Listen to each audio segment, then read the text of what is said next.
We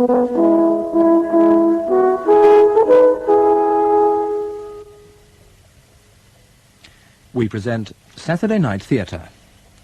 James Cairncross with Gregor Fisher, Alison Gollings and Patrick Malahide in Shadows. Written for radio by Jack Gerson. Shadows.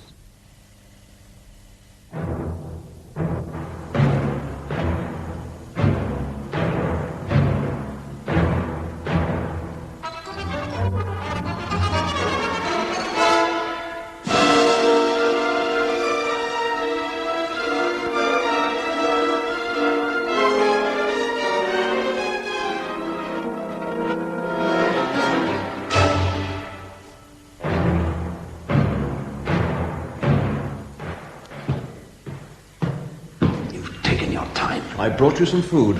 What is it? Bread, cheese, some sausage. Hardly a banquet. And some wine. I might have expected better from my own brother. Food is scarce, perhaps even scarcer for priests. You would be a priest.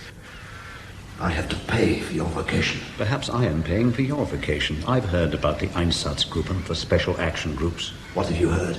We've had fugitives before, you know. Those who escaped the camps and the special action groups. Jews. You gave assistance to Jews. Of course. Jews, Gypsies, Poles, Russians. But you're a German. I am a priest. Yet now you smuggle us out. Or is it simply because I am your brother? We aid fugitives. We save lives. We do not make judgments. The Jews to Palestine and us to where? I don't know your eventual destination. I merely pass you on to the next link in the chain. Your own people will settle your destination. Perhaps Spain or South America. And if I do not wish to go to South America? You could, of course, surrender yourself to the armies of occupation. Or are you afraid of what you did in the camps? I'm not afraid. Orders were given. They had to be carried out. As things were done. But under orders. Anyway, I had little connection with any of that. Where are you going? I shall return after Mass. Your face just then. I told you, I had little connection with those things. You must believe me, Franz. Later tonight, I will take you on the next stage of your journey. I insist I had no connection. You will know the truth of that. I told you I had little connection. I told you. Damn it, I told you. You have to believe me. You have to believe your own brother.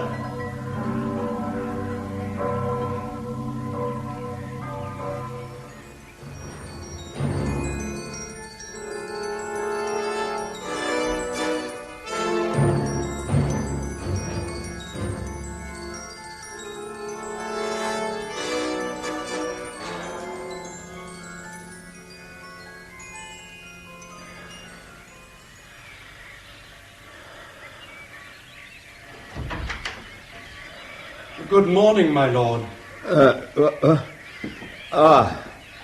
Yes. Good morning, Joseph. It is 6:30. I trust you slept well, my lord. Slept well, Would you wish me to telephone Dr. Roma? I'm not ill, Joseph. I simply slept badly. Perhaps some coffee? I will breakfast as usual after Mass. A nightmare, Joseph. That is all. A bad dream. Hand me my dressing gown. Thank you. I dreamt of my late brother, of a day in the bell tower of a church in Italy. It is extraordinary how vividly one can recreate something in a dream. A fragment, an artifact in the mind. Most people dream of the past sometime or other. I was not suggesting it was a prerogative of the priesthood, Joseph. Nonetheless, I have this dream quite frequently, as if I can bring my brother to life after 30 years.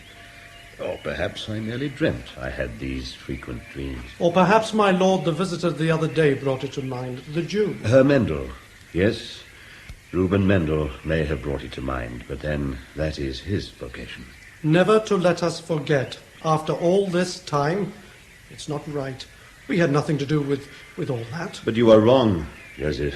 We have responsibility. We allowed it to happen. We must always be reminded that is Herr Mendel's task. And it is necessary. Herr Mendel makes it so by his very existence, his very survival. Sometimes I wish we had rid Germany of Oh, you suffered enough, sir, because of your brother. No, not enough.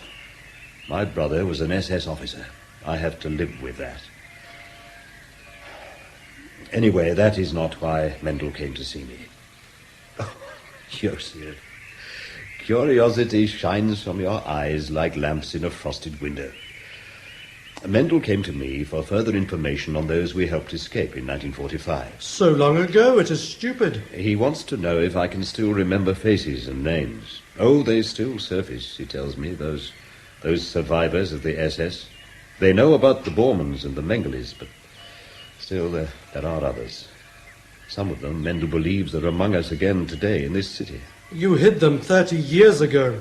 Why should he expect you to betray them today? 30 years ago, I hid my brother and a number of others. Not very effectively, since my brother was caught by Italian partisans and shot. But then I was a young priest, motivated only by charity. Today, I am a bishop. I should be subtle, diplomatic, wise in the interests of Mother Church. Yet God knows, I do not know whether I was right to help them then or whether I was wrong. Anyway, I was unable to help Herr Mendel. They might have been the same people. Hartmann, Sturmbannführer SS, Haller, Hauptmann SS. He gave me names when 30 years ago I only knew faces, and they were younger then. The trouble is, I fear for Herr Mendel. If these men are alive and know he is seeking them, he will be in some danger. Yet how can I help him? He is a Jew. You have no need to feel the slightest... He is a man, and I must feel for his safety. At least he is in contact with the police. Come, Joseph, the cross, please. It's time for Mass.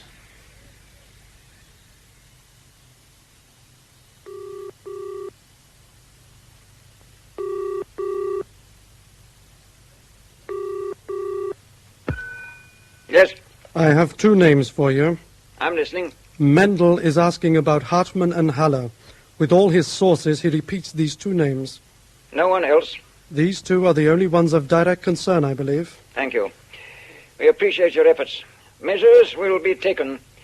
You will be informed of these in due course.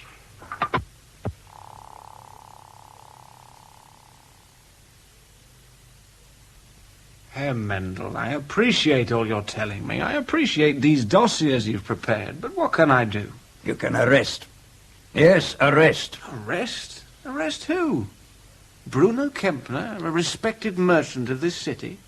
Georg Weiss, himself a lawyer with a large practice? On what charges? Kempner is Wolf Hartmann, who was a Sturmbannführer in the SS. He served first at Dachau and then at Mauthausen.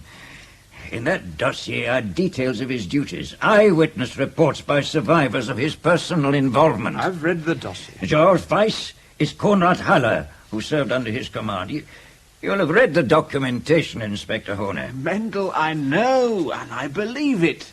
But the proof, after 30 years, what proof can you give me? There are identifications. 2 identifications. Kempner and Weiss will produce many others who will testify that they served in the Wehrmacht as ordinary soldiers, or they worked in factories. Well, at least you will submit them to higher authority. Of course. But Mendel is higher authority interested. These men are murderers. They served in a death squad under Hans-Georg Marek. Do you think my higher authority wants to bring all that back? Anyway, there are limitations to these crimes. They can be revoked. They have been revoked in many cases. People are still brought to trial. I know, but with increasing reluctance. Perhaps you too, Inspector, are reluctant. No, you cannot accuse me of that, Herr Mendel. Now, all these things happened when I was a child. I've grown up abhorring everything that was done. And I've worked to put many of these people in prison. I know. I'm sorry, Horner. But they still must be sought out, still be hunted. How? When some of the men above me, some of that higher authority, cannot themselves look back with a clear conscience? People are tired of revenge. The older people. And the young, well, they begin to doubt it ever happened. Is that not reason enough for going on? It's not revenge I care about now. Oh, at first, yes. Among the ruins and the corpses, there was only revenge left to many of us. But now, it is because those same young people you talk of, they have stopped believing it ever happened. They must not be allowed to forget. I'll put your dossiers forward. It's all I can do, at least on this evidence. Oh, thank you, Inspector. And again, my apologies. You've done a great deal. You'll forgive a tired old man. Of course. And if we can find further, more concrete evidence, I shall put it forward to the state prosecutor. But come, it's lunchtime. I'll walk you to the Oswald restaurant and you'll lunch with me. My secretary expects me back, but thank you nonetheless. Of course, there is something else you may not know. Tell me. Well, Hartmann and Haller, they were part of an SS Special Action Group. A death squad, that's correct. Now, that death squad was commanded by Hans-Georg Marek. Now, Marek had a brother who was a priest, Franz August Marek. And that priest is now bishop of this city. You knew? I'm an information bureau, my dear owner.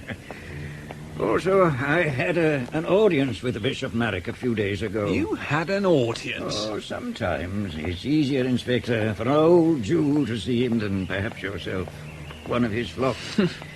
Anyway, here's a man who carries not only his brother's conscience on his shoulders, but perhaps our whole country's conscience.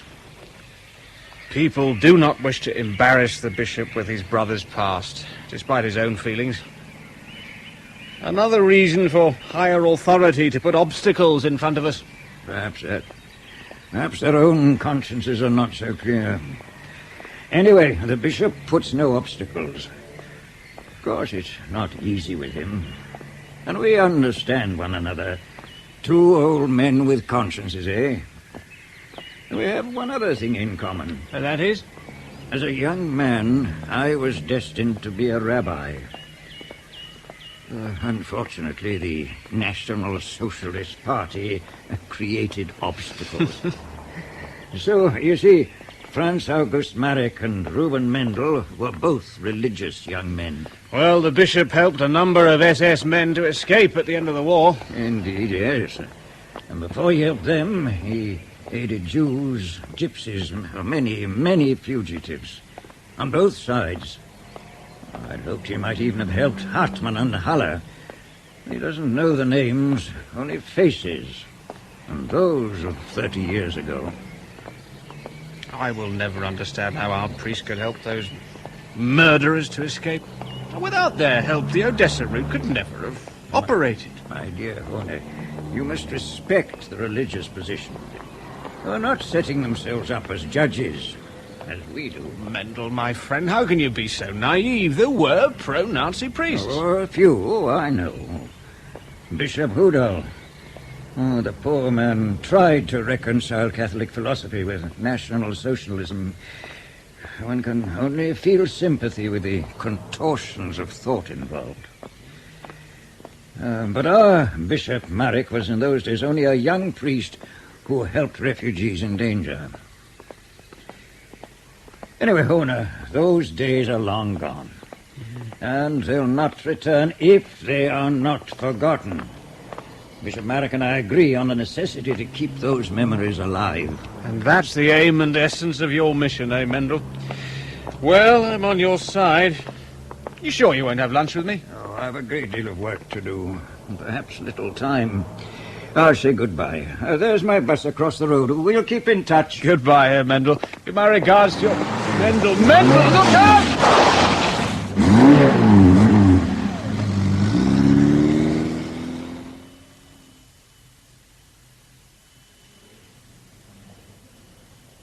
How is he? He's alive. Thank God. Perhaps not for long. We're trying to trace the car. You will not find it. Perhaps not. It's like the old days. No. Then we expected danger, just after the war. There were threats to kill him. That was just after the war. How could you know? I remember.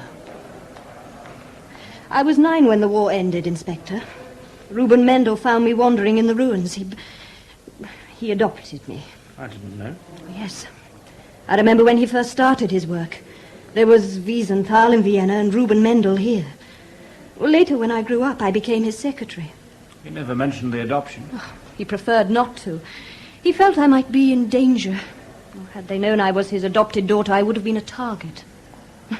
His words, Inspector. A target. Yes, I see that. But now there's been little danger for some time. You can say that now. The car didn't stop. Do you really think this was some grotesque accident? It's possible. Or perhaps you prefer to believe it was. I prefer the truth, Fräulein Walter. I'm glad. If he dies, his work must not die with him. You're not Jewish, Fräulein? No, I'm not a Jew. Why do you ask? It's simply your determination. Does one have to be a Jew to hate them? That man in the bed saved me from death. From many things. No one else cared. There were organizations, assistance. There was also rape, starvation, death. The child wasn't safe from those things. Surely. I learned all about them. You learn quickly in dark alleys and ruined buildings. The rats come out. Two-legged rats. Foraging rats. Animals in the shadows. He saved me from all that. The rats are still with us, Inspector. Oh, now they're fat, well hidden, but still predatory, still killing to survive. That's why he's lying there. You believe that? They've struck out at him. I believe that. And if he dies, you'll carry on? I will find someone to help me. There are relatives of Mendel's abroad. I have telegraphed to them. And meanwhile? Oh, the doctor told me to go home and wait. I have a car. Thank you.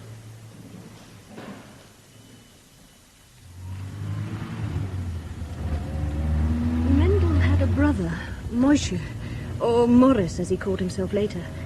He escaped to England before the war, before the Holocaust. He settled in Scotland. And he'll come over here? No, he died in 1963. But there is a son. I have telegraphed him. He is flying from Glasgow tomorrow. Oh, a young man. He's never been in Germany, never met his uncle. Oh, he speaks the language very well, so he wrote Mendel once. Mendel said, you can say the words, but can you understand the feelings if you have never been in a country? If you wish, I can have a car at the airport. Meet him myself. I'm sure he would appreciate that. I wonder if he will understand. The feelings of his uncle? The need to carry on the work, at least for a time.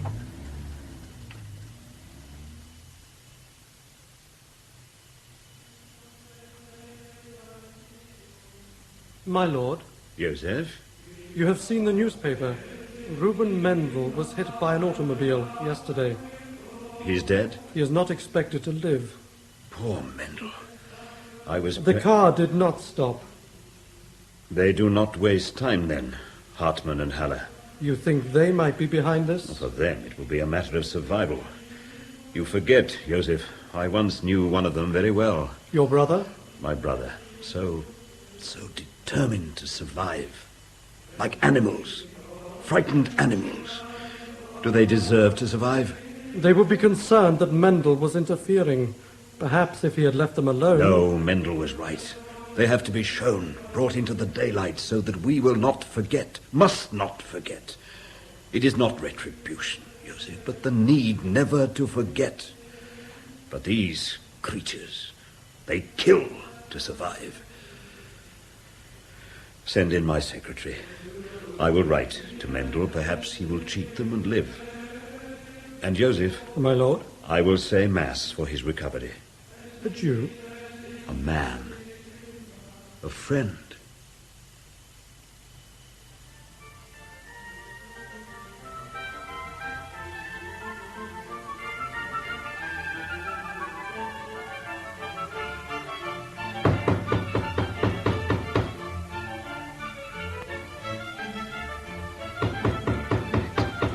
Coming.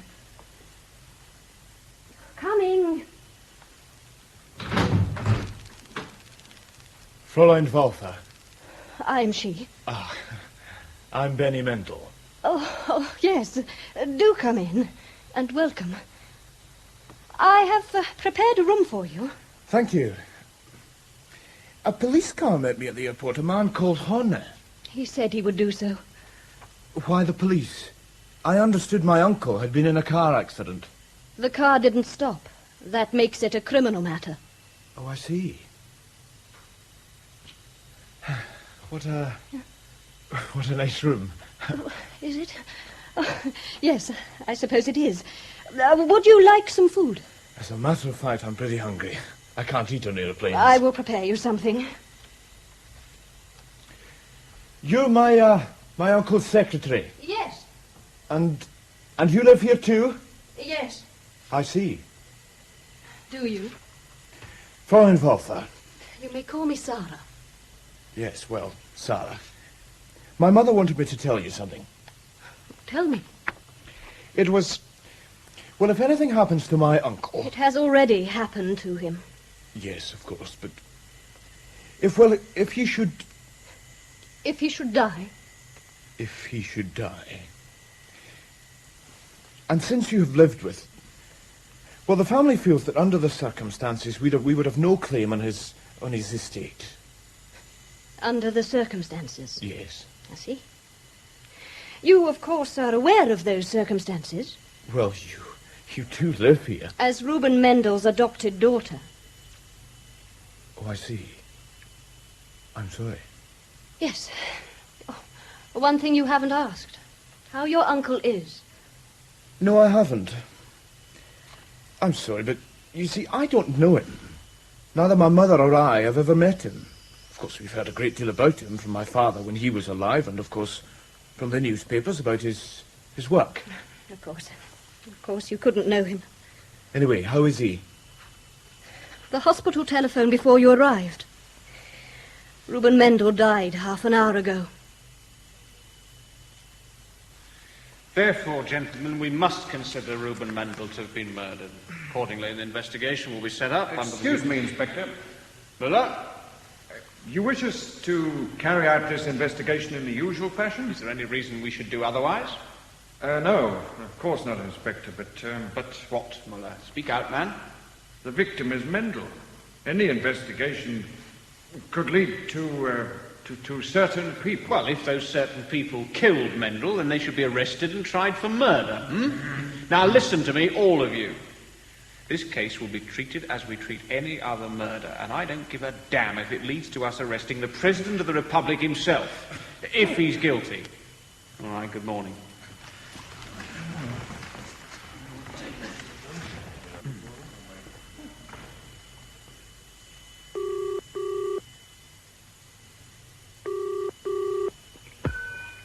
Yes?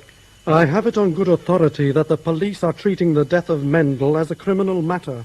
A hit-and-run accident is always a criminal matter. But they are treating it as murder. Herne is in charge. If they should follow through and find... They will find nothing. Pressure will be brought. The main thing is Mendel is dead. The insect has ceased to dig in the mire. And thank you for your help in this matter. Only too pleased. There is something else. Go on. Mendel has a relative, a nephew. He arrived yesterday. He will leave. If he doesn't?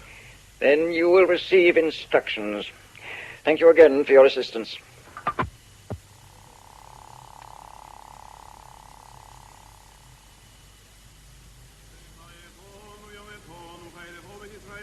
Thank you for coming to the funeral, Inspector. Yes, indeed. Thank you. You'll be returning to Scotland, eh, Mendel? Yes. After his affairs are tidied up, I think my signature will be needed, but after that, yes, I'll go home as soon as possible. I see. That's a pity. Why do you say that?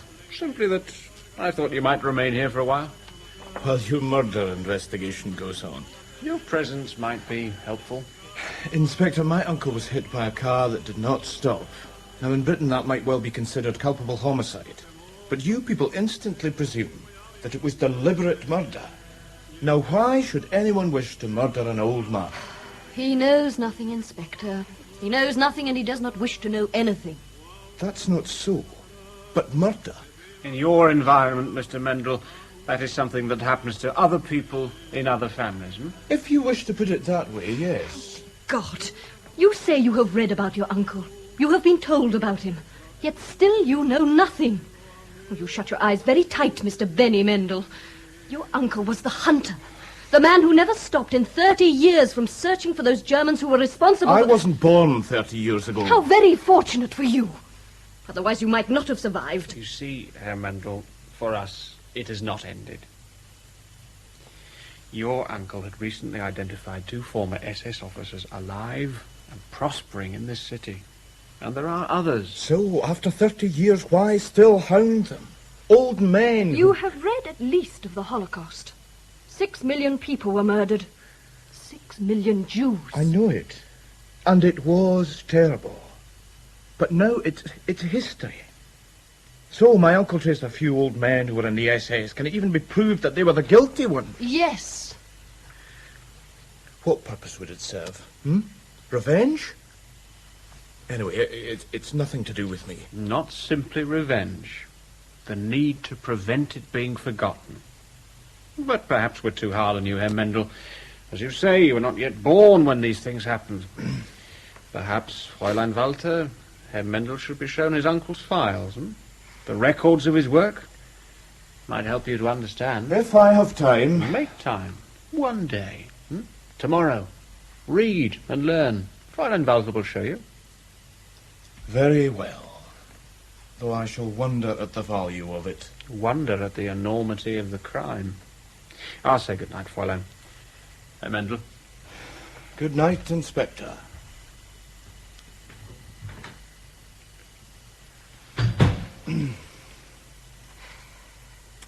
I disappoint you. I should understand. You didn't know your uncle. You didn't know the war. You do not know them. It's all so remote. From your Scotland. Your comfortable life back there. What do you do in Scotland, Benjamin? What's your profession? Look, first of all, I'm called Benny. I can't get used to Benjamin. Benny. No, I don't like that. I shall call you Ben. And you may call me Sarah. Sarah, yes. Well, Sarah, I'm an estate agent. It was my father's business. And you inherited it? Yes, I did. And expanded it. Just in case you think I'm the rich boy who never had to work for anything. I didn't say that. You thought it. And you, when you arrived here last night, you thought I was your uncle's mistress. I'm sorry. If you say I was mistaken, then I was mistaken. You were mistaken. Are you married, Ben? No. But you are, 29? Perhaps you're homosexual. No, I'm not. Just because I'm not married yet doesn't mean... Damn it, you're not married and you're... 41, to be exact. And I'm not married. I like men. There have been friendships, but never permanent. What should I say? It is a trauma, a psychological scar. You see, when I was 10, just before your uncle found me in the ruins, you understand, beside the debris of broken buildings and broken bodies. Before that, let's say, there were creatures among those ruins who did not think a child of 9 was too young to be used. I'm sorry. No need. Wounds heal. Oh, a few scars remain. But it was over 30 years ago. But that kind of thing, I do understand. It could spoil everything for the rest of your life. Not in the way you think, Benny. I am not the child turned into the ice princess, the cold spinster. I'm quite the opposite. That surprises you? Oh, yes. I enjoy sex. Perhaps too much. Too much to see any kind of permanence. Too much for the fidelity, the trust of marriage. Look, there's no need. One thing your uncle taught me, to respect trust. So I never married.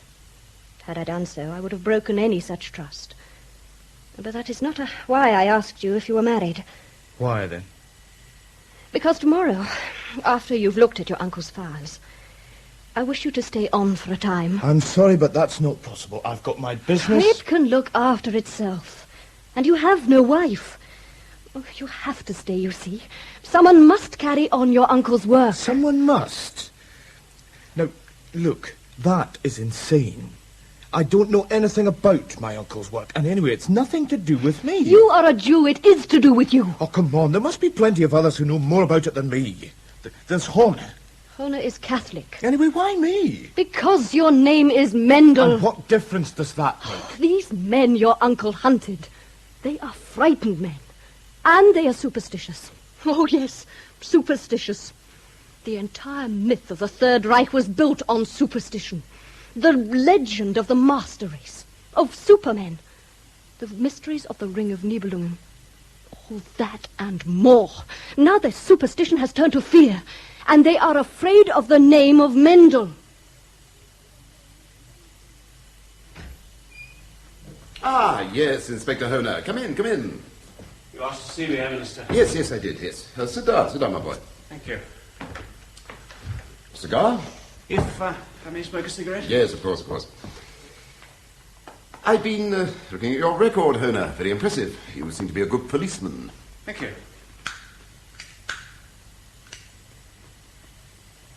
Being a good policeman, one is endowed with a deal of natural curiosity, Minister, and I'm curious to know why a political figure of your stature should be so interested in obtaining the file of an inspector in the criminal police. Yes. Well, just one has to keep one's eye on the up-and-coming young men. I shall be direct. You are at present investigating the death of Reuben Mendel. I'm investigating his murder, yes. You're quite sure he was murdered? I was there. I saw the car that struck him. Perhaps an accident. A hit-and-run driver. The car swerved to hit Mendel. So, you have some suspicions as to the guilty party? Mendel was on the trail of two former SS officers, both now living in the city. I see. No, I don't wish to know their names. I sometimes think this vendetta against those few who survived has gone on too long. Few, Herr Minister. A total of 6,215 Nazi criminals have been sentenced to varying terms of imprisonment under the Federal Republic. Only 403 of these were convicted of premeditated murder. I am aware of the approximate figures. Statistics show that half of those guilty of mass murder have never been touched. The Poles alone have a list of 15,000. Yes, I know, but these are 30-year-old crimes. Of a particularly horrific nature. And you have no proof that the particular men Mendel was seeking were even involved. Mendel had proof. Indeed. Proof that could lead to an indictment? His cases were not complete. Exactly. And would they ever have been complete? In other words, there is not sufficient evidence. Not yet. Your duties do not include pursuing old cases, Honer. No, that's true. But my duties involve finding the people who killed Mendel. And if I need to open up war crimes dossiers to provide motive, I will do so. Inspector Honer, I do not wish to have prominent citizens, reputable businessmen in this city annoyed, persecuted over rumours and whispers. These men served in the war as soldiers. There was no crime in that. If that was all they did during the war. But to what men are you referring, Herr Minister? No one specifically. I'm merely expressing a fear that your investigation will create problems. Murder investigations usually do. Or are you proposing that we do not investigate a capital crime? Of course not. But the head of your department and myself, we do not feel that an investigation of an affair which may turn out to be a simple hit-and-run accident merits extensive use of time and men. I see. My resources will be limited. You may not even be in charge of the case. If I'm taken off this case, I will resign. And my reasons for resigning will be conveyed to the press. There will be no necessity to bring in the press. I was merely stating a remote possibility. Nevertheless, the press might bring up your own war service. Honer, you presume too much. My war record is known. Member of the National Socialist Party, organizer of factory labour. A position in industry. The allocation of slave labour. That will be all, Inspector. Yes, I hope it will be. Morning, Herr Minister.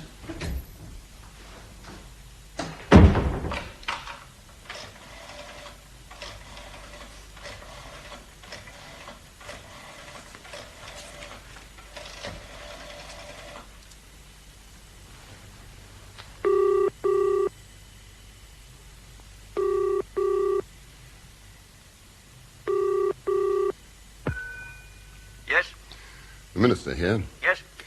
It will be difficult to prevent an investigation of Mendel's death. However, facilities for such an investigation will be limited. But there will be such an investigation. That's not encouraging. I assure you the limitations will make the investigation a formality. You must realize that death cannot be ignored. I'm very sorry, but I can do no more, not without compromising my own position. It would be a pity if others were compromised. I assure you that will not happen. We will make sure it doesn't.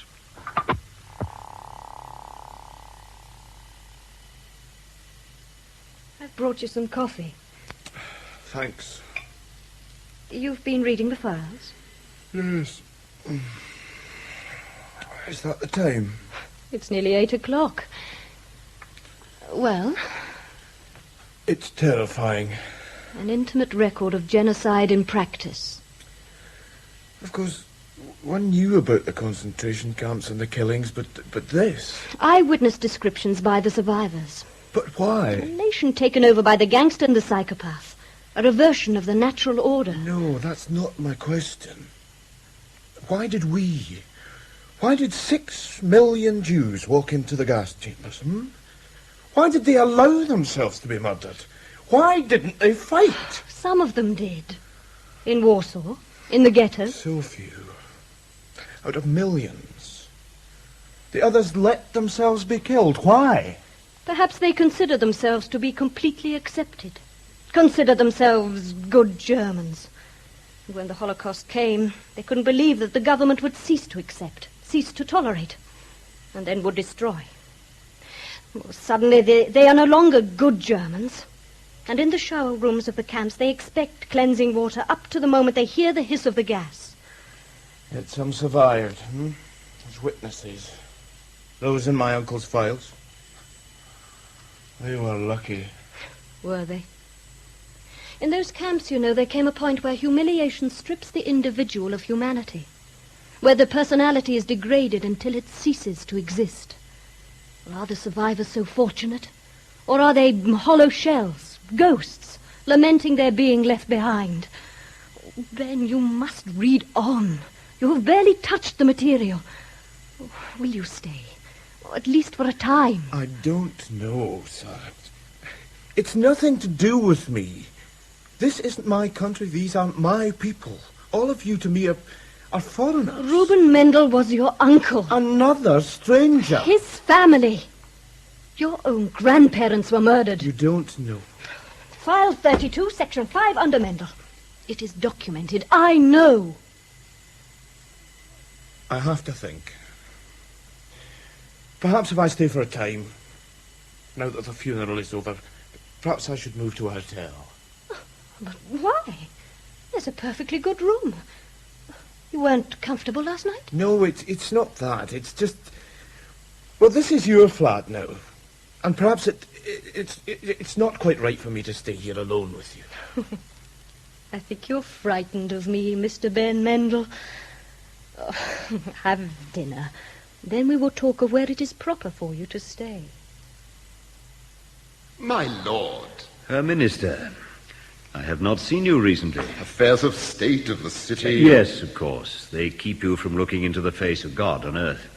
But he is always with you in your work, You know I believe that. Really? I think you expressed the sentiment in your last election speech, not usually the context in which to express a humble belief. Oh, please sit. No, thank you. There is something about marble palaces like this. They drain the energy. Cold, very cold. I've always wondered why we talk of hellfire, never heaven fire. The devil always usurps the more comfortable aspects of life. What can I do for you? I felt you should be kept informed. Of what? The Mendel affair. Why? Why should I be informed? Well, I believe he was in contact with you regarding certain men he believed to be alive. Yes? However, with Mendel's death, his work, however well-meaning to some, is over. I'm sorry if that is so. And the investigation into his death? Will be most fully carried out. However, elements in the criminal police believe in the possibility of Mendel having been deliberately killed. I can understand that very well, Minister. And, of course, it shall be examined. But if, as most of us believe, it was an accident in which some negligent driver omitted to stop, it does not call for extensive facilities being wasted. Why tell me this? Well, I thought you should understand we do not wish to disrupt the lives of innocent citizens, some of them of our faith. You thought. I tell you this now. None of us, none of our generation can claim innocence. Your policemen have their tasks. Let them be carried out unstintingly. The truth must be known. But my lord... Whatever the consequences, Herr Minister. And now, if you will excuse me... No. No, please. It's cold and dark here. The stone cuts into my legs. Oh, too dark. Please. What is it? No What's more. the matter? Please, no more. Sarah! Sarah, wake up! Oh. What's the matter? You cried out in your sleep. Yes. Yes, I've been told that before. Are you all right? I dream. In dreams I go back. I'm cold. Hold me. Please, hold me. Oh,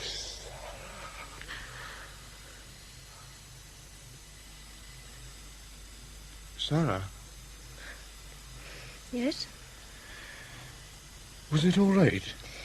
What? Us. Ben.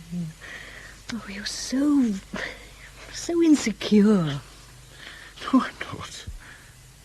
Well, only here in Germany it's different. I don't know. Strange to me.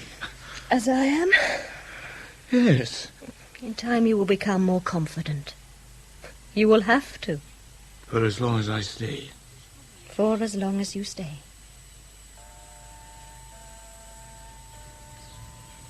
More coffee? No, thanks. You're very silent this morning. About last night. Tell me. You did it deliberately. Let me make love to you, to make me stay. Yes. I also enjoyed it. But it was mainly to make me stay. To make you stay comfortably. Like an insect in aspic. You will have to determine your own feelings. Do you wish to go on reading your uncle's files? Not just files. What would I do if I were to carry on his work? Where would I start? Ben, that's good. Very good. I'm pleased. The files on Haller and Hartmann, they have to be completed. In order to present the police with a fully documented case. Oh, that is what you must do. I don't know where to start. We have to trace some witnesses. We have names. There are ways of finding out whether they are still alive. We have a network of people all over Germany and Austria who will help. You can show me. We also have connections in many of the criminal police departments. Oh, some are helpful, like Hohner. Others, oh, well, we try anyway. Then we have local informants and newspaper sources. Oh, much of the work is checking and rechecking. Sounds pretty dull. It is, mostly. Dull enough to be killed for doing it.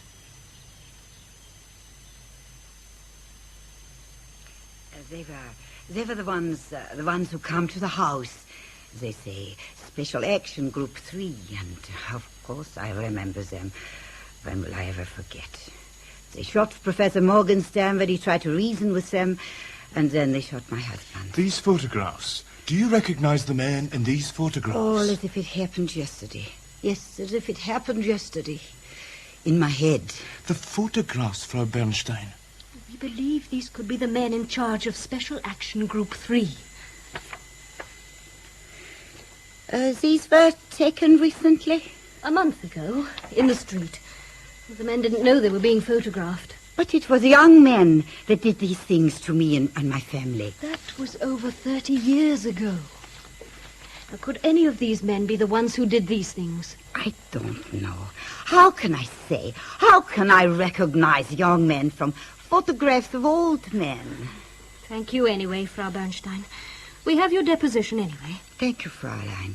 You will try and find these men? We will try. But remember, they were young, yes, young men. Goodbye, Herr Mendel. Goodbye. Young men, remember. Goodbye, Frau Bernstein.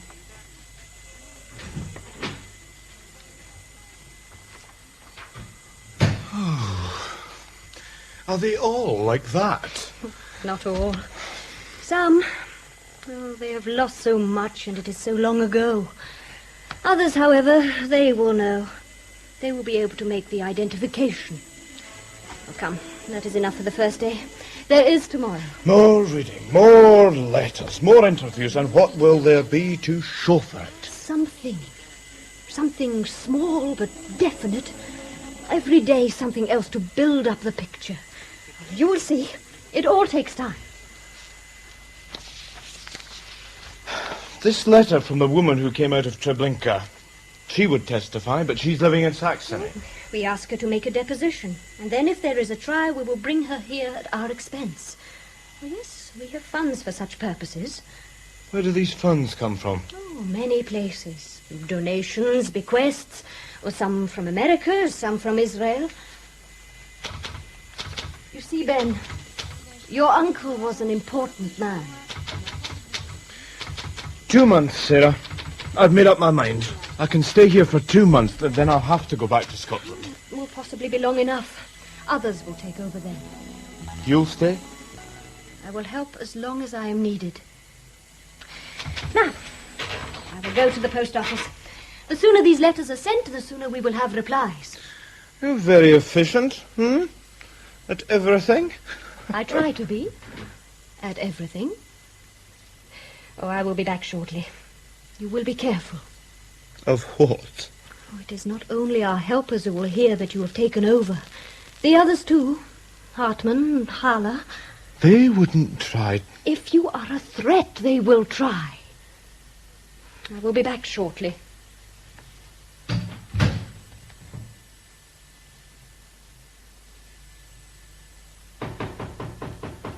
Yes, I'm coming.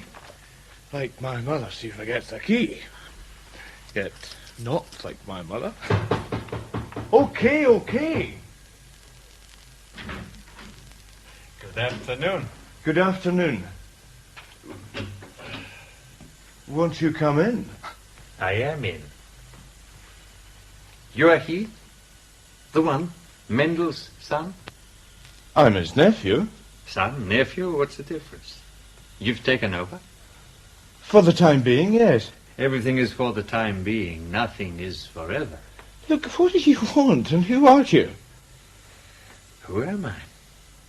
You know, there are times I hardly remember myself who I am. I say, who am I to myself? Am I who I think I am? Am I who everybody else thinks I am? Or am I someone entirely different? That's the human situation. I will tell you this. I'm not the man I was. Who were you then? I'm sorry. Philosophy takes precedent over manners. I am Sigmund Erich von Zu Meyerhoff. Well, it sounds impressive, eh? Sigmund Meyerhoff is almost a nothing. Everybody calls me Ziggy. Ziggy? Yes. All right, Ziggy, what can I do for you? It's I who do for you, and for what I do, I get paid. I'm sorry, but I don't understand. It's simple. I come here, I tell your uncle things he wishes to know, he pays me for them. I see. You have information. Have I got information? What else would I have? Who told your uncle about Haller and Hartmann? About Rauschnig last year, and the year before? And before that? Who knew where Eichmann was even before he got there? Well, I don't know exactly what my uncle paid you, but... I should cheat you? You can check with Fräulein Walter. 80 marks if the information is good, 40 if it's not so good, 20 if it's only so-so. Today I give you the best. In that case, I'll be glad to hear anything you can tell me, Herr Meyerhoff. Ziggy is easier. So, I tell you, there is Haller and Hartmann, former SS group officers under the command of Hans-Georg Marek. I've read the files. Haller and Hartmann are back in the city under the names of Kempner and Weiss. Like a cabaret act. Kempner and Weiss, indeed. Fat, dangerous men. But there's more.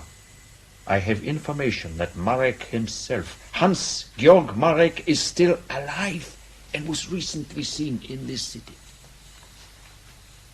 In this city? No, the man is dead over 30 years. How do you know?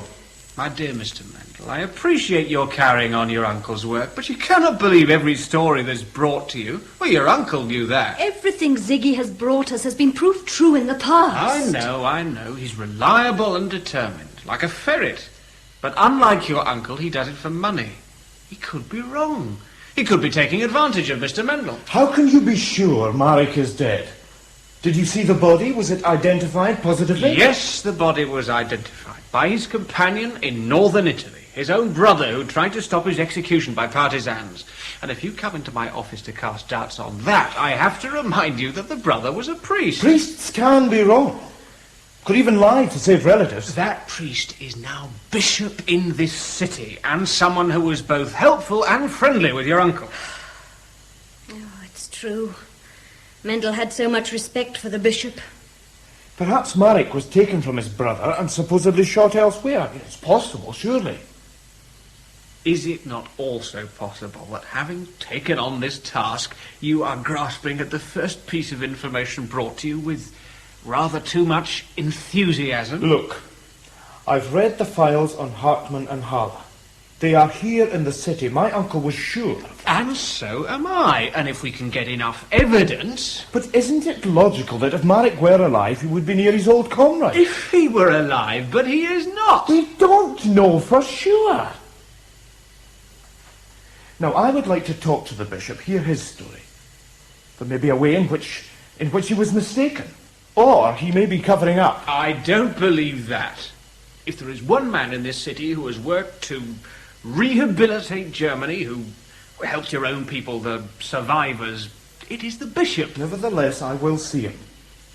And further, Marek's SS file survived. We have a complete description of the man. If necessary, I will go to Italy and open the grave. It's over 30 years. What could you find? A skeleton, nothing more. Read the file, Inspector Horner. Hans-Georg Marek had a fracture of the right femur a year before his death. That would still show. Also his height, we know.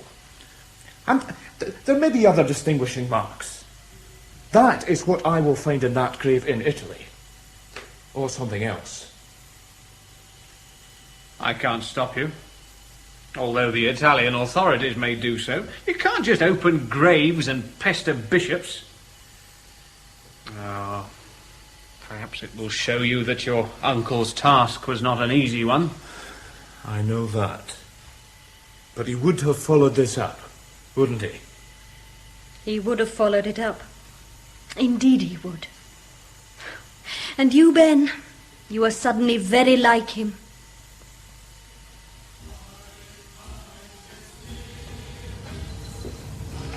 All I see. In for a good time.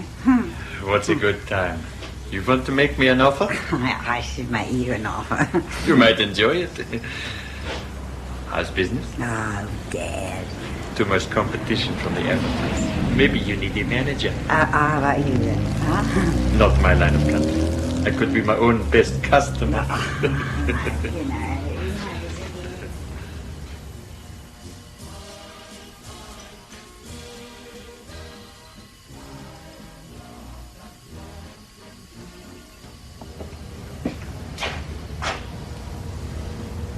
Somebody there?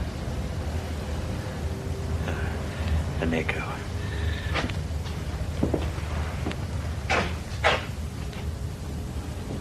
There is somebody there. Come on, you. Stop hiding in the shadows. Who are you?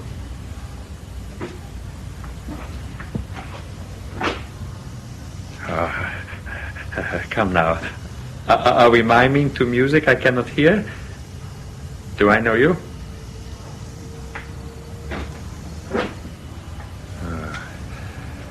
Now I see you. I do not know you. It's just that you look like everybody else. Ordinary. Yes, I do look ordinary. So what do you want? If you want to rob me, then rob me, but quickly, please. I got a living to make just as you have. A living? You don't have to make a living anymore, Ziggy. You know my name? Of course. Well, doesn't everybody? Can I help it if I'm well known? Notorious as an informer. How much were you paid this time, Ziggy? 40 marks, 80? What was the information? I should dissipate my assets by telling strangers. Look, it's a cold night. I'm in a hurry. Take what I have and let me go. I intend to take what you have. No, not your money. Put it away. You don't want money. I want to make sure there will be no more information to sell. No more talk of Hartman, Haller, and the others, and the one tonight. Who was the one you informed on tonight? If I tell I'm dead, if I keep quiet I'm dead, yes? So I keep quiet. Now kill me if you mean to. I didn't expect courage from your kind. Not courage, acceptance. It should have happened a long time ago. I'm perhaps lucky. I've been here longer than I should be. A knife in the right spot. Not much pain. I give you that for your courage.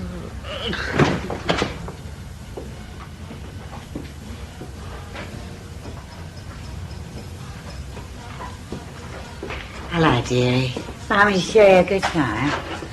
Oh, hello. Made me look. Oh, no, it's on the rain.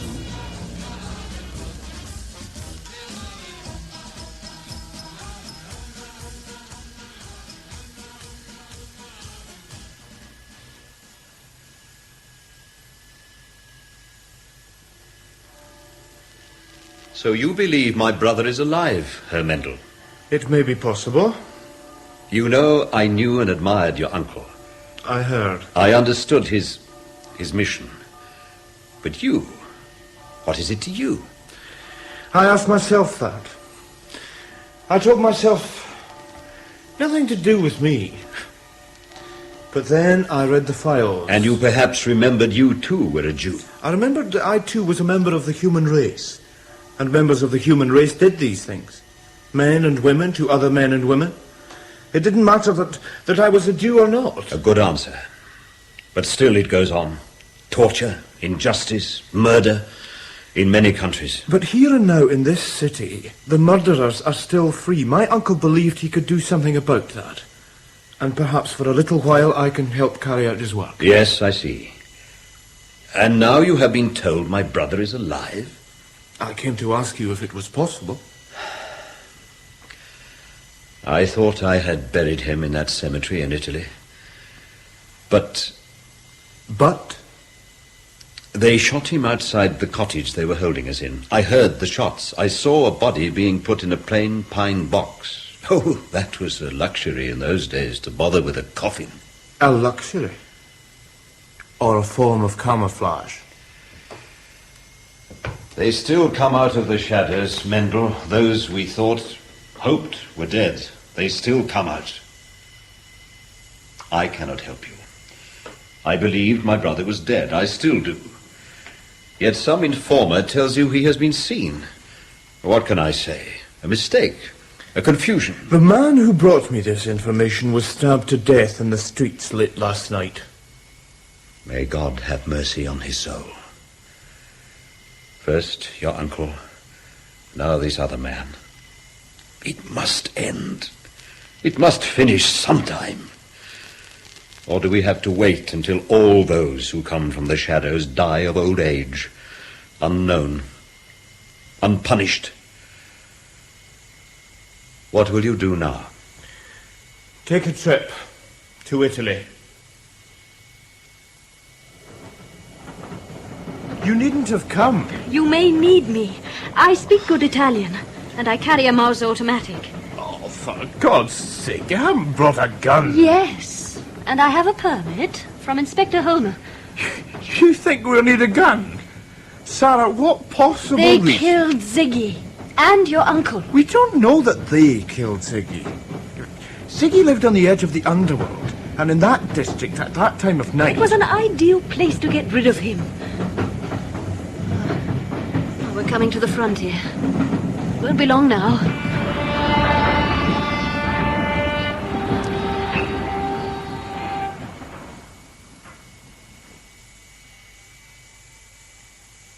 Permits, exhumation orders, forms to fill in. It'll take weeks. Months, if we receive permission. So we sit round this hot hotel bedroom and do nothing. Well, that isn't very flattering. And you imagine we're being watched? I believe so. However, we will not have to sit around indefinitely. I have made arrangements. What arrangements? We will not wait for exhumation orders. I have paid 2 reliable men. They will ask no questions and the body will be reburied. We can't just go in there. Tonight, Ben. Tonight we open that grave.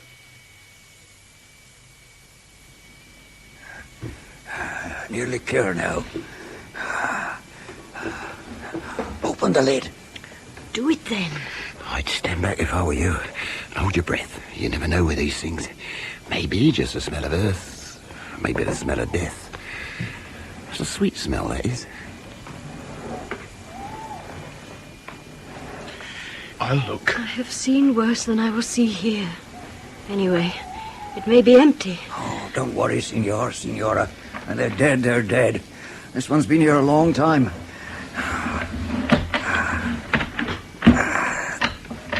There. Now shine your torch. You'll be there all right. What's left of him? If 3 weeks ago anybody had ever said I'd be opening graves... Pour me one, too. There you are. Thank you. Well, what have we discovered? 1 skeleton, a bullet wound in the skull. Metal badges. SS insignia and 2 medals. Why keep them? You'd think he would have got rid of them. Identification. When he met his friends in the Odessa. Or is that what we're supposed to believe? The body seemed about the right height. What do you say? You forget what I said I found in the file on Marek. The right femur. There was nothing. That's it. Marek broke his right femur a year before he died. Yet the bone was unmarked. It wouldn't have been unmarked. That wasn't Hans-Georg Marek. We're coming up to the Brenner Pass shortly. What do you propose to do when we get back to the city? Would my uncle have done? Informed Herman. That's what I shall do. And one other. And I shall inform one other. Benny. Yes? I think I am proud of you. Quite proud of myself. Look, you get some sleep. I'm going to have a wash. What time do we get in? Oh, about 6 in the morning. I won't be long.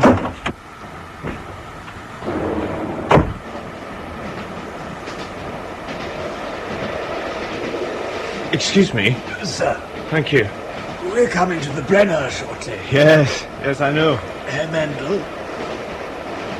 You know me? I know of you.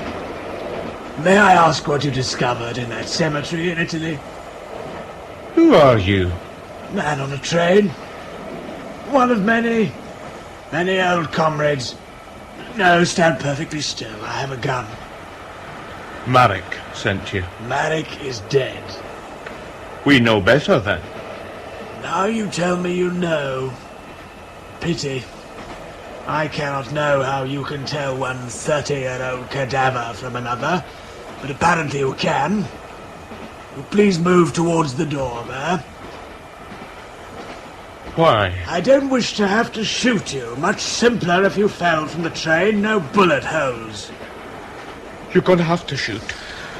Because I'm not going to jump. Well, one can't have everything. I regret the necessity.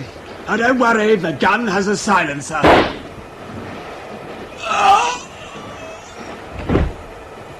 Mine didn't have a silencer. God, you shot him. What did you expect me to do? Let him shoot you. I think I feel sick. Oh, later. But first, open that door. We have to get him out of here.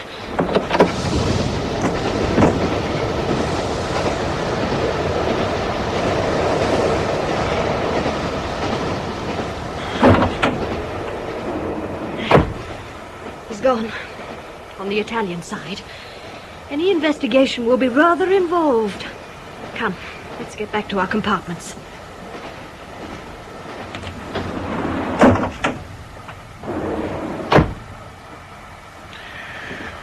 If you had gone to sleep...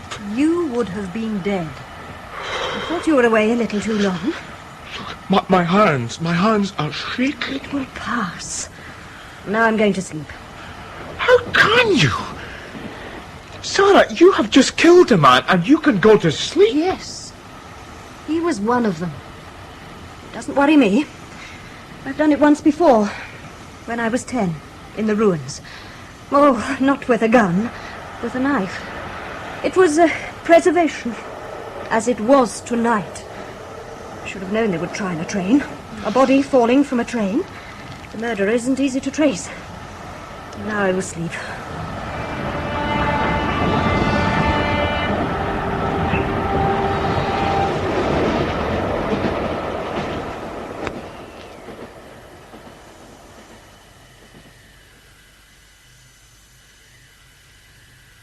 In here, Herr Mendel. Well now, I read your note. You believe what you have written now? Your Grace, we are sure the body in that grave in Italy is not your brother. So? It will be verified. Inspector Horner will apply to the Italian government for an official exhumation. I see. Of course, I will not stop you, although I could, through the church. Would you want to stop us? Surely you want to know the truth. Even when one knows the truth, one often resists it. So my brother's body has been exhumed, reburied, and will be exhumed again. The body isn't your brother, sir. I am aware of whose body lies in that grave. It is my brother. No, Your Grace. Yes, Herr Mendel. Because I myself buried him with my own hands after they had shot him. Beside him I put the insignia of the SS and 2 medals. And from him I took this crucifix. His crucifix, Mendel.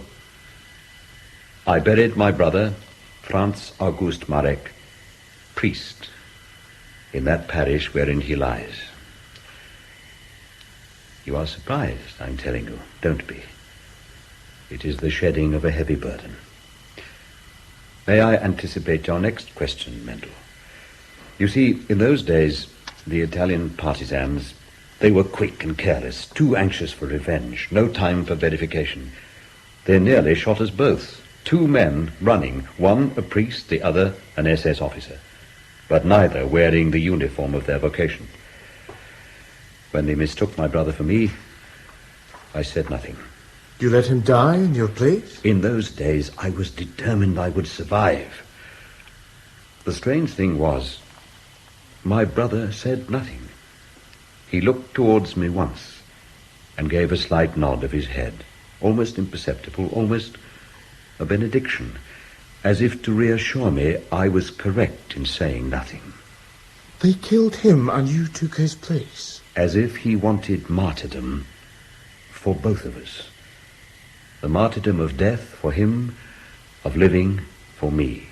That slight movement of his head before they shot him, that was to change my life utterly. Of course, I couldn't go back to his church. I went to Rome. I had his papers and was received as a priest who had escaped from communist partisans. But could you pass yourself off as a priest? Both France and I were studying for the priesthood. Then, of course, came the rise of Adolf Hitler, and I found myself a different deity to which I could dedicate my services. But from an ordinary priest, you rose in the church. As my brother would have risen. But there is one thing you should understand, Mendel. Perhaps in a much lesser way, you have experienced it too in these last days. A man dies, a man takes his place, and it becomes as one man. You see, I believe I became my brother. No. Nor would I have believed it that day in Italy. Then I only wanted to escape. But from the moment my brother stared at me before he died, it seemed he took over.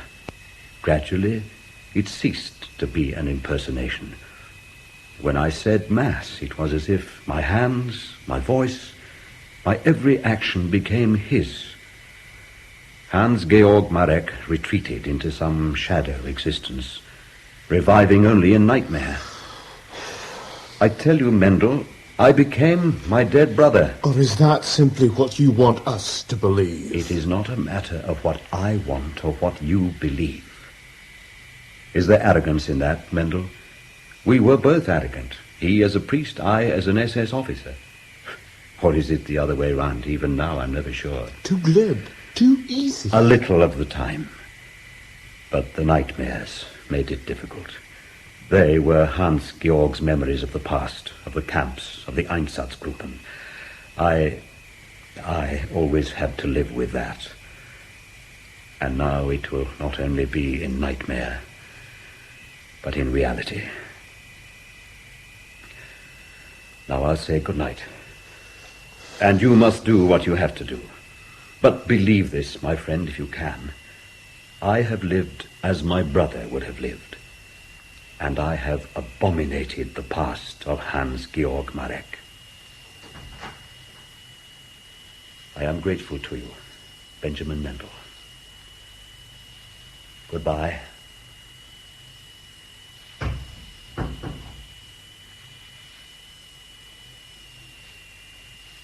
I don't believe it. But he's sincere. Oh, it is a performance carried on for years. I don't think so. Marek has a reputation as one of our more enlightened priests, a man who's done many fine things, a man of charity, of kindness. But not of humility, That would have been too much. Or is he merely a great hypocrite?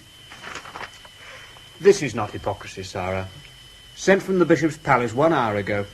Detailed depositions about Hartmann and Haller and other former Nazis in this city. Let me see. It is time we were called to account for actions taken during the war. Now he betrays his comrades. He includes himself. The depositions I have made will further be of value as examples to further generations. I will be prepared to stand trial and to testify as to acts against humanity committed by Einsatzgruppen 3 under my command. The judge will never allow it. He will not stand trial. But not for reasons you presume. I wonder if he's aware of the danger of his own position right now. You're right. He becomes a threat to the others. I want a car round the front to take me to the Bishop's Palace at once. He must be taken into protective custody before it's too late.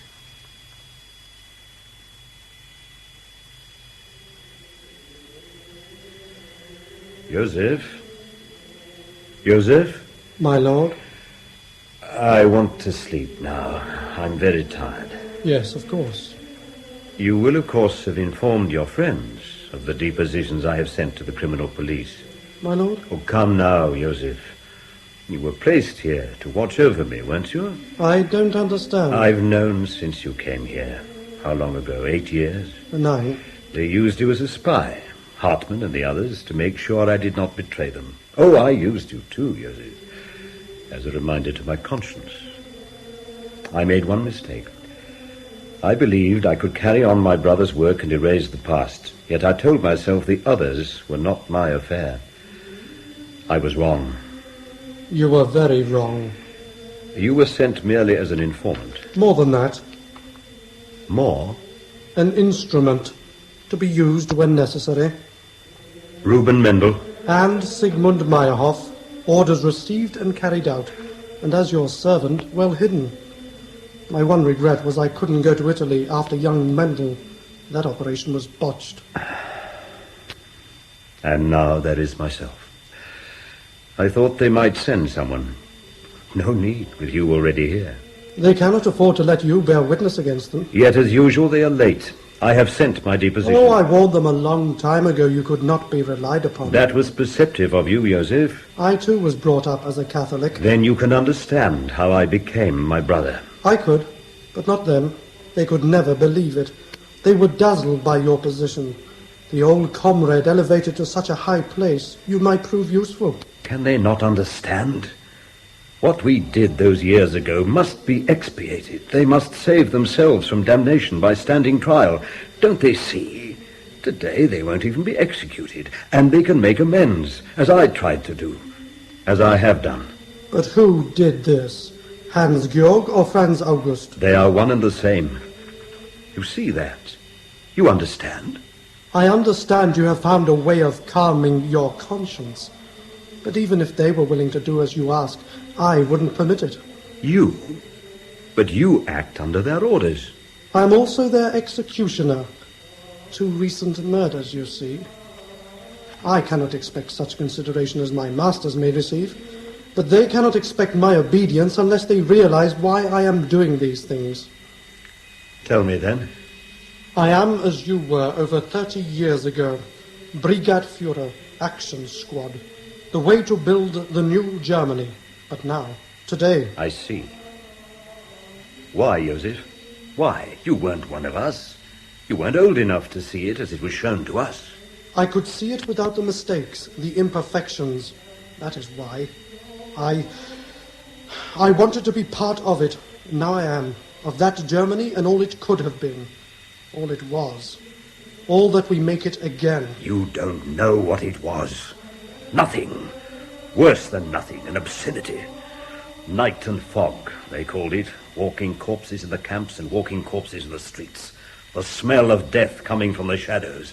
And above the death of the body, the death of thought, of faith. No, the birth of greatness, of strength. And some of us waiting to step into the light, waiting to start again, to rebuild the Germany that should have been. No, no, not again, Joseph. It can be won back. It can rise again. The phoenix from the ashes. It will rise again. And now, Brigadeführer Marek, I am ordered to carry out sentence of execution on a charge of high treason. If you will turn your back... I know the method. 1 shot at the base of the neck. I used the same method on a number of occasions. Marek did die in Italy, you know. Hans-Georg, he died in the person of his brother. It might have been better if he had. Now, please, my time is short.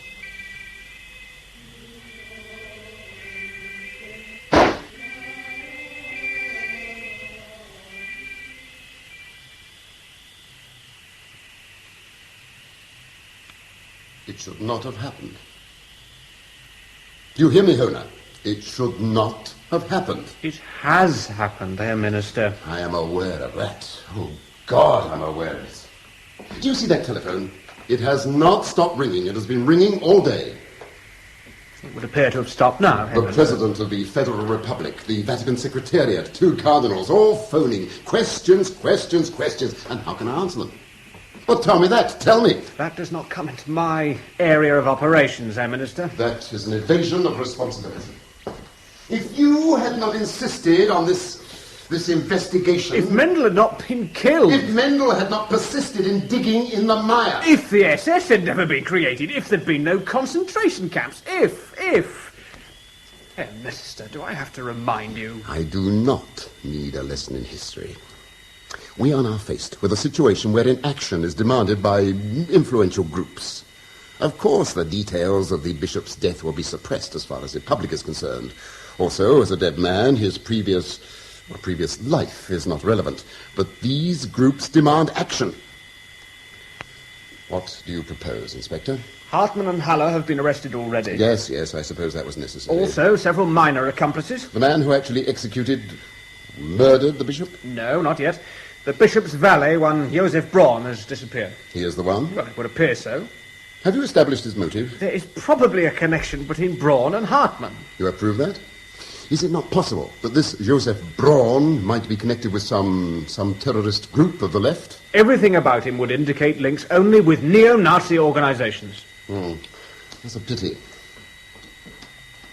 Inspector Hona, if such a link could be proved with the left, it would not harm your career. Do you understand? Perfectly. Very well. Now, the matter of this man Braun is in your hands. That is all. Yes, Herr Minister.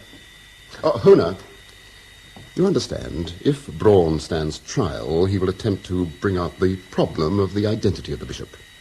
It will not be admissible. Question one man's identity and you question everyone's, is that not so? Therefore, it would be better if, when Braun is apprehended, Braun could be persuaded to resist. Shot while resisting arrest? Something like that. I see. Herr Minister, in my career I've arrested many people, and a number of them I've wished dead. Justice. Simple justice. In the old days... Don't talk to me about the old days. I arrest. I do not judge, and I am not an executioner. I will not be contaminated by the old ideas, by the ideas of your generation. You will not go further in your profession, Inspector. Perhaps not.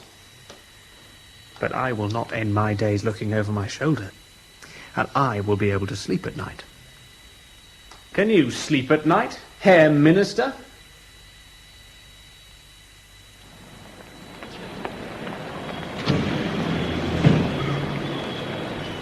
You must get on board now. You mustn't miss the train. I don't really know that I want to go back, Sarah. You've done your work. It could be dangerous for you to stay. Don't look at me for encouragement, Herr Mendel. There are a number of angry men in this city not above taking their revenge. As a policeman, I acknowledge your great help, but I cannot encourage further involvement. If there'd been space on a plane, I'd have got you on that. I shall sleep easier when you're gone. If you need me for the trial of Hartman and Haller, I'll come back. We will not need you. And the bishop's murder? Hartman will be tried for conspiracy on that count. But the man who actually pulled the trigger? We'll find him in time. And the others? The ones we haven't found? The work will go on. And you, Sarah? You come to Scotland to visit? Oh, what an embarrassment I would be. A 40-year-old shikser with a Mauser pistol. No, Benny, not a good idea. Not for a nice Jewish boy from Glasgow. Then I'll come back to Germany to visit you. Oh, you say so now. But it will be different when you get home. You must get on board now. We'll see then, Sarah, won't we? We'll see. But here, you will take this. When you're out of Germany, get rid of it. A temporary memento. What is it? The Mauser pistol. As a protection. I don't... Goodbye, Benny. Goodbye, Sarah.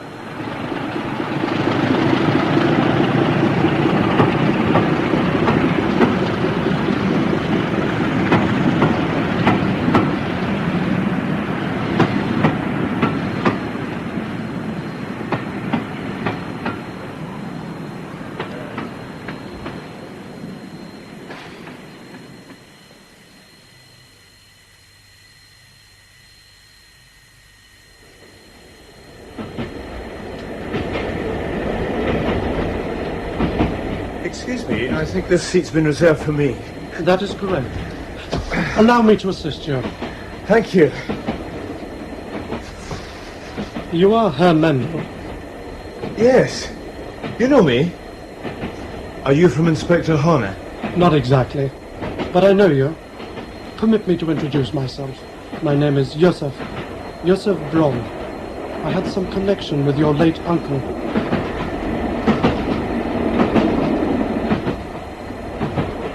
Would you like a cigarette? As you see, we are leaving the city, coming to the countryside. And then we go through a tunnel. If you will turn your back, you will see from the window.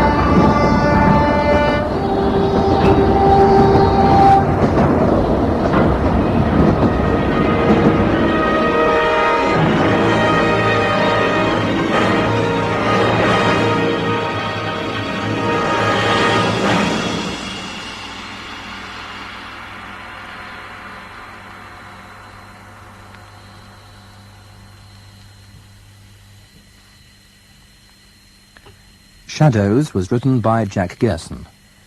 The cast was the Bishop, James Cairncross, Joseph, Patrick Hannaway, Inspector Honer, Patrick Malahide, Mendel, David Stewart, Sarah, Alison Gollings, Benny, Gregor Fisher, Minister, Clement Ashby, Muller and Ziggy, John Shedden, Frau Bernstein, Katie Gardner. And the play was directed in our Edinburgh studios by Stuart Conn.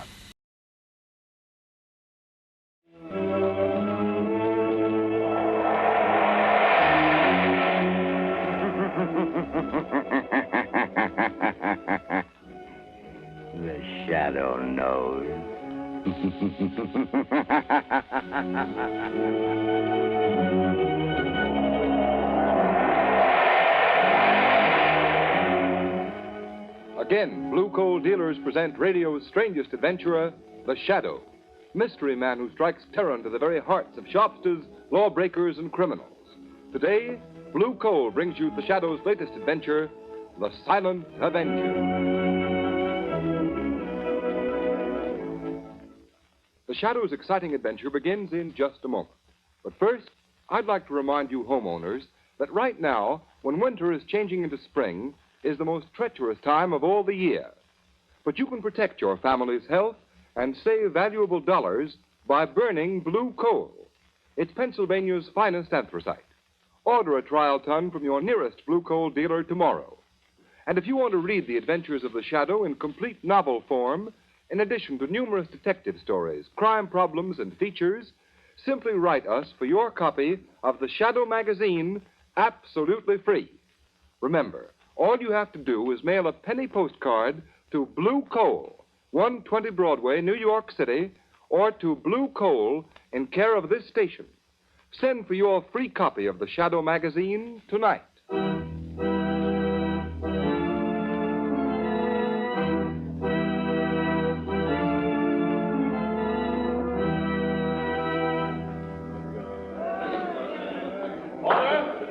Order in the court. Joseph Brecker, you have been duly tried by a jury and found guilty of murder in the first degree. You now appear in this court that sentence may be passed upon you. But before I pronounce sentence, have you anything to say? Yeah, I have. Before you pass sentence on me, I'm going to pass sentence on you. You, Judge Wilson, on Sloan, the prosecuting attorney. On those 12 good and true saps on the jury. Order in the court! And on one more, maybe. The guy that really trapped me in the first place. The only guy smart enough to get me. The Shadow. Order! Order in the court! That will do, Joseph Brecker. You have nothing to say in your own behalf. This is in my own behalf, and you'd better listen, all of you. I know I'm on my way to the death house, to the chair. But I'm warning you. For every day I sit in the death house, one of you will be killed. Starting with the foreman of the jury. And if the governor doesn't commute my sentence to life, he'll die the day I burn. Order! Order in the court! Joseph Brecker, by the power vested in me by the people of this state, I hereby order you to be taken to the state penitentiary, there to be delivered over to the warden, by whom on a certain day determined by this court, he shall in the manner prescribed by law put you to death. And may God have mercy on your soul. Order's adjourned. All right, come on, clear the court. Outside. Well, it's a sheer bluff, I tell you. How can Brecker kill a whole jury? The DA, Judge Wilson, even the governor. I tell you, he's crazy. Well, I'm glad I wasn't on that jury. Yeah, you bet. Counting on his gang to wipe out. Brecker's gang are all dead or in jail. I know, but you can't... Get that crack Yes, about the I Shadow. know. Nobody's ever seen the Shadow. He could appear right in this courtroom and not be seen. I'd hate to have anybody like that here. Well, Margot, let's get out of here. It must be very flattering to inspire such awe and fear, Lamont. It has its disadvantage, Margot. Unfortunately, the mystery surrounding the Shadow inspires fear and terror in the innocent as well as the guilty. The unknown is so often associated with evil. There's no help for it. The Shadow must remain a shadow. Lamont, what do you make of Brecker's threat? Do you think it's just bluff? I wish I did, Margot. Meaning? Meaning, Lamont Cranston is going to don the Shadow's cloak and call on Joe Brecker in prison.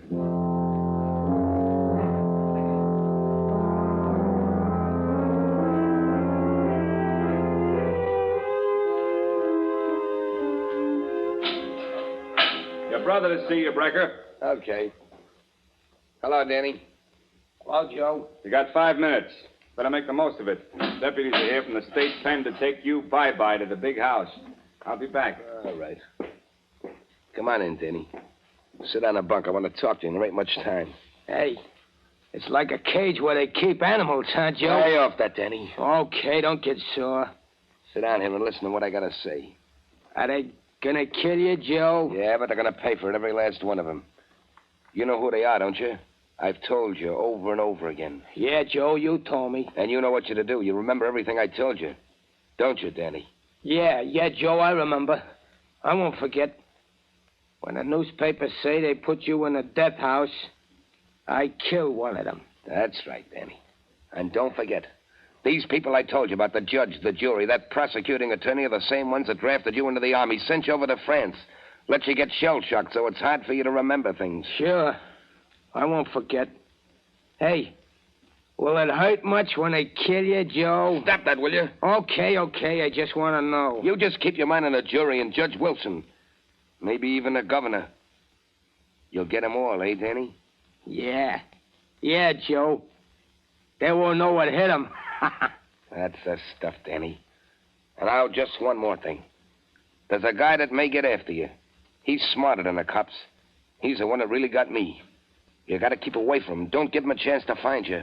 How can I do that? You gotta keep away from home. Don't go near the flat of the old lady. But Ma will worry if I don't come home next, Joe. No, she won't, Danny. She'll know you got things to do. All right, Joe. What about the fella I can't see? Is he dead? Like all my buddies in the war? The ones that talk to me in the dark? No, Danny. This guy's different. He ain't dead, he's alive. You can hear his voice, only you can't see him. But if you ever hear his voice, you'll know he's near you. Somewhere in the shadows. Yeah? If he talks to me, I'll fix him, Joe. Sure, but not the way you're going to get the others, Danny. 'Cause you can't see him, see? Now, look. You know those old hand grenades you have at home? Yeah? Well, I want you to carry a couple with you. If this guy ever finds you, if he tries to stop you paying him off for killing me, you just pull the pin of a hand grenade and throw it where you think his voice is coming from. That'll get him. All right, Joe. But how'll I know when it's him? You'll know all right, Danny. He has a queer kind of laugh. And he calls himself the Shadow. All right, Breaker. Time's up. Come on, you. Okay. So long, Danny. Don't you forget anything. So long, Joe. I wouldn't forget. I wouldn't forget nothing you told me. Come on, you. Out this way. Take it up. The poor dope. He'll do it all right. He'll fix him. Every last one of them if I burn. Who's that? I heard somebody, but there's nobody there. Hey, guard! Are you surprised to find me here, Joe Brecker? Shadow. So you weren't expecting me. And yet prisons are filled with shadows. Shadows in the minds of men walking in the shadow of death itself. What do you want? You put me here, sent me to the chair. Why can't you let me alone? Because your career of murder is not over. Because I know you mean to carry out the threat you made in court. Yeah. Yeah, and you can't stop me, Shadow. I can. Because you're going to tell me how the jury, the prosecuting attorney, and Judge Wilson are going to be killed. You're crazy. I'm not telling you anything, Shadow. I'm not afraid of you anymore. I got nothing to lose. You are telling me, Brecker. Yeah? You see, I can read your mind. One thought is racing through your mind now. It's mirrored in your eyes, etched on your brain. You're lying, trying to trick me into telling you. All right, I'll tell you what you're thinking about. You're thinking of a man. He acts strangely. That's it. He's shell-shocked. No. Am I right? No, stop it. This man is very close to you. I've got it. He's your brother. His name is... Let's see. Danny, isn't it? No, go away. Leave me alone. Thinking that even now your brother, Danny, is hurrying home to get a high-powered rifle out of a trunk. Is that true? A rifle equipped with telescopic sights No. and a silencer. You're thinking of Danny's medals for marksmanship. His decorations for valor as a sniper. A sniper so cunning he could hide in an open battlefield. It's a lie. Pick his enemies off at long range and not be seen. That's all I need to know, Brecker. All I need to know. No, you're crazy. You're just guessing. All right, suppose he is. You won't find him. You won't stop him, Shadow. Shut up, Brecker. What's eating you? No. Hey, shut up, Brecker. What's the matter with you? Who do you think you're talking to? It's a Shadow. He's here in the prison. Yeah, well, don't let that worry you, Brecker. There's plenty of shadows where you're going. Come on. Deputies are waiting, and you're heading for the last mile.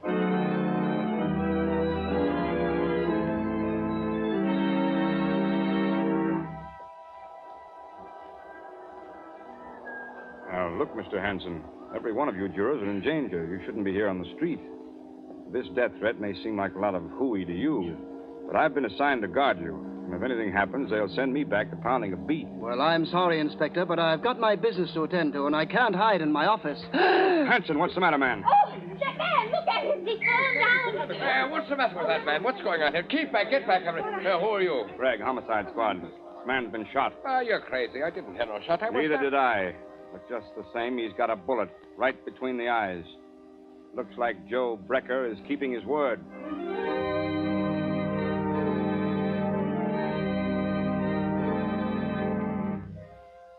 Lamont, can't you do something? Can't you find Danny Brecker? No, Margot. He got away. He hasn't been near his mother's home since his brother Joe went to the death house.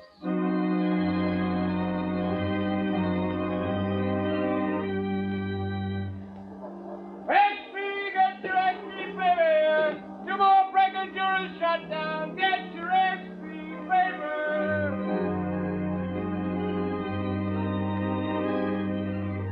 I've got to find Danny Brecker. He's somewhere. Hiding somewhere. Waiting to strike again. I've got to find him.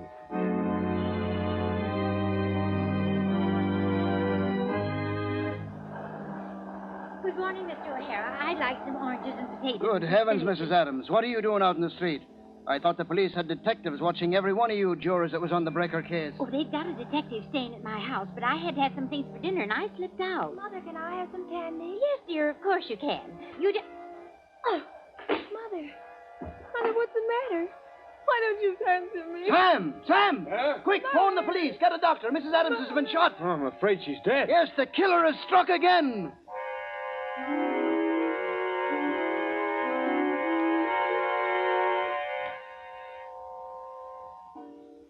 Judge Wilson. Yes, Harvey? Judge, don't you think it'd be, well, safer with a killer still at large if you had those window curtains closed? No, that's not necessary. This apartment's on the 20th floor. Yeah, I know, Your Honor, but just the same, I'll answer it, sir. Thank you. Hello? Yes, Judge Wilson is right here, Your Excellency. No, the governor's on the wire, sir. Here you are, sir. Hello? Yes, Governor. Yes, of course you couldn't commute Joe Brecker's sentence. If you did a thing like that, even to save the rest of the jury, there'd be no more law and order.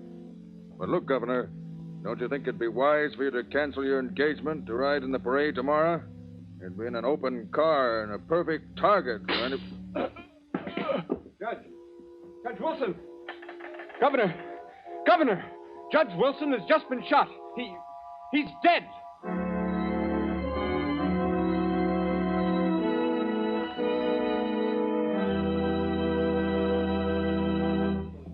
The Shadow will continue with his adventure in just a moment. In the meantime, here is a message of particular importance to families throughout this area who supply their own heat. We are now in a period of the year when all fuels are put to their severest test. However, homeowners who use blue coal have nothing to worry about, because blue coal, which is especially prepared for home use, is better qualified to meet sudden changes of weather than other fuels. During mild weather, blue coal banks for long periods with little attention. Then, when the temperature takes a sudden drop, blue coal immediately responds with minimum draft, sending a uniform supply of heat throughout the living quarters of the home. Because blue coal burns down to a fine powdery ash, it is not only an economical fuel, but a particularly clean fuel as well. Furthermore, blue coal is an American product, mined in Pennsylvania by the Glen Alden Coal Company. Unlike a good many other fuels sold in this area, blue coal is prepared exclusively for home use.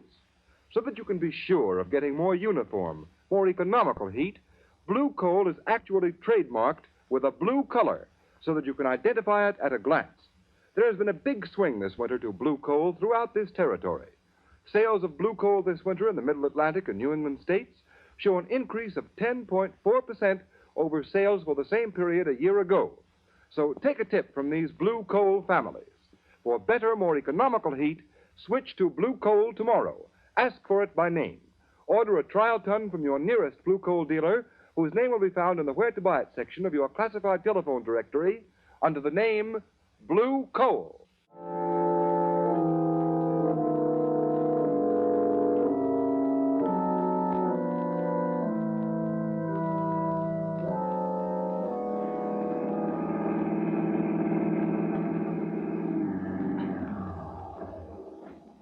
Good work, Margot. Hello, Lamont. Didn't take you long to get here. Let me help you out of the car.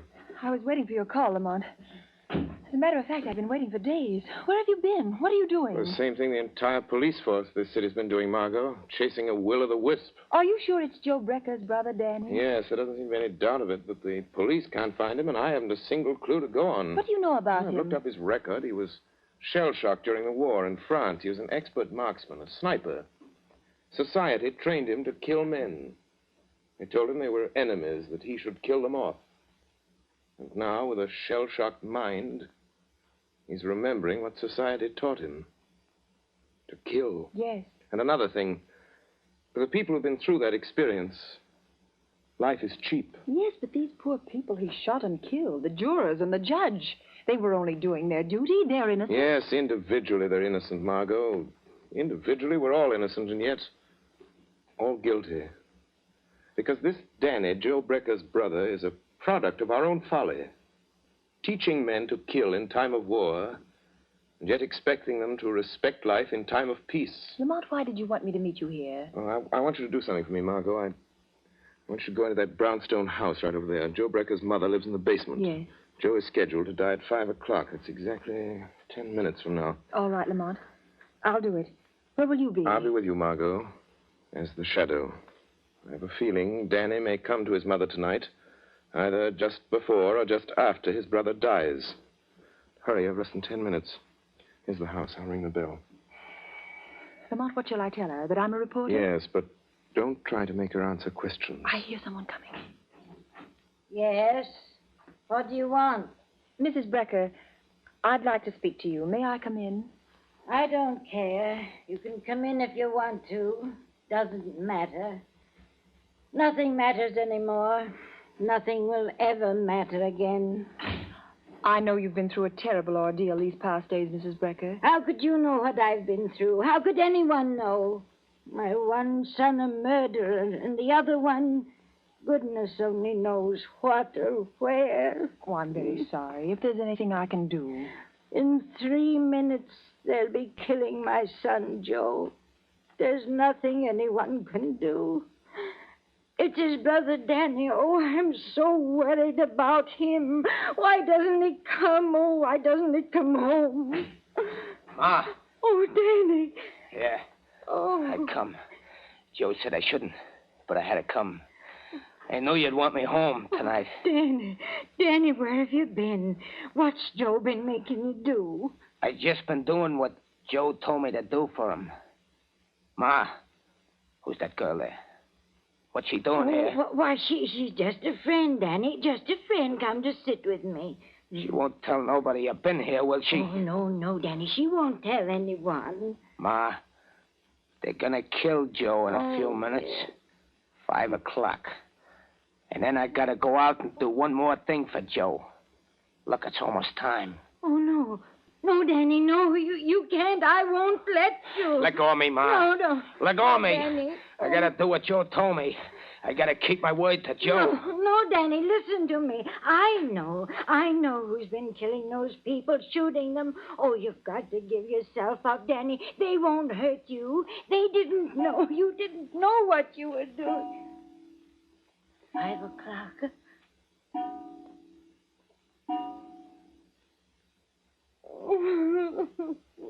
It's time. It's time. 5 o'clock. Joe's dead. Now I gotta go back to the tower and do the last thing Joe wanted me to do for him. Danny, don't. You've done enough harm. You keep out of this. Joe told me to do this. I gotta. I can still hear a voice telling me to do it. Now you hear a voice telling you not to, Danny. Voice? I know. You're the shadow. Yes, Danny. And for your own sake, your mother's sake, Danny, Joe told me what to do with you. He knew you'd find me. That's why I got this hand grenade. Oh, Danny, don't. I got my hand on a firing pin. I'm going to pull it out. Stop, Danny. I'm warning you. The voice came from there, in the corner. Joe told me to throw the grenade. Bye-bye, Shadow. What happened? It's all right. I managed to pick up the grenade and throw it through the window into the court before it exploded. Oh, thank heaven. I don't mind saying that's the closest call the Shadow ever had.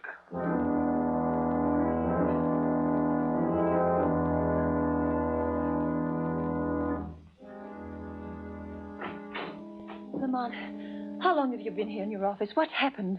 Were you able to trail Danny to his hiding place? No, by the time I got to the street after that hand grenade episode, he disappeared. But haven't you any idea where he went?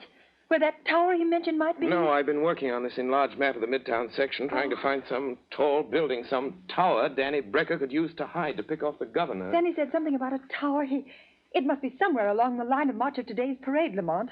Margot, that's the Wardman Tower. But it isn't finished. They stopped work on it. It's nothing but a steel frame. What could be a better place for a sharpshooter like Danny Brecker? There's no work going on there, just a watchman down on the street level. Margot, it's a long chance, but it may be the answer. Come on, there isn't a minute to lose. My car's downstairs, Lamont. I'll drive you over there. But what if he isn't there? What if he's somewhere else, waiting to strike? In that case, Margot, I'm afraid we'll have a new governor of this state.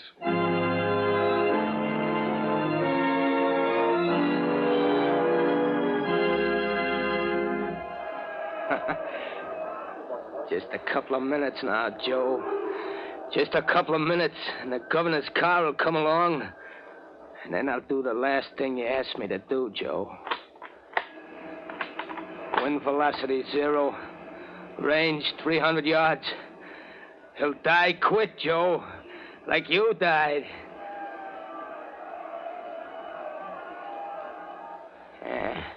The governor's coming now, Joe. That's his automobile with all the flags on it. That's him, sitting in the back with all those fellas around him. But I can pick 'em out. I won't miss, Joe.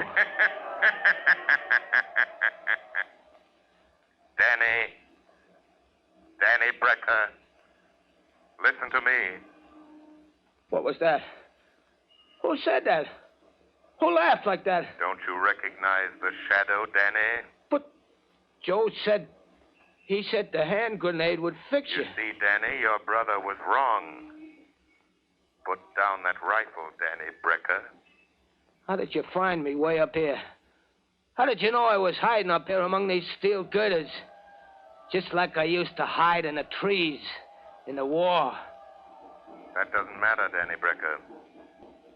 All that matters is that you must not kill any more people.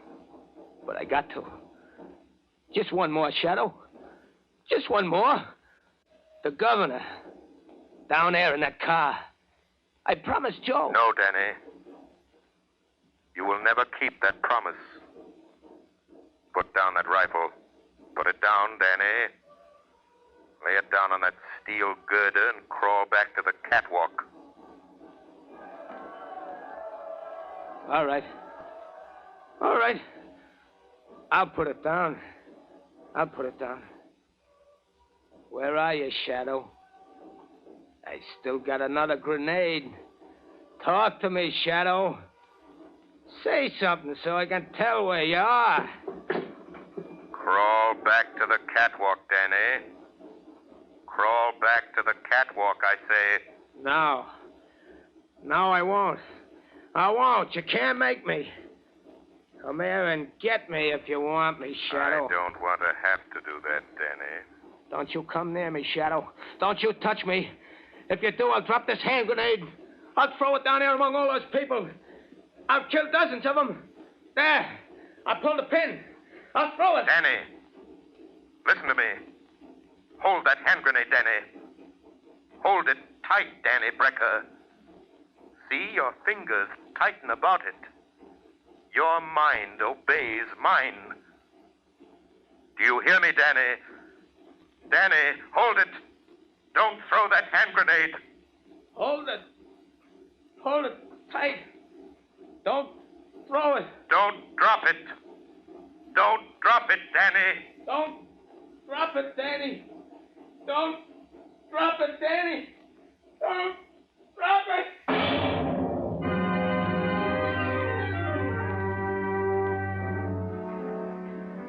Yes, Commissioner Weston. A high-powered rifle fell into the street. Fell right in front of the governor's car. I'm glad no one was hurt. Mm-hmm. This is the 30th floor. This is where the bomb went off. Blew the guy to pieces. Good heavens, he must have had a time bomb that went off too quick. Any idea who it was? Yep. They found an identification card and some newspaper clippings in his pocket, and what was left of him. It was Danny Brecker, Joe Becker's brother. Oh. Well, I guess that's that. Don't suppose we'll ever know what really happened. Anyway, there's one consolation. Looks as if the shadow fell down on this case just as badly as we did. Not quite, Commissioner Weston. Oh, so you got here in time to take credit for this, eh, Shadow? There is no credit. No glory in the death of Danny Brecker, Commissioner Weston. He was a victim. A human instrument of destruction.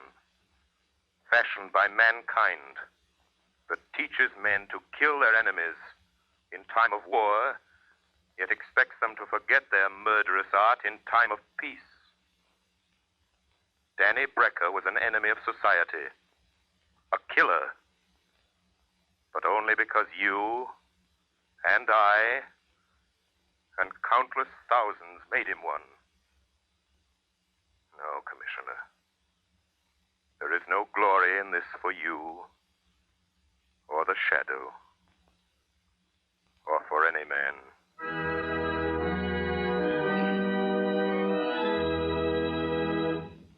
Now, Mr. John Buckley, Blue Coal's heating expert, has a few words of valuable information for you. Thank you, Ken Roberts. Good evening, friends. This summer, you no longer need to skimp on your hot water to save money on gas bills. Now it's possible for you to have from 3 to 5 times more hot water than ever before without any increase in cost. In fact, I'm sure I can tell you of a way to guarantee a greater supply of hot water at lower cost.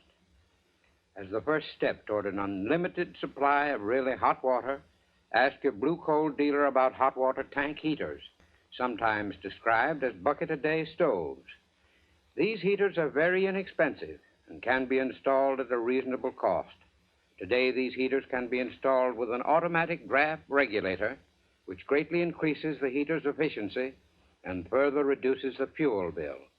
Heaters equipped with regulators not only help to maintain a supply of uniformly hot water, but they also make the operation of the heater practically automatic. Your Blue Coal dealer will be glad to tell you all about these heaters and quote a price on the size best suited to your requirements. I thank you. Thank you, Mr. Buckley. And friends, follow Mr. Buckley's advice. And remember this, you can show Blue Coal and the Shadow just how much you really enjoy this program by mailing the request for your free and postpaid copy of the Shadow magazine tonight. I'll repeat the address. Blue Coal, 120 Broadway, New York City, or Blue Coal in care of the station to which you are listening. Don't forget, mail your letter or postcard tonight. And for better heat at less cost, phone your nearest Blue Coal dealer tomorrow. You have just heard a dramatized version of one of the many copyrighted stories which appear in the Shadow magazine. All the characters and all the places named are fictitious. Any similarity to persons living or dead is purely coincidental.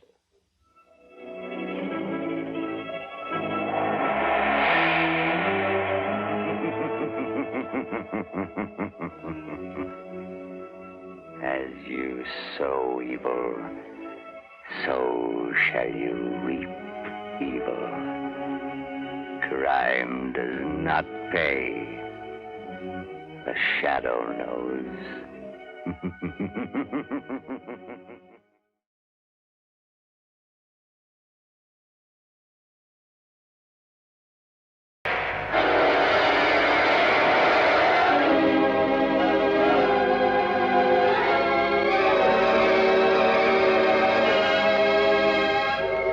Introducing the thrilling adventures of The Shadow, the hard and relentless fight of one man against the forces of evil.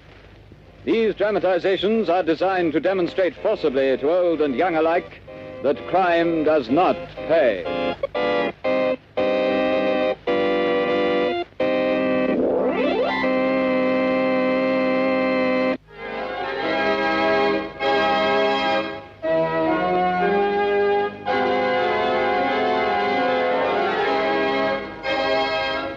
The Shadow, who aids the forces of law and order, is in reality Lamont Cranston, wealthy young man about town. Years ago, in the Orient, Cranston learnt a strange and mysterious secret, the hypnotic power to cloud men's minds so they cannot see him. Cranston's friend and companion, the lovely Margot Lane, is the only person who knows to whom the voice of the invisible Shadow belongs. Today we present the Shadow in one of his most remarkable adventures, a murder mystery of science and crime, The Phantom Voice.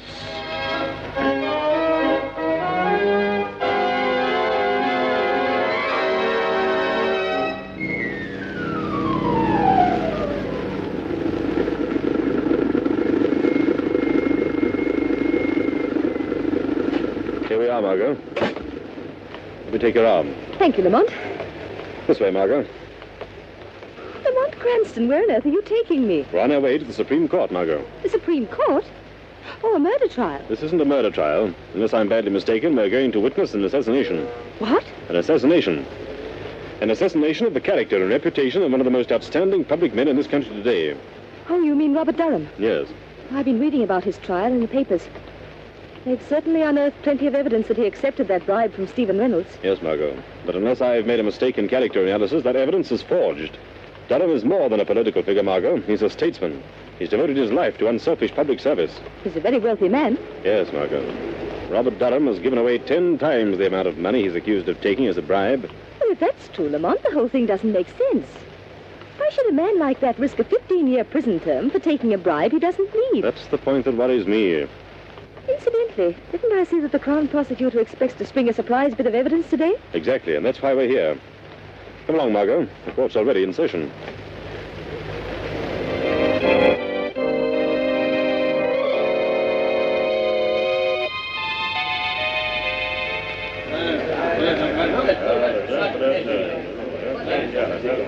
Silence! Silence! One more such outburst on the part of the spectators of this trial, and I shall order the courtroom cleared. The learned counsel for the defense will now proceed with the case. Your Honor, I have stated the case for my client.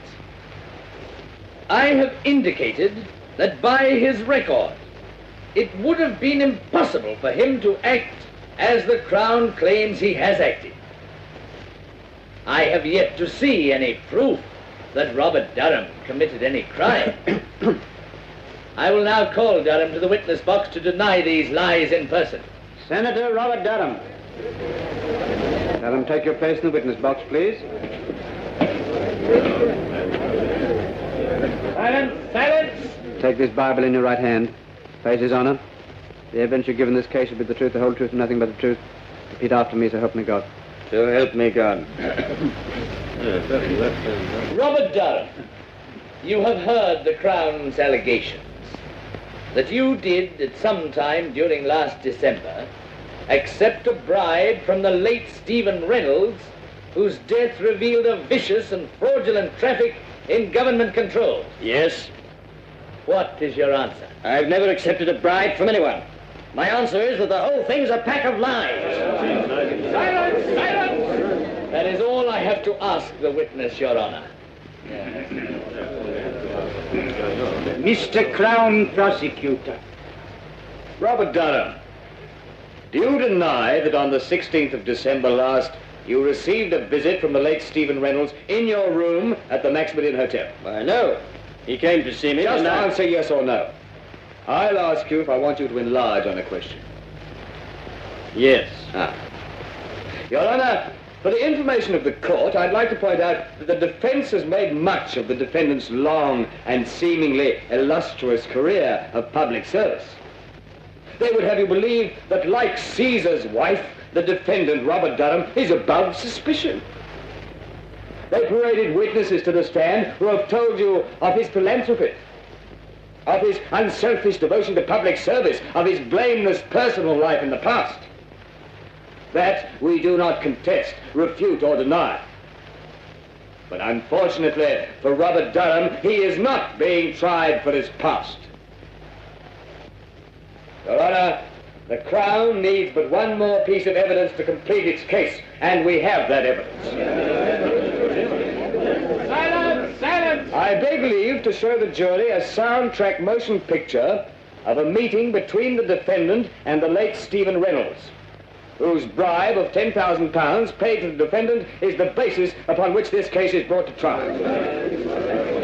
Silence! Silence! Has this motion picture a direct bearing on this case, Mr. Crown Prosecutor? It has, Your Honor. Has the counsel for the defense any objection to the introduction of this type of evidence without due notice? My client has nothing whatsoever to fear from the introduction of any authentic motion picture record of any meeting with Stephen Reynolds and himself, even though the picture was made without his knowledge. Very well. The projection equipment is in the courtroom. With Your Honor's permission, will you order the shades drawn and the lights extinguished? The court constable will please draw the shades. Again, I caution spectators against any outbursts of any kind. Furthermore, none will be allowed to leave the court until the introduction of this evidence is complete. You may proceed, Mr. Crown Prosecutor. With the court's permission, we will place this screen in full view of the jury. Your Honor. Counsel for the defense has a question.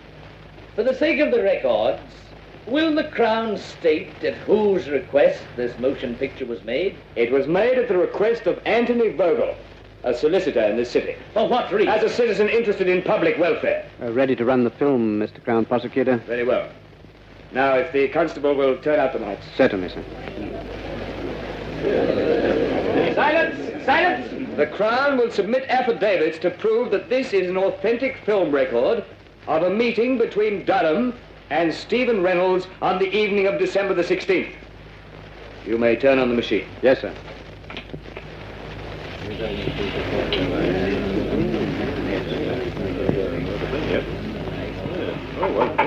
Yes, come in. Oh, hello, Reynolds. I've been expecting you. Now, look here, Durham. Why haven't I got the building contract for that new government housing project? The money's been appropriated. You said you'd use your influence to swing the deal after we fixed you up. Of course, Reynolds. I told you you'd get that contract for a consideration. But you didn't send me my gift of £20,000 for working it for you, so naturally... Oh, so that's it. You want to be paid off first, huh? Yes, and in cash. No checks. All right. You'll get your 20,000. Get me that contract. I'll be back in an hour with the money. Silence! Silence! Silence! That is the end of the film. It's a lie. A lie, I tell you. I never said that. Silence! Silence! Your Honor, I object. My client never had such a conversation with Stephen Reynolds. That picture is a fake. One moment. The court constable will please turn on the light. Your Honor, allow me to remind the counsel for the defense that pictures don't lie. Your Honor, we don't deny that the meeting between my client and Stephen Reynolds did take place in the manner shown in this film, but we deny that any such conversation took place. Have you any proof of that? There are only two people who could know what went on in that room.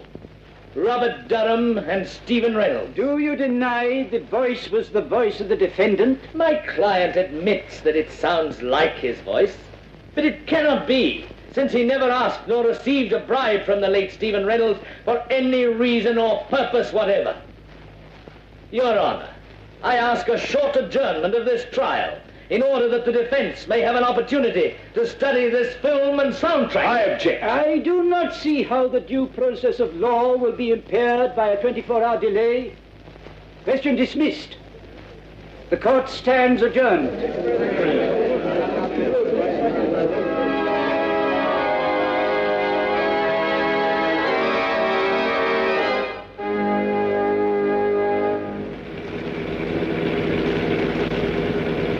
Lamont, after seeing that talking picture of Robert Durham meeting Reynolds and practically demanding a bribe, how can anyone doubt his guilt? Margot, the Greeks had a philosophy that ran something like this.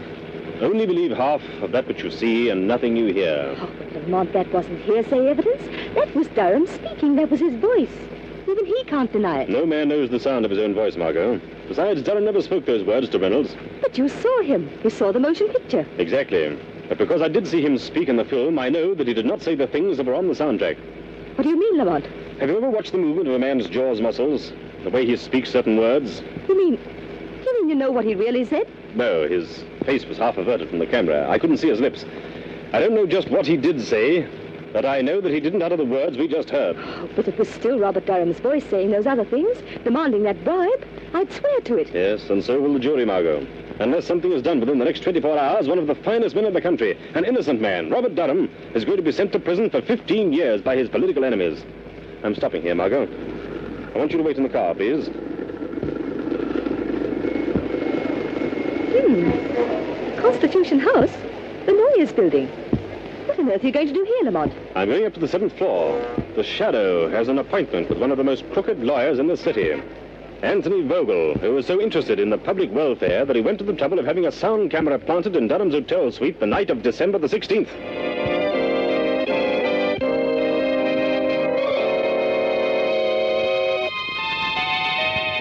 A man's reputation at stake. But the Shadow is not going to stand idly by and watch an innocent man be sent to prison. It's a tough fight he's buying into, but the Shadow's about to give blind justice a helping hand.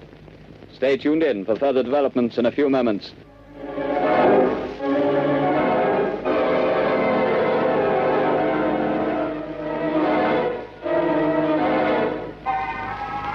Everything's checked, Mr. Vogel. You certainly put it over. Pulling that sound picture out of the hat certainly did the trick. Yes, but I'm still worried, Travers. Ah, there's nothing to be worried about. Robert Durham's as good as on his way to Long Bay right now. Well, I won't feel happy until he is. Yeah. Well, getting on to something personal, boss. When are you going to get me a wrestling bout? Wrestling bout? Yeah, it's about time I got in the ring again. Well, I could do with the extra sugar. Forget you're a wrestler, Travers. You'll make more money as my bodyguard. Any calls for me when I was down the court? Oh, yeah. Wilson phoned a couple of minutes ago. Now, why didn't you say so? Well, you didn't ask me. What did he want? He wanted to talk to you. Hey, what do you suppose he wanted? More money? I've paid him all he's going to get. Hold on a minute. Perhaps he's read in the afternoon papers that we're really using the soundtrack 4. If he gets chicken-livered and talks... Perhaps we should fix him so he can't talk, eh, boss? What do you mean? Well, he's got a 7th-story flat at the Cross. Perhaps he could fall out of one of the windows accidentally, like. He'd only have to fall once. It might be a good plan if he gets too nosy. All right. You want me to go over there now and take care of it, boss? No, there's no sense doing anything about him until we have to. But the first sign of anybody catching on to what we're doing, then we'll arrange a neat little accident for Mr. Wilson. And now let's take a look at that Wesley murder case. One case at a time, Mr. Vogel. What was that? Suppose we review the evidence of the case against Robert Durham. What sort of devilstick is this? Where are you? I am the Shadow, Mr. Vogel. I can't see you. Nevertheless, Vogel, I'm here in the shadows. Cripes, boss. Somebody's talking and nobody's here. Shut up, Travers. I'll handle this. So it's the Shadow. You've come here to play your hypnotic tricks on me. What do you know about the Durham business? I know everything about it.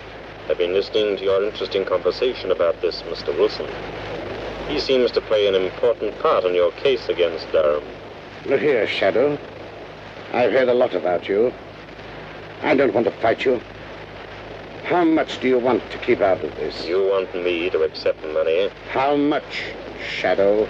There isn't enough money in the world to hide what you're trying to do, Vogel. Who is this man Wilson? What part did he play in this scheme of yours? Oh, so you don't know. You're just trying to find out, are you, Shadow? Travers, lock the door. All right, boss. It's locked. Melodrama won't help you, Vogel. Cripes, boss, if I could only see this mug. Come on, Travers. You don't need to see him. What do you mean? Give me your hand. Well, all right, but it don't make much sense. You'll see. All right. Now stand up with me against this wall. Now stretch out your arms. Can you touch the side wall at that side? Yes, I can touch it. Good. I can touch it on my side. Now walk slowly to the other end of the room and don't let your fingers move from the wall. Oh, I catch on. Then the Shadow can't get past us. You're quick. Now walk forward slowly. Slow, you fool. All right. Well, I don't feel anything. We're almost to the end of the room, boss. Happy goes away. No, he couldn't get through the door. It's locked. The window's locked, too. Boss, I feel something. I got him, boss. I can't see him, but I've got him.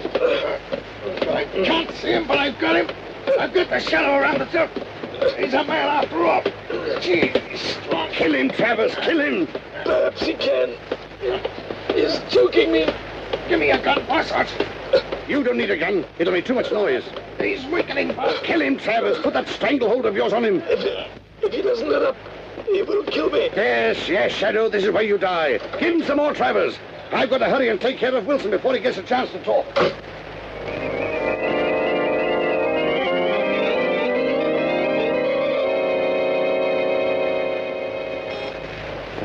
Wonder who that can be. Oh. Good evening, Mr. Vogel. Hello, Wilson. I heard you were trying to get hold of me earlier this evening. Yes, that's right. I want to talk to you. Won't you come in? Are you alone? Oh, yes. Good.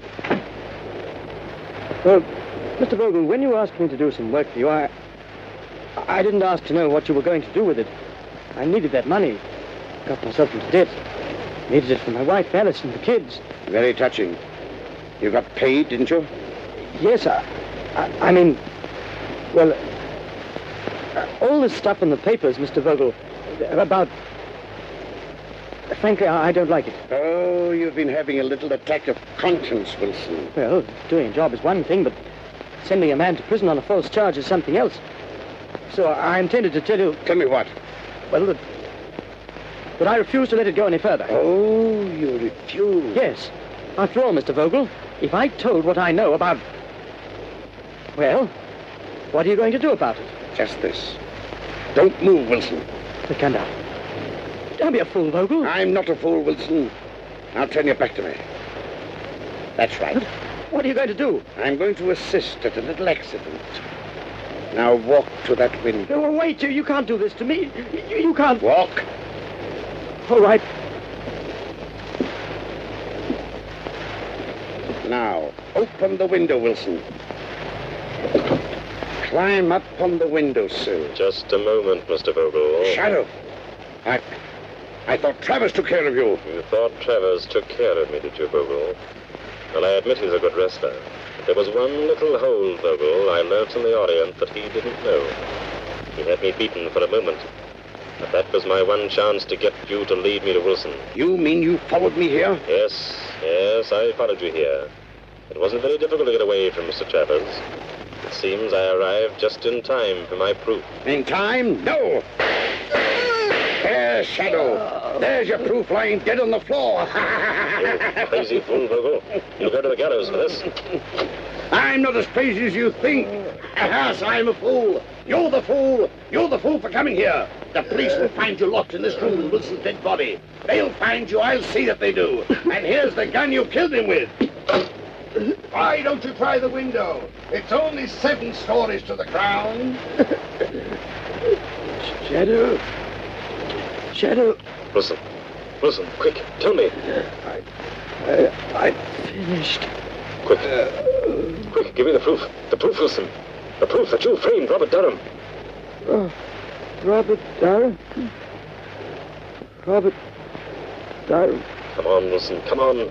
Tell me how you framed Robert Durham. Alice. My baby. Alice. Wilson. Come on. You all right? Unlock the door, Margot. The key's on the outside. Oh, Lamont. I heard the shots and I saw Vogel running out, so I couldn't wait. What's happened? If I hadn't been so stupid, waited too long. I wanted to find out their secret before I spoke. But now it's too late. Wilson is unconscious, I'm afraid. Dying. Vogel has outwitted me after all. Vogel. That's it. Vogel shot me in cold blood. He shot me. Wilson, listen to me. Listen to me and think. Tell me, how did you frame Robert Durham? Tell me that, Wilson. Tell me and I'll see that Vogel pays for doing this to you. Robert Durham. How I remember. I'll show you. Help me into the next room. I'll show you. I'll help you. Easy now, easy. I'll get on the other side of him. There. And look, it's a recording studio. That's right. It's my hobby. I'm an actor and impersonator. It's my profession. An impersonator? Yes. Help me to that chair by the turntable. I impersonate people. I've imitated Robert Durham's voice dozens of times. Hand me the microphone. Turn on the switch. There. I can't hold out much longer. Here's the microphone. Drop that needle on the wax record. And then the switch. This is Hugh Wilson speaking. I've just been shot by Anthony Vogel.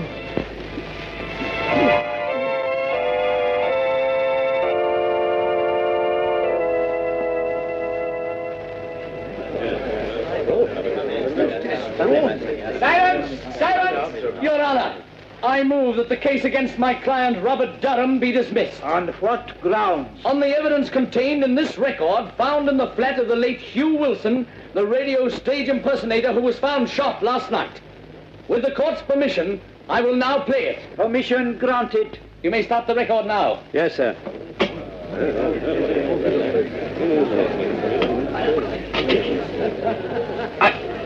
I've just been shot by Anthony Vogel. He hired me to impersonate the voice of Robert Durham. It's my voice on the soundtrack of the picture shown at Durham's trial. I'll show you how I did it. Listen. Of course, Reynolds. I told you you'd get the contract for a consideration. But you didn't send me my gift of £20,000 for working it for you.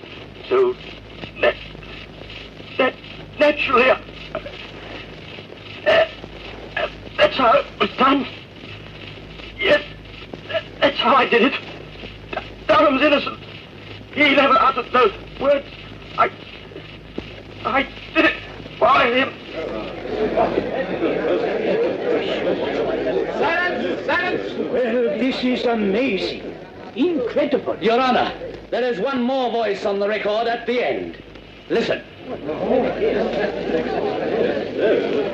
voice you have heard is that of Hugh Wilson, murdered by Anthony Vogel, the man who sought to frame Robert Durham. But Vogel failed. Just as in the end all crime must fail, and all criminals pay the penalty of death.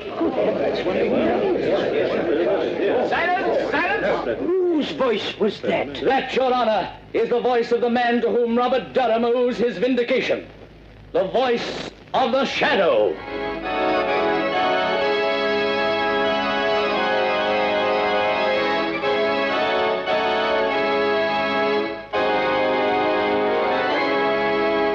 So concludes today's adventure of the Shadow, the Phantom Voice. Next week at the same time from this station you will hear I Must Never Sleep Again, a psychological mystery drama featuring the Shadow.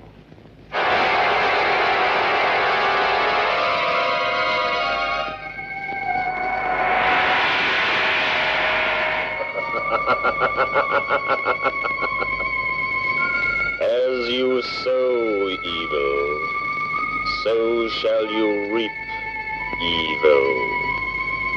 Crime does not pay. The Shadow knows.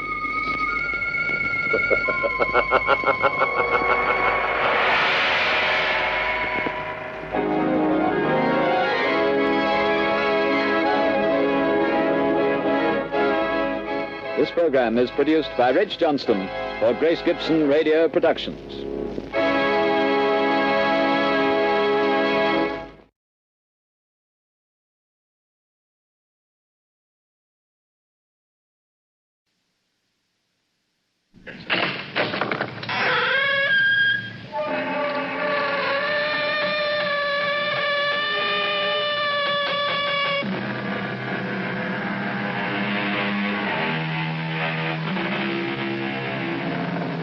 Come in.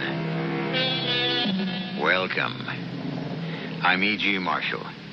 If your nerves are steady enough, I'd like to be your guide into and through, we hope, a place and a time where things happen which we ordinarily think of as supernatural, where grisly events do not necessarily have their moment and go their way as time moves ahead, but may stay and stay and still stay.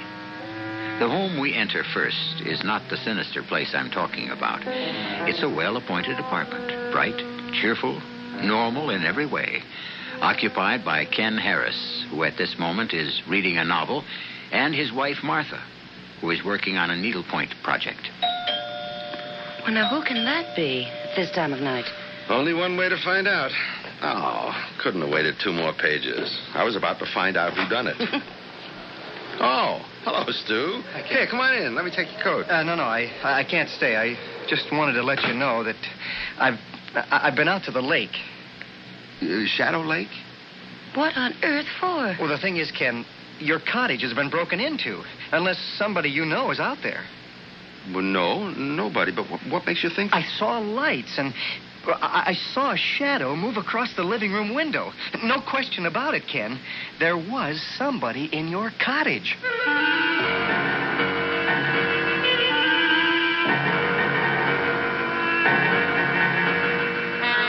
Our mystery drama, Return to Shadow Lake, was written especially for the Mystery Theater by Fielden Farrington and stars Nat Polen and Joan Lovejoy.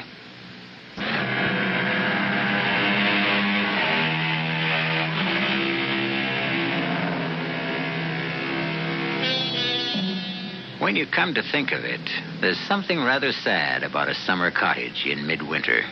Its purpose is negated. Its rooms, built to contain the sounds of pleasure, are silent. Its meaning has been stripped from it. It is empty, or should be. But according to Stu Ralston, the summer cottage owned by Ken and Martha Harris out on Shadow Lake is not empty, and whoever is in it has no business there. You say you saw lights in the windows, Stu? That's right. Well, but all the utilities have been turned off for the winter. There's no electricity. But we left a couple of hurricane lamps in the utility room, Ken. Couldn't somebody have found those? It was a dim light. It could very well have been a lamp or even a couple of candles. Huh. Did you notice if there was a light in the utility room windows, Stu? No, I don't think there was.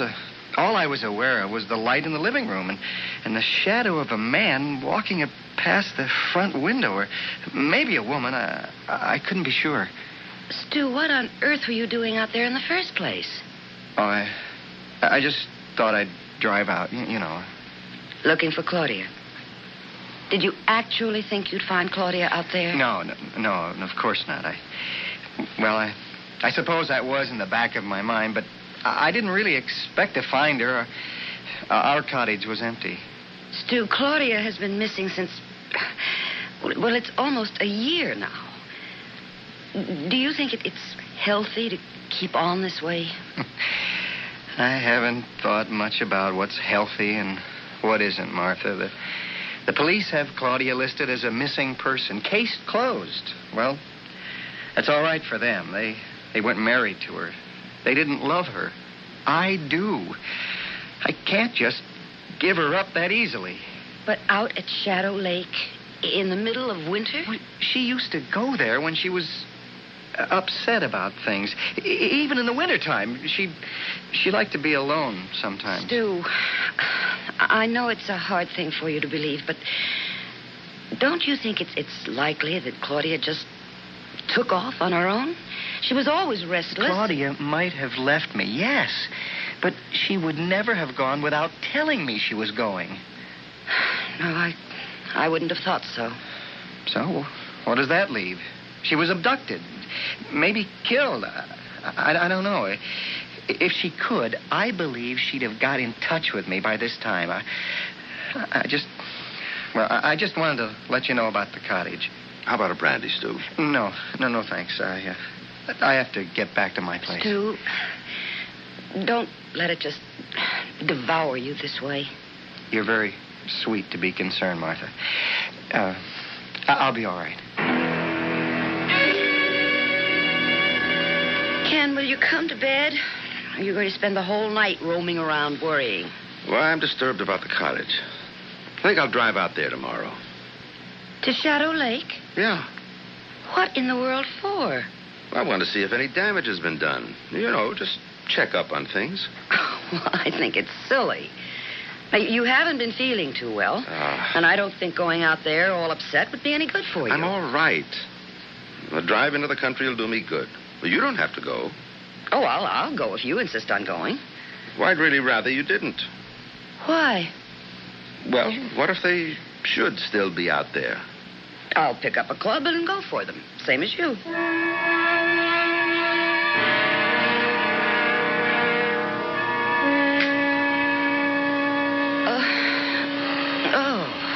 7:30.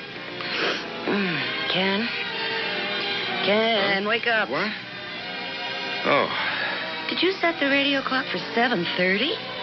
Yeah, I want to get an early start. I forgot. You still want to go out there, huh?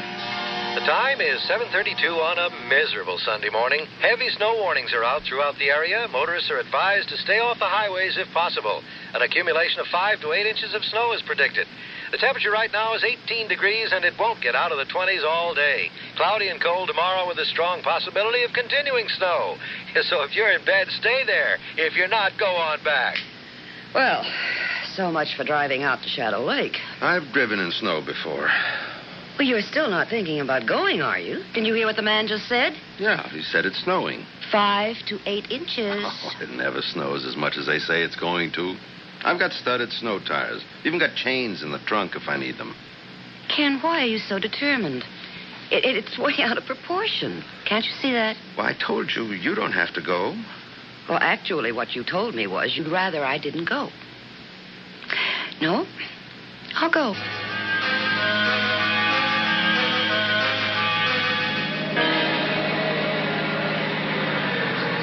Ken, come on. Enough is enough. Let's turn back. I can't even see where we're going. That's all right, as long as I can. Now, just be still and let me drive.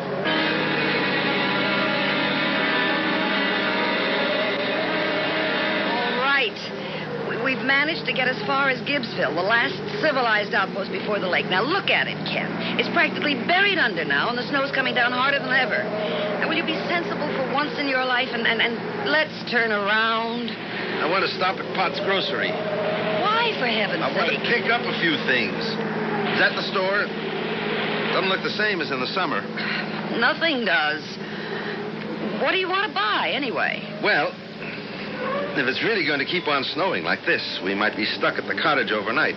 In that case... Oh, Ken. Well, if we should have to stay over, we'd better load up on food. Ken, I don't want to spend the night out there. We'll freeze. That's a summer cottage. We can't spend the night out there. Sure we can. We've got the fireplace. It'll keep the living room comfortable enough. We have to sleep over. There are plenty of blankets. And what are you going to burn, the furniture? For heaven's sake, Martha. There's a good half-quart of firewood in the utility room. There is? Funny, I never noticed it. How often do you go into the utility room when we're out there in the summertime? Well, just the same. Come on. Let's get those groceries. The roads up ahead aren't getting any better, and we sit here arguing. You know, I still can't understand how I could spend practically a whole summer in that cottage and never notice all that firewood. I guess you're just not very observant. Been there since the middle of last winter. Go ahead. Howdy, Mr. Harris. Hi. Mr. Harris, kind of surprised to see you folks out this way, weather carrying on like it is. What can I do for you? Well, we want a box load of provisions, just in case we have to stay overnight at the cottage. Martha, you know what we'll need better than I do. Well, just take one of those baskets, Miss Harris, and help yourself to whatever catches your fancy. 150 degrees below zero and cooking over an open fire. Boy, this is going to be a lot of fun. You better get some candles, too, dear. The cottage, you're saying? Yeah. Stu Ralston was out here last night, and he thinks our place was broken into. I thought I'd better just check it out. Now, you ain't seriously figuring on going all the way out to Shadow Lake in this kind of weather, are you, Mr. Harris? Yes, I thought we would. Well, tain't none of my affair, of course, but I sure wouldn't if it was me doing it. Not for love or money, I wouldn't. Oh, well, it won't be easy, I suppose, but I want to make sure nothing's been tampered with. Ain't going to let up for a spell. You can count on that. Not that I think for a minute you're going to make it out to Shadow Lake. You don't? Not for a minute. Not up that wagon track to the lake itself. Okay. This ought to hold us. You want to add it up, Mr. Potts? Sure thing. Got everything you need now? I guess so, yes. All right, let's see. $1.76.43. If you ask me, I don't think we're going to need any of it. What did Mr. Potts say about going out to the lake? Took a dim view. And you're not going to pay any attention, I suppose. You know something, Martha? You're really getting a little tiresome about this. What? $12.97 it comes to, folks. Seems like an almighty lot. We're used to it. Let's see, 10. Let's see if I have 3 ones. 1, 2, yeah. Here you are. And here's your 3 cents change. I thank you. Come on, Martha. You take my advice, folks. You'll turn right around and go back. Gonna be a mess up there toward Shadow Lake. Please, Ken. He knows knows what he's talking about. He's a native. Come on. We may not even be able to turn around if we go much further. I don't intend to turn around.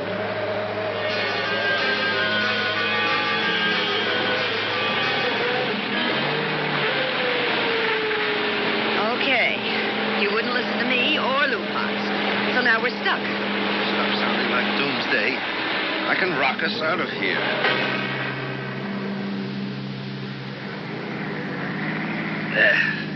Is that the turnoff to the cottage up ahead there? Yes, there's the old oak with broken limb.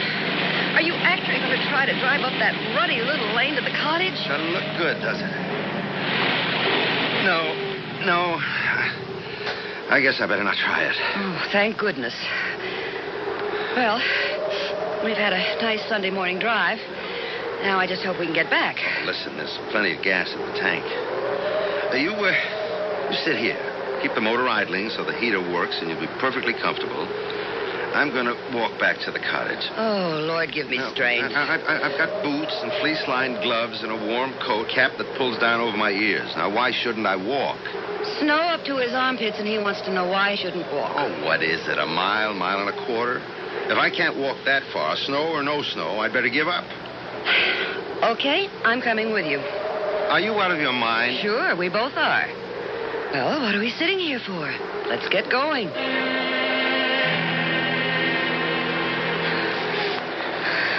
I can't, can I just can't. I told you that before we started. All right. Do you think you can make it back to the car alone? Will you go ahead to the cottage? No, thanks. I'll make it somehow.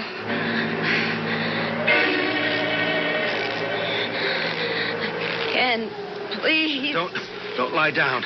And this, don't you know better than to lie down in snow now? I have to. Ken, I'm so tired. Stay on your feet. Martha. Just a little. Don't lie down. If I can get this box of groceries lodged in this tree fort. There. Now, Martha, I told you not to lie down. Just for a little while. All right. I can carry you if I have to. Can we go back? It's further back to the car now than it is to the cottage. You can't. I can't carry you. We could rest a couple of minutes, couldn't we? No. If we stop now, we stop for 1 minute to rest now. We're dead.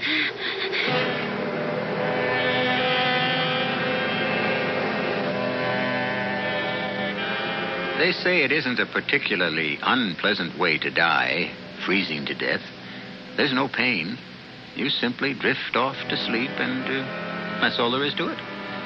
Seems to me the only people who can tell you with any authenticity what it's like to die, no matter what way, are the people who have died, and they don't come back to talk about it, do they? I'll be back shortly with Act 2.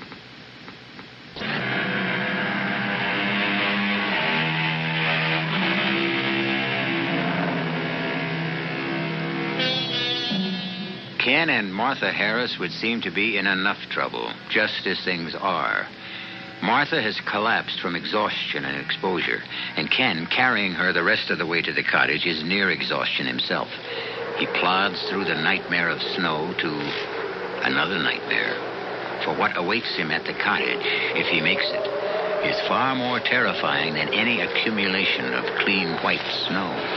Martha, I can see it. I can see the cottage. Oh, Lord, don't, Martha. Don't go to sleep. We're going to make it. Don't let yourself sleep.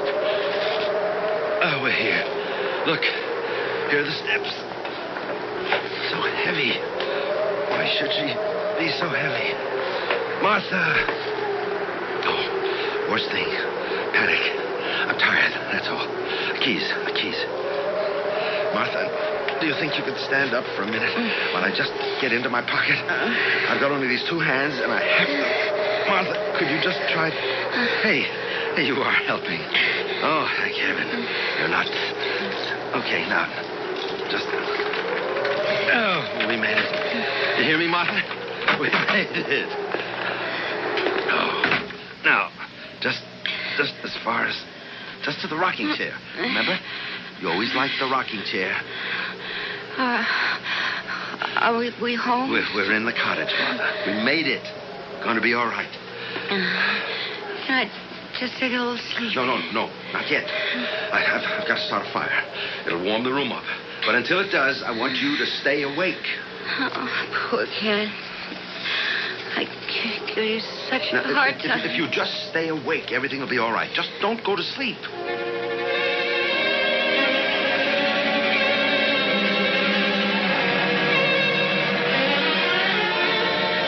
Okay. Good fire going. You're wrapped up in blankets. Everything's going to be all right. Oh, my feet are beginning to hurt like anything, Ken. Good sign. Means the circulation's coming back. I'm so tired. Well, it's warm enough now for you to take a nap. I've got to go out for a while. Out? Yeah, I'm all right. My feet don't even feel cold. I'm dressed for it better than you are. I've got to go back and get the box of groceries. Oh, Ken, can't we just forget the stupid groceries? I don't see how you can make it all by yourself back to where you left that cart. Well, I've got to. There are 3 cans of tomato soup in the pantry. Now, that's all. Ken, does it look like somebody's been here? Not that I can tell so far. I'll go over everything better when I get back. I wish you wouldn't leave. Come on, it's not all that far. Well, the truth is, I'm scared. Scared? Well, if somebody was in here last night, what if they came back? In this kind of weather? Forget it. Yeah, I guess you're right. Okay. Okay. I better get going. I may be a while. It'll be pretty slow, especially on the way back with that load of groceries. Okay. I feel as though I could sleep for about a week anyway. Good. You just sit there and fall asleep. See you later. Ken, be careful. I'll be fine.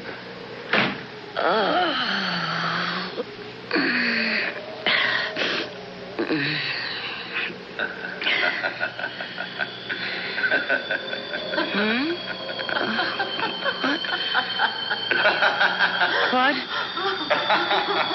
Who? Ken? Ken!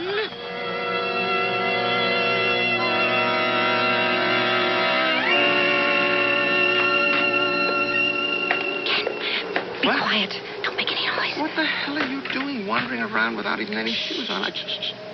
What is it? What's the matter? Ken, there's somebody in the cottage right now, right this minute. What makes you think that? I heard them right after you left, a man and a woman. They were laughing. Right after I left? Yeah, I went to sleep. I couldn't have been more than a minute, and they woke me up with their laughing. Well, you must have dreamed it. No, absolutely not. I was not dreaming. The laughing woke me up, and they kept on for a while. For a while after I was awake. Ken, I know I was awake. And then when I called out, they stopped. Did you look for them? No, I couldn't. I was scared. Okay, I'll go check it out. Just let me get this carton out to the kitchen. It weighs a ton. Well, I'll come with you while you look for them. All right. Feet still hurt? Some, but not as much as they did. I can walk all right. Okay. I want to check out on the utility room first. Well, you were in there when you got the firewood, weren't you? So, I'll look again. You just stay here, just outside the door. No, I'm coming in with you. Will you stop that? Just once, will you do as I say without giving me an argument? Oh, all right. Just outside the door here. Just until I've had a look around. I said all right. Nothing's been disturbed in here. No, everything's normal in the utility room as far as I can tell. Well, what was all that stamping you were doing? Oh, just some snow I had left on my boots. Could you tell where the laughing was coming from? I mean, what direction? No, not really. It sounded like from kind of all around. All around, okay. Let's check the bedroom. Actually, it was sort of odd. It seemed to come from farther away than in the house. Silly, of course, but it had to be in the house. It could be a skating party from Gibbsville or somewhere. The lake must be frozen over. It came from inside the cottage. Well, you can see there's nobody in the bedroom. Where would it have come from? You were in the living room. There's nobody in the kitchen, the utility room, or the bedroom. Now, that's all the rooms we have, Martha. I didn't dream it.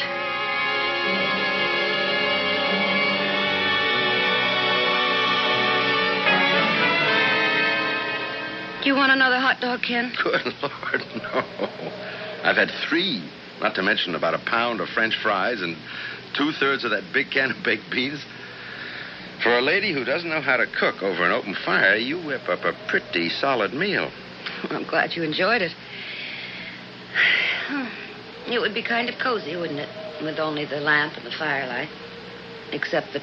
Except that what? I didn't dream that, laughing, Ken. There was someone in here. You want to know what I think? I think you and Stu were both dreaming about last night and about today. Now, I've been over this place with a fine-tooth comb. There couldn't have been anybody in here. No locks were broken. There's not so much as a chair out of place. Everything's exactly the way we left it last fall. Well, I don't know about Stu. I didn't dream it. There's nobody but us in the house now. At least we know that. And I've got a full belly, and the fire makes the room nice and cozy. You know, Ken, I'm worried about Stu. He's so... Well, he seems so lost without Claudia. Yeah. I feel sorry for him, too. But he's not the first guy whose wife walked out on him. No, that's just it. He can't believe she did. I mean, he can't believe she would, without at least telling him she was going. Yeah, well, she didn't tell him, did she? What more proof does he want? You've got it just backwards from his thinking. He thinks her not telling him is proof that something happened to her. Yeah. He also sees people in other people's cottages. Hey, I just had an idea. We left the Scrabble board out here, didn't we? Up on the shelf in the bedroom closet. How about a game of Scrabble? I don't know. Oh. Okay, if I can keep my mind on it. Give me a chance to beat you for once. I'll go get it. And, Martha, if you say you want to come with me, so help me, I'll clobber you. Okay, I'll sit right here. I won't budge. Now, I'm pretty sure I left it in there up on the closet shelf. I won't be a second. Don't hurry.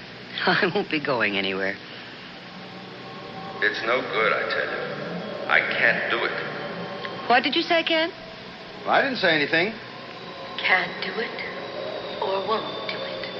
All right, won't, if you like it better that way. We'll see about that. Ken! What's the matter? What happened? Ken, I heard them again. They were talking this time. Didn't you hear them? I didn't hear a sound. You mean the people you thought you heard laughing before? I did hear them. But they were talking this time. He said he couldn't do something and... Ken, where are they? Well, I'm afraid they're just in your head, Martha. Oh, no, you don't. Just because you didn't hear them, you're not going to make me out to be off my rocker. Come on, Martha. You're nervous, you're upset, and who wouldn't be? So am I. Okay, let's play one game of Scrabble and get to bed. I piled enough blankets on that bed to smother us, never mind keep us warm. All right. But I heard them. They've got to be here somewhere.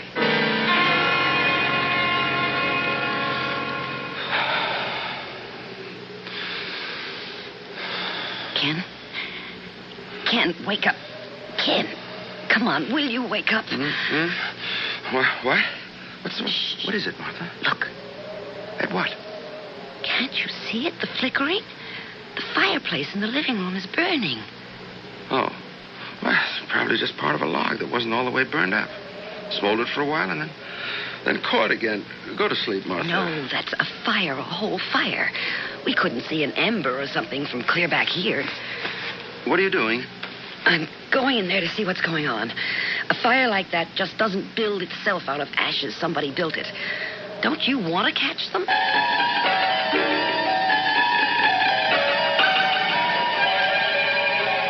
right.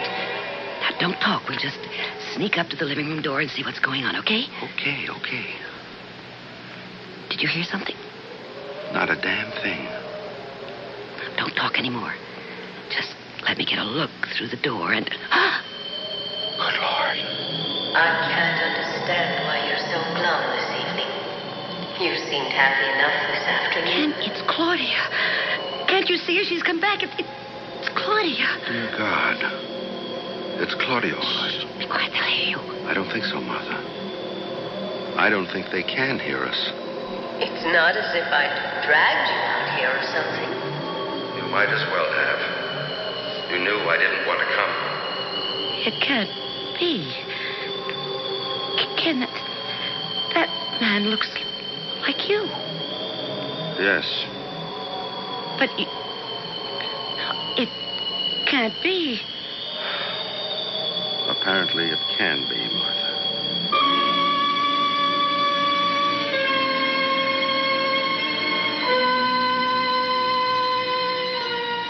Ken Harris stands beside his wife, watching a scene in which he, Ken Harris, sits in front of the fireplace talking to Claudia Ralston.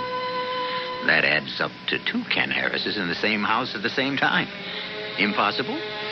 Well, very unlikely, except that there it is. And Claudia, the long-absent Claudia, is she real? We'll find out when I return shortly with Act 3.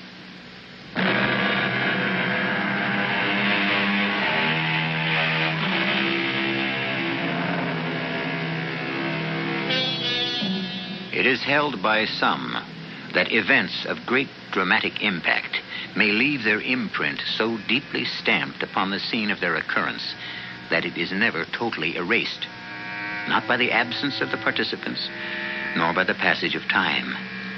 Perhaps this is what we're witnessing here in the living room of the Harrises' summer cottage. Perhaps something is about to happen which has happened before and left its indelible mark on Shadow Lake. Ken, how could it be you? You're standing right here beside me, and yet you're sitting there in the living room talking to Claudia. I don't see how it could be. It's something beyond our understanding. They're not really here, Martha. I mean, not really in this place at this time. I don't understand it either. I just want to get away from it. She's talking again. It isn't easy for me either, Ken. Not one bit easier than it is for you. I told you in the beginning, weekends are out. I hate lying to Martha. You know that. So we steal a weekday when we can. We come out here and have a cold, miserable afternoon and a short evening together and then go back to the city and wait for our next chance to sneak away. We said in the beginning, and you agreed that... I know what we said in the beginning, and I can't stand this hole-in-the-corner business much longer. That was all it was ever meant to be. You should never have let it start. Well, we did let it start. You can't undo that. And now it's not enough. It's too much.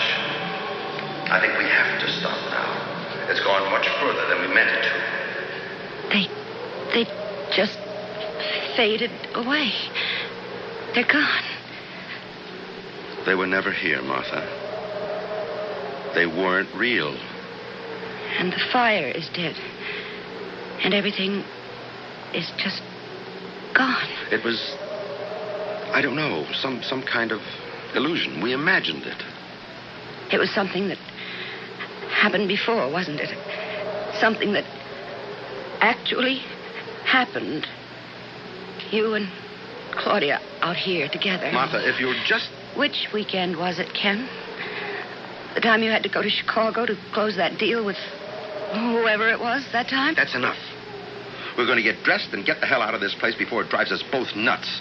Now, where... No, we're not. We're staying right here. But, Martha... I'm scared. But I have a feeling they'll be back. And I'm staying till the end. All right. If you want to see the end, we'll stay. You'll be sorry, but we'll stay.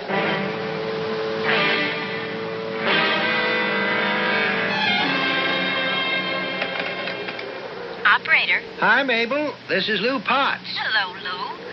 What in the world are you doing up this time of night? Oh, inventory. Have to do it sooner or later, and I wasn't anxious to leave the store in this kind of weather. Oh, ain't it awful? Still snowing, looks like, out the window. Yep, still snowing. What can I do for you?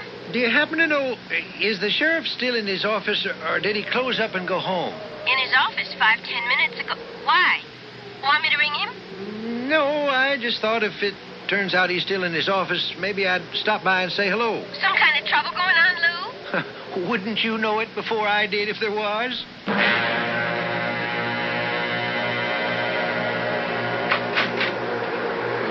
What are you doing out on a night like this, for Pete's sake? Oh, got something bothering me. Gosh, it's cold out there. It happens every winter, seems like. How come you're still around this late at night? Oh, waiting for folks like you to show up. Got something bothering them. Well, what is it you got on your mind? Well, you remember the Harrises? Got a summer place up there by the lake? Harris? Oh, sure. Pretty little thing she is. Well, they stopped in at the store this afternoon and filled up with a box of provisions to take out to the cottage with them. Today? I told them might near in so many words they was damn fools. I've been watching all day, waiting for them to come, and I ain't seen them. I would have, too, if they drove past. I must be stuck up there. Yeah, I guess there's nothing for it, but I go on up there and see, or try to. I knew it, Ken. They're coming back. I knew they would. We shouldn't be here. We should have gone away. Shh, be quiet. You want us to stop seeing each other. You've had your fun, and now you're ready to go back to Martha. Is that it? We agreed in the very beginning that it would have to end this way, Claudia. I may have agreed to that at the start, or seemed to. But I won't have it that way now. I don't really see that you have much choice. You don't? No. I love Martha, Claudia. This was never more than just a little affair. Is that what you mean? A little fun. Something you could toss aside whenever you got tired of it. Claudia, we both agreed. Oh, you and we're both agreed. I don't give a damn what I agreed to. All right. What do you want from me? I want you to tell Martha tomorrow that you want a divorce. That's simple enough, isn't it? And if she asks you why, tell her. I won't do any such thing. You know that, Claudia. Do you want to bet? I won't. All right, then. I'll tell her myself, her and Stu both. Let them do the divorcing. And don't you think they won't. I only hope Stu doesn't blow your brains out. You're not going to do that, Claudia. Do you think you can stop me? Yes. I think I can. You're not a very nice person, really. Yes, I'm quite sure I can stop you. They've faded away again. Just faded away, as if they were nothing but air. Less than air, Martha. They're nothing at all. They're a memory. Okay, you've seen the end of it. Now, will you come away with me? Oh, no. That wasn't the end of anything, Ken, and you know it. Martha, I told her I love you. You heard me tell her that. Oh, yes, sure. After you and she Martha, had... don't. Please, don't. Don't what? Cry? Not for $1 million. I want us to leave this place now. You go if you like. I'm staying for the end.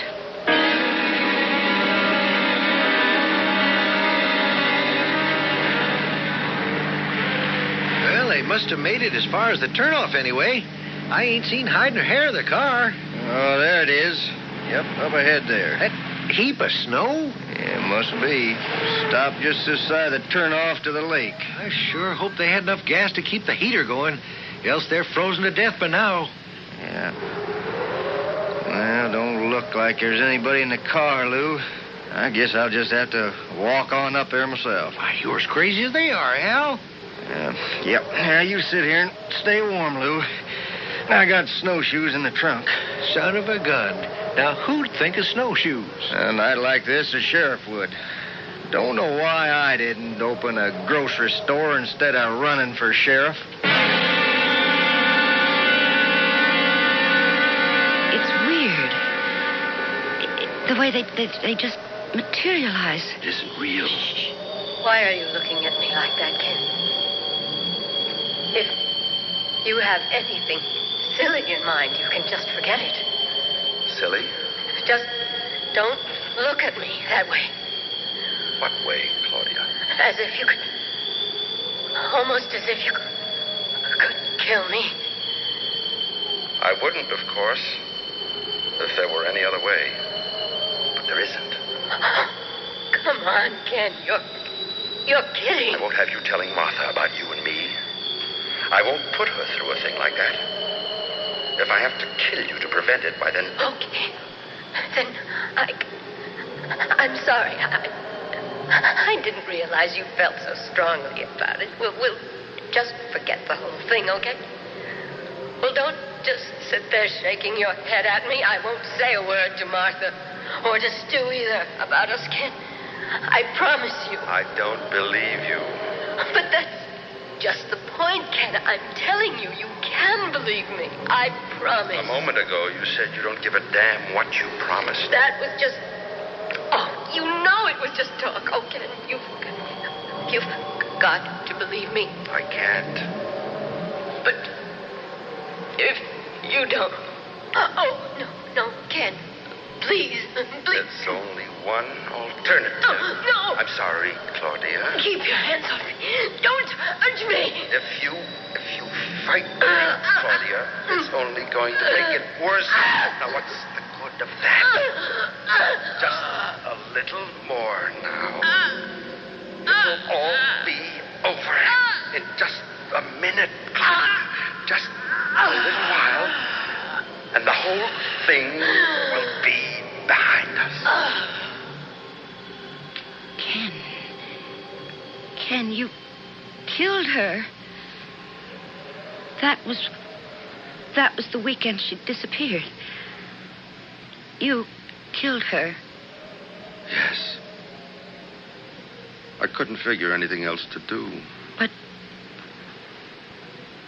Oh, God. A murderer. Martha, don't say that. Adulterer and murderer. Huh. What did you do with her? What did you do with her body? I tore some boards off the floor of the utility room and buried her under there.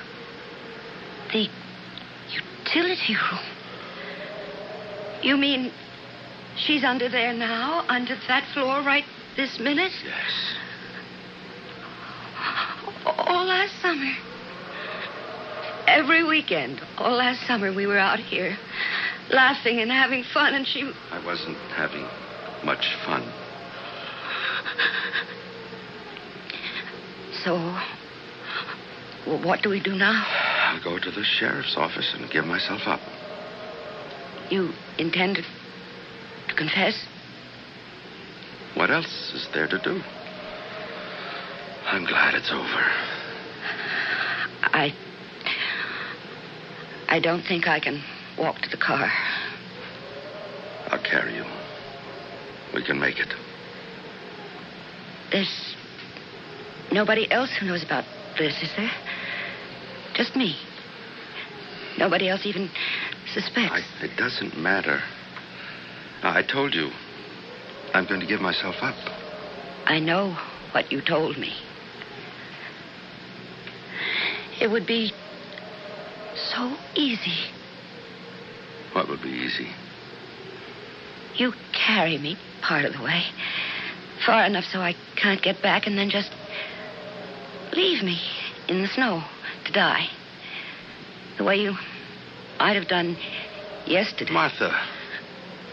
You're a murderer. You killed Claudia to save yourself. Why not me? I wouldn't. Martha, you know I wouldn't. Well, there's only one way to find out for sure, isn't there? Let's go.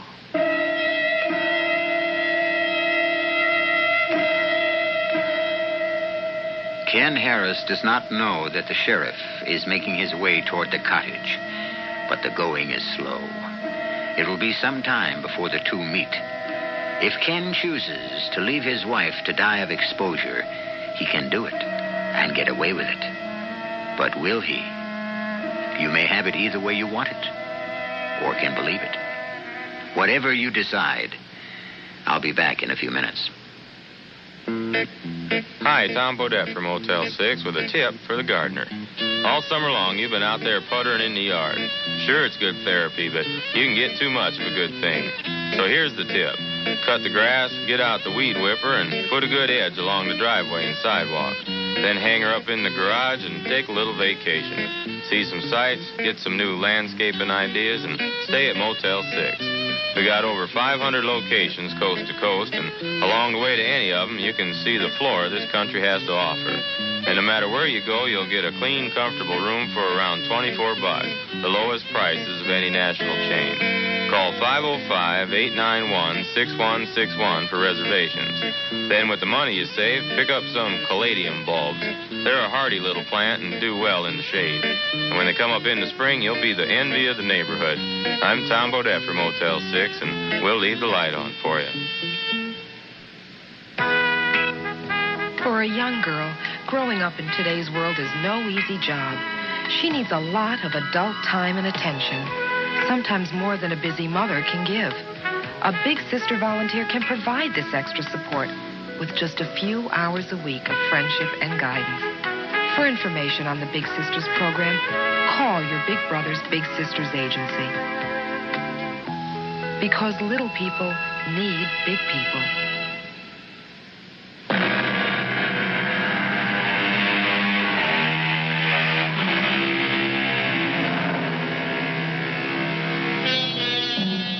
A murderer, a reluctant murderer, granted, has either been exposed for what he is or has been prodded to the brink of a further and even more despicable crime. And the force that brought him to this plight was supernatural, according to our present standards of what is and what is not natural. Could it be that there is a department of criminal investigation operating on a level not yet recognized by our very exact sciences? Our cast included Joan Lovejoy, Nat Polan, Joan Loring, Bob Caliban, and Robert Maxwell. The entire production was under the direction of Hyman Brown. Hi, this is Harry Anderson with a tip from the Arthritis Foundation. If arthritis makes it difficult for you to shake hands, here's something that can help. Try to grasp the other person's wrist as they extend their hand to you. This prevents the person from squeezing your hand. That's just one of the simple but ingenious ways that you can make life with arthritis a little easier.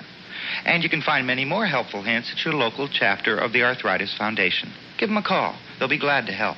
They know it's time we took arthritis seriously. Don't. Please don't. Please don't do this to me. 18 months ago, this 29-year-old woman lived every woman's worst nightmare. No! Where do you go to put the pieces back together? She got help at a rape crisis center. They got help from the United Way. Thank God, the United Way got help from you. The United Way. It brings out the best in all of us. A public service of the Advertising Council. This is E.G. Marshall inviting you to return to our Mystery Theater for another adventure in the macabre. Until next time, pleasant dreams.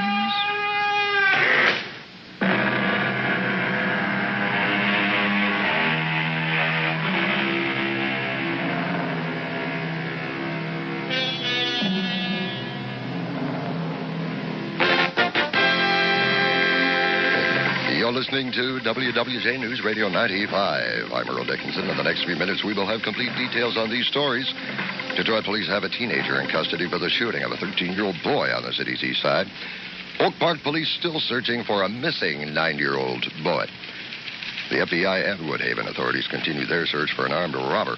And a former church in a Chaldean community is bombed in Detroit. CBS News is next. These stories come up, of course, along with sports at 1:15, at which time we'll have those race results as well. Weather Command tells us not a bad weekend. A lot of sunshine. We look for a high later today, about 72, and our high on Sunday creeping into the upper 70s. All news, all the time. News Radio 95. WWJ, Detroit. CBS News. I'm Jim Shep. But John Burke, the jury foreman, says that the jury did not sit in judgment of a celebrity, but... Detroit.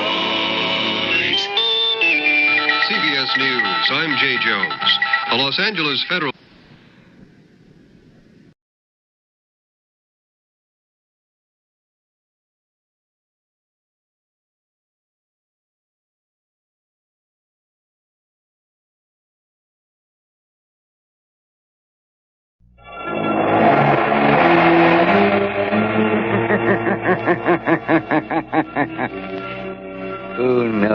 but evil lurks in the hearts of men. The shadow knows.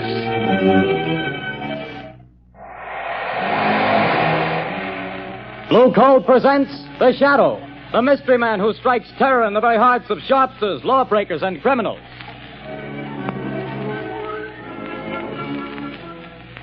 Ladies and gentlemen, when you hear The Shadow's blood-curdling laugh, you can be sure that exciting entertainment will follow. And here's something else that you can be sure of. When you buy Blue Coal, you're getting the finest of Pennsylvania hard coal.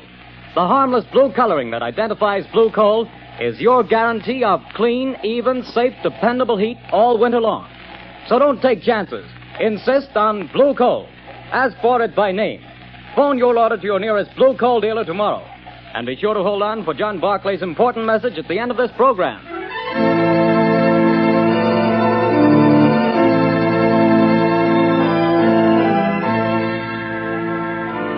The plot murder announced for today has been postponed. Today, the Circle of Death.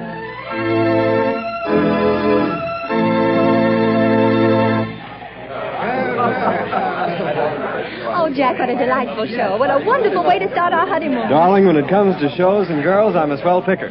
Now watch me pick a nightclub. Oh, taxi! Hey, taxi! Darling, I think you're wonderful. I've never had such a marvelous time in my life. Hop in, honey.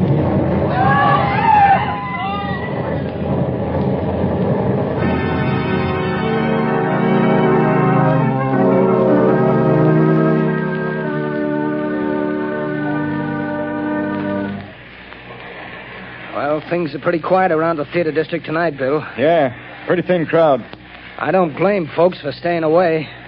After those 3 bombings and 15 people being blown to pieces, I wouldn't be here myself if it wasn't the commissioner's orders. Same here. Boy, has this town got the jitters. Commissioner Weston's hopping around like a cat on a hot stove. I hear the Midtown Association is going to ask for his resignation if he don't catch the nut that's scattering bombs around here like confetti on New Year's Eve. The guy that's pulling these jobs sure must have it in for a lot of people. Yeah, he's a real screwball if you ask me. Look at the way he's always sending warnings to the newspapers before he blows another batch of pedestrians to Hades. Yeah, and have you noticed? He always ends his notes by saying, I hate crowds. Yeah. Well, this is the time that crazy goof warned he'd set off another blast. Maybe his watch is slow. Things are going to pop if he pulls another job and kills any more people. Well, maybe all the cops have him scared off. Maybe. Maybe not. Bill, look at that car. Blown to smithereens.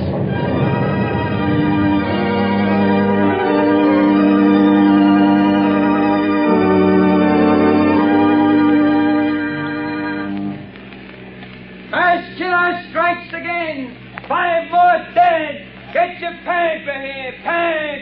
Read all about the mad maniac's latest slaughter. It's horrible, Lamont, horrible. It's senseless and insane, Margot. Crimes like this always are. Turn on the radio. It's time for a news bulletin. There's a switch on the dashboard. All right, Lamont. Turning the attack upon the inefficiency of the police department. Tonight at Midtown Hall, a meeting of businessmen of the entertainment world and property owners is in progress. Police Commissioner Weston has been asked to defend his department and produce results or resign. That's enough, Margot. Washington, D.C. Now listen carefully. Yes, Lamont. I want you to go to that protest meeting right over there at Midtown Hall. Commissioner Weston is speaking, and the crowd is pretty certain to heckle his explanation of the failure of his department to catch this fiend. I'm sure of it. Now, here's what I want you to do. Keep quiet and watch your chance. Then I want you to cry out that Shadow could solve this crime without half trying. Aren't you flattering yourself? Never mind that, Margot. I have a very definite reason for doing this. A lot depends on your getting the crowd to take up your suggestion. I'll do my best, Lamont. But where are you going? I won't be far away. Hand me that leather case on the floor. Here you are. Am I permitted enough womanly curiosity to ask what's in it? Just a little wiretapping device. Telephone? No. No, Commissioner Weston will be talking over the loudspeaker system in Midtown Hall. Don't be surprised if the Shadow interrupts his speech. Now remember, Margot, cry out at the psychological moment.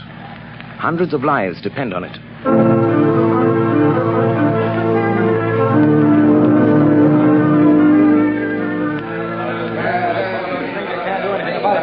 We don't want alibis, Commissioner. We want action, Weston. Crazy man's making a fool of you, Weston.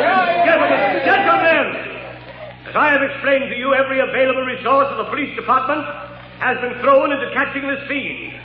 Our bomb squads have combed the city. Every known criminal with psychopathic tendencies has been rounded up and questioned. Not one fragment of a bomb has been found. No buildings have been damaged. No one person has been singled out for death. This is not an ordinary crime. We are not dealing with an ordinary criminal. Alibis! Alibis! We've had enough. 15 people dead. 50 injured, and you talk! Talk! Business is at a standstill. We're being ruined. The whole city's in a panic. Get this killer or resign, Weston. Get out and let the mayor appoint someone to the president to catch this maniac. Before he strikes again. Yes. The shadow could solve this crime without half trying. There's an idea. The shadow. Yes, the shadow could get him. He's cracked cases for you before, Weston. Why don't you call him in? He wouldn't have to do much to do a better job of it than the police have. Get the shadow, Weston. What about it, Commissioner? You've done nothing in 2 weeks. You're late. Wait a minute. Hold on.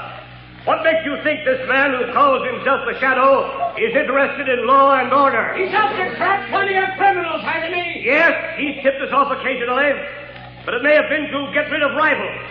We have no assurance he isn't a criminal himself. What of it? A thief can catch a thief. I don't run my department that way. You're not running it at all. That's a matter of opinion. You're not running it. I was asked here to tell you what we've been doing. You seem to think my department works with the Shadow. We don't. We never have.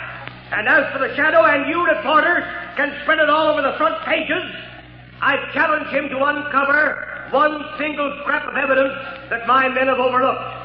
I challenge the Shadow to find this maniac. Wait a minute. I am the Shadow. I accept that challenge, Commissioner Weston. I am working on the case. Gentlemen of the press, it will not be necessary for you to print the Commissioner's challenge, but you can print this challenge to the arch-fiend behind this reign of terror. Print this, gentlemen. The Shadow will trap the mass killer if he dares walk through the Central Arcade during the rush hour between 5 and 6 tomorrow night. Remember, the Central Arcade between 5 and 6 tomorrow night. I dare him to come to walk through the Central Arcade.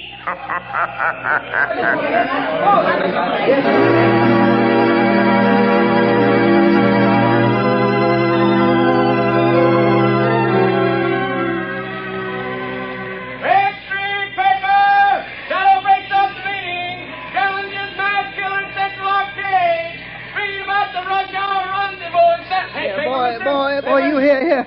Give me a paper. That's 2 cents, mister. Here's your 2 cents. Well, thanks. Here's the paper. No, not that one on top. People, crowds have seen it. Well, so what? They're all the same. No.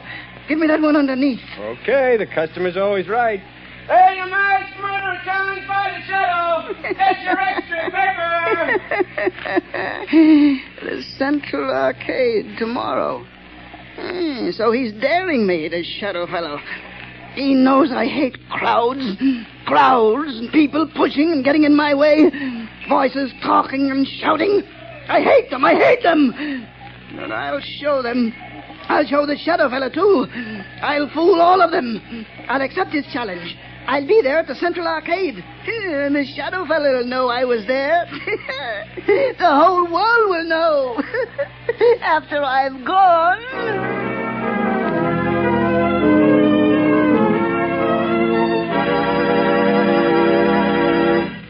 Your orders have been carried out, Commissioner Weston. Good. There'd better not be any slip-ups. 200 patrolmen are stationed in the neighborhood of the Central Arcade. 50 picked men of the plainclothes and bomb squad will be in the crowd. If there is a crowd. There'll be a mob after all the publicity. If I could get my hands on the Shadow, I'd wring his neck for this. What time is it? A little after 4, sir. We better get down there pretty soon. Yes, sir. Shall I take that call, sir? No. I've been waiting for this.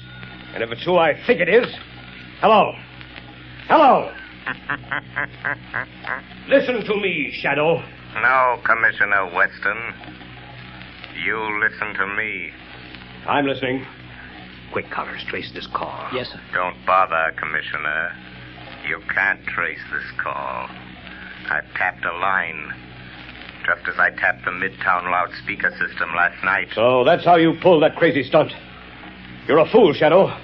Don't you realize you've endangered the lives of thousands of people? Nothing will happen if you do not interfere. I don't take my orders from you, Shadow. You're not running the police department. I'm not giving orders, but I need your help. Just do one thing for me, and you and not the Shadow will get the credit for the capture of the mass killer. Oh, yes? Well, what do you want? Just keep the crowd moving through the narrow arcade. Just keep them moving. Keep them moving. Everything depends on that. What are you trying to do, Shadow? To find a needle in a haystack. A man in a million. You haven't a chance. The maniac won't come. You overlook the fact that a dare is a powerful psychological magnet that no egotistical, crazed mind can resist. Just keep that crowd moving, Commissioner. Keep them moving.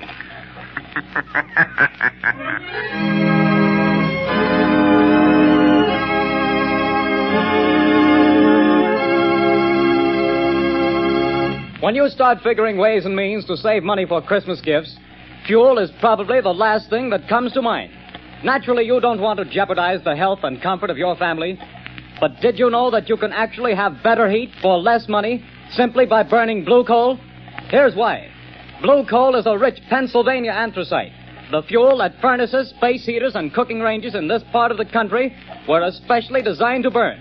And while other fuel prices are advancing, the cost of anthracite is not. No wonder thousands of homeowners are switching back to anthracite. No wonder anthracite is the fuel that is used for cooking purposes on the nation's crack passenger trains. They've tested all kinds of fuel and found that anthracite is far more economical because it burns long, steadily, evenly, with minimum drafts and less attention. Now, the cream of all Pennsylvania anthracite is blue coal. It comes from the mines of the famous Glen Alden Coal Company. It's tested and retested for purity and uniform sizing. Blue coal is prepared especially for home use, and it comes in all domestic sizes: egg, stove, chestnut, and pea. So if you want clean, even, dependable heat at lowest cost, always order blue coal. Phone your nearest blue coal dealer tomorrow. You'll find his name listed in the Where to Buy It section of your classified telephone directory under the name Blue Coal.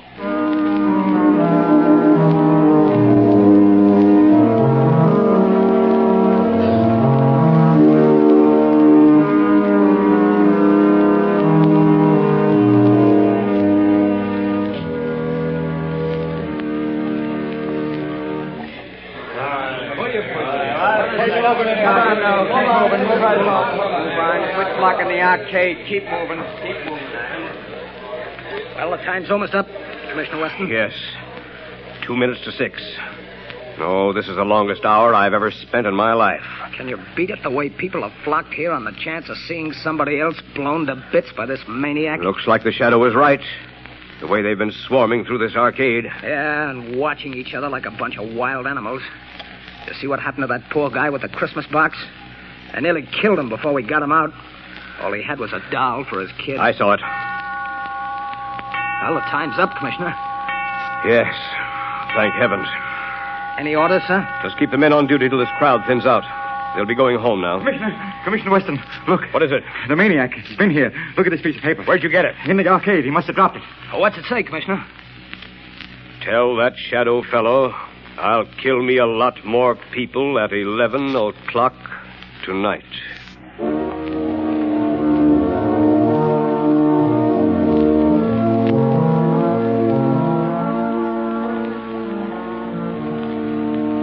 Lamont, I was afraid something had happened Something to him. has. I found the maniac. Thank heavens. Have you notified the police? Margot, this man is a fiend. If I notified the police and they bungle things, he might kill hundreds of people. This is a job that the Shadow must handle alone. But Lamont, he's dangerous. You might fail. He might kill you. The Shadow won't fail, Margot. But if he should, it's far better that one die than hundreds. Oh, Lamont, please. There must be a safer way. Perhaps, Margot, but this is the only sure way to end the career of this mass killer. Goodbye, my dear. Lamont. Oh, Lamont.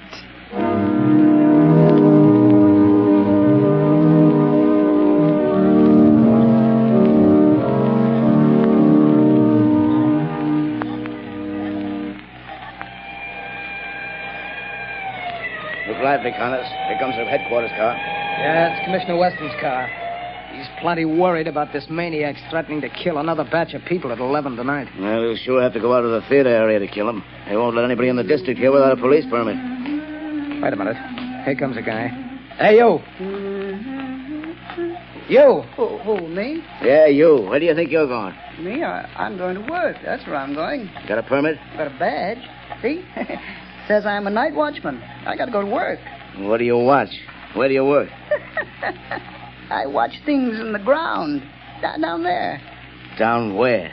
Down under the street. Down under the planks. Oh, I get it, Bill. He's a night watchman down on the new subway they're building. Yes, that's it. I go down them steps. Every night I go down them steps and watch. Well, why did you say so? Get on with you. Get to your watching. Thank you. Joe Tonetti is waiting for me so he can go home. Every night at 10:30, I take from him the job of watching. Now, that's a job I wouldn't want any part of. Me neither. I'll pound my feet on the street now.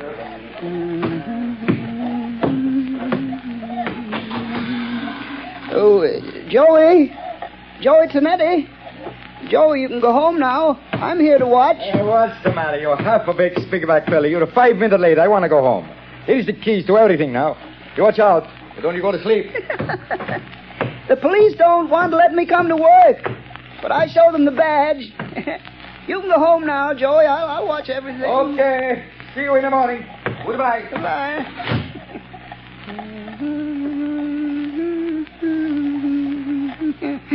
Oh, those people.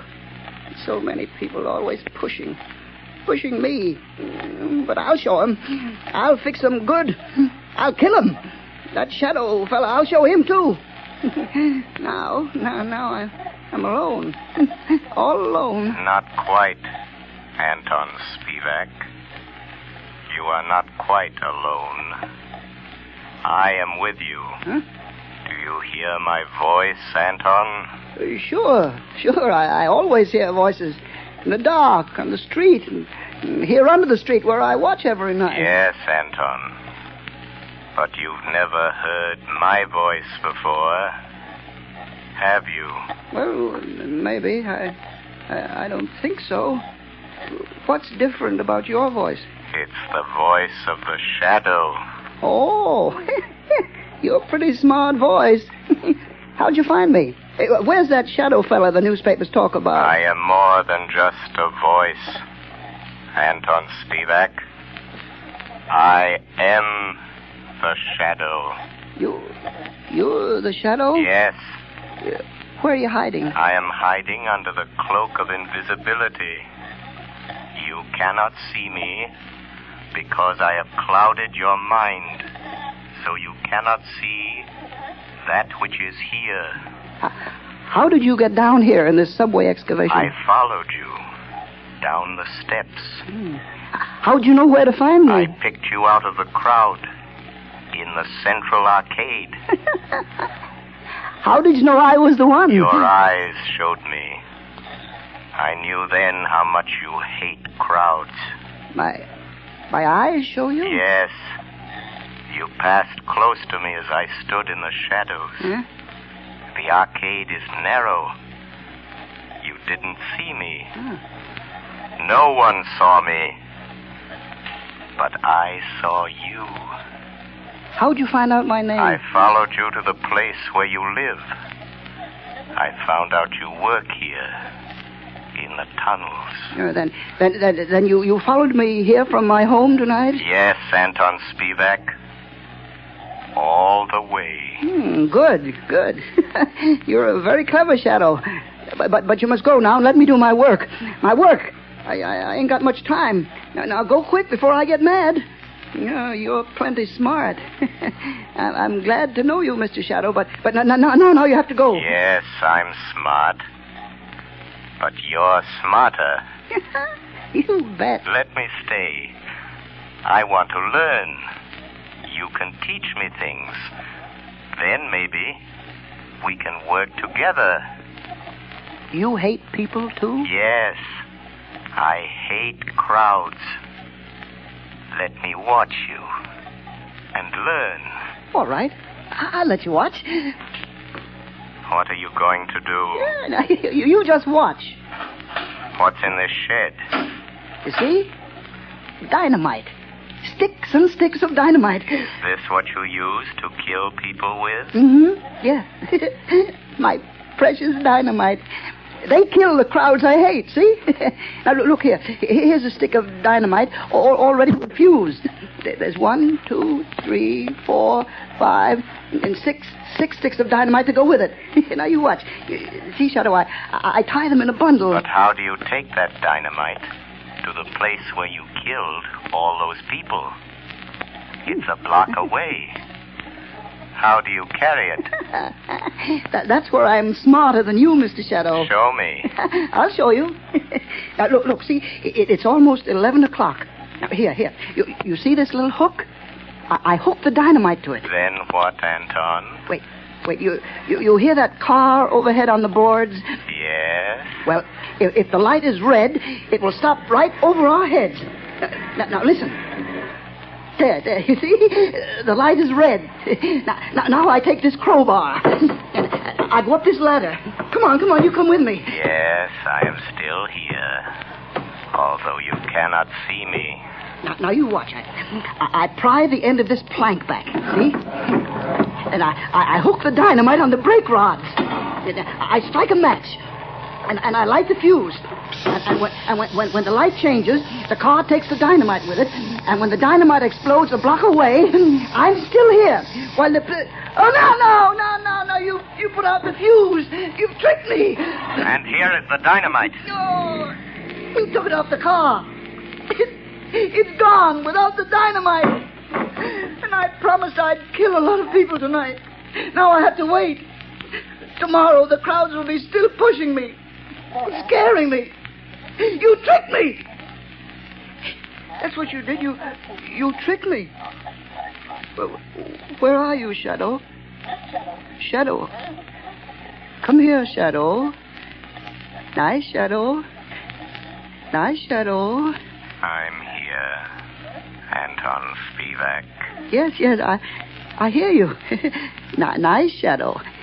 Come close to me. Put down that dynamite, Anton.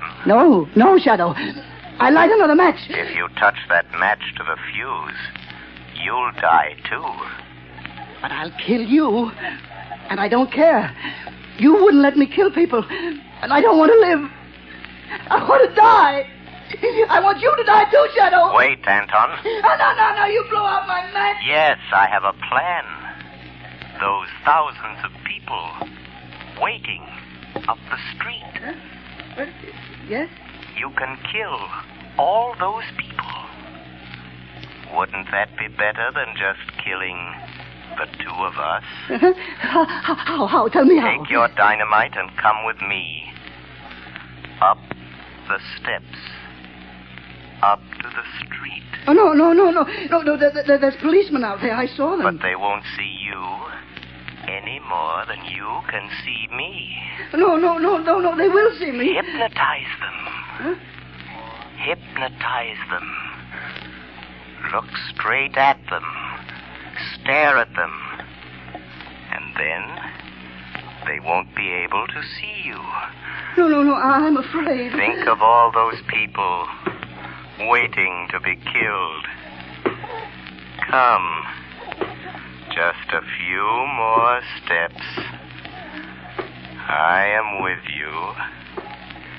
You'll be safe. But I'll try. All those people waiting to be killed. I'll try it. But don't you leave me, Shadow, or I'll light the fuse. I'm here, Anton Spivak. Look, there are the two policemen. Uh-huh.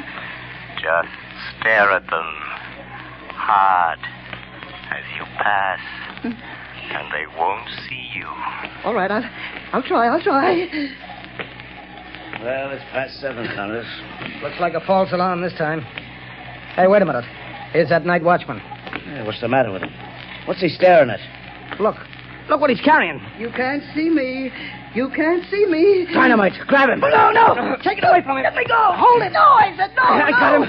It's a masked killer. No. Oh, he lied. He fooled me. He said you couldn't see me. No. Give me my dynamite. I want to kill all those people. Hold him. No. Here's Commissioner Weston. No. We got him. We got the maniac, Chief. Good work. Here, let me look at him. No. He tricked me. He said you couldn't see me. Where'd he come from? About a subway excavation, Commissioner. He's a night watchman. No. He tricked me. The shadow tricked me. Oh. It was the shadow. Yes, Commissioner Weston. The shadow. I found the killer, but the glory is all yours.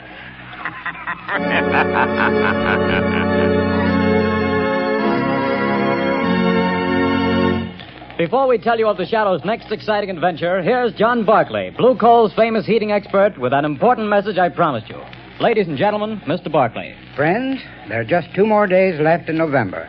That means that homeowners have only 2 more days in which to phone their blue coal dealers and get the full details on how they may have a blue coal heat regulator installed in their homes for a free trial period of 2 weeks. To me, this is the most unusual offer ever made. The free use of a blue coal heat regulator for 2 whole weeks without any obligation on your part to buy. Believe me, friends, until you've used one of these marvelous thermostats, you don't know what real comfort is. Imagine having your home warm and cozy from morning till night without once having to make a trip down to the furnace. And that's not all. You'll find you burn far less coal with this regulator, too. But don't take my word for it. See for yourself. Phone your blue coal dealer tomorrow. I thank you. Friends, for your own sake, do as Mr. Barclay suggests. Phone your blue coal dealer tomorrow and get full details of this amazing free trial offer. Prove to yourself what thousands of satisfied owners already know, that with a blue coal heat regulator, you get more uniform heat, more economical heat than the most expensive oil burner can give you. But don't wait. Phone your blue coal dealer tomorrow.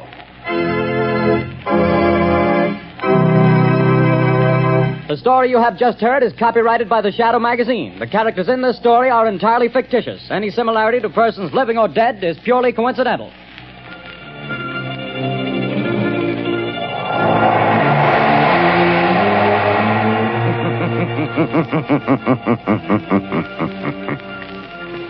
The weed of crime bears bitter fruit. Crime does not pay. The Shadow knows.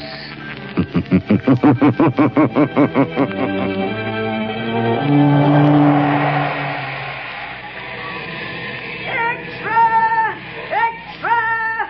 Hear all about it! Next week, same time, same station. The Shadow's latest adventure.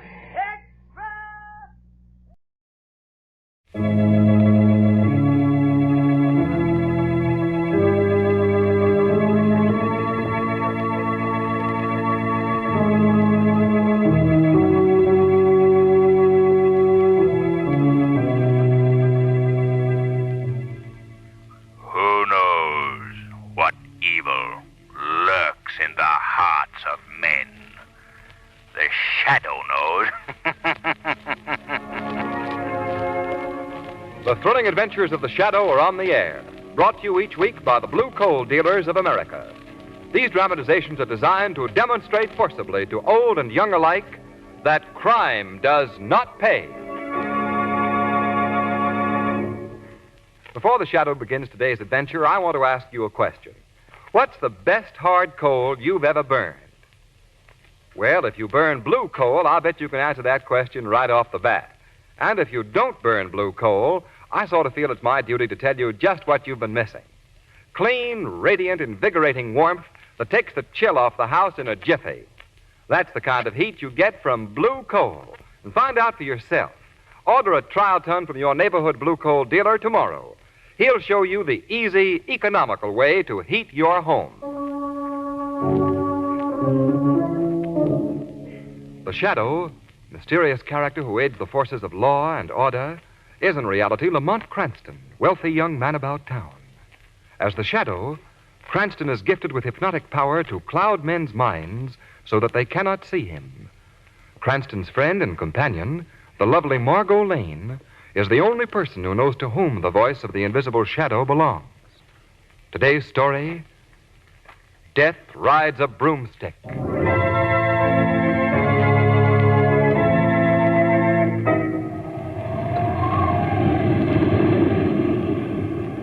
Do you need more light, Doctor? Yes, please, Miss Lane. Would you hold the lantern a little higher? That's it. I'm trying to be as careful as possible, Mr. McCaffrey. I understand, Doctor. Go right ahead. Mr. Cranston, would you hand me those bandages now, please? Surely. Here you are. How is he, Doctor? I'm just dressing the wound now, Commissioner. I think we ought to learn just what this is all about. But, Commissioner, he is not in any condition to talk Oh, now. I'm all right, Miss Lane. I'll explain everything right from the beginning. Then it'll all be very clear. Would you mind propping me up a bit, Doctor? Not at all. There you are. Thank you. My family, the McCaffrey clan, is an old family.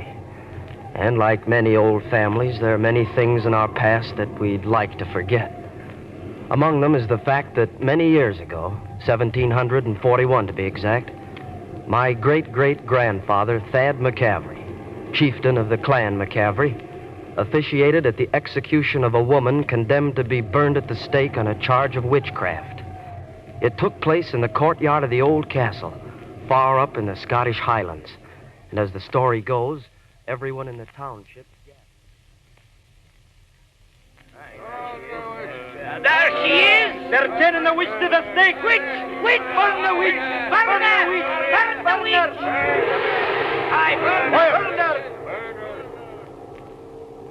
Be it known to all that this woman, taken in the practice of black magic and known to be a sorceress in league with the powers of darkness and the evil one himself, is this day to be burned at the stake, that her remains may not be buried in hallowed ground, nor may any offer prayers for the peace of her soul. Her judged to and signed with the seal of the chieftain of the clan McCaffrey. Executioner, apply the torch. The torch! Wait, stay your hand! If I am to die for my witchcraft, then is the clan McCaffrey to feel the power of it.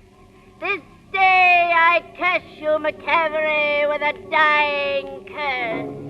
I give you 200 years from this day, and in the second month of the second century from this date, every male who bears the name of McCaffrey shall die a horrible death. By the end of that month, there shall be no man living with the name of the blood of McCaffrey. This I promise. Enough. Apply the torch. The curse! Apply the torch. The curse is on you!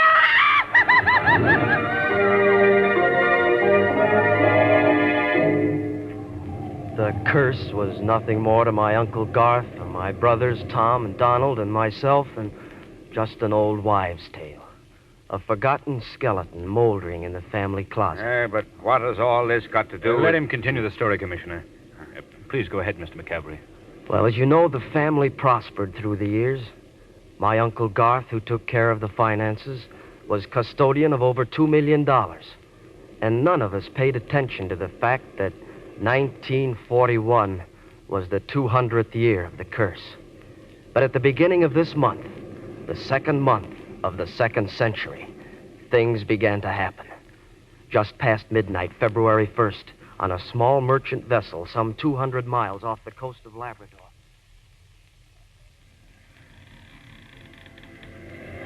Our mate, snatched from the prime of life, whom we must leave behind us buried in a sea grave, shall hold a place in our hearts forever. May God in his goodness see fit to bring to him at last peace and bring him home to harbor. Amen. Amen. Amen. Commit the coffin to the sea. Hoist away. Over the edge.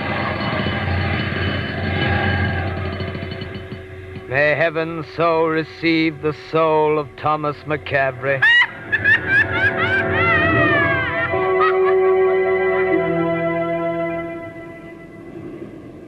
He was the first to die. This was your brother? Yes, Miss Lane, my younger brother, Tom, dead at sea. I remember the night that I received word of his passing. Without knowing why, I found myself looking at a calendar. And for the first time in my life, I gave serious thought to the family curse. Later that evening, I paid a hurried visit to my brother Donald's apartment to bring him the fearful news.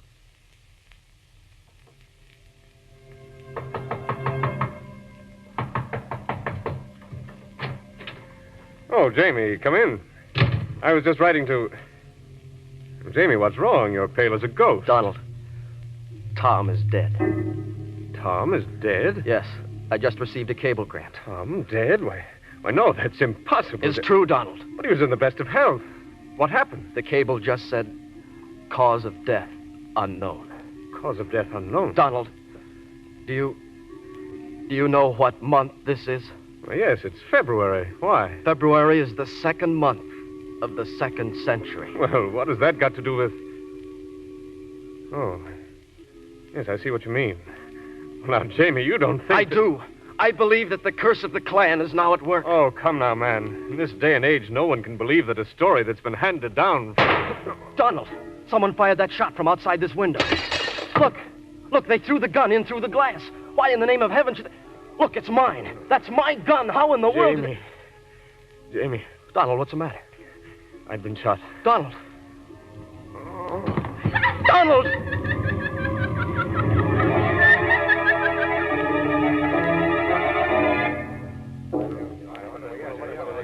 James McCavery. James McCavery. This court finds you guilty in the first degree of the murder of your brother Donald and sentences you to the state penitentiary where you will be imprisoned for life.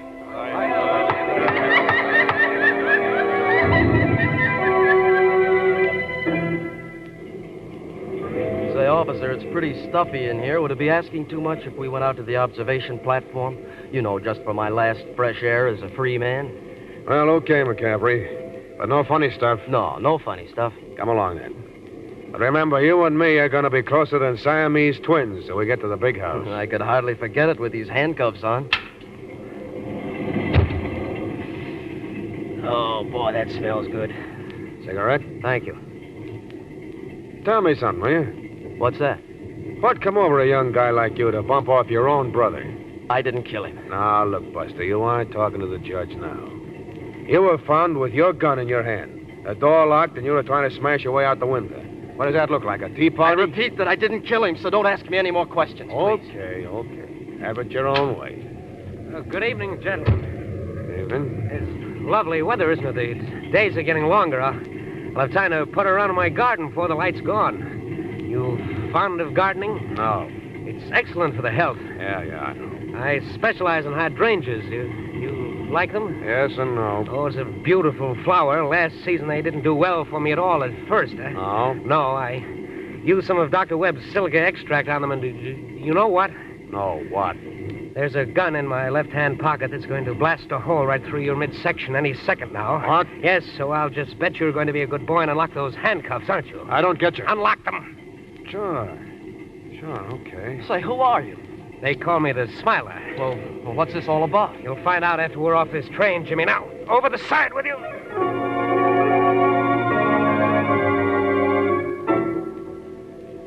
Well, after getting me off the train, the Smiler took me to my Uncle Garth's home. Oh, but I guess, Lamont, that you and Miss Lane know the story from there on. Yes, Jimmy. Margot and I were driving out to your uncle's. Margot was asking me why I had to... Lamont, will you tell me why you picked the dead of night to pay a call on the McCavery mansion? Well, Margot, I thought old Garth might need a little cheering up. This trouble between his nephews has hit the old boy pretty hard. Wait, this looks like the turn here. Yes, I remember those big stone gates. Lamont, is that the McCavery mansion? That Karloff Castle? Yes. Old Garth lives there all alone. I wouldn't say that. What do you mean? He must have any number of ghosts to keep him company in that weird old place. It is a bit spooky looking, isn't it? That's an understatement. Well, here we are. Yes, here we are. Shall we put our sheets on now? No, Margie, you're going to like old Garth. He isn't like his house at all. Well, if he is, I'm going right home. Gee, Lamont, it's so dark I can't see a thing. Well, just hold on to my arm. Front door's right over here. How are you finding it? By the Braille system? Uh-huh. Here we are. I don't see any lights on in the house. And Garth's rooms are upstairs at the rear. Oh. Yeah, it's enough to wake the dead, I guess. Lamont, could you possibly use a more cheerful figure of speech? Old Wellesley, the butler, is usually very prompt in answering the door. I don't understand what's keep... Oh. Good evening. Is that you, Wellesley? Who? Is that Mr. McCavery? McCavery? I'm sorry, I can't see you. It's so dark. Who did you wish to see? Mr. Garth McCavery. Sorry, but there's no one here but me. And, who are you, may I ask? I'm known to my friends as the Smiler. Well, this is the McCavery mansion, isn't it? No, I'm sorry. I imagine you've lost your way. You've gotten mixed up. Good night. What in the blaze... This is the McCavery mansion. I've been here dozens of times. But, Lamont, why should that Wait man... a minute. If this is the place, there'll be a little family graveyard just within a clump of trees near the car. Uh-oh, here we go again. Let's do a little deducting. If we're looking for a graveyard now, I hope we are in the wrong estate. All in all, this has been a fine night. What with... Lamont, you were right. There's the graveyard. Yes, of course. I knew this was the place. Look. That grave in the middle, the one with the big stone, it's all dug up. Yes, so it is. So it is. Margot, I'm afraid we've got a flat tire. What are you talking about? We've got a flat tire, and we're going to ask our rude gentleman friend to let us use his phone. We're going to get into that house at once.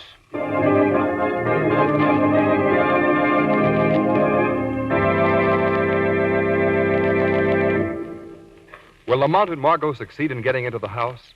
We'll find out in just a moment. But first, do you know the most popular topic of conversation these days? Well, it's still the weather. But nowadays, people don't just talk about the weather. They do something about it. Yes, sir. And millions have the last laugh on Old Man Winter by burning blue coal. For they've discovered that blue coal gives them greater heating comfort at less cost. And no wonder. Blue coal is America's finest hard coal. Mined deep down in the ground where only the choicest hard coal is found. Consequently, there's no finer fuel your money can buy. Yes, blue coal distributes steady, longer-lasting, healthful heat. And a blue coal automatic heat regulator makes it doubly easy to keep your house at the exact temperature you want. Just a flick of the finger and the thermostat is set, and your furnace dampers open and shut automatically. Blue coal and a blue coal heat regulator make the modern combination for low-cost, convenient heat. So try the easy blue coal way to heat your home. Phone your neighborhood dealer tomorrow. Ask him for a free furnace inspection, and let him help you enjoy better heat at less cost. His name is listed in the Where to Buy It section of your classified telephone directory under the words Blue Coal. And now, back to Death Rides a Broomstick.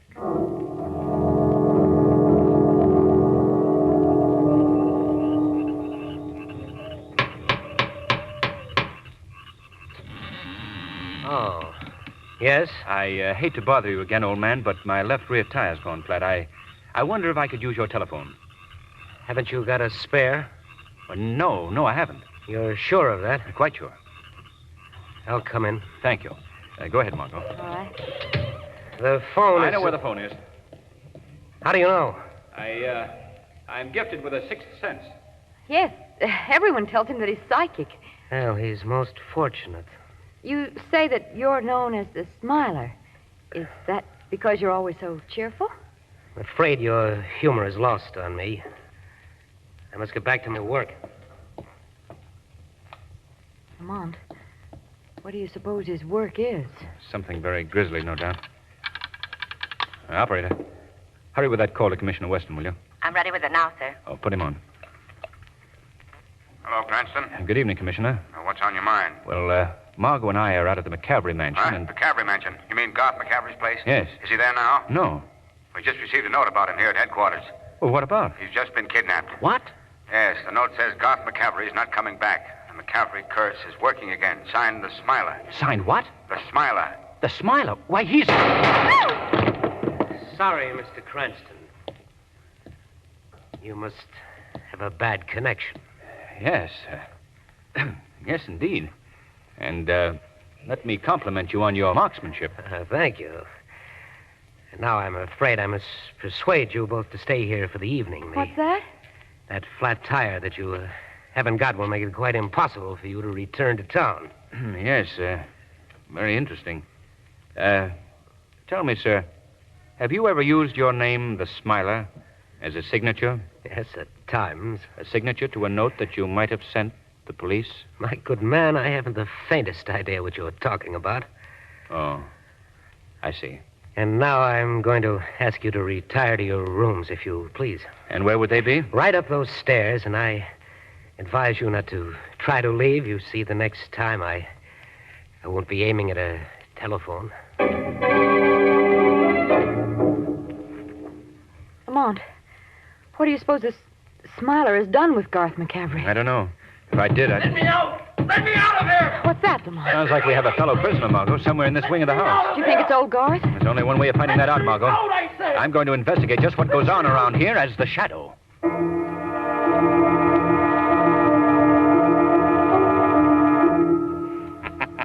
What was that? Who's there?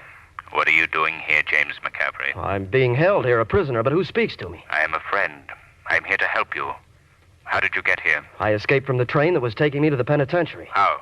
I was helped by the man who later brought me here to my uncle's home. Was this man the Smiler? Yes, he was. Is he the one who locked you in this room? That's right. Why are you being held prisoner? I don't know. Do you know where your uncle is? I believe so.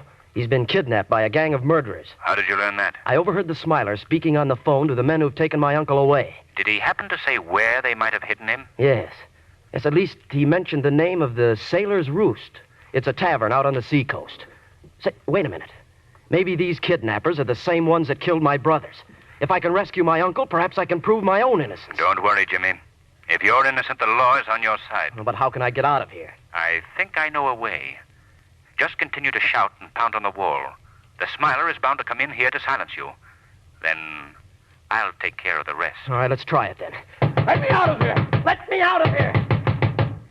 Keep it up. Okay. Let me out of here! Let me out of here! Just a minute, young man. I'm going to have to... Get his gun, Jimmy. That's it. In the next room, Margot Lane and Lamont Cranston are being held prisoner. Release them and take them with you. They may be able to help you prove your innocence. All right, but to whom do I owe my thanks? Who are you? I am the Shadow.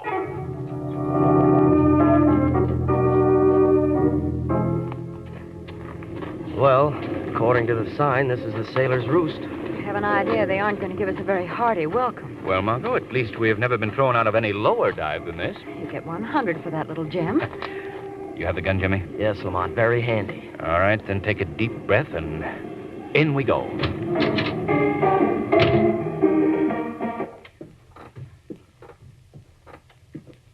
Nice-looking welcoming committee. Yes. Chummy-looking group of cutthroats. Where'll we go? Straight ahead to that back room. Follow me. All these hoodlums are watching every move we make. I know it. All we can do is Wait hope... a minute. Where do you think you're going? Why, we thought we'd have a drink back there. You'll have a drink in here, buddy. There's more room, and it's nicer for a lady. Now, what'll it be? Well, something warming. Brandy and Benedictine be all right for you two? Well, that's swell. Yes, fine. Okay. Anything else on your mind? Else? Yeah. Else. Well, only that we're looking for someone. Who? Mr. Garth McCaffrey. But I don't suppose you'd know anything about him. I don't. No, I somehow didn't think you would. You'll have to wait a second for your drinks. I've got to get some Benedictine in the back room. Oh, interesting chap. Isn't he? And what's more interesting is that right behind the bar, there are at least 6 bottles of Benedictine. He wouldn't be notifying someone that we're here, would he? James, I think he would. Well, we're certainly the object of all eyes. Every thug in this place is glaring at us. Say, I was just talking to the boss, and he says there is a Mr. Garth McCaffrey here after all. Well, what do you know? His room is right up at the top of the stairs there. The boss says that a couple of you can go up to see him. If you wanna. Oh, well, thank you very much. Don't mention it. Oh, Lamont, it's a trap. Undoubtedly. Jimmy, there's a phone out by that door. I want you to call the police while Margot and I go upstairs to your uncle. Right. Come on, Margot. Lamont, what are you doing? I'm putting a brand new shiny nickel in the piano. We who are about to die salute you.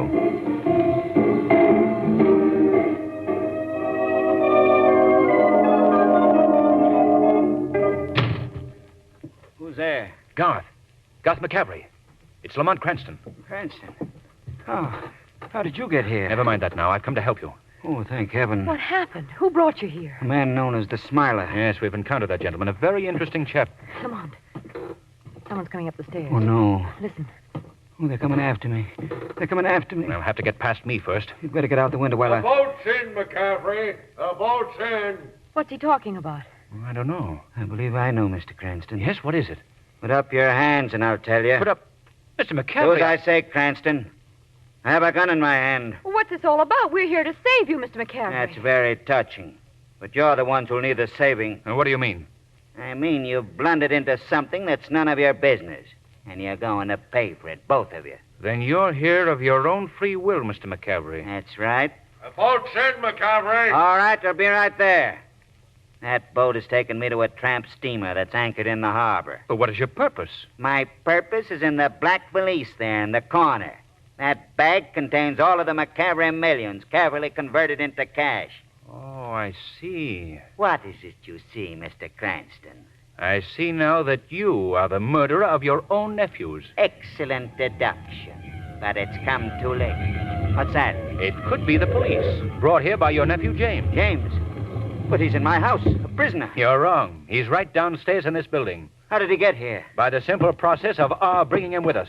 Lamont, the police... Jimmy! Uncle Garth, you're safe. Look out for him, Jimmy. What do you mean? He means I engineered your escape from a term of life imprisonment so I could personally give you a quicker death. Death from this gun. You don't mean that, Uncle Garth. Yes, he does, Jimmy. That's why he had the Smiler help you escape from the train so that you, the last to be killed, could never talk, even in a prison cell. No. Lamont, that explains the open grave we saw. It was to be Jimmy's grave. I can't believe it. No? Then perhaps this'll convince you. Jimmy, look out! I think you've done just about Keep enough. away from him, unless you want the same thing, both of you. Where are you going?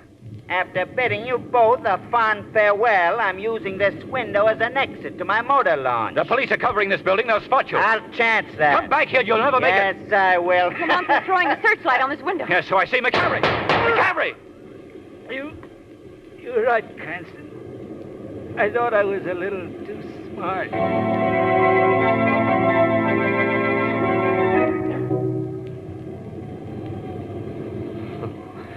So you see, at least I know now that it was Uncle Garth that was responsible for all the murders, not the McCaffrey curse. Of course, Jimmy. You know, it's funny. It seemed for a time as if the witch's words were working out, didn't it? Ah, but of course that's nonsense. I may be the last of the McCaffreys, but I'm alive. And the second month of the second century ends tonight. So it really was just an old wives' tale. Is it a bad wound, Doctor? Yes, I'm afraid it punctured the heart. Just a skeleton in the family closet.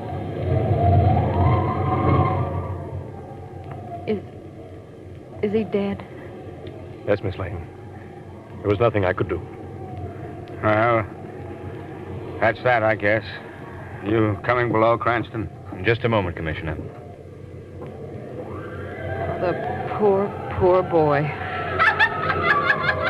Lamont, what was that? Nothing. Only the wind.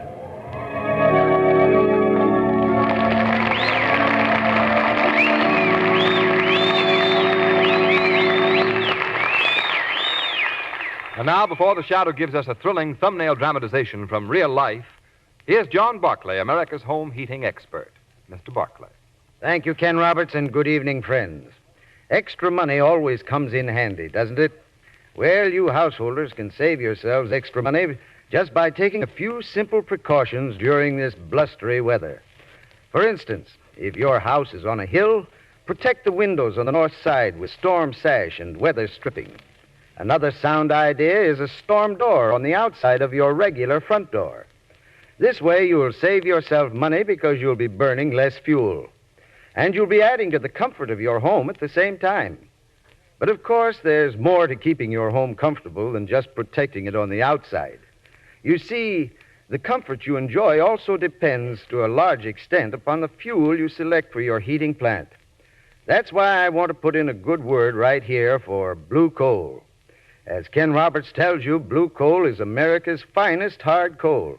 And that means it sends up a flow of clean, healthful heat that makes your house a joy to live in.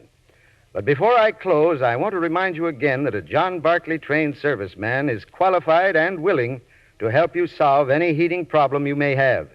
His services are an exclusive blue coal dealer accommodation.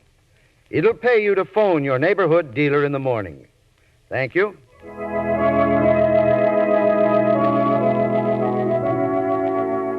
Today's program is based on a story copyrighted by the Shadow magazine.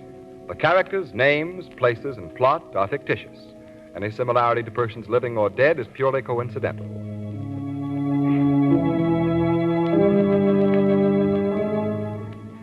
And now, fresh from the records of the Pennsylvania Quarter Sessions Court, we bring you conclusive proof that crime does not pay. The defendant, Robert J. Boltz, a financial counselor, stands accused of defrauding his clients of more than $1 million. The plea, guilty. Philadelphia, Pennsylvania, February 24th. Robert J. Boltz sentenced to from 20 to 40 years in the Eastern Penitentiary. Crime does not pay. The Shadow knows. Next week, same time, same station, the Blue Coal Dealers of America bring you an adventure in which the Shadow risks life and limb in a daring battle against the forces of evil. So be sure to listen. And be sure to phone your friendly Blue Coal dealer for greater heating comfort at less cost. This is Ken Roberts saying, keep the home fires burning with Blue Coal.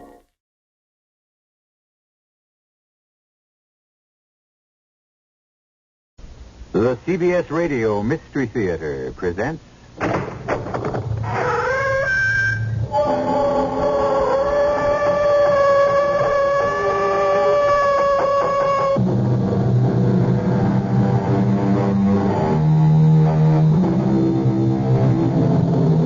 Come in.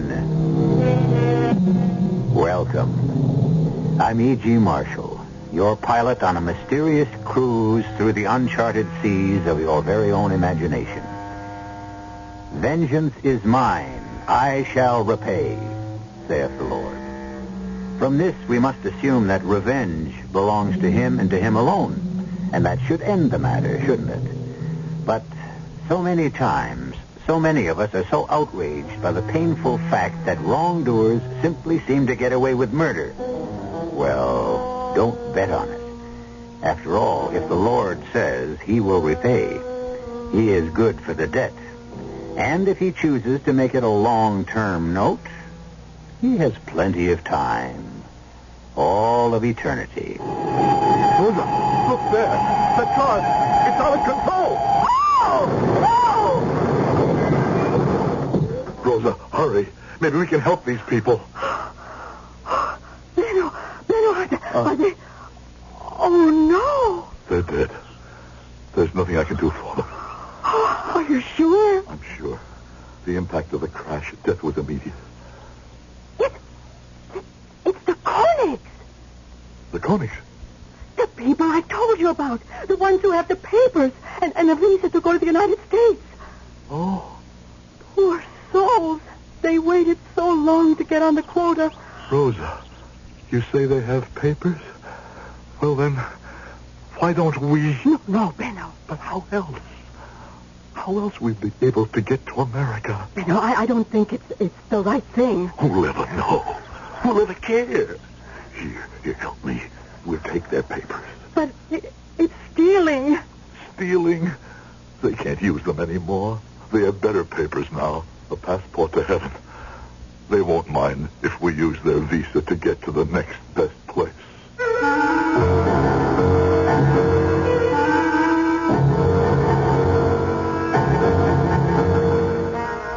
Our mystery drama, The Shadow of the Past, was written especially for the Mystery Theater by Sam Dan and stars Howard Da Silva.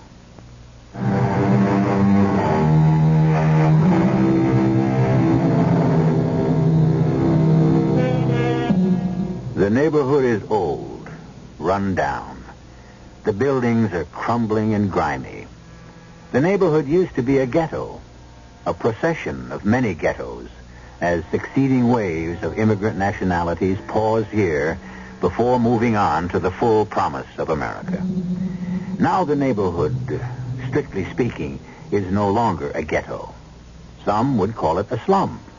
Whatever. It still teems and pulses with closely packed humanity. It is still a melting pot, a crucible, a place for dreams and despair. Men and women throng the streets, move in and out of dingy shops, chat animatedly on the sidewalks, on the steps, from the windows. Little kids play jacks, hopscotch, hump rope. The older ones play stickball in the gutter, dodging the automobiles. That wiry kid at bat right now looks like he could hit that ball 3 sewers at least. See that swing, and there it goes. That ball must be at least 6 stories high. It'll pretty near make the end of the block. But watch the kid in the red shirt go after it. Look out for those people, red shirt. That fat man, the one with the briefcase in one hand and the notebook in the other. Look out! You'll run into him. I got it! He's out! He's out! The bomb, he's out! Oh, my eye! Oh, my eye! I can't see! What have you done to me? I'm blind. Hey, I didn't do it on purpose. No, look! You could have killed me. Call an ambulance. I'm bleeding. Police! Well, wait a minute. You don't need an ambulance. You can walk right in and see Doc. You're right outside the doctor's Get office. your hands off me. I'm just going to jail. Yeah, sure. But first get that eye fixed, huh? Now, come on. Just up the steps right here. That's it. Hey, Pancho, you guys saved me my liquid fat, huh? That's it. Now, through the hall. I'll teach you to attack law-abiding citizens on the street. Okay, here we go. Now, ring the bell and walk in. Hey there, Mrs. Koenig? Oh, my. What is this, Joseph? I ran into him and banged up his eye. Is Doc Koenig in? I'm blind. I'm going blind. No. Everything will be all right. Mister, I leave you in the best hands. Let me help you. This way. The doctor will see you immediately. Benno? No, bring him in, Rosa. Now, just sit down there. I'll answer it outside in the office. Well, now let me look at the eye. I'm blind. No. Nothing like that. Here, let me wash it out first. Then we can see what we have. I know it does sting just a little bit. Did someone hit you? Hoodlum. One of those gangsters playing ball in the street. It's really quite superficial. Superficial? To who? To you? You don't feel it? I don't even think you'll have a black eye. I promise you. Now just relax. You don't live around here, do you? Me? Live in this pigsty. I just collect the rents. Well, it's hardly a pigsty. Mostly poor, hard-working people. Lazy, shiftless bums. I think I'd better put a dressing on. You're a good doctor. Really? How can you tell? Hands. You got good hands. Sure. Swift. Light. Why do you waste yourself in this godforsaken neighborhood? I don't think God ever forsakes any neighborhood. Yes, that looks all right. It'll get better soon. Good. How much I owe you? Nothing. How do you expect to get rich if you charge nothing?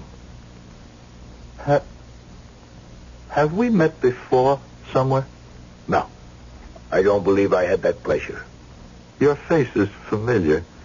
And your voice. You know what they say. They say everybody looks exactly like another person someplace in the world. Everybody has a double. Perhaps. And somewhere along the line, you must have met my double. It's possible. What kind of fellow was he, this double of mine? The fine figure of a man, I hope? No, he was the scum of the earth. That's funny. That's very funny. The face. The voice. And now the laugh. Meyer. You are Karl-Heinz Meyer, Commandant of the Oberdon concentration camp. That's a lie. Is it? You don't remember me, Meyer? Why should you remember me? I was merely one of tens, hundreds of thousands. But I was a doctor, And I was useful, and so I lasted longer. I don't know what you're talking about. You thought I went up in smoke like all the others, but I didn't. You're making a mistake. You don't remember Sternberg? Dr. Benno Sternberg? Here, allow me to roll up my sleeve and present my credentials. Here, you can read the number you personally inscribed on my arm. What can you do? That's right. What can you do? Nothing. No one has anything against me anymore. I was clear. You know yourself, all I did was obey orders. Place yourself in my position. I had a wife. I had a baby. What else could I do? I only obeyed orders and did what I was told. That's why I was acquitted. That's why I'm free. Karl-Heinz Meyer. How I dreamed of this moment. No, it's over. Now, listen, Benno. Whatever it was, it's over. It's gone, forgotten. It's a past. It's dead. And now that the impossible moment has arrived, all I want to say is, get out. The past is dead. Get out before I disgrace myself in the eyes of God. No, wait. You are Benno Sternberg, huh? But why have you taken the name Koenig? Get out before I throw you out. Why have you taken the name Koenig? Are you in hiding? I said to get out. Or perhaps you are not in this country legally? That touched the nerve, didn't it? Is it true? Have I guessed it? You didn't really expect to fool your old camp commandant now, did you? Well, say something. Oh, still the same stubborn swine, huh, Benno? So you are here illegally. Don't be afraid. Oh, I shall not betray you.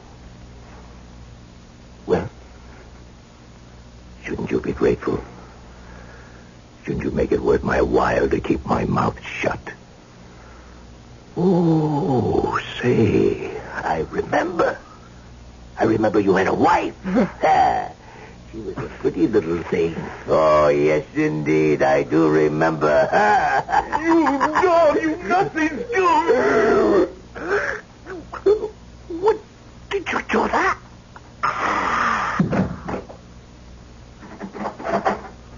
Oh, Benno, there's a patient outside. Close the door. What? Come in, close the door. Benno, what happened to him? He's dead. Dead? What do you mean dead? Why? I killed him. You... What are you saying? I drove a pair of scissors through his heart. No.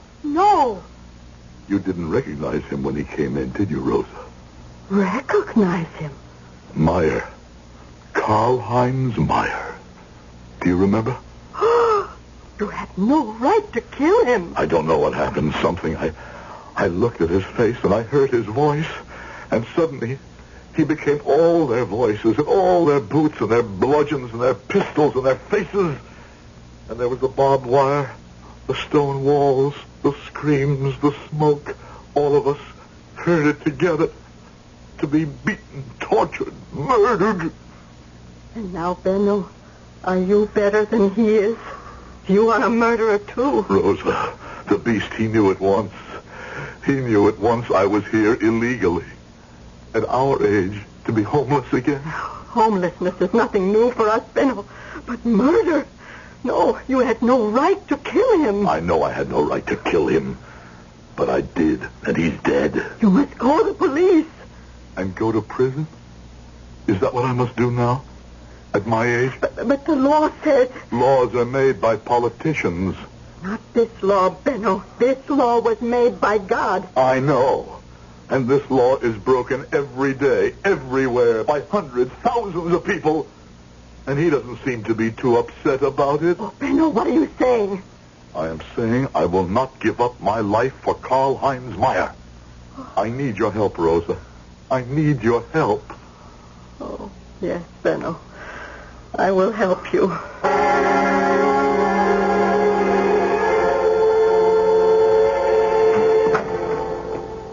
Benno. Yes? Benno. What is it? It begins. What begins? The business with the police. Rosa, what are you talking about? There is a policeman in the office. What does he want? He says he wants to talk to you.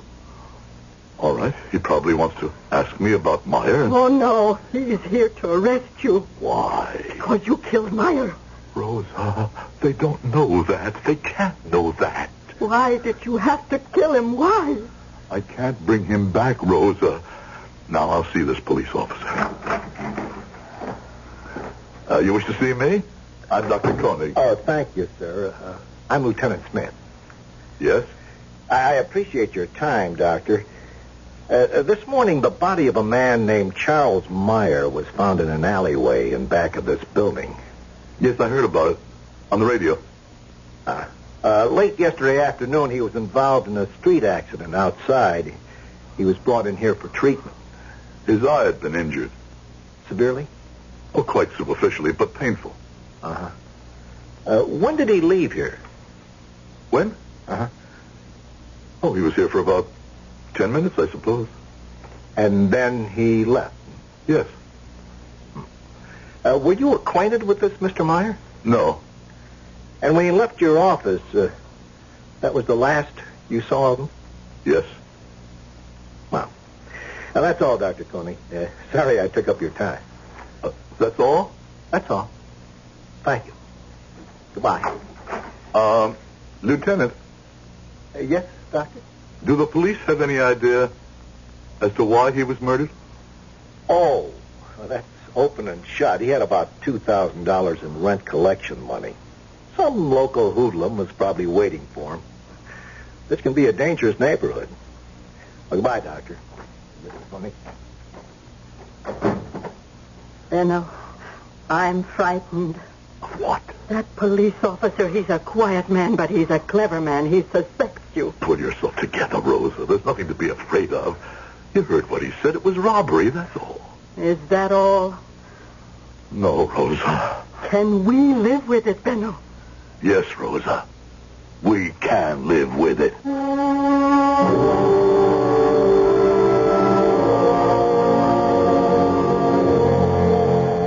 Benno will have to fight the habits and the personal morality of a lifetime.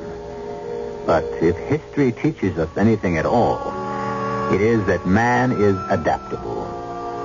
We'll see how well the good doctor adapts to his new role in just a few moments when I return with Act 2.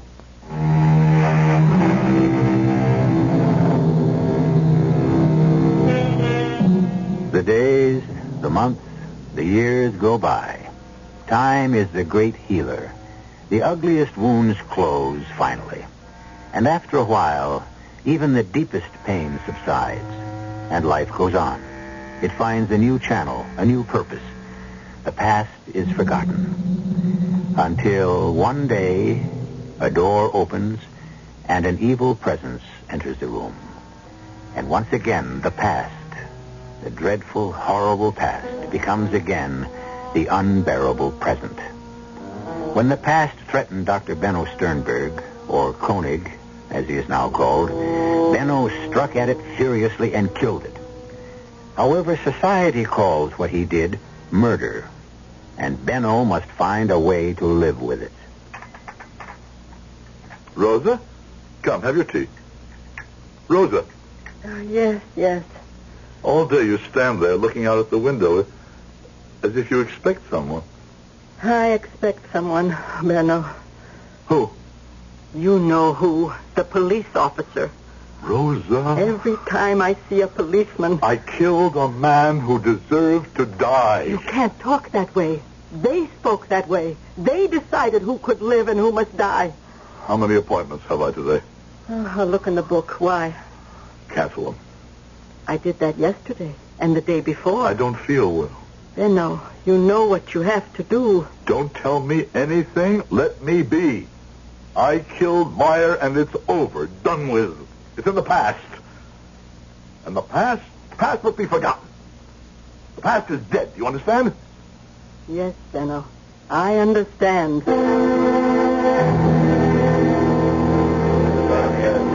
Well, yes, Lieutenant. It was the first of the month, and Mr. Meyer, he comes into the place to collect his rent. I give him his money in $20 bills. Come the first of the month, he would start at the far end of the block with Domming's Meat Market.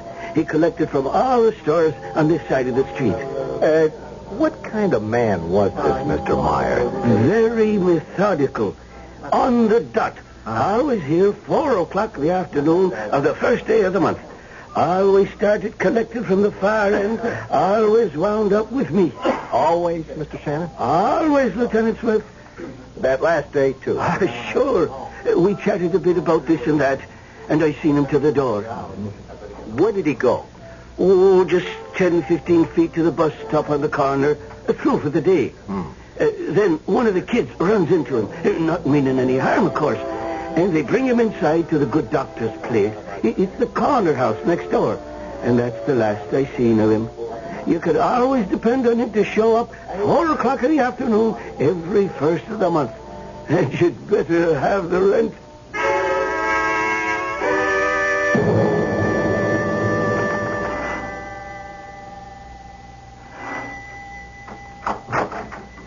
Hello, Mrs. Coney. Oh. I'm sorry to bother you again. Is the doctor in? Yes. Won't you have a seat? This really won't take a minute. I'll tell him you're here. Thank you.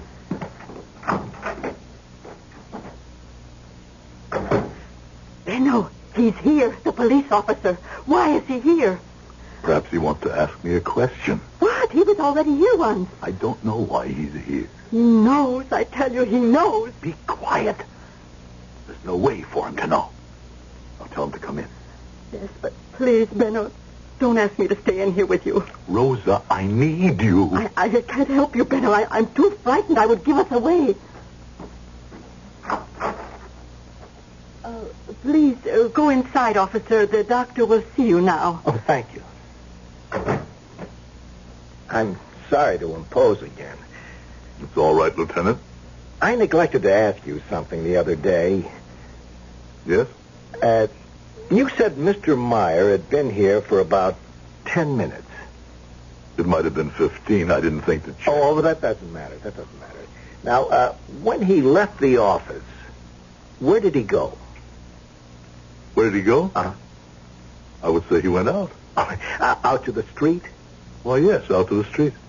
Well, there's also a back door that leads to the alleyway where his body was discovered.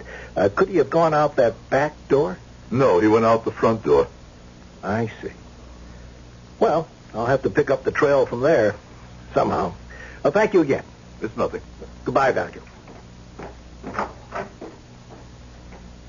Goodbye, Mrs. Coney. Goodbye. Rosa. Yes? I must lie down for a while. But you have an appointment to examine Mr. Kavlik in 15 minutes. I have to lie down. Cancel it. But that man doesn't have a telephone. That's not my problem. Benno. I can't do any work this afternoon. What did the officer want? Nothing. Then what's bothering you? Nothing's bothering me. I don't feel well. I'm 62 years old. Don't I have the right to feel ill once in a while?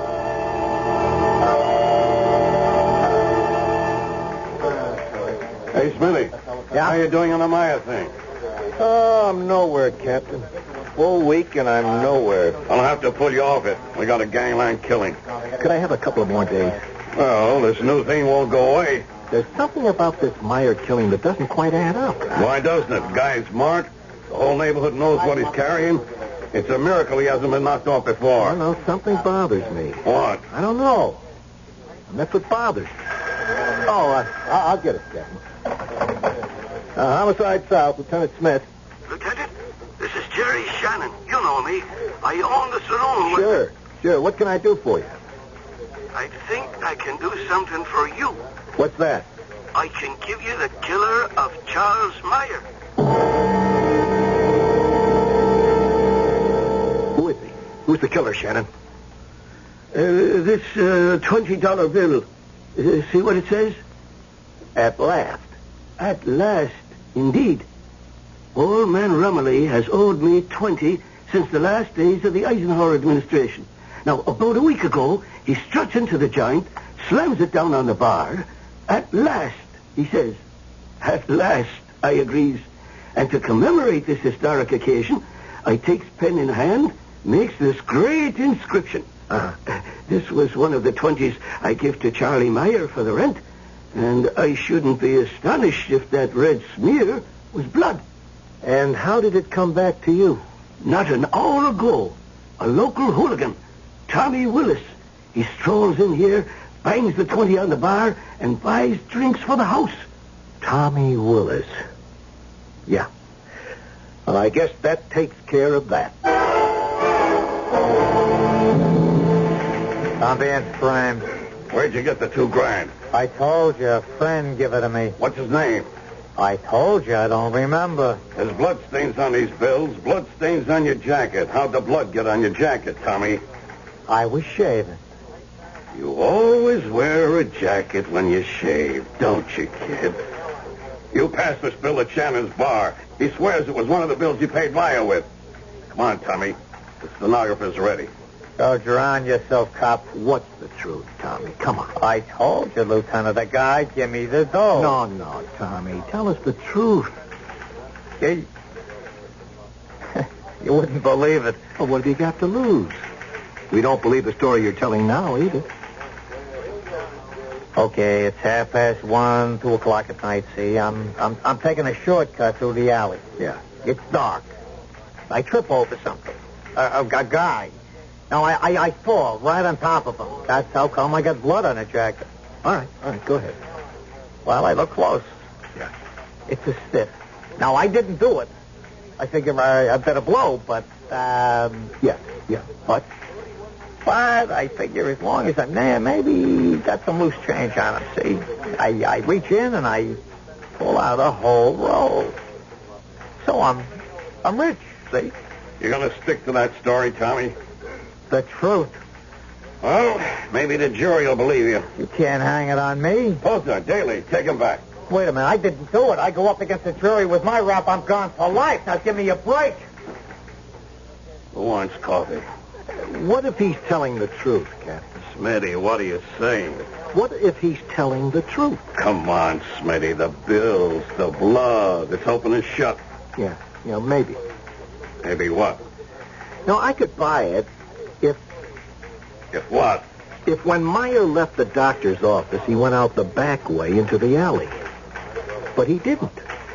According to the doctor, he went out the front door into the street. So?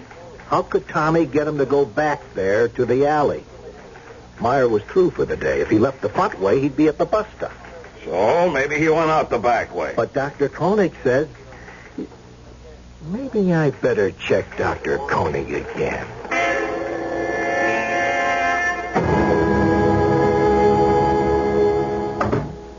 Benno, that police officer's here again. He wants to see you.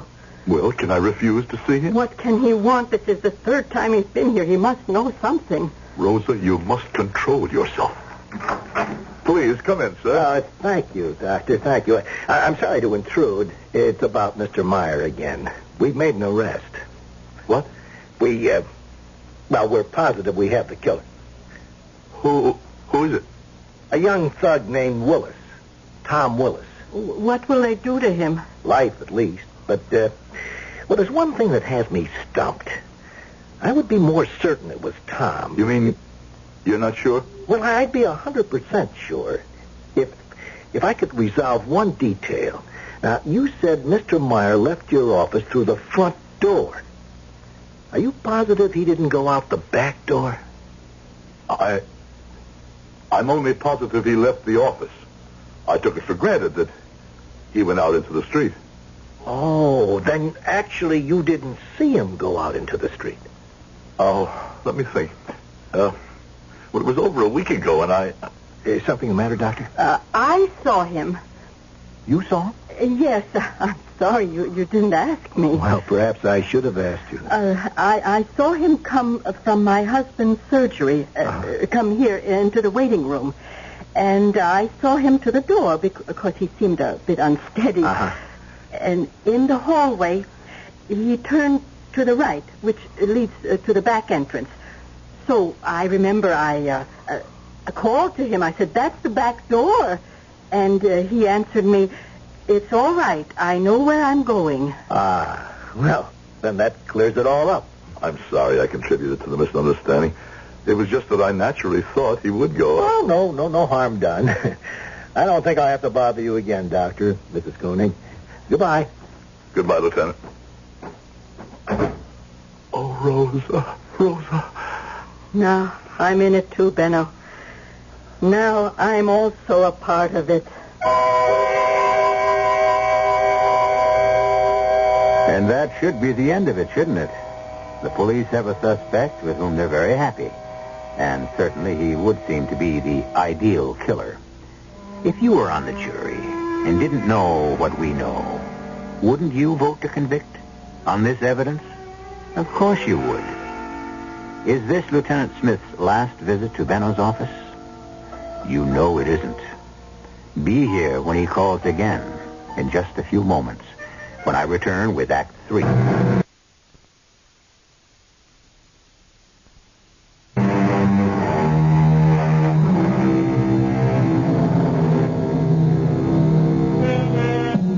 Who shall live and who shall die, and who shall make that decision? A three-part question as old as mankind. And for all that we have advanced, assuming, of course, that we have advanced at all, we have never even come close to answering any part of that question, let alone all of it. It's a question now that bewilders and bedevils Benno and Rosa Sternberg, or Benno and Rosa Koenig, as they have chosen to call themselves.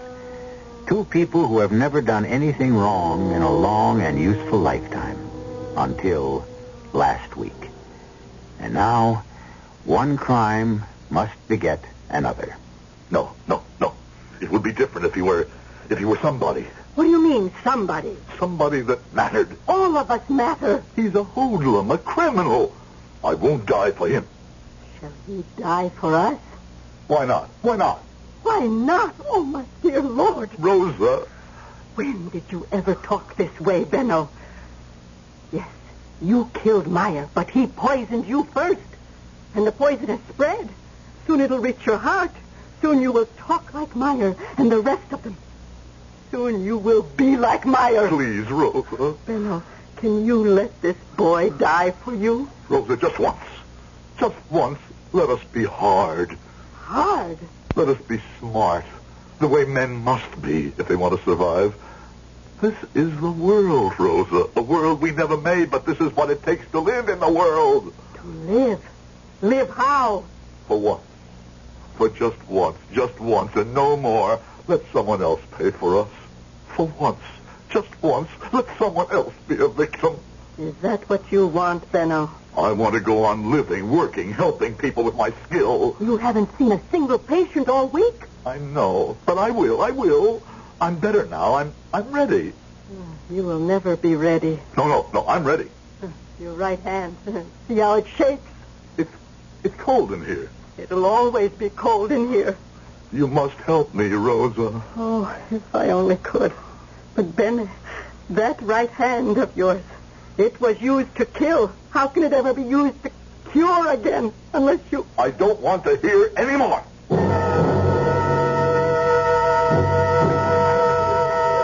Well, Smithy, he's been indicted, and I see you're a hero. Did you read the papers?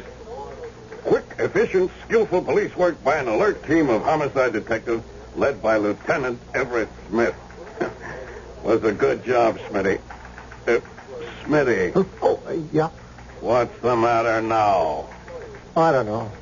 I know you got the blahs. Once the excitement of a case is over, You know, I wish I could convince myself that it really should be over. What are you building to? Why did Meyer go out the back way? Hold the phone. When he went out the front way, you were unhappy because you didn't see how he could wind up in the back alley. Yeah, I know. Well, so now that we established he did go out the back way, shouldn't that tie it up? No. Why not? It does what it has to do. It puts him in the alley, where you needed him. I know, but... Yeah? What was he doing in that alley? Oh, come on, Smitty. No, look. Meyer was a smart apple. He had to be. Now, he's carrying a lot of money in a tough neighborhood. He's through for the day. The habits of 25 years should send him to the bus stop right outside of Shannon's bar, just outside of Dr. Koenig's apartment. So? So why doesn't he go right to the bus stop right after Koenig treats him? Well, maybe... Maybe what? What does he want to go into that back alley for? What sense does it make? You can't figure some guys. But you could figure him. He had a routine as steady as the clock, as regular as the calendar. Now, why would he go into the alley? Look, it's an interesting mental exercise, but we got work to do. Billingham, don't fight me. Go with me, just for a minute. Now, let's say that Tommy Willis didn't kill Meyer. But he did. The evidence all... For the sake of argument. Say we didn't have Tommy, all right? Where would we be? We would be exactly nowhere. And who would have been the last person to see Meyer alive? Dr. Koenig. That's who. Are you trying to drag the doctor into this? No, I'm just walking along a path. I don't know where it's going. Meyer gets hit in the eye accidentally. Right. He gets taken into Dr. Koenig's office accidentally. Right. Because this doc happens to be closest to the scene. Right. Now, why would Koenig kill him? I didn't say Koenig killed him. Well, what are you saying? I want another day on this case. Oh, Smithy. No, something's bothering me. What kind of line have you got to follow? If we discount Tommy... Now, I said if. What have we got? An encounter between Koenig and Meyer. Till now, we figured it a robbery. If it isn't, what is it? You got the floor. Why do we assume that Koenig and Meyer didn't know each other? Because Koenig said so. Yeah. You know what I want to do today? I want to check both of them out.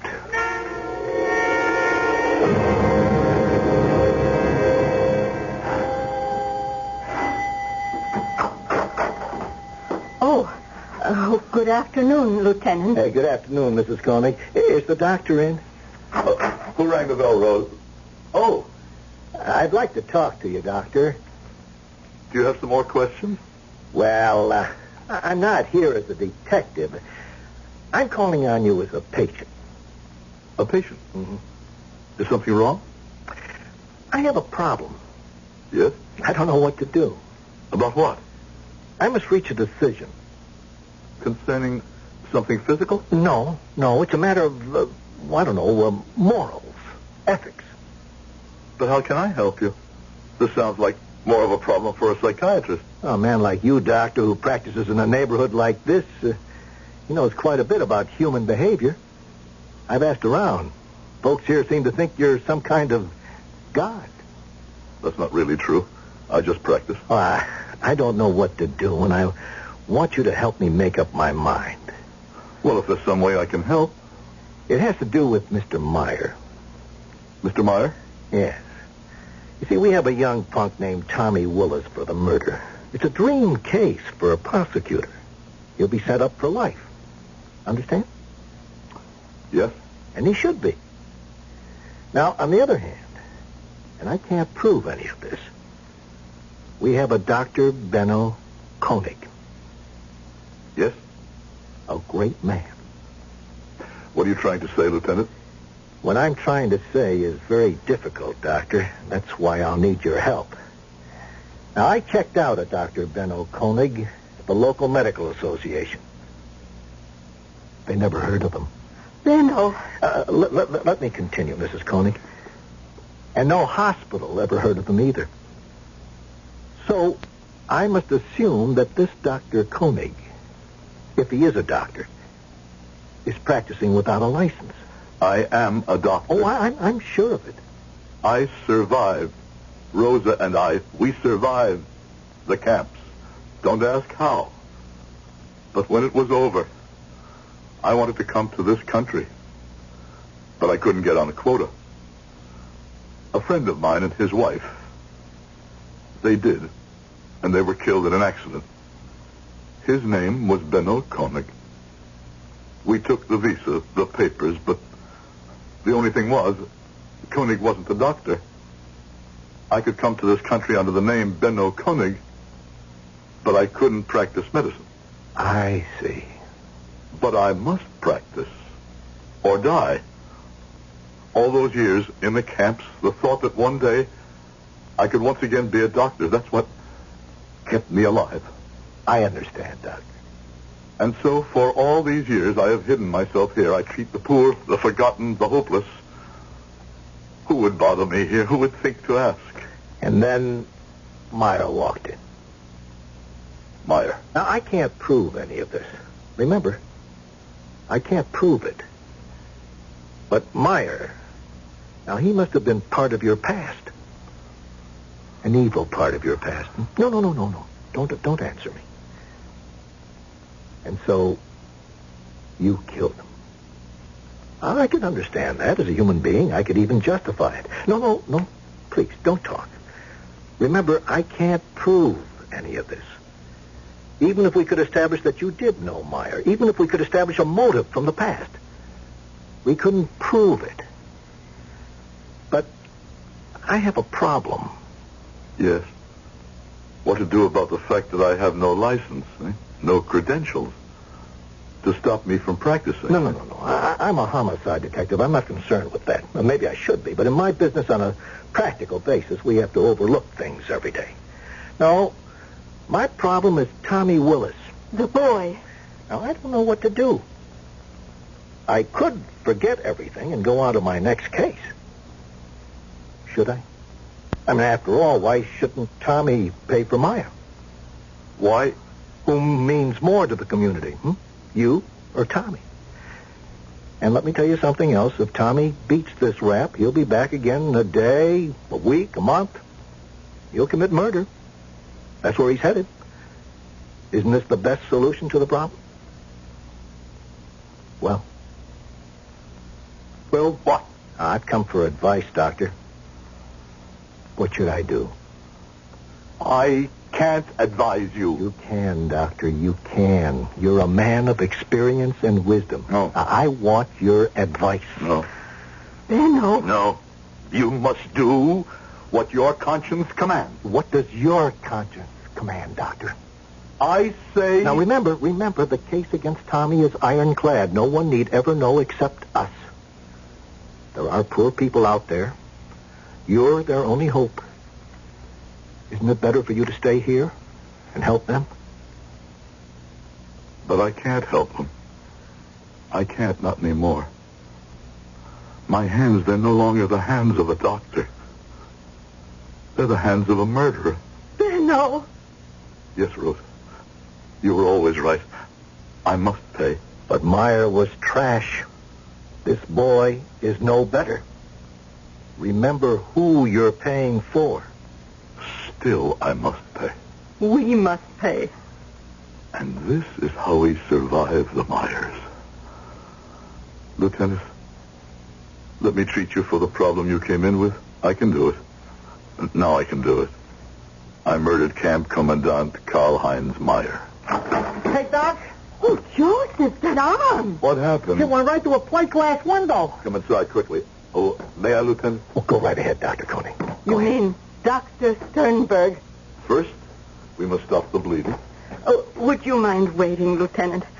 Dr. Sternberg will be with you in just a few minutes.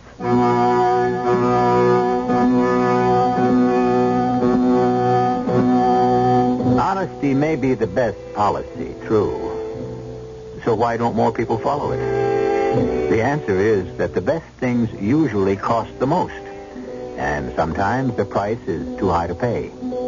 But in the end, Benno and Rosa Sternberg paid it, the way they always paid it, gladly. Because once you're accustomed to the best, it's hard to settle for less. I'll be back shortly.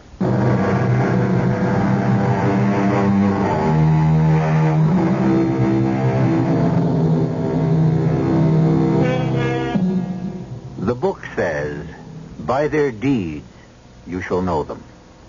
And it's always true. In the long run, they will do the same deeds over and over again. After all, the leopard doesn't change his spots, does he? The mayors of this world will go on being the mayors, and so will the Sternbergs. And where will it end? That depends on who will survive. and on whom each of us will choose to be. Our cast included Howard Da Silva, Clarice Blackburn, Sam Gray, Gilbert Mack, and Jack Grimes. The entire production was under the direction of Hyman Brown. And now, a preview of our next tale. Everyone in this town seems to know what's wrong with my house except Helen and me. They know there's something wrong. That's all they know. Oh, and you know more, beautiful Zoe. Ah, yes. Behind those beautiful green eyes lies secret. And your attitude is one reason why I can't tell you. You wouldn't believe me anyway. Try me. All right. The house you're living in doesn't really belong to you. That house was stolen from the daughter of Marie Laveau. Marie Laveau? Who's she? The most powerful Bokor in the history of voodoo. The beautiful black woman who ruled as the voodoo queen of New Orleans for half a century. You, Douglas Fenton, are living in the house of the voodoo queen. And she wants you out. Radio Mystery Theater was sponsored in part by Contact, the 12-hour cold capsule. This is E.G. Marshall inviting you to return to our Mystery Theater for another adventure in the macabre. Until next time, pleasant dreams.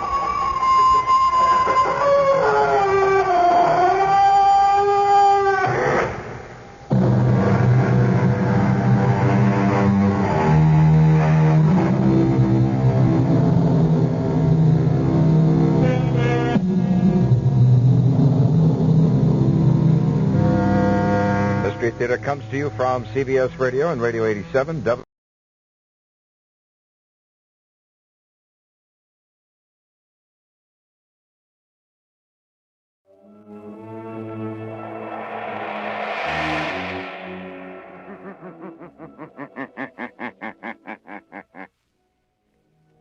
shadow knows.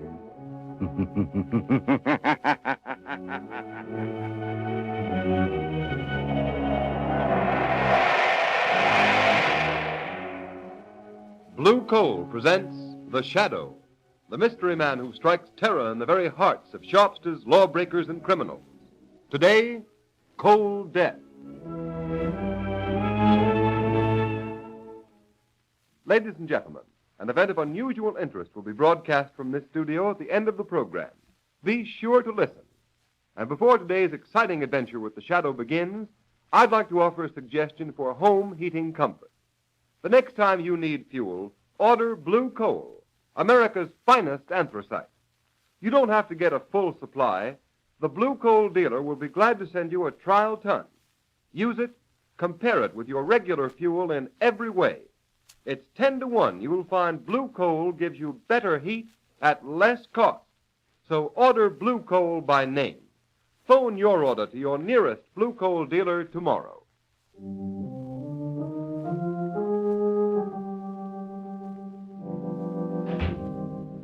Carver. Well, what do you want, Orson? Why aren't you over at Carverville tending to business? Fine mess you've made of things. Oh, so you've seen the story in the paper about conditions up in the village? Yes, you brainless fool. Don't you know you can't keep things quiet by manhandling a reporter? Now, wait a minute, boss. I can explain that. We had to rough that reporter up. He was taking pictures. I don't want any excuses. I pay you to manage my mill. If there's any more publicity about living conditions up there, you'll find yourself out of a job. Now get out. Don't bother me with details. Get out. Okay, Mr. Carver, I won't bother you with details. But if anybody else comes up to Carverville snooping around and asking questions, we'll make them wish they never heard of the place.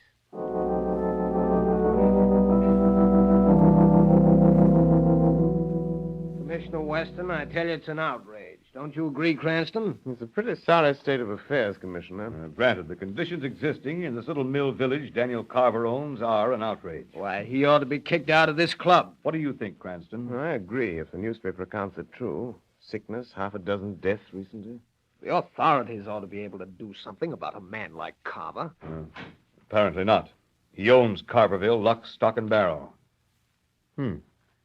speak of the devil, here's Carver now. Yeah, good evening, gentlemen. I gather you're discussing me and the maliciously distorted story about Carverville that appeared in the papers? As a matter of fact, we were, Mr. Carver. Won't you sit down and give us your side of the story? There's nothing to discuss. There isn't one word of truth in that reporter's story. The people in Carverville are perfectly satisfied. They don't complain.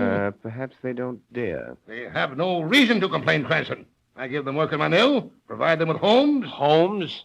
Why, they make the worst city slums look like Park Avenue. Carverville is my affair. Well, maybe so, but this club may have something to say about your membership, Daniel Carver. This club, a bunch of mawkish busybodies. What do I care? Vote me out. No one ever speaks to me here anyway. Go ahead, vote me out. Vote me out, go ahead. Must be some justice, some law. Oh, he's within the law.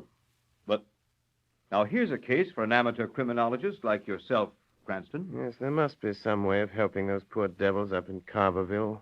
Some way of dealing with a man like Carver.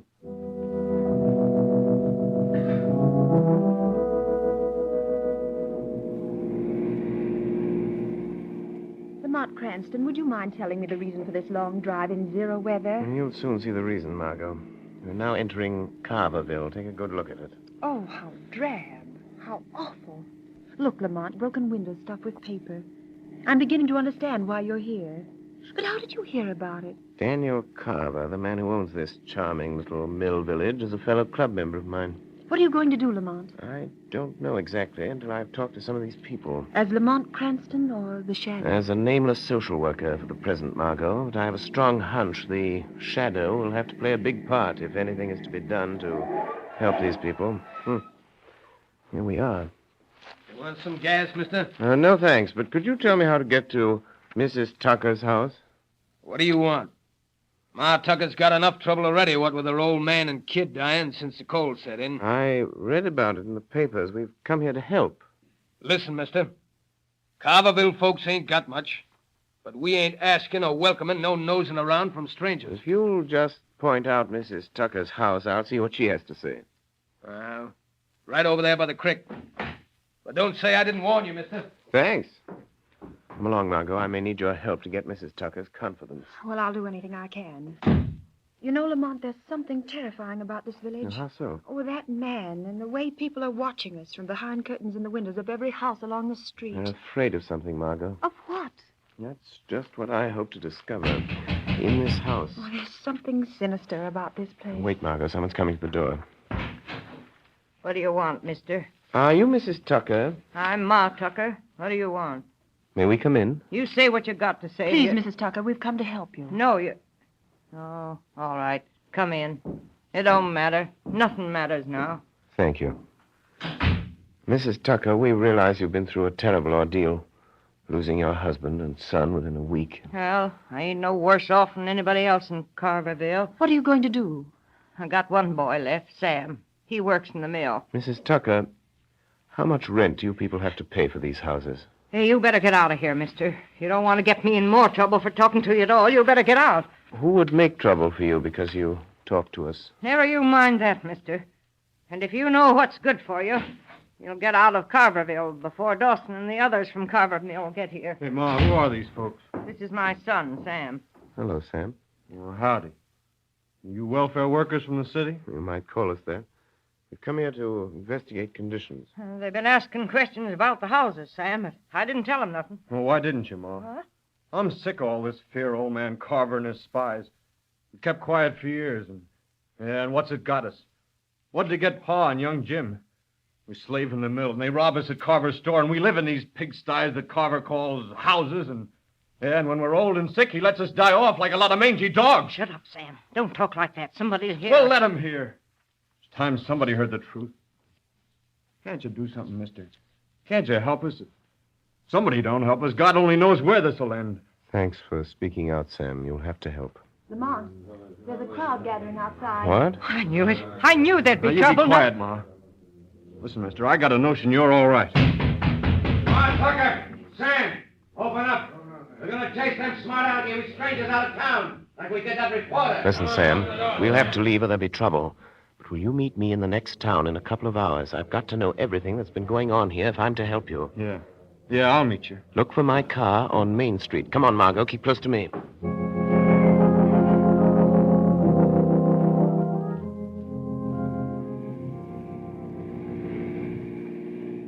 I hope no one saw Sam Tucker meet us down this road as you asked him to. I hope not, Margot. What are you going to do now that he's told you the tragic story of Carverville? Going back to Carverville. Right now, tonight? Yes, first to call on old man Carver. I thought he was in the city. He evidently heard that more strangers were in Carverville this afternoon asking questions. Oh, what a beast Carver must be, Lamont.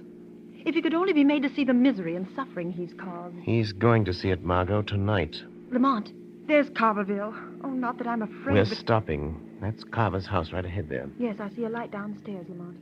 What are you going to do? Margot, do you remember Scrooge in Dickens' Christmas Carol? Yes, and Carver is worse than Scrooge ever thought of being. Tonight, Daniel Carver is going to feel more remorse than Ebenezer Scrooge ever did. He deserves it. I'll wait in the car, Lamont. It's bitter cold. Well, if those poor people down there in those flimsy houses can stand it, I can. I'll wait here. But how are you going to make Carver visit those poor people? Margot, tonight Daniel Carver is going on a sightseeing tour. Personally conducted by the Shadow.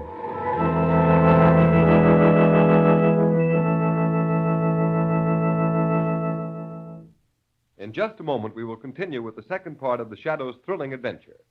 While you are engaged in last-minute preparations for Christmas, don't neglect the health and comfort of your family.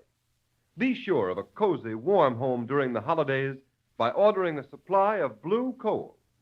No matter how cold or how mild the weather, blue coal is the most economical fuel for heating or cooking purposes. Up in the Arctic regions, where the temperature today is at least 60 degrees below zero, fur traders and trappers are keeping warm with blue coal. They've used other fuels only to find that blue coal will keep them warm more economically than any other fuel. Blue coal is a Pennsylvania anthracite, the fuel that burns long and steadily. It is the fuel that furnaces, parlor stoves, and cooking ranges in New England were especially designed to burn. And the finest Pennsylvania anthracite is blue coal, mined by the Glen Alden Coal Company, employing American labor, and it is transported by American railroads.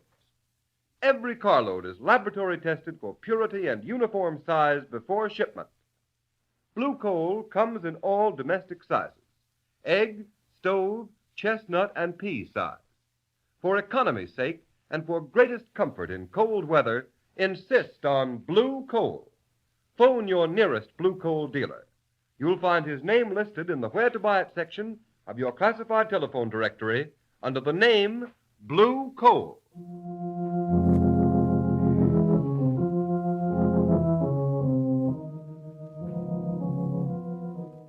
Dawson, I told you if there's any more trouble up here in Carverville, I'd fire you, didn't I? Yeah. Well, there ain't been no trouble, Mr. Carver. Not yet. If that guy that was here this afternoon comes back tonight, we'll make him wish he'd never heard of Carverville. What makes you think he will come back? I know he's coming back. Tonight. You got Sam Tucker to meet him down in the next town. How do you know that? I took a rubber hose to the kid when he came back about an hour ago. He wouldn't talk. We got enough out of him to know that social worker is up to something. Well, I don't want any shooting and killing now. You just leave that fella to me, Mr. Carver. You said you didn't want to be bothered with details. What are you going to do, Dawson? Well, nothing much. But don't you worry. There ain't no law against a fella being shot accidental while he's snooping around in the dark. You just leave the details to me. So long, boss.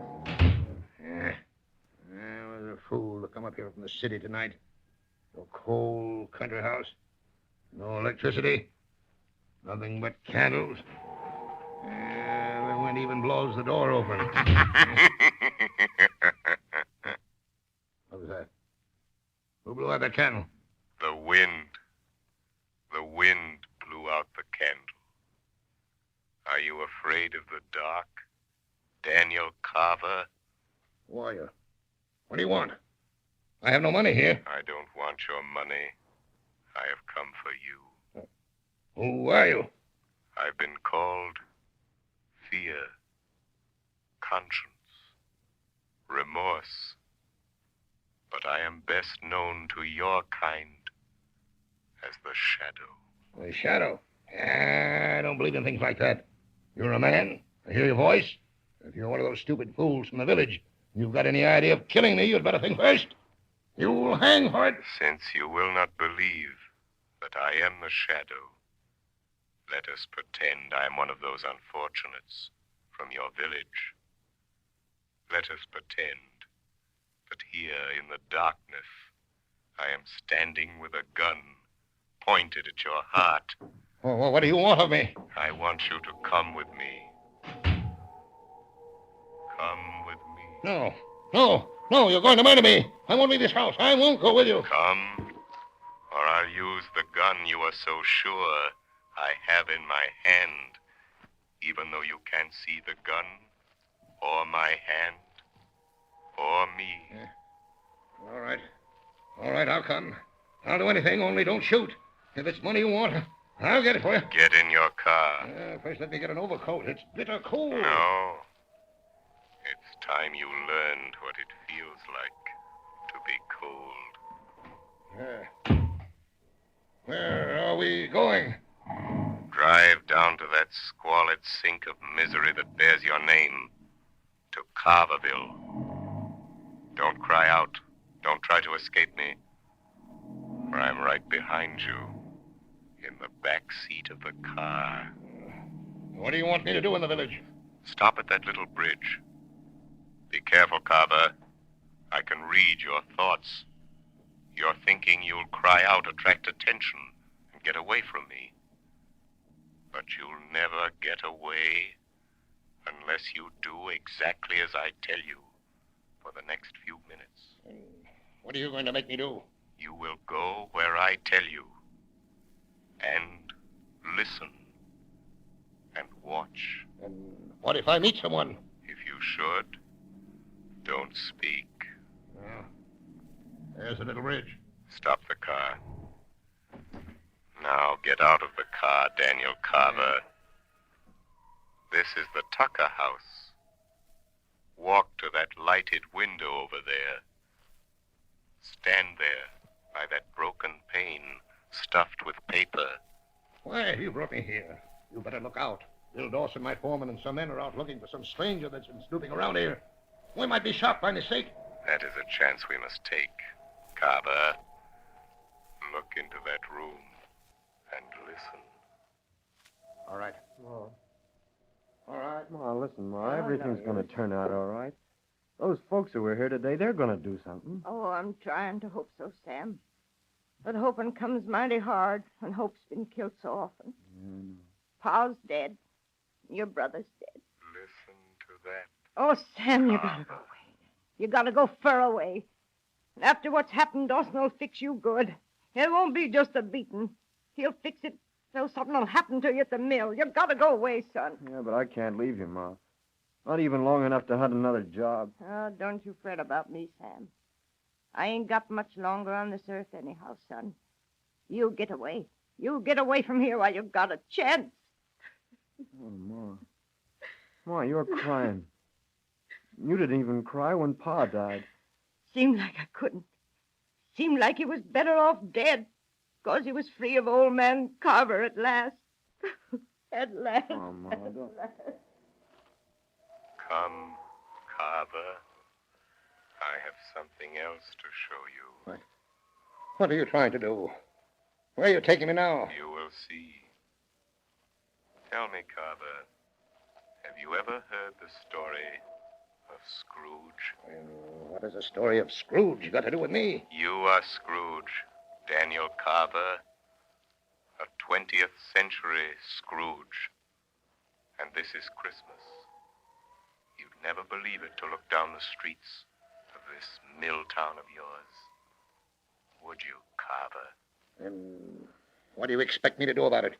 You are not your brother's keeper, are you, Carver? Let me go. My hands are freezing. Still thinking of yourself? Is that the Christmas spirit, Carver? Let me go, and I'll do something. Send some Christmas baskets. That would ease your conscience, wouldn't it? No, Carver. You're not going to get off so easy. I've seen enough. Where are you taking me now? Just a little way. A few steps to that lighted window over there. To that house with a car standing in front of it. If they can afford a car... That is a doctor's car. Your villagers don't own cars. They don't own anything. Go to that lighted window there. Look in. See what is happening. Listen. There's frost on the glass. I can't see. There's another broken pane. The hole is filled with paper to keep out the cold, like the tucker's window. Push the paper aside. All right. I will. Try and be calm, Mrs. Anderson. I know it's hard, but you must for the child's sake. I'll try, Doctor. I will try. I can't help feeling the way I do. My husband dying of pneumonia only last month. Now Judy going the same way. Oh, there's still hope. I'd move her to a hospital if there were one near enough. I wish there were only some way of keeping these rotten Carver houses warm. But you might as well try to heat a barn. Mommy. Listen, Carver. Mommy. Yes, darling. I'm right here, Judy, dear. Mummy's here. Mommy, could I have Cecile? Of course you can, honey. Here's your doll, Judy. Mommy, do you think Santa Claus will bring me a real doll? I hope so, Judy. I'll ask him. Come, Mrs. Anderson. She may sleep now. We'll try to keep the room warm. That's all we can do now. That and hope. Hope for the best.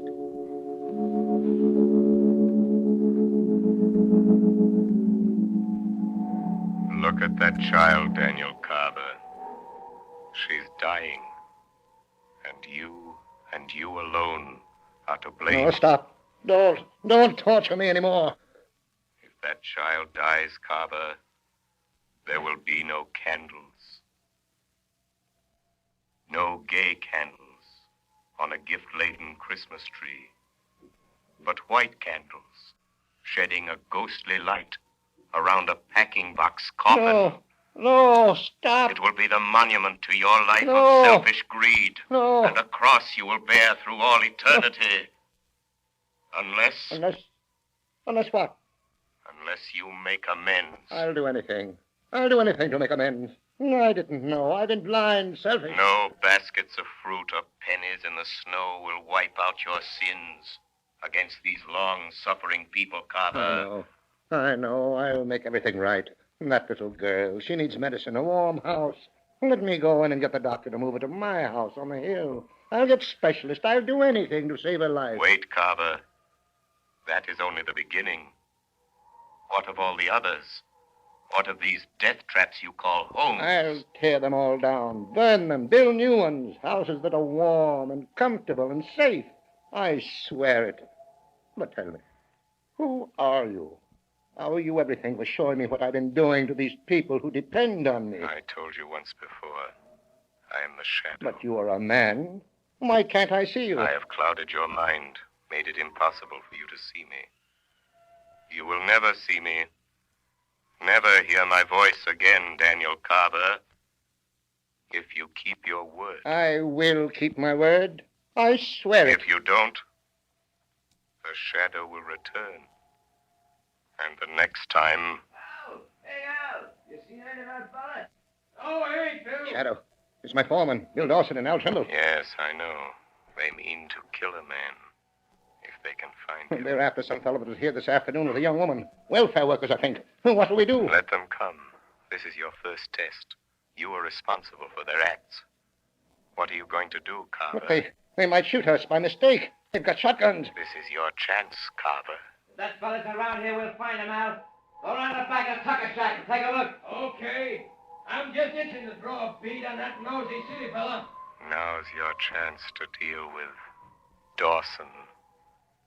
What are you going to do, Carver? I'll show you. Just watch me. Don't shoot. Dawson! Dawson, don't shoot! It's me, Carver. Carver. Hey, what are you doing here? You come within an ace of blowing your head off. I've come here to see what I've been doing to these people by giving you a free hand. You said you didn't want to be bothered. I know. I'm to blame. I've been blind. But that's all finished now. I'm going to make this village all over, build new homes, make up for all the misery I've caused these people. You're getting kind of soft, ain't you, Carver? You won't think so when I tell you that you are through, fired, you and Al Trimble and all your kind. Listen here, you mealy-mouthed old skinflint. You can't fire me. I've done your dirty work too long. You get out of Carverville, you're through, Dawson. Yeah? That's what you think. You and nobody else is firing at me. Put down that shotgun, Dawson. You'll hang for this. The devil I will. It'll be an accident.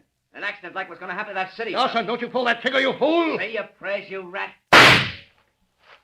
Ah! You missed. No, something knocked the gun up in the air. You didn't, Carver. You couldn't. Something just about knocked the gun out of my hand. You are quite right, Bill Dawson.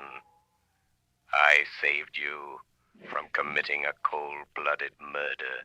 What was that? Who said that? The Shadow, Dawson. Shadow? A ghost? Call me what you like, but I am here, helping Daniel Carver, helping the people of this village. Bill! Hey, Bill! Dawson! You get him? Al, come on, we're getting out of here. Something just talked to me. You must be drunk, Bill. Hey, what's that over there?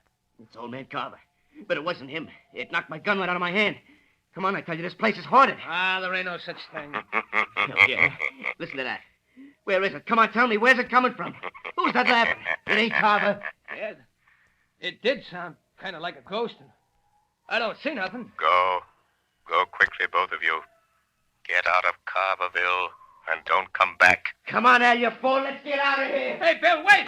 Wait, don't leave me here alone with that thing. Wait! Shadow, are you still here? Yes, Daniel Carver. Oh, thank you, whatever you are. Thank you for saving my life. I saved you because you have much work to do. If there was only some way of repaying you for making me see the truth, you should have credit for all this. Just bring happiness to the people of this village, Daniel Carver. That will be your repayment in full to the Shadow. I'll do it.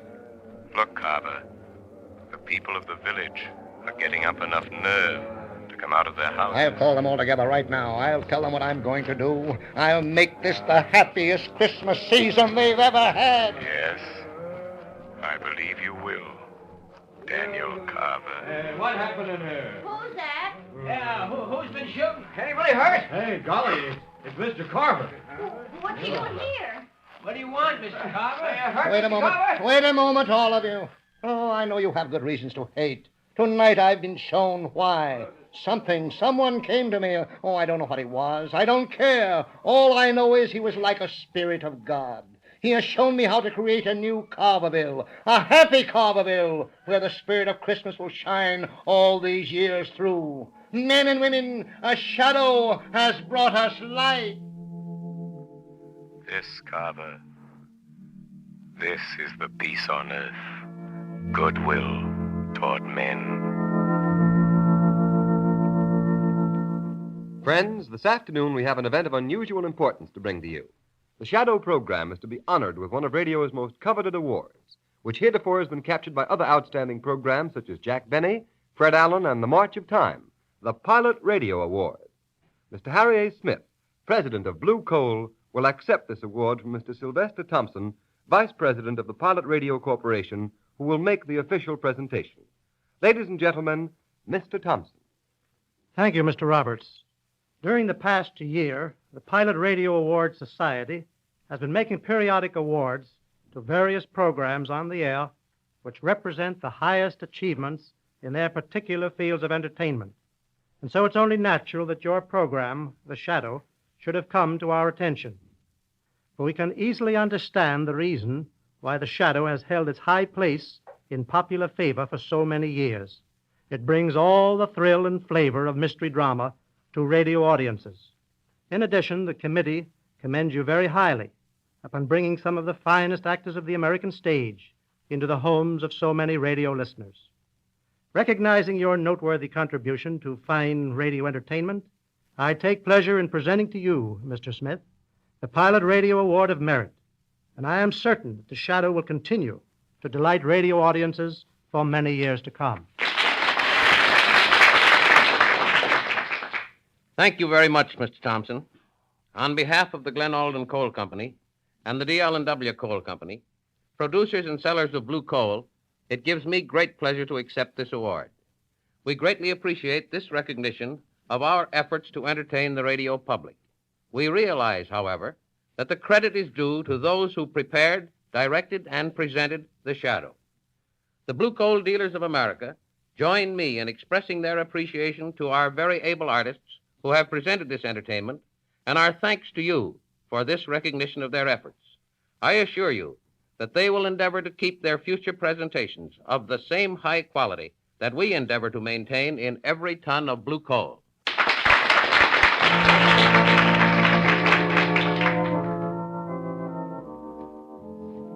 The story you have just heard is copyrighted by the Shadow magazine. The characters in this story are entirely fictitious. Any similarity to persons living or dead is purely coincidental.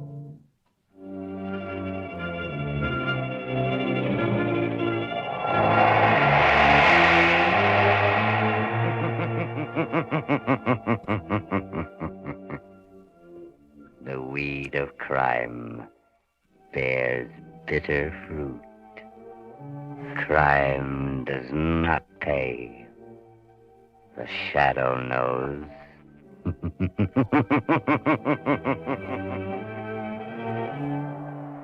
Next week, same time, same station, Blue Coal, America's famous anthracite, will again present another thrilling adventure of the Shadow. Be sure to listen, and be sure to burn blue coal, the solid fuel for solid comfort.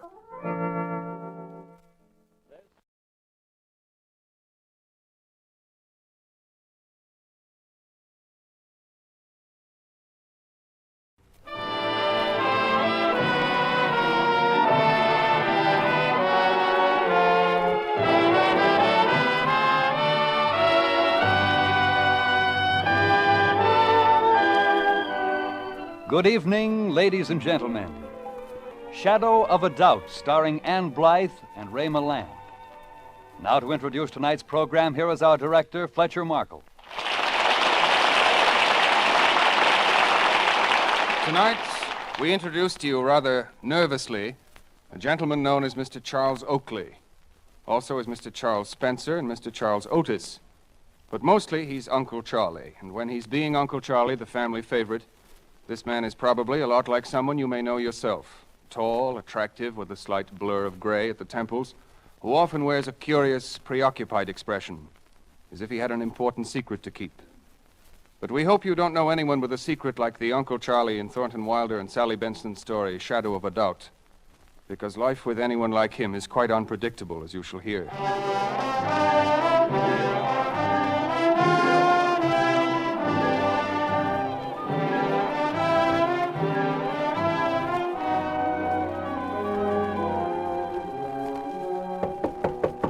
Mr. Spencer.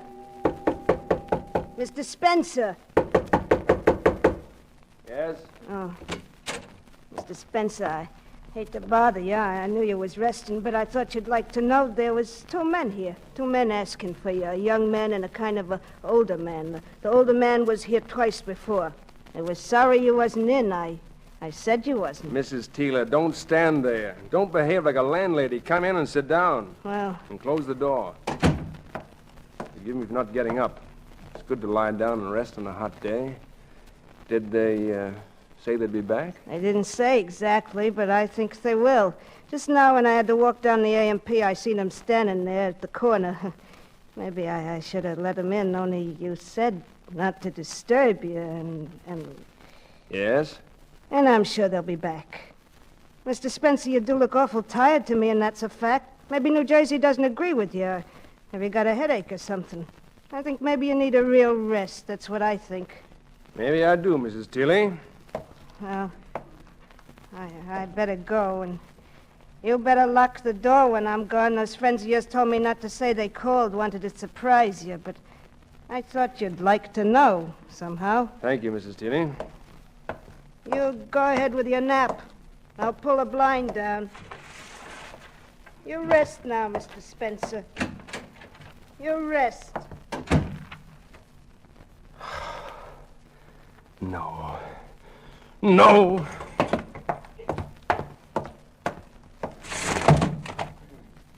Yes. You're there. Down at the corner. But what do you know? You're bluffing. You don't know anything. You've got nothing on me. I'll get out the back way.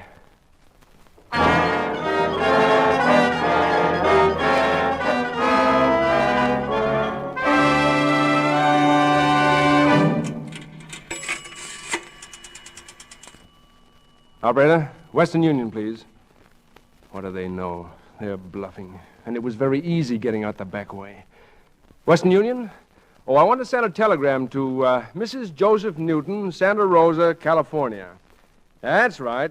Here's the message. You ready? Homesick for you all. Coming to stay a while, arriving Wednesday. Will wire exact time later. Love to everybody and a kiss for little Charlie from her Uncle Charlie. Yes, operator, that's the signature, Uncle Charlie. Yeah, that's right. Going to Santa Rosa, California.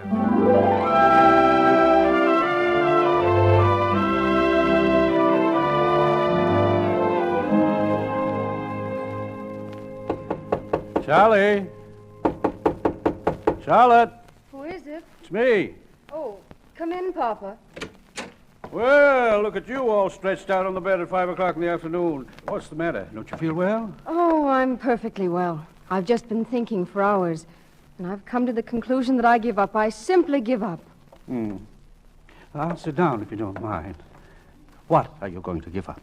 Have you ever stopped to think that a family should be the most wonderful thing in the world, and that this family has just gone to pieces? We have? Of course we have.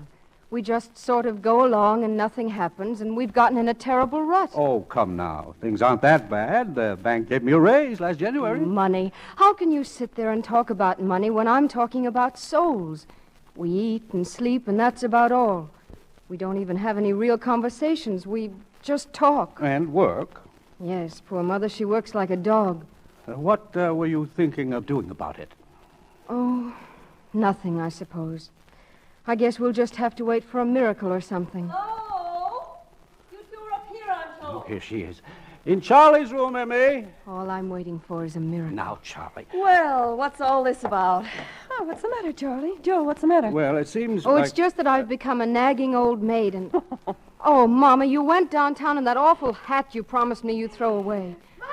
Goodness, what on earth does it matter what hat I put on? Yes, Roger, I know. I don't see why you let that child yell at you like that, Mother. If he has something to say I'm or going if downstairs in a moment anyway. And I'm going down right now. Hope there'll be some dinner soon. Mama, I'm going downtown to send a telegram. I want a short walk before dinner anyhow. Why, Charlie, who do you know to send a telegram to? Mama, I know just the person to come and save us. A wonderful person who'll come and shake us all up so we'll be good and dignified and intelligent again. Charlie, have you gone crazy? What do you mean, save us? All this time, there's been the one real right person to save us. Mama, what's Uncle Charlie's address? Wasn't he living in Philadelphia last we heard? Darling, you're not going to ask Uncle Charlie for money. No, that wouldn't help us. I just want him to come. Oh, but think of asking a busy man like that to come all the way out west for nothing. He'd come for me. I'm named after him. I'm going to go right now and wire him right away.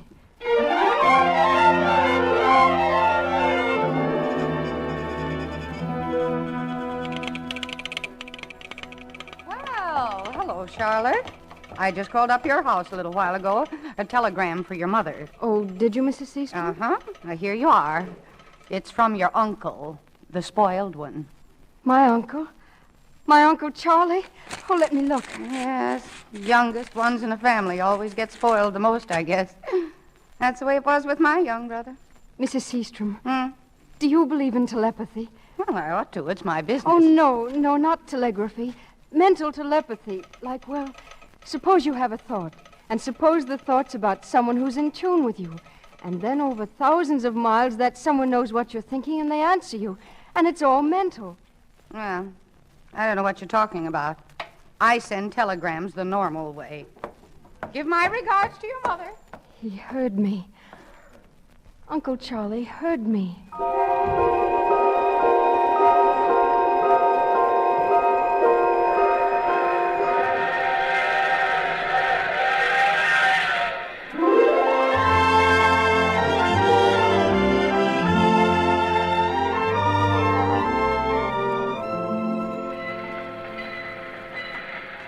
Sir, you'll like it here in Santa Rosa, Mr. Otis. Nice little town. I'm sure it is.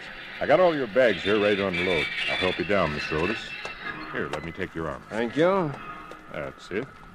I sure hope you feel better, Mr. Otis. Too bad you had to stay in your room all the way. There you are, sir. Thank you very much. Here. You've been very kind. Oh, thank you, Mr. Otis. thank you, sir. Look, down there. I think that's him. Oh, I think it is, too. Yes, I think so. Are you... Why, young Charlie. Oh, gosh, at first I didn't know you. You look so sick standing there. Why, you aren't sick, are you? Me sick? Papa! Papa, here he is. I thought so. Why, Uncle Charlie, you aren't sick.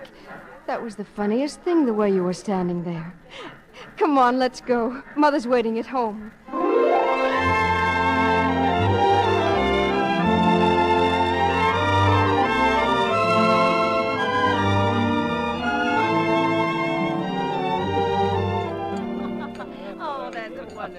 But that's enough talk about my travels. All that's past. Dinner's almost over, and we haven't talked at all about you folks. And say, I've been forgetting something all this time. These parcels on the sideboard here. A few things I brought along with me.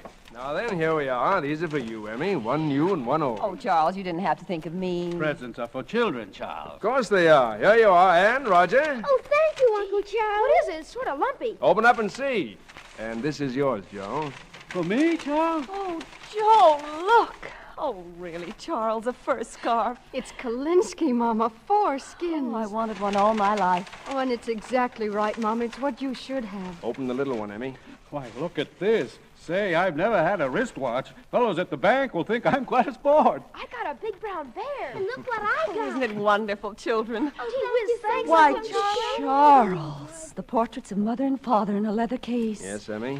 Charles, did you have these all along? All along. All these years, safe in a deposit box, stored away safe, no matter where I was. Grandpa and Grandma? Yes. Look, everybody. Let me see, Mama. Gee, 1888 it says. That's over 60 years ago. Oh, she was pretty, and he's sweet, isn't he? Everyone was pretty and sweet then, Charlie. The whole world. A wonderful world, not like the world today. It was great to be young then. But we're happy now, Uncle Charlie, now that you're here. Why, look at us. For once, we're all happy at the same time. And now for your little present, Charlie. Oh, I don't want anything. Right now, I have enough. Before you came, I didn't think I had anything, but now, I don't want another thing. I'll go get the coffee. Excuse me. Charlotte. She's crazy. She doesn't mean it, really. If you ask me, I think she's putting on. She's not crazy. Smartest girl in her class at school.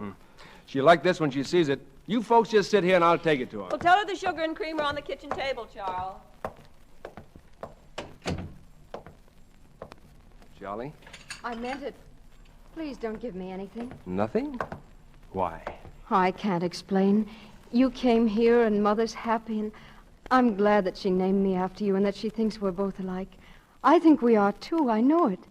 And it would spoil things if you should give me anything. You're a strange girl, Charlie. Why would it spoil things? Because we're not just an uncle and a niece. There's something else. I know you. I know that you don't tell people a lot of things. I don't either. I have a feeling that inside you somewhere there's something nobody knows. Something nobody knows? Something secret and wonderful, and I'll find it out. It's not good to find out too much, Charlie. But we're kind of like twins, don't you see? We have to know. Give me your hand, Charlie. Now, you wear this ring for me. Thank you. But you haven't looked at it. I don't have to look at it. No matter what you gave me, it'd be the same. Yeah, now, let me show it to you. It's a good emerald, a really good one. And good emeralds are the most beautiful things in the world. Why, look, Uncle Charlie, you've had something engraved on it. Oh, that's different. I haven't, but I will if you'd like me to. Oh, but you have, Uncle Charlie, you have. It's very faint. It's way down under the stone. T.S. from B.M. Why, they must be somebody's initials. The jeweler cheated me. It doesn't matter. Really, it doesn't. The jeweler cheated me. It's second-hand. The whole world is crooked. The whole rotten world. Give it back to me. But I like it this way. Someone else was probably happy with Give this it back ring. to me. I'll have that taken off. No, it's perfect the way it is. Now you bring the sugar and cream, and I'll carry the tray. Charlie. Come along.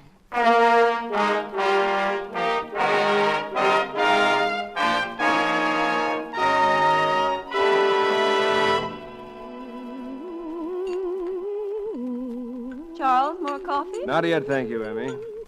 What is that tune I'm singing? Anybody know? Sing at the table, you marry a crazy husband.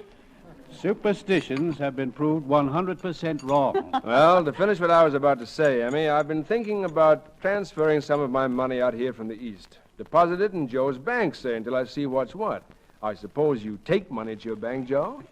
That's one thing we do all right, Charles. Rake in the dough. Can't promise to give it back, of course. Well, I'll go down tomorrow morning and open an account, 30 or 40,000, just to start things off right. Say, that's a lot of money. I can't get that tune out of my head.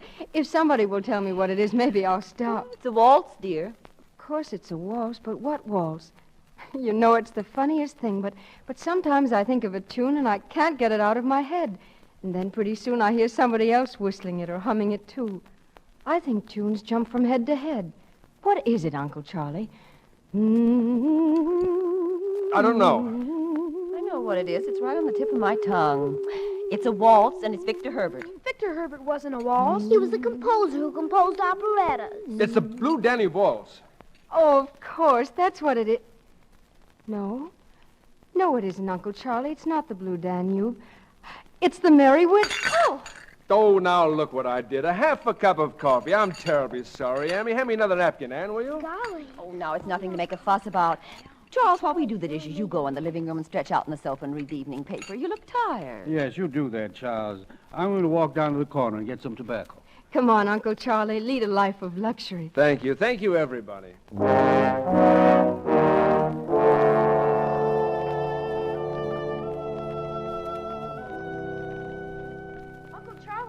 Mama wants to know if you'd like another cup of coffee or anything.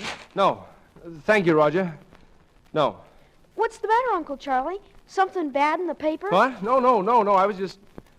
Roger, look, did you ever make a house out of a newspaper?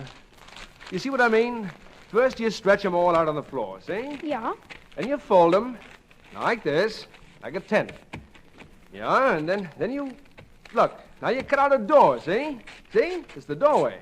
Well, now, what are you all up to in here?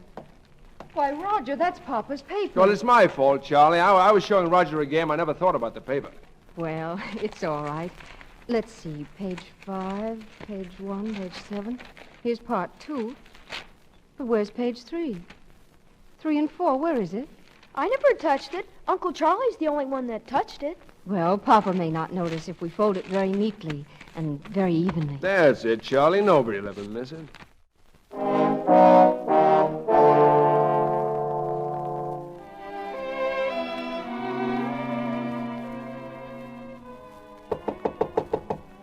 Uncle Charlie. Come in. I've brought your water, Uncle Charlie. You said you liked a pitcher of water and a glass by your bed. Oh, thank you, my dear. You're very thoughtful. Uncle Charlie, I know something. I know a secret that you don't think I know. What secret? Well, remember I said you couldn't hide anything away from me because I'd know? Well, now I know there was something in the evening paper about you. About me? In the evening paper? About you. Please show it to me. I won't tell a soul. How do you know there was something? Well, that's why you played that game with Roger. You didn't want us to know, so you tore the paper. So now that I know, you've got to tell me. Well, I guess you have me, but it wasn't about me. It was about someone I used to know. Oh, is this the page over here on the dresser? It's got a piece torn out of it. Charlie, wait. That's none of your business. Oh, Uncle Charlie, you're hurting me. Your hand. Oh, I'm sorry. Give me the paper. You hurt my wrist. Charlie, I didn't mean to. I must have grabbed you harder than I thought. I was just fooling about it. It was just some gossip, not too pretty, about someone I met up with once. Nothing for you to read. Just forget it. And don't look at me like that, Charlie. You have eyes like a child. The piece in the paper was nothing, really. Just like a child. Have I? Good night. Good night, young Charlie. Good night, Uncle Charlie. Pleasant dreams. Pleasant dreams, always.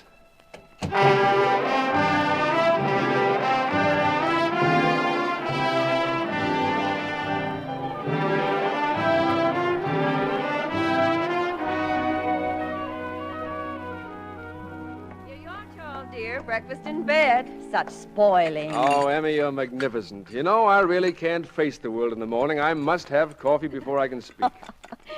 What are you all up to this morning? Well, a young man called on us about an hour ago, said his name was Graham, and he wants to interview everybody in the house. Interview everybody? Yeah, that's what he said. He's been sent around the country by a committee on an institute or something, and he's to pick out representative American families and ask them questions. It's kind of a poll. How'd he happen to pick this family? Well, he said he looked around and asked around, and he decided we were the ones he wanted. Well, if he's going to ask a lot of questions, you can leave me out of it. Why, you'd have more to tell him than any of us, Charlie. He's going to take our pictures, too. Pictures? Yes. You see, there were really 2 young men. One takes the pictures. Oh, so there were 2 of them? No, Mr. Graham was the nicest. He doesn't want us to dress up or anything. He wants us to act just the way we always do. Oh, Emmy, women are fools. They fall for anything. Why you let 2 strangers come into your house and turn the place upside down? Why expose your family to a couple of snoopers? I thought you had more sense. Charles. Good morning, Uncle Charlie. My, isn't this grand? Good morning, Charlie. Well, the way Mr. Graham put it, Charles, it wasn't like snooping at all. It was our duty as citizens. Look here, Emmy, I won't have anything to do with it. I'm just a visitor, and my advice to you is to slam the door in his face. Oh, I couldn't do that. I think it's kind of exciting. And they'd take a photograph of you, and then we could have it. It would be free. No, thank you. I've never been photographed in my life, and I don't want to be. Why, Charles, what makes you talk that way? I had a picture of you. I gave it to Charlie. I tell you, there are none. Oh, I guess you've forgotten all about it. Get it, Charlie. Oh, that.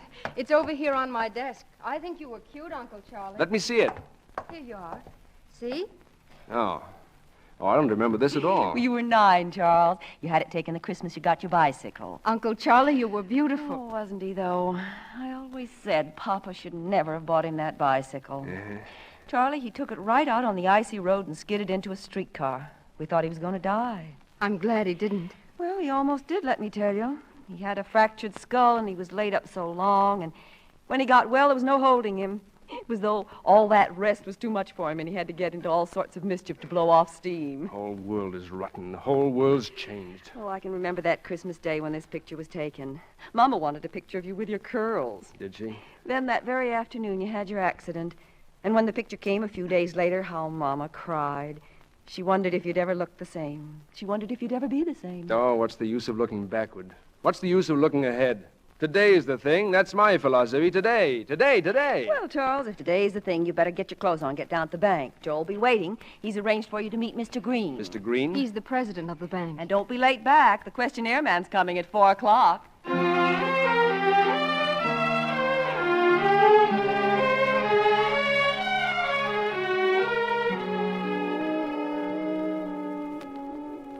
Say $30,000, Mr. Oakley? 30, maybe 40, Mr. Green. Indeed. Well. I thought I might settle down here for a while. It's a fine little town. We think so. What have you been doing, Mr. Oakley? Well, I suppose you'd call me a promoter. I've done a little bit of everything. You know, it's not hard to make money, Mr. Green. The only trouble I find is that once I make it, I'm not interested in it. Not interested in money? Well, you know as well as I do that there's plenty of money lying around waiting for someone to pick it up. Making money's a boring business. Shall we start with 40,000? Yes, yes, Mr. Oakley, if you'll just fill out this slip. Details. Well, I'm glad to see you're a man that understands details, Mr. Green. They are most important to me, most important. All the little details.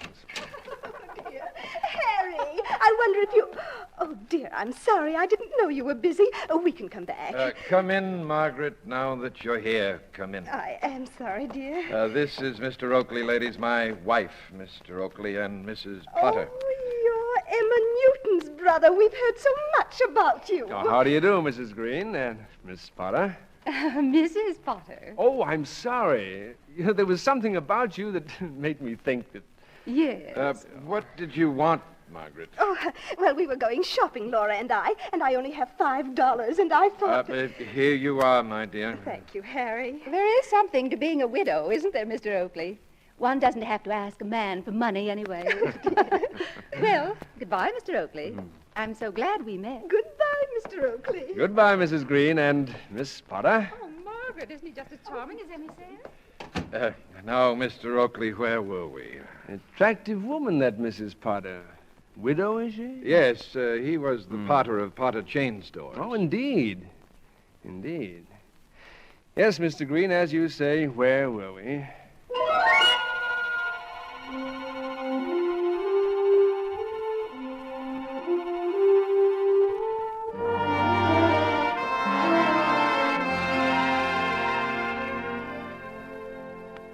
My room here, gentlemen, but my Uncle Charlie's visiting us, and I've given it to him for as long as he stays. Can we have a look, Miss Newton?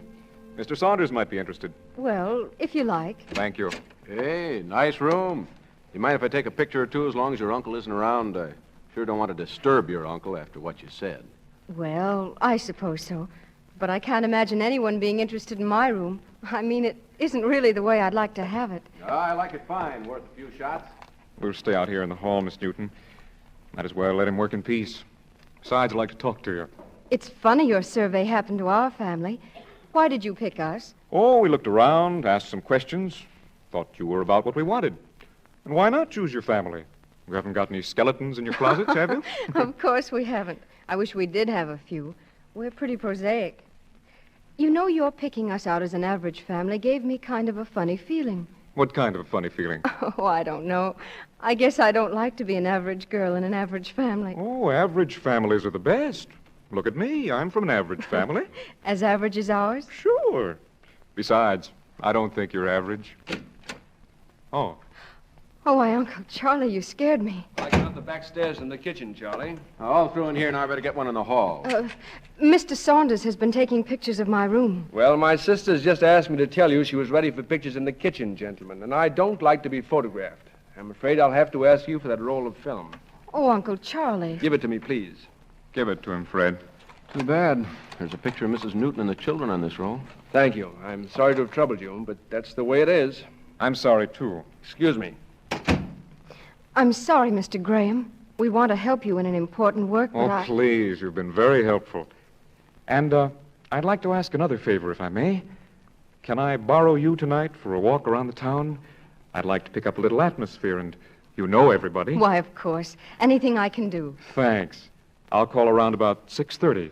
You can show me the best restaurant in town, and we can have dinner. All right. See you then. Come on, Saunders.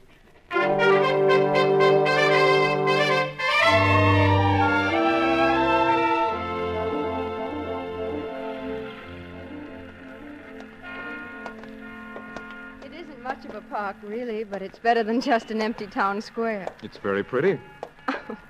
I can't get over your breaking your arm when you were 10 and my breaking my arm when I was 10 in exactly the same place. Right at the elbow. And my wanting to run away from home, and you're wanting to run away from home. Oh, I didn't want to, really. It was just a gesture. I didn't want to either. Want to sit down? Sure. This is a peaceful sort of town. Yeah, it seems to be. I think you have an awfully interesting job. Going into people's houses, taking pictures, asking a lot of questions. Why, just like an international spy. Yes. That tune. I know what you are, really. You're a detective. Yes, there's something the matter, and you're a detective. Charlie, listen. I don't want to listen. You're a detective. Why, you're not making a survey at all. You just lied to us. What do you want? What are you doing around here lying to us? You keep away from us. Charlie, come back here. Keep away. Look, Charlie, you've got to listen to me. Just wait until I tell them. Just wait until I tell my mother you lied to her. Charlie, you can't tell her. I'll tell her. You'll see. I'll tell everyone. I'm not afraid. Charlie, I don't want you to be afraid of me. You've got to trust me. Trust you when you've done nothing but lie. When you probably didn't want to take me out at all tonight the way I thought you did. When you probably only took me out to ask a lot of questions. Have I asked you a lot of questions? Have I?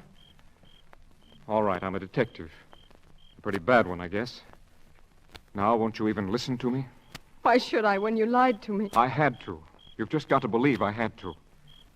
When I came here to this town to find a man, I hadn't counted on you. I hadn't counted on your mother or your family. Find a man? What man? There's a man loose in this country. We're after him.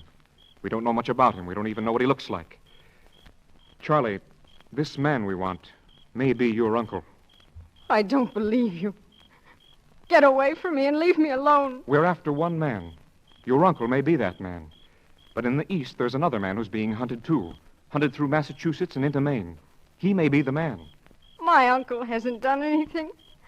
Why don't they arrest that man in the east? Why don't you go away and leave us alone? If it weren't for you, you don't think I'd care when or how I caught up with your Uncle Charlie, do you? Because if he's the guy, I am going to catch up with him, Charlie. Remember that. If your Uncle Charlie's the man we want, we'll get him out of town quietly. We won't arrest him here. Arrest him here in town with Mother? I'm trying to tell you we won't. Charlie, you've got to help us. All right. I won't say anything. The parking lot's over this way. Take me home, please.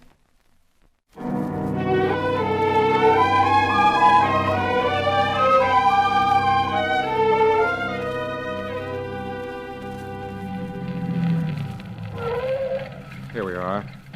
Charlie, he may not be the one. It may be the other guy, the one in the east. Of course. It's probably all a mistake. I hope I'm wrong. I never wanted to be wrong so much in all my life. Well, good night. Oh, this handle. Oh, you have to give it a good yank. Here. Thank you. Oh, something fell. What's this? Oh, it's nothing. Just yesterday's paper. This car gets to be a regular goat's nest sometimes. Yesterday's paper. May I have it, please? Sure, you're welcome to it. Thank you. Good night. Good night, Charlie. I'll be in touch with you.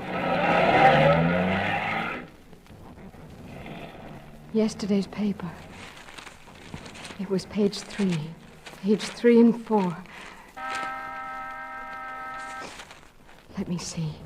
Record storms in Midwest. Edward Fairbairn appointed to new post. No, that couldn't be. Where is the Merry Widow murderer?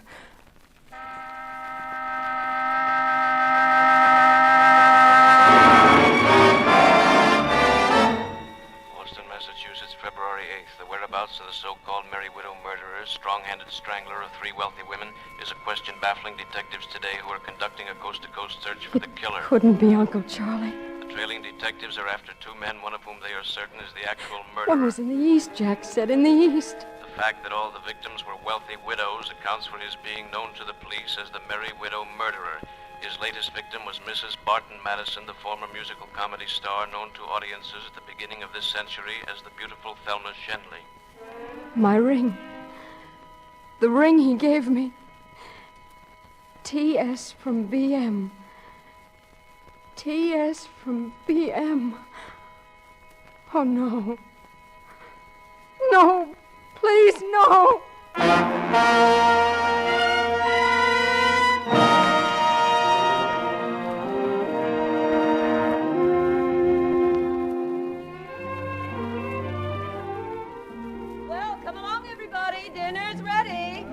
Well, where's our little Charlie? I've missed her all day. She'll be in the kitchen in a minute. She's getting some things in the kitchen. Well, she slept very late today. She was tired, I guess. She doesn't look quite herself.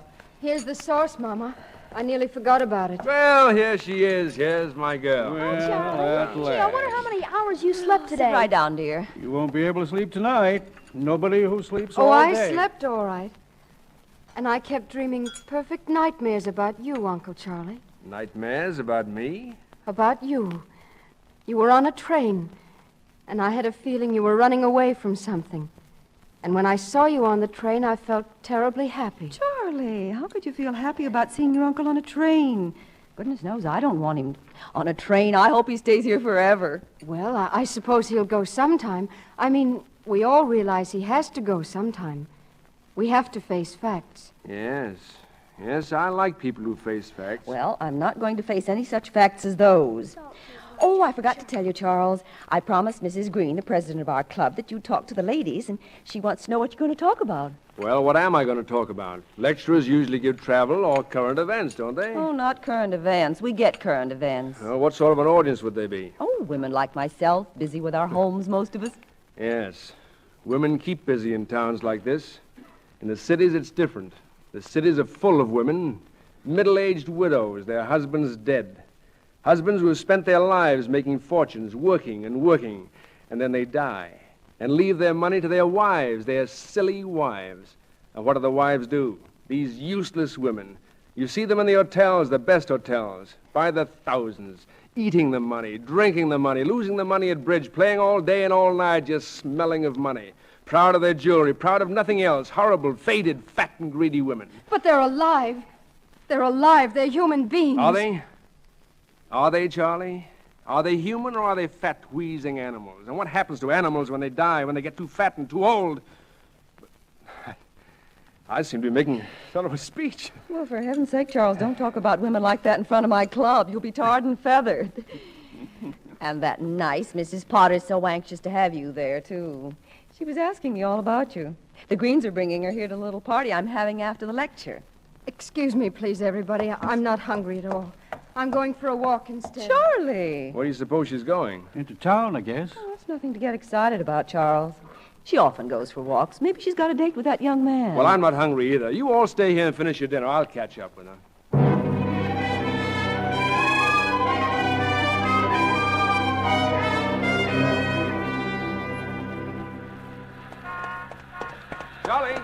Charlie, wait. Please go away. What's the matter, Charlie? What's the matter with you? Oh, please, you're hurting my arm again. Look, I've got to talk to you. Come along. Let's go in here, this little bar. Please, my arm. Well, come in here with me. I can't. I've never been in a place like this. Come on in. Why do you make me come in here? It's an awful place. What does it matter where we are? Let's sit over here. Little table in the corner. Hello, Charlie. Hello. Oh, hello, Louise. Uncle Charlie, this is Louise Finch. Hello. Glad to meet you. This is my uncle. I was in Charlie's class in school. Gee, I sure was surprised to see you come in, Charlie. I never thought I'd see you here. I've been here 2 weeks. I lost my job at Kearns. What do you have, Charlie? Oh, I'll have a chocolate milkshake. We haven't got anything like that. Bring her a ginger ale.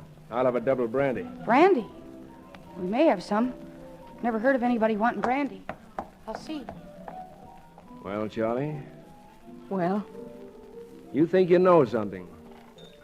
That young fella told you something. Jack? Why should he know anything about you? Now, look, Charlie, something's come between us. I don't want that to happen. We're like twins, you said so yourself. Give me your hand. Don't touch me, Uncle Charlie. What did he tell you? What did that boy tell you? He's got nothing to do with it. I hope he never knows anything about you. Charlie, you're a pretty understanding sort of girl. Now, if you've heard some little things about me, I guess you're a woman of the world enough to overlook them. I guess I've done some pretty foolish things, made some pretty foolish mistakes. Nothing serious, just foolish. How could you do things like that? You're my uncle. You're my mother's brother. We thought you were the most wonderful man in the world. Charlie, what do you know? Here's your ring back, Uncle Charlie. I'm sorry I was so long. We're awful busy. Oh, whose ring? Ain't it beautiful? Oh, I could just die for a ring like that. Yes, sir, for a ring like that, I just about die. I love jewelry, real jewelry. You notice I didn't even have to ask if it was real. You can tell. I can. Bring me another double brandy. Sure. Gee, I just die for a ring like that. Someone will. Will what? Die. Someone did. Oh. Sit down. Sit down. You think you know something, don't you? Or what do you know? You're just an ordinary little girl living in an ordinary little town. You wake up every morning of your life. You know perfectly well that there's nothing in the world to trouble you. You go through your ordinary little day, and at night you sleep your untroubled, ordinary little sleep, filled with peaceful, stupid dreams. And I brought you nightmares, did I? Charlie, how do you know what the world is like? Do you know the world is a foul sty? Do you know if you ripped the fronts off houses, you'd find swine? The world's a hell. What does it matter what happens in it? Wake up, Charlie! Oh, please. Please. Charlie, you've got to help me. Help you? Yes. There's an end to the running a man can do. You'll never know what it's like to be so tired. I was going to... Well, then I got the idea of coming out here. It's my last chance, Charlie. Give it to me. Graham and the other fellow, they don't know. There's a man in the East. They suspect him, too. And if they get him, why, I... Oh, Charlie, give me this last chance. Take your chance and go. I'll go, Charlie. I'll go. Just give me a few days. Think of your mother. It'll kill your mother. Yes, it would kill my mother. Oh, take you a few days and then get away from here.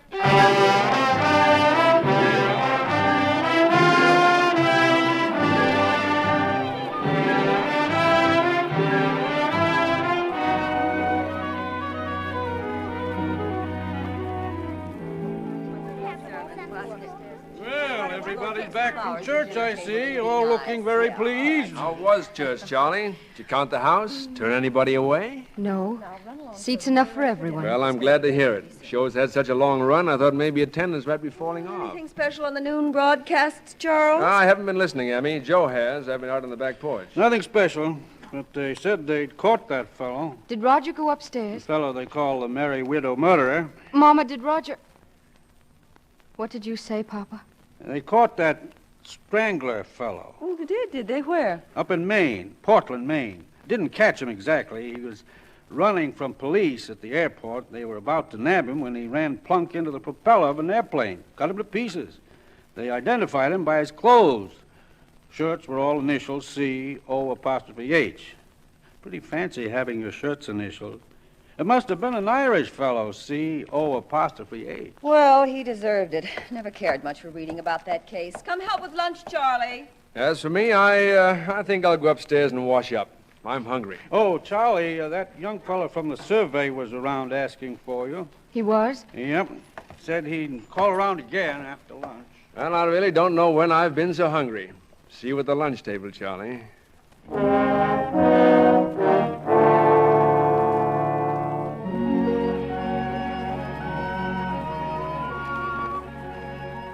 Glad I came along while you were out in the front yard, Charlie. It's more private out here. Yes, I know. I came out to wait for you. Papa said you were coming back after lunch. Well, we got a wire from Maine. They called us off the job. I'm just coming up for air. Me too. Now that it's over, I don't want to talk about it anymore. I want to pretend that the whole dreadful thing never happened. You won't have to pretend much. Nothing did happen. Oh, look, here are Mother's gloves. She must have dropped them. Oh, Mother and her gloves. She's always losing things. What's the matter? I was laughing. It's been so long since I laughed. I like it when you laugh. And I like it when you don't. I guess I like you whatever you do. I guess I like you. I'm glad. I like you, too. Funny how you happen to meet someone and like them and like them. Isn't it, Charlie? Yes, it is. I'd like us to be friends. I know that we are friends. I'd like to have that to think about. Nothing more? I don't know, Jack. I just don't know yet. All right. But I'd like to come back. Oh, please do. Please come back. Well, what are you two doing standing out here in the middle of the lawn? When I was your age, we sat in the parlor. Hello, Mr. Oakley. I was saying goodbye to Charlie. You all finished here, Mr. Graham? All finished. But I'll be back. You'll be seeing me around. Oh? Not on business, though. Well, I can understand you coming back. Charlie's a fine girl. She's the thing I love most in the world. Really? Yes, I mean it. Well, have a nice trip, Mr. Graham, but don't take any more photographs without permission.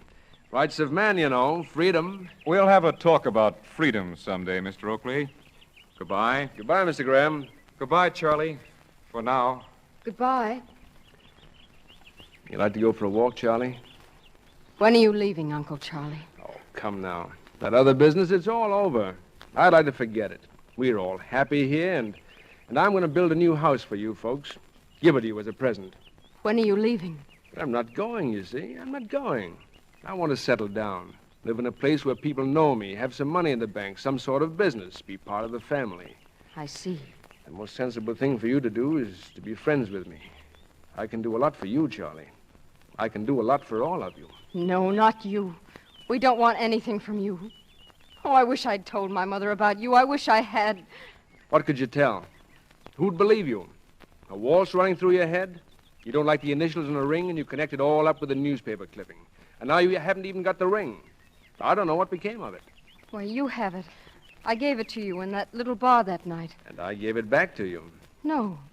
No, you didn't at all. Yes, I did, Charlie.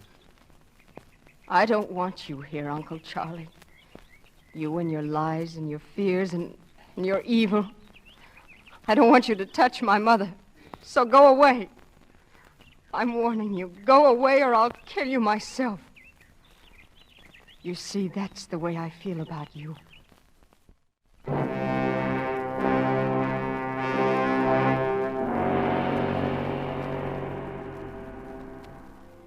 Dear, have you decided what you're going to wear for your uncle's lecture at the club meeting tonight? I'm not going to go, Mama. What's that, dear? Why, you're joking. No, I've heard Uncle Charlie's speech. He was rehearsing it on the porch this afternoon, and anyway, somebody has to stay and get things ready for the party. Oh, but we're all getting dressed up, dear, and everything. Your father's going to wear his tuxedo, and I have the new dress Uncle Charlie bought me. I know, but I'd rather stay home and have everything ready for the party when you all get back. Please, Mama. I'd like it better that way. All right, dear. Did you know that Uncle Charlie got some champagne for tonight? 3 bottles. Yes, I know.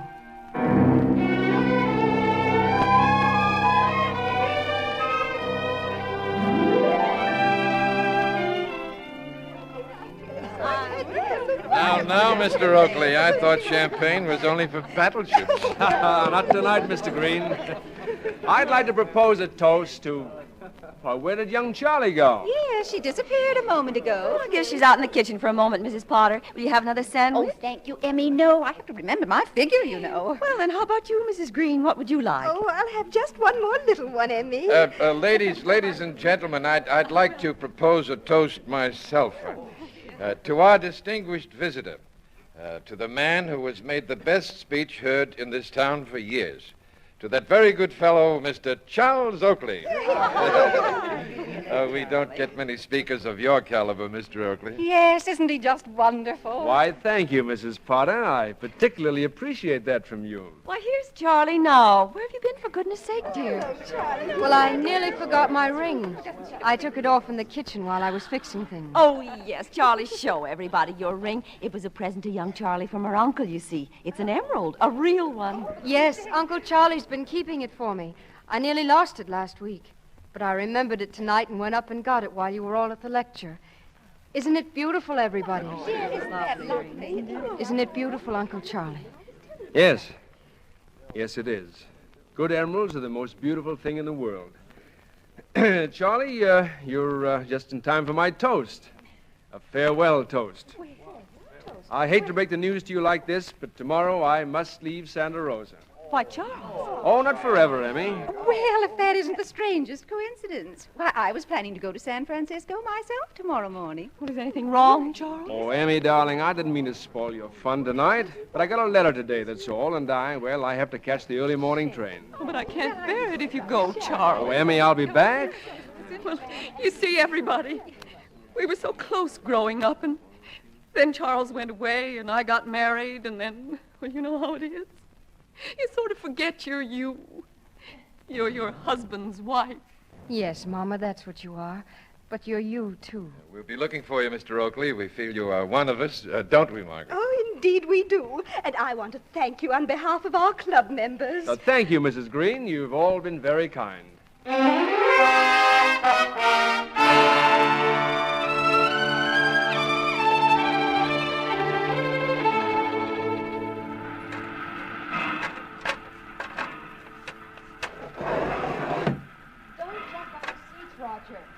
Roger, what did I tell you?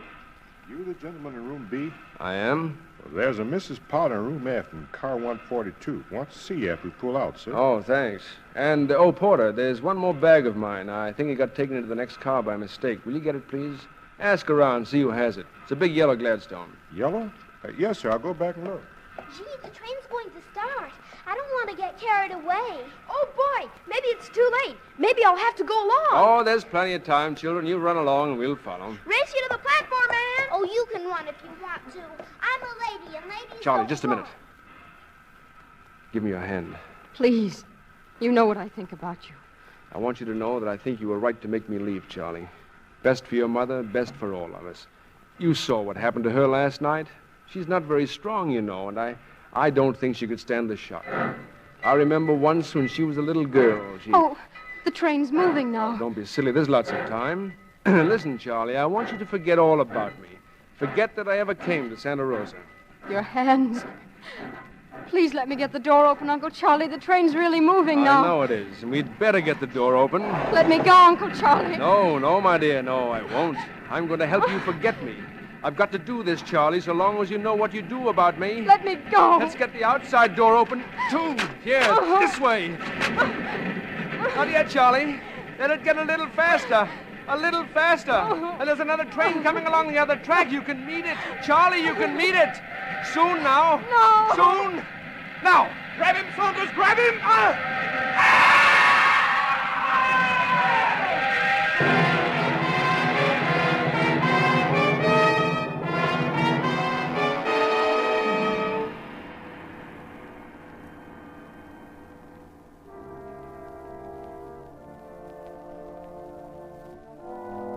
Santa Rosa has gained and lost a son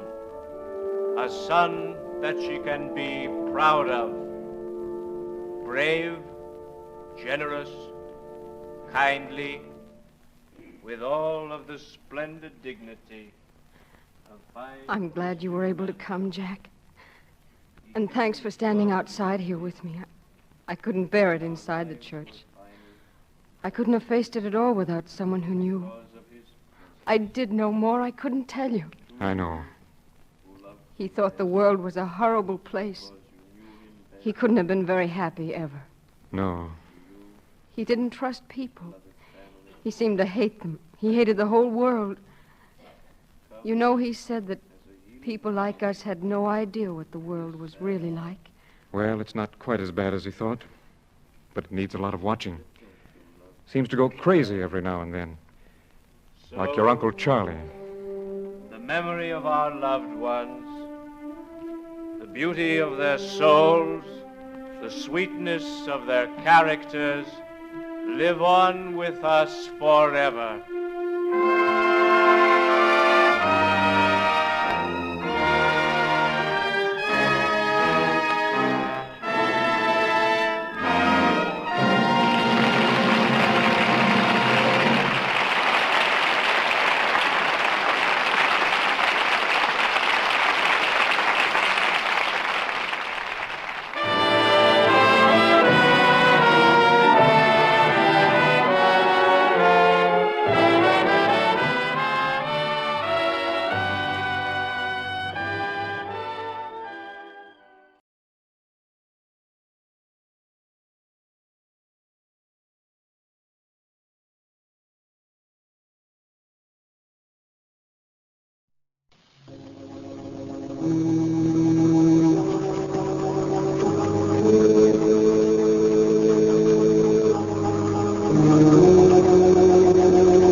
What evil lurks in the hearts of men? The Shadow knows.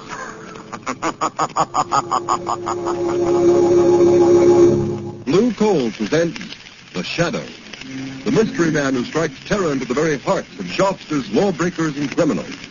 Today, the Poison Death. Today's exciting adventure with The Shadow will start in just a moment. But first, I have an unusual free offer of great interest to all listeners. John Barclay, Blue Coal's heating expert, has written a book, How to Reduce the Cost of Heating Your Home. And you can obtain a copy of this attractively illustrated 24-page book absolutely without charge. Just address Blue Coal, 120 Broadway, New York City, or write to Blue Coal in care of the station to which you are listening.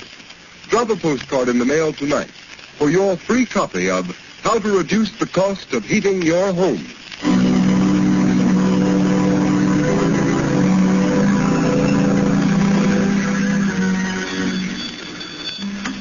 Mercy Hospital. Quick, send an ambulance to 217 Shoreview Road. My children, they're poisoned, dying. Oh, hurry, hurry, please, hurry.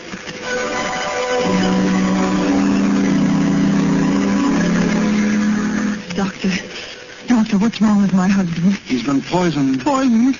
Isn't there something you can do? Some way of saving him? No, I'm sorry, my dear. It's too late. Your husband is dead.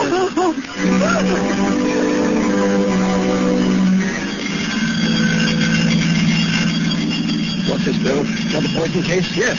The calls are coming in faster than we can answer them. Well, this one will have to go to General. The emergency ward is full. Not a cot left. The same thing in every hospital in town. They're swamped, all poison cases. And nobody knows how they're getting it or what it is.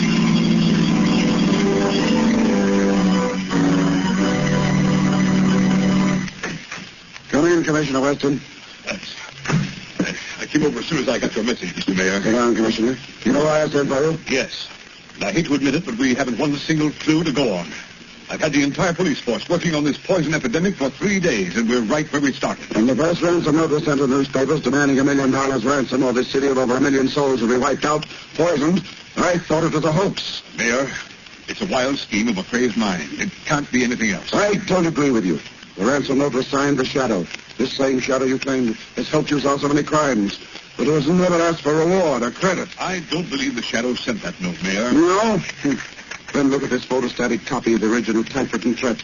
Listen to the way it's worded. For years, the Shadow has smashed rackets, wiped out criminal syndicates, trapped murderers without reward. And now the time has come for a settlement. The Shadow has saved the city millions. Now the city will pay the shadow $1 million, or the hospitals will be filled with the dying, and the malls will be filled with the dead. I'm still convinced that it isn't the real Shadow who's guilty. You say that because the shadow has helped you so much in the past. I resent that, Mr. Mayor. All right, resent it. Well, it's up to you to get busy and find out who's responsible. Fact remains that no clues have been found. Well, I've got to have action. I'm doing everything I can. Maybe you are, but you ought to do better. Look at this report. The hospitals are filled with the dying. The morgue is filled with the dead. Hundreds of innocent people stricken by a poison the health department can't identify. A poison for which there seems to be no antidote. What is it? How is it being fed to the people? Find out or we'll get another police commissioner. Just a minute, there's a phone. Hello? This is Clyde Burke of the Classic, Your Honor. What is it, Burke? We just received another note signed by the Shadow. What this time? Listen to this. I can strike at random, but I can also single out any one of you for death. To prove it, I am going to poison Dan Brinkley, Commissioner of Sanitation. When you get this through the mail, Brinkley will be dead.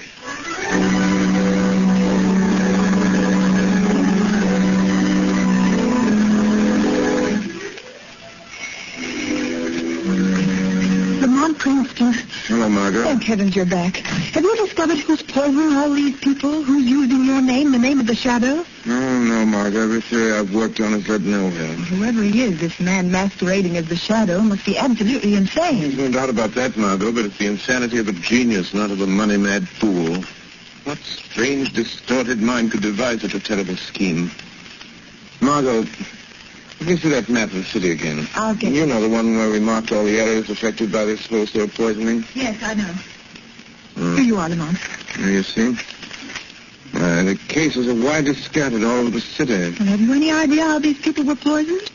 Must have been put in food or milk or something. There have been so many poisonings, it doesn't seem humanly possible it could have been administered individually. No, they were poisoned in groups. In every house affected by the poison, no one escaped. It wasn't poisoned milk. The newspapers checked on that, and it couldn't have been the food. No, the food those people ate came from 100 different stores. Wait a minute, Margot. You've just given me an idea. What's the one thing that all these people must have had at some time or another on the day they were poisoned? What do you mean, Lamont? Margot, I think I've got it. Water. Yes, water, that's it. How could that be? I don't know, Margot, but that's the answer. I'm sure of it. That explains the grouping of the poison cases. But how? Could have been done at the water meter introduced into the main pipe in the basement somewhere. So many different places without somebody noticing? Margot, who could tamper with the water pipes in the basements of any building in the city and not arouse suspicion? Why, only someone from the water company is the man who reads the meter. Exactly, or someone posing as a representative of the water company. Oh, sir. Margot, come on, let's open the window. Something else has happened. Oh, Lamont, it's like a nightmare. He's saying... Daniel Brinkley, Commissioner of Sanitation, found poison after warning. We know about it. Close the window, Margot. Lamont, why do you suppose Commissioner Brinkley was singled out? Margot, a distorted mind, especially that of a brilliant man, will very often move along a straight line from cause to effect. This case follows a line so simple and so straight that the police do not even suspect who he is, Margot. But in killing Brinkley, he deviated from his original purpose long enough to settle a grudge. This is that one mistake the greatest of criminals make. You mean it's somebody whom Commissioner Brinkley wronged? Yes. But Brinkley may never have wronged anybody. To a man with a warped mind like this, an imagined wrong can inspire revenge just the same. Maybe it's someone who worked under Brinkley, someone in the Department of Sanitation. Margot, the pieces of this crazy puzzle are beginning to fit together. Where's yesterday's paper, the one with the photostatic copy of the ransom note sent by the man masquerading under the name of the Shadow? Oh, here it is, Lamont. I kept it along with all the other clippings. Let's see. For years, the Shadow has smashed rackets, wiped out criminal syndicates, trapped murderers without a what? Margot. What is this? The letter E, it appears 6, 7, 8 times, and every time it appears out of line. And look. Look here, the letter A is blurred. Margot, it's like ABC, the obvious clue. We could only find that typewriter. Lamont, out of all the typewriters in the city, it would be like looking for a needle in a haystack. Don't you suppose the police have considered that angle, tried to find that machine? Well, perhaps they have, but without first logically working out the problem as to the one place where that machine might be, they They're wasting their time. The one place is the Department of Sanitation. It's so logical as to be incredible. Come on, Margot. Get your hat and coat. We've got work to do, and there's no time to lose. But, Lamont, you're not going to the Department of Sanitation at this hour of the night. Why not? Well, suppose you were caught. Don't worry, Margot. The real Shadow won't be caught. I need your help if we're going to try out all the typewriters in those offices. It's a job for Lamont Cranston and his assistant, Margot Lane. But if we're caught, how long a sentence can they give us for breaking into a public building? It's worth risking, and far better than sitting here building up theories and knocking them down again while this mad masquerader carries out his monstrous schemes of wholesale murder. Come on, Margot, let's go.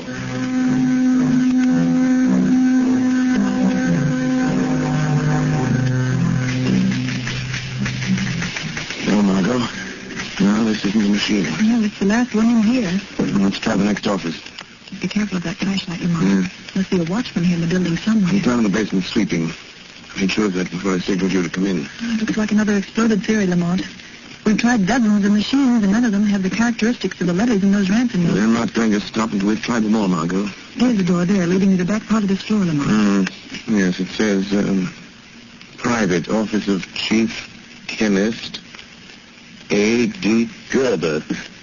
Let's look in there. Yes, there's the machine. It's the only one in here. Try it, Margot. Here's some paper. Yes. I'll be glad to get out of this place. Type the same way, Margot. That's it. For years, the Shadow has smashed rackets, Lamont, the jail rot. wiped out criminal syndicates. Margot, the A blood. Go on, finish it. Trapped murderers without reward. Now the time has come for settlement. This is the machine that typed the warning notes to the papers. The office of the city's chief chemist. In Gerber's office. It might not have been Gerber. Other people could get to this machine and use it. Margot, everything's beginning to fit together. Who would know more about poisons than a chemist? You know, I felt all along. What was that? Someone in the next room. Turn your light over on that door, Lamont. There's lettering on it. Laboratory. Keep out. Who would be in a laboratory at this time of night? Margot, I don't know. I'm going to find out. It may be the man we're looking for, Lamont. Margot, I think it'll be best if you get out of here. Go back to the car. Wait for me. Please, Lamont, let me stay here. You come out, and I might be able to help you if it's that crazy maniac. No, Margot. Go out to the car and wait for me. Lamont Cranston and Margot Lane have done all they can. The time has come for me to be the Shadow. The real Shadow must open that door.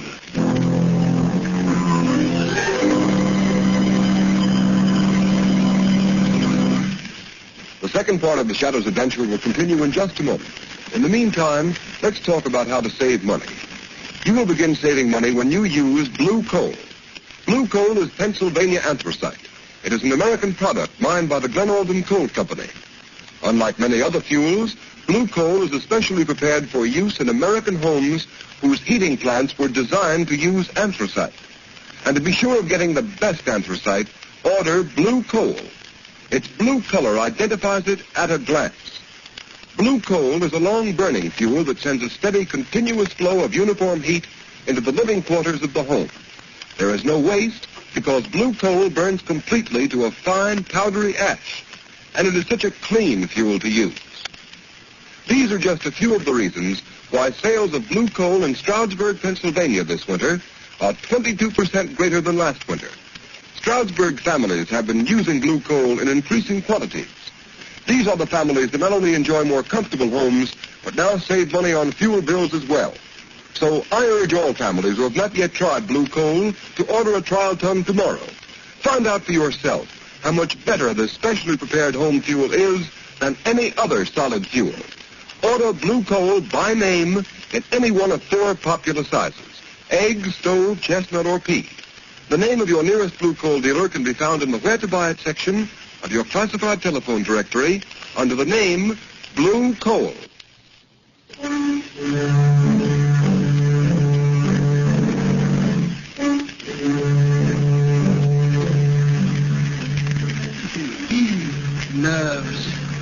Nerves. Why should I be nervous? No one knows. I'm here all alone. Who would suspect me, Gerber, the city chemist? I'll never tell them. They'll never know that Brinkley is dead. They'll make me commissioner of sanitation. I should have had the job when they gave it to him. I guess he knows it now. Gerber, bring me that report. Gerber, why didn't you do this? Gerber, why didn't you do that? Treating me like dirt. All that's over now, though. Over and done with.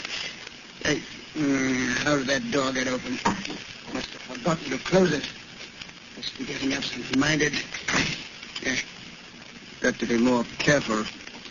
Someone might come in. Might ask me what I'm doing. What I'm making. What are you making, Gerber? Really? What was that? Who said that? Who laughed? The shadow spoke. The shadow laughed, Gerber. Shadow? Yes, Gerber. I am the shadow. You know my name. You've been using it as a cloak to cover your excursions into the realm of murder. Oh, you can make yourself invisible, Shadow. Or are you hiding? I happen to be master of the ancient art of hypnotism, by which I can blind your eyes to my presence. But you are really here in this room. Physically, I mean. Yes, I opened that door. I walked into this room. I am here. Quite near you, Gerber. How did you find me? By a process of elimination. Because you made one mistake in your admirable train of logic. A mistake? Yes. When you murdered Brinkley, the commissioner of sanitation, I knew it must be someone who had a grievance against him, real or imaginary. Real or imaginary. Oh, I see. You think I am insane, Shadow? The sanity of a brilliant mind is not measured by ordinary standards, Gerber. Yes, that's it. My co-workers know I'm brilliant. They don't think I'm eccentric because when anybody's around, I'm on my guard. What were you doing when I came in, Gerber? Filling this bottle. What is in that bottle, Gerber? What is that crimson-colored fluid? That is the poison, Shadow.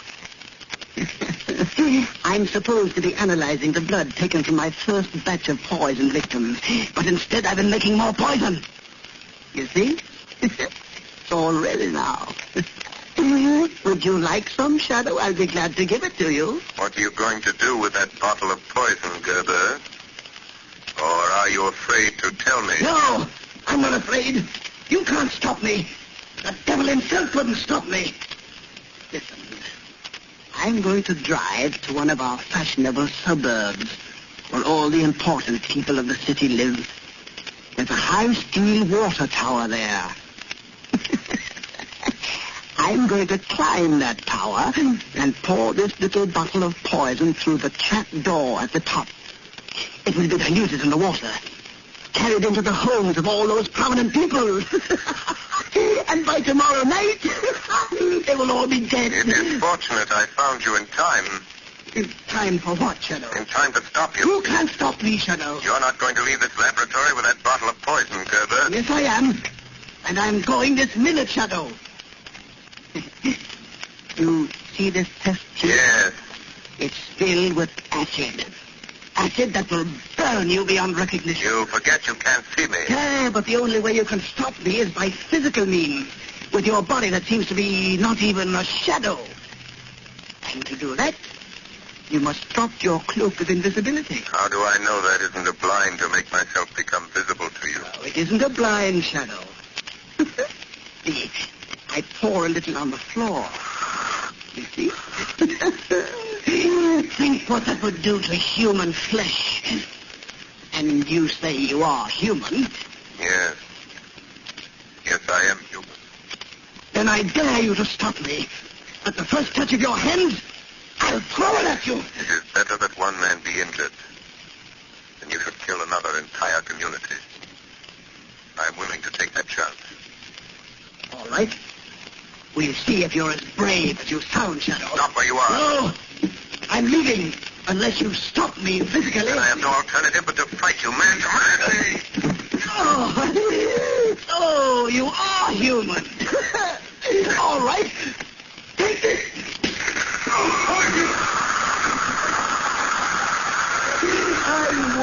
you, Shadow. You will be burned beyond recognition. That acid will eat into you to the very bone.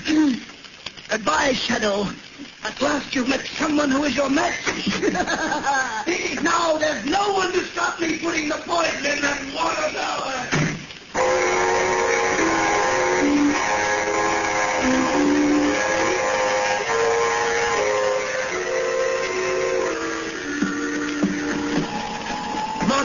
Margot. Yes, Lamont. Did you see a tall, powerfully built man come out of the sanitation building just now? Yes, Lamont. He got in a car. There he goes, going down the street. You can still see the tail. Follow him, Margot, and in heaven's name, don't lose him. That's the man, Gerber. He won't get away. Margot, it's the first aid kit in the car. Yes, it's in the side pocket. Oh, Lamont, your clothes. They're smoking. And your hands bleeding. Oh, Lamont, my dear, what's happened? Acid, Margot, acid. He was getting away with a bottle of poison. I tried to stop him, and he threw the acid. Oh, Lamont, your face. Let me look at your face. I didn't get anything in my face. I broke my arm in time. It's all right. I'll bandage my hands as best I can. Keep your eyes on that car, Margot. Yes. Far more important, don't lose him. He's heading for the suburbs. This time, Gerber really means business. Margot, we set the poison the whole community is going to dump a bottle of that deadly stuff in the water tower. Lamont. Oh, you're in terrible pain. I can see it. Let me take care of you. Let me stop at a phone booth and call Commissioner Weston. Doesn't you send out a general alarm and pick this man No, up? Margot, we have a job to do. We lose Gerber. If we stop, then the police wouldn't be any good. We'll find out where he's going, and then we can call the police. All right, Lamont. You know best. I'll try not to lose him.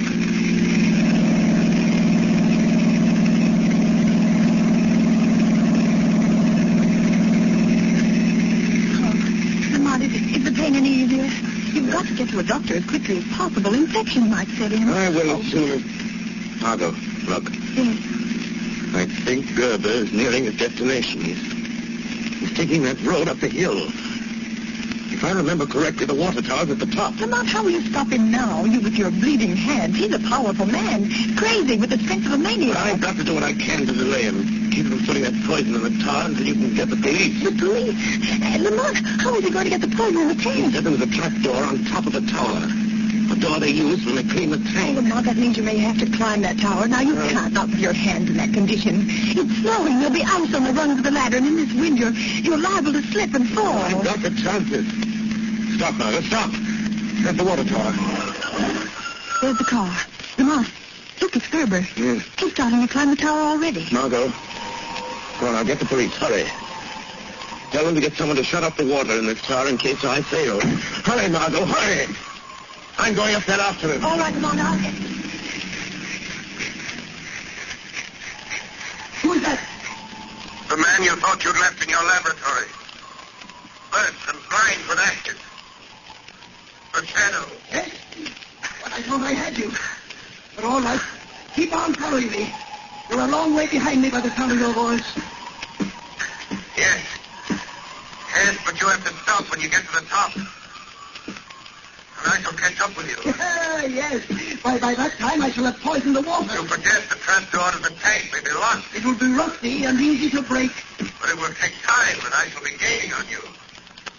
You need to hurry, Gerber.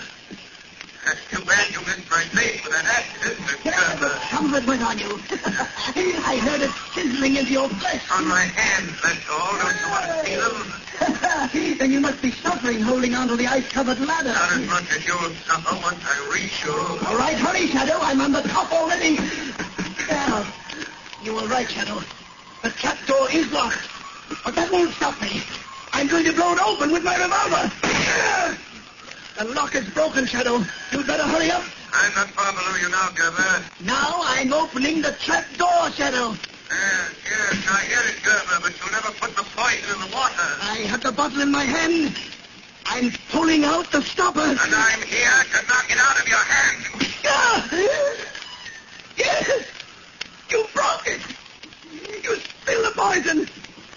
You spoiled my revenge! You spoiled it! But you'll pay for it! You're leaving blood marks on the snow with your hands. You can't get off the top of this tower. You can't get past me to the ladder. I don't need to see you to find you. The blood marks will show me where you are. Come and get me, Gerber. I'm waiting for you here on top of the tank. I know you are. And you can't go any further, or you'll slip and fall to the ground, hundreds of feet below. Don't be so sure, Gerber. There. I touched you, Shadow. You squirmed very cleverly. But I got you. I got hold of you. You won't get away from me, Shadow. And you won't get away from the police. Hear them coming? You warned the police? Yes. But before they get here, I'm going to throw you off the tower, Shadow. You might fall off yourself if you try to do that. If I do, I'll pull you off with me.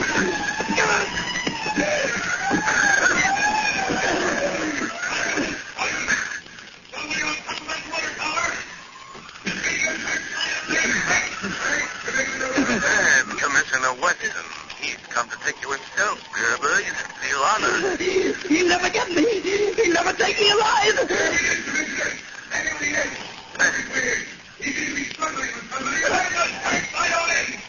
You're caught, Gerber. You're trapped. You're trapped. There's no escape, Gerber. Listen to me, Commissioner Weston.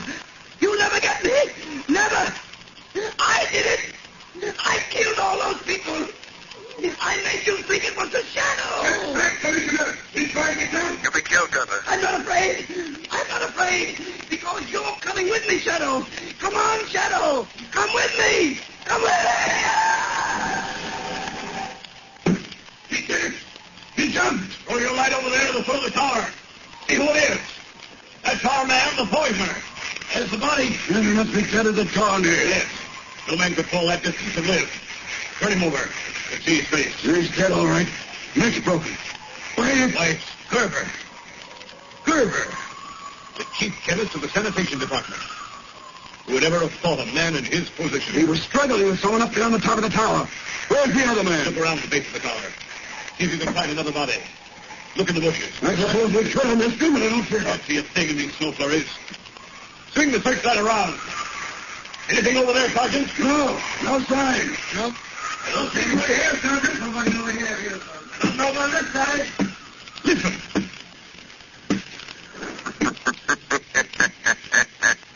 Shadow.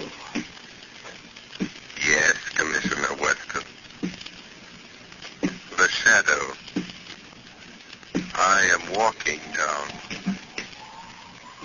And, Commissioner, don't bother to search anymore.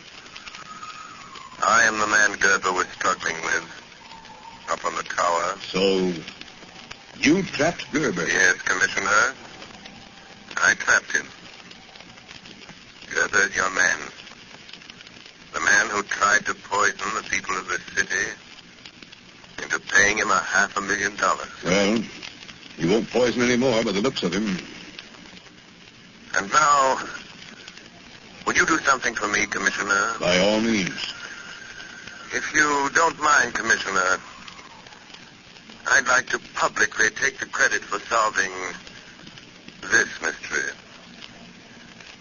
Gerber committed his crimes in the name of the Shadow. And I rather think the real Shadow deserves to be vindicated. Don't you?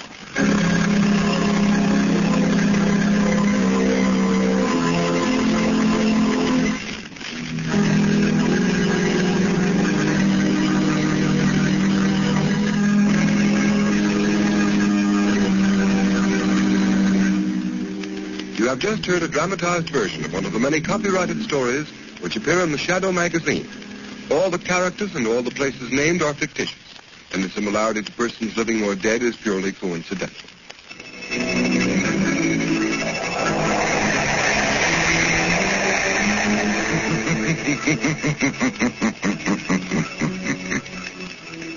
The weed of crime bears bitter fruit. Crime does not pay. The Shadow knows.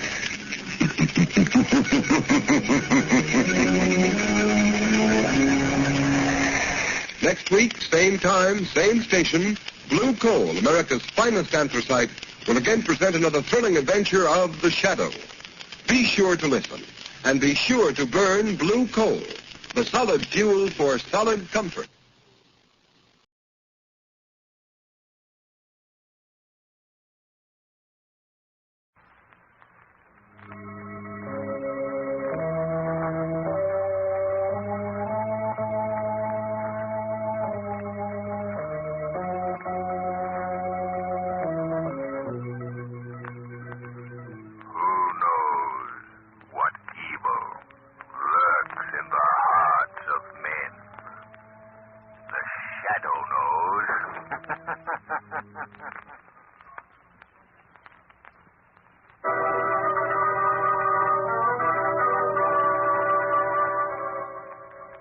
Shadow, mysterious character who aids the forces of law and order, is in reality Lamont Cranston, wealthy young man about town. The Shadow uses his hypnotic power to cloud men's minds so that they cannot see him. Cranston's friend and companion, the lovely Margot Lane, is the only person who knows to whom the unseen voice of the Shadow belongs. Today's story, The Stockings Were Hung.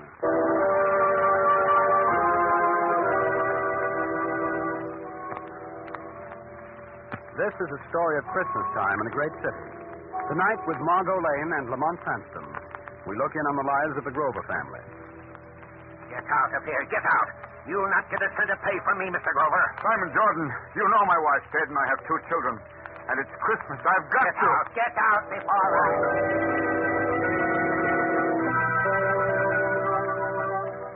It's Christmas time in a great city.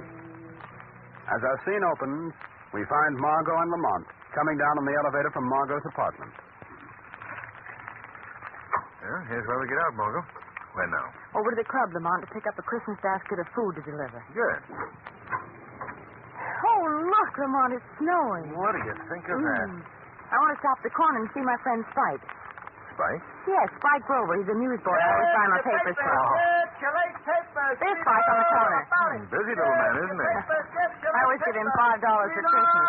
In spite of all you've said about organized charity, giving one isolated newsboy $5. Oh, but Lamont, this is different. Get your papers. I should say it is different. It isn't even Spike. Paper, mister, paper. Yes, the young lady would like a paper to cover her new hat. If you can call that Christmas tree ornament a hat. Where's Spike Grover? Spike's got family trouble. He's a pal of mine, Spike is. Tells me everything. He knows I can keep a secret. Family trouble? Well, it's very confidential. You see, Spike and his sister Jane, you see, they haven't got any mother. They only got a father. And you see, I don't tell anybody, but Spike's grandfather owned the Grover Importing Company. Wait a minute. You're way ahead of me. Now, look. Spike's grandfather owned the Grover Importing business, and Spike's name is Grover. So Spike and his father should own the Grover Importing business. And, well, it seems there's a fellow named Jordan worked for Spike's grandfather. And the way I figure it, this fellow Jordan put the snatch on the whole business. Did what? Lady, you wouldn't understand. I was just telling this gentleman here, as far as I can figure, this old miser named Jordan steals the whole business right out from under Spike's father's nose. So a couple of days ago, Jordan fired Spike's father from his own business, mind you. Ain't that awful? But where's Spike? And where's his father? Lady, if I knew that, I'd tell Spike. Well, where does he live? He lives in the old house down on South and 7th Street. What's your name, son? They call me Gabby. But, you know, I could never figure out why. No? Well, Gabby, here's a Christmas present for you. Oh, thanks. Gee, thanks, mister. Merry Christmas, Gabby. And the same to you, lady. Bye. Well, you go over to your club and pick up the Christmas basket, Margot. I think I'll go down and see Spike and family. I'll pick you up at the club, Margot.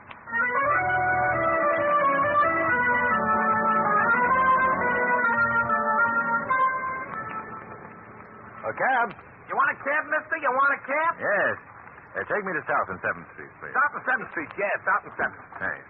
Oh, by the way, I want to stop at a pet shop on the way. Do you know a good one nearby? Well, I don't know where that is. There's one. Oh, yeah, I do know where there's one on the next block, that is. Well, that's where we're going, then. Oh, driver, are you busy tonight? Yeah, I gotta drive this cab. Ain't it awful, ain't it? That's what I mean. That's what I... Now you've got me doing it. Doing what? Hiring the cab for tonight. You mean it? Sure. Gee, Santa Claus. I didn't know you without them whiskers. That's a joke. It is a pet shop, mister. There it is. Well, that's fine. Thanks. What's your name? Louis. Well, come on, Louis. Let's buy a pup. Buy a pup, huh? Buy a pup, oh boy. Hey, the red one in the window? Sold, Louis, sold. Oh, that's a cute pup. That's a cute pup, all right. How much is the red setter pup in the window? Oh, that's a very fine animal. $35. Fine. Wrap it up. I beg your pardon? Put it in a cardboard carton with some holes in it. We'll take it with us. Very good, sir. Well, now, Louis, you'll take the pup in front, see? It's a surprise for a young lady we'll pick up later. She mustn't know about it. Yeah, sure. Say, but suppose it's against the bark or wine or something. Well, if she asks what it is, you just tell her a box of books. Hey, yeah, that's smart. But wait a minute. What kind of books am I going to say if it starts to bark? Oh, that's easy. You just call for sneeze. Believe me, mister, if you didn't want this hack for the evening, I'd tell you it sounds a little screwy to me, I tell you. Hey, here's your dog, sir. Fine animal indeed. Louis, sneeze. Huh? Sneeze. Oh. Gesundheit. Thanks. Great, Louis, great. Take the box of books now. We're off to South and 7th Street.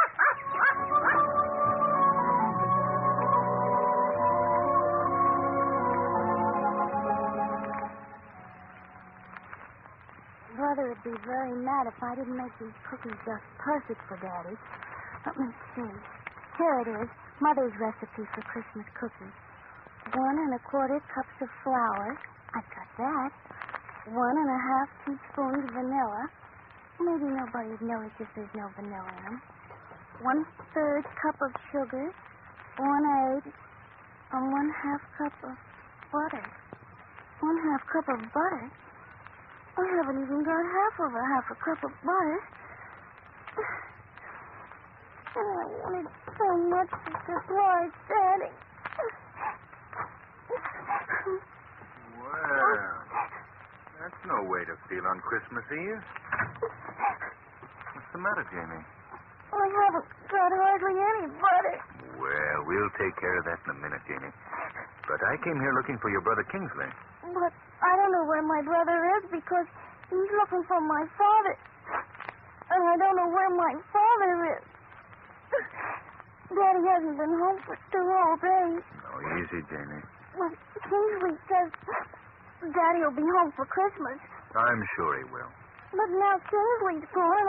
I haven't any butter, and Mother always makes such good Christmas cookies. Well, now look, Jamie.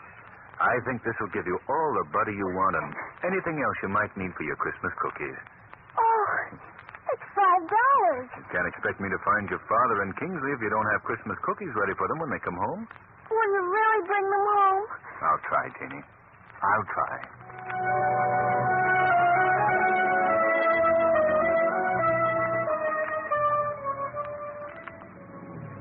Hey, is this where we picked the young lady up? Yes, Louie, and don't forget, that's a box of books you have in front and not a dog. And don't forget, if he barks, you sneeze. Okay. Well, there's Miss Lane now. Oh, Margot, been waiting long? Oh, no, Lamont. Whew, I just piled the snow on my best hat so I look like the spirit of Christmas. Oh, sunshine. Did you deliver your last basket? Yes. What's that package you have in front, driver? Oh, I got it. Yes, a box of books. I got a box of books. Oh. Well, I thought you'd never get here. The South and 7th Street, Louie. That's Spike's house, Margot.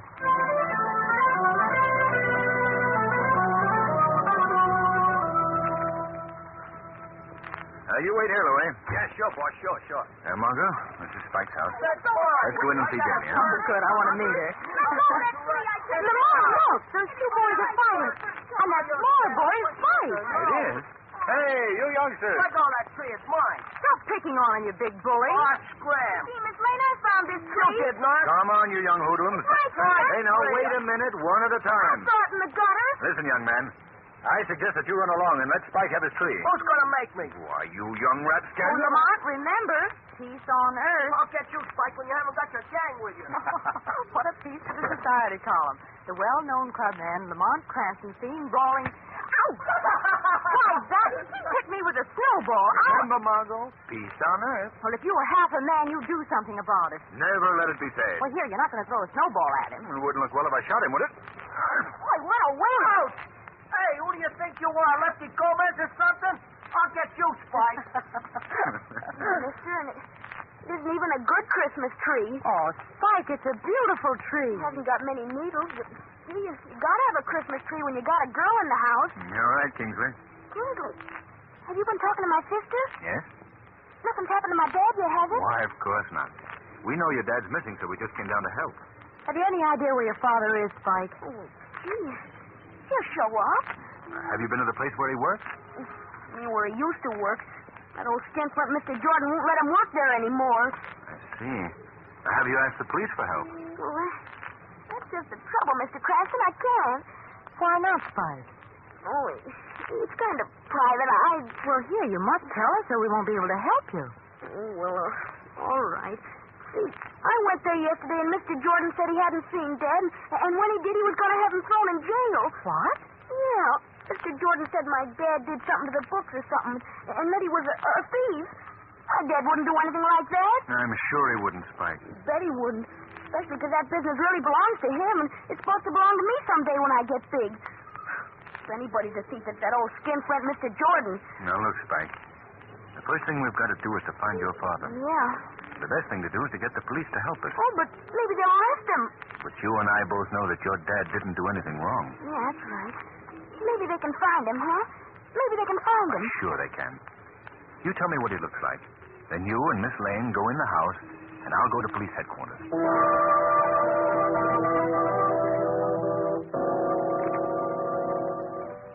Good evening, Sergeant Murphy. Well. Season's greetings to you, Mr. Cranston. Same to you. Sergeant, Kingsley Grover Sr. has been missing for 2 days. Tell me what he looks like, and we'll start looking.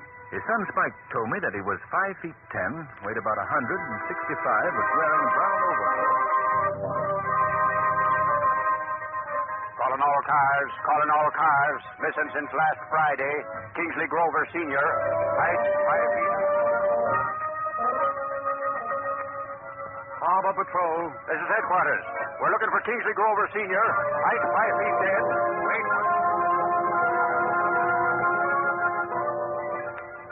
City Morgue. Hello, cheerful. Headquarters calling. Merry Christmas.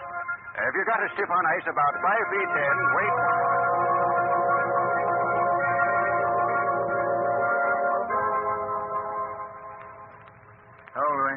Hello, Mr. Cranston. Did you find out anything about Spike's old man at police headquarters? No, not yet. Miss Lane's still in the house? Yeah, she's there with Spike and his sister. Say, the dog's all right. I didn't have to sneeze or nothing. He was so quiet I thought he was froze or something. So put my hand inside the box. You know what happened? No. He bit my finger. He's a cod, all right. He's a cod. Keep up the good work, Louie. I'm going in the house. Okay, boss, okay. Hello, everybody. Oh, Mom, come around here. Lovely gentlemen. You were gone a long time, Mr. Cranston. The police find him? They'll get him soon, Spike. Don't be impatient now. No, I won't be impatient. Say, would it be bad if you and Miss Lane went into the other room for a minute? I want to talk to my sister. Do you mind? No, of course not, Spike. Come on with me, Lamont. It'll only be a second. Take your time, Spike. Look at Jamie. We'll find him in time for Christmas.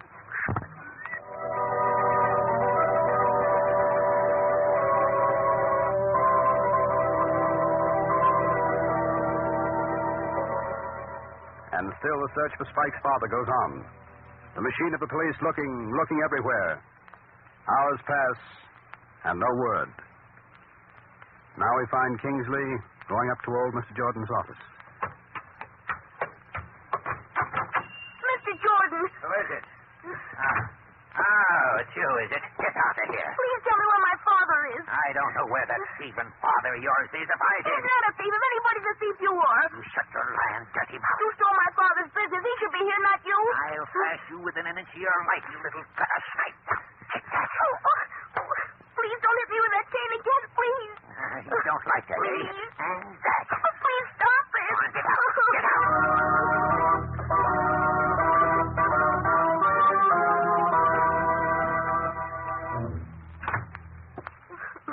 Spike, what's the matter? Kingsley, you're hurt. You poor kid.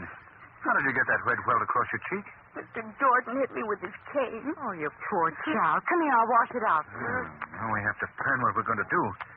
Have you any suggestions, Spike? Only one, Mr. Cranston. What's that? Well, it sounds kind of silly, maybe even to try it, but you see, Dad and me, I mean Dad and I, well, we always used to walk up the avenue on Christmas Eve. Oh, it stings a little, doesn't it? It's all right.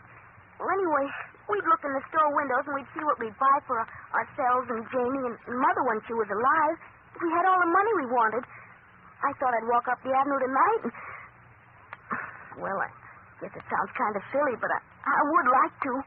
That's a wonderful idea, Kingsley. And Margot. Yes, Lamont. Why don't you go along and take a pencil and paper and write down all the things Spike would like for himself and his sister? We never did that. No? Well, just think what fun you'd have. Talking it over with Jamie afterwards if you had a list. Gee, that's right. Let's go. Wait, you know, we might even run into Dad. Well, sure you might. Aren't you coming with us, Mr. Cranston? Well, yes, of course. I'll join you on the avenue, but first I want to get to the police station again and check up. Oh, Jamie. Yes, Kingsley? You better stay here and watch those cookies don't burn again. All right. I'll be with you in a little while.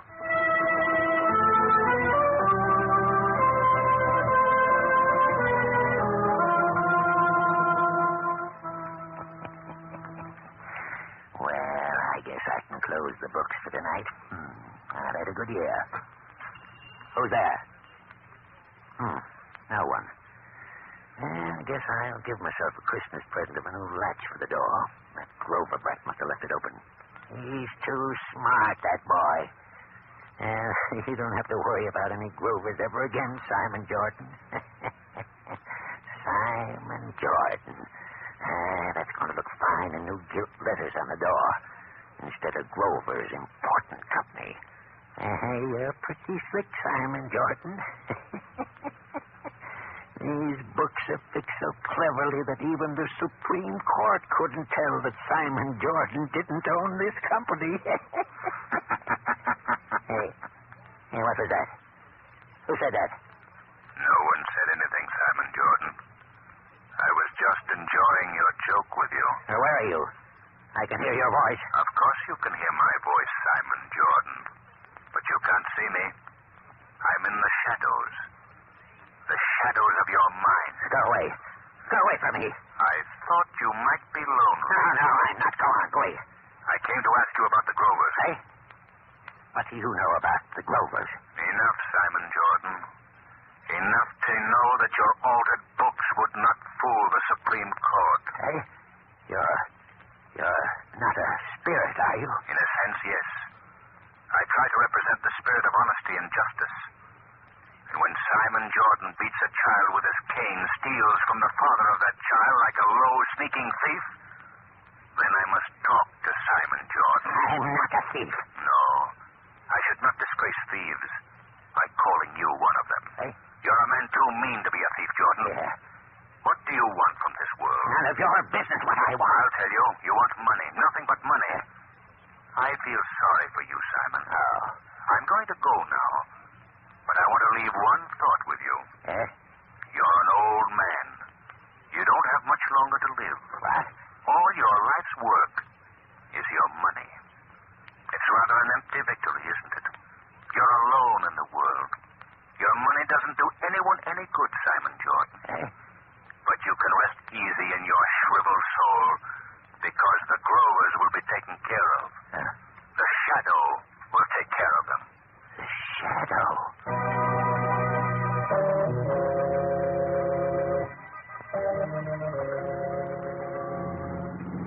There they are, Louis. Stop here. Margot, Spike. Oh, hello there, Lamont. Oh, I thought I'd never pick you up. We're beginning to worry, too. How are things down at the police station? Well, not much news yet, Spike. But they've got a couple of leads that might amount to something. That's good. Are you pretty near the end of your Christmas Eve walk, Spike? We've got one more stop. Pop and me always stopped in here at the cathedral, just to get out in the cold for a minute. You don't have to be afraid. They'll let you in. If you take it, they will, Spike. Up these steps. Lamont, I didn't know there were as many windows in town. I'm dead. I've got a list of presents as long as... Oh, your arm. Don't sweat, Miss Raymond. I hope you've got a preferred list. Oh, I have. Here, in here. Boy, this door is heavy. We can stand back here and listen. All right, Spike. Look, Lamont, that poor man over in the corner. Yes. Mr. Cranston. It's my dad. What? It's my dad. Daddy. Dad, speak to me. Speak to me. You won't speak to me. Mr. Grover. Mr. Grover, this is your son. Don't you know him? Dad. I can't remember, Margot. This man has been hurt. Let's get him outside, Lamont. Do you remember your name, sir? Gee, there's something wrong with him. My name? You must try to remember. Truck. Skidding. Hit me. Oh. Why did you come to the cathedral tonight? It's Christmas Eve. Always come here. Who is we? I can't remember.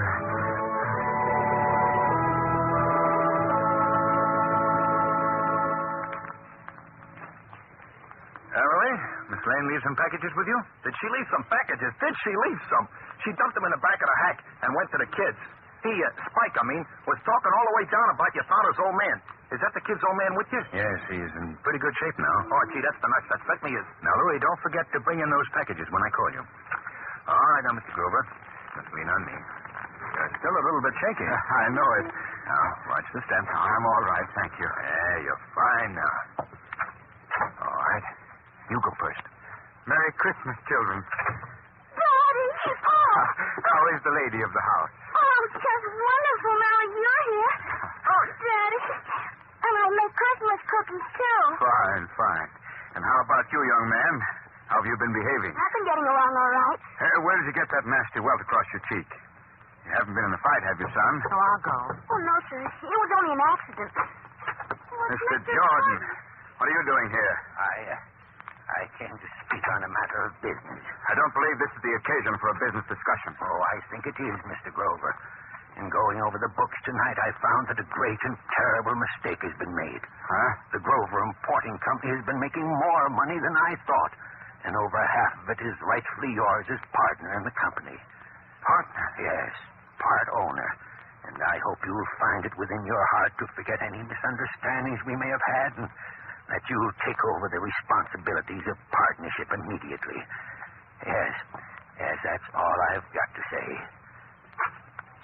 Good night, and Merry Christmas to you all. Oh, how can such an awful old man say such beautiful things? Well, we haven't time to talk about whether he's awful or not. We have things to do. Louie!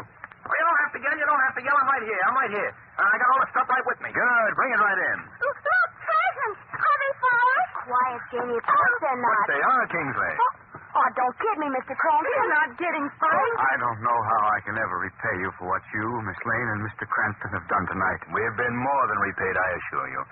Louie, don't bring that in here. I didn't tell you I wanted you to bring that in. It was my own idea, and I'm not even going to have to sneeze. Oh, I dropped. Oh, Lamont, you're a darling. Did you get that puppy? Well, yes. Gee, is that for us, too? Why... Oh, of course, Spike. Mr. Cranston got that for you as a surprise. Margot, hear ye. It's about time for all three of you, and that means you too, Mr. Grover, to sit down and open some packages. We've got to go. You ready, Margot? Where's Louie? He went outside. Merry Christmas to you all, and to you all, good night. Merry Christmas. Merry. Well, Margot, earlier tonight, we disagreed on our interpretation of charity. Silly, wasn't it? I know what you mean, Lamont. There should never be a thing called charity. There should never have been the necessity to create the word. In this short span we call our lives, if each man would only realize that every other man has dreams and hopes, this world wouldn't be a topsy-turvy place. Then peace on earth would be a fact. Goodwill would be for every man. Is that you, Louie? Yeah, Mr. Cranston. Have you got a cold? A box of books. Box of books? But you brought that inside. Yeah, but this is another one. Another one? Yeah, another one. It's for you, Miss Lane. You mean it's another puppy? Yeah, it's my own idea. You see, when I went by the pet shop, and the other pup's brother was in the window, so I went in and I pet him on the head. You know what he done, Mr. Cranston? No. He bit my finger. Oh, he's a card. So I had to go and get him for Miss Lane. And I charged him to you, I did. Aunt? Yes, Margot. I'd like to say something. Why, certainly. What do you want to say? Merry Christmas to everybody. Thank you, Margot and Lamont.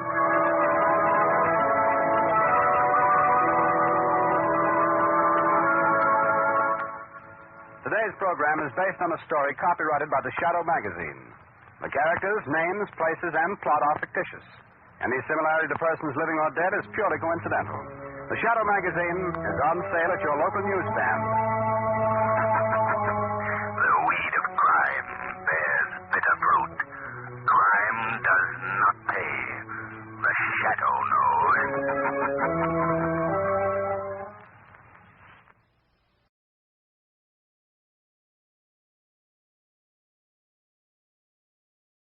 Quiet, please.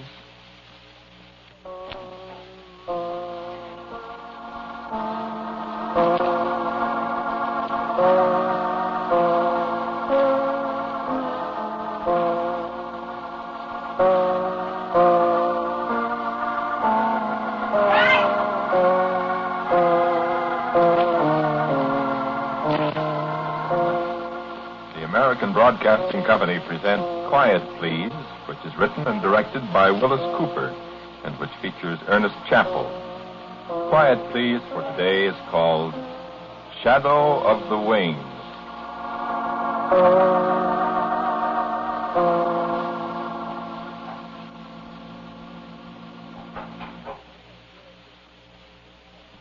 there, Mommy. Yes, dear, of course. Of course you saw him. Not his face, though. Of course not, darling. I wish there was some nice medicine. I know it tastes awful, honey, but it's medicine. It doesn't make me well. It will, dear. Open your mouth. I've been taking it ever so long. Have you got to go away, Mommy? Dr. Sam says you must have your rest, Carol Sue. I just rest all the time. I know, dear. Mummy doesn't like to leave you all alone so much, but... I wish he'd talk to me. Shall I put your dolly on the bed beside you, dear? She doesn't talk either. Besides, aren't I getting too big for dollies now? Do you feel all right, dear? I hurt. Oh, darling. I always hurt, Mommy. It doesn't make any difference. I just get lonesome. Mummy's right in the next room all the time, dear. I know. Maybe the medicine will stop the hurt. Wouldn't you tell me a story, please?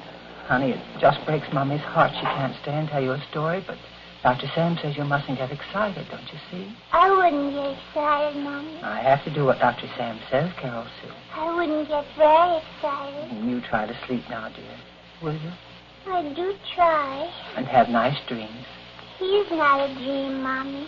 I know, dear. He just stands there by the window, and he never says anything to me. Of course, dear. I wish he'd talk to me or tell me a story. Maybe he will, dear, if you go right to sleep. He never says anything. Where is he now, dear? He goes away whenever you come in or anybody comes in. Where does he go? Just away. What's he look like, dear? Won't you drink the rest of the medicine? I drank ever so much, Mother. Like, I don't know. Don't know what, Carol Sue? What he looks like. I don't really see him. He's always there by the window, and when I look real hard... Just another little drop, dear. Look real hard, I don't see him. Of course. But he's there, Mother. Of course. Now, Mommy must go, dear. Just another little minute, Mommy. Darling. Mommy. What, dear? He really is here. And he's thinking about me all the time, Mommy. Yes, darling. I can hear him thinking. Carol Sue, all the time. I wish he'd talk to me.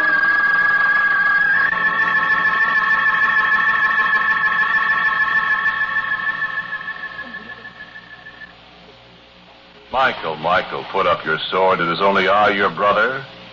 Why, I am no demon, Michael. I am no plotter against the throne. I am your brother. Why, you'd have run me through with that great shining sword, Michael, if I'd not spoken. And then what of the world? Be not so ready with the sword, Michael. Are you a grown testy these latter days? Are you grown a little proud, a little vainglorious in your old age?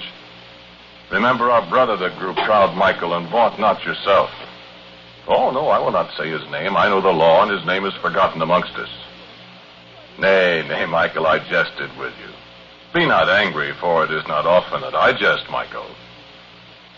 Is all well? Is it well with my brothers? Is it well with you? Yes, I am well. I am always well.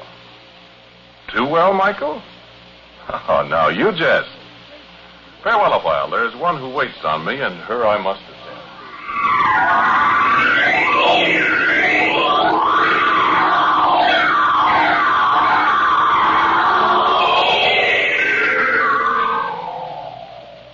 Oh, you did come back. I was so lonesome all by myself. Mommy says she can't stay here with me. Mommy says I have to be alone so I won't get excited, and she won't stay with me.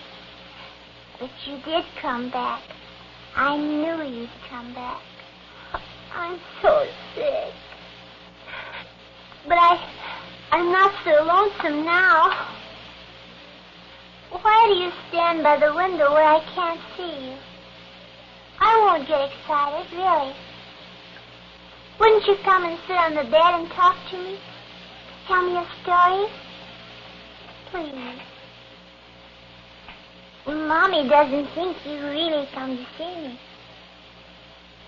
Wouldn't you come away from over there in the shadows so I can see you? Oh, please.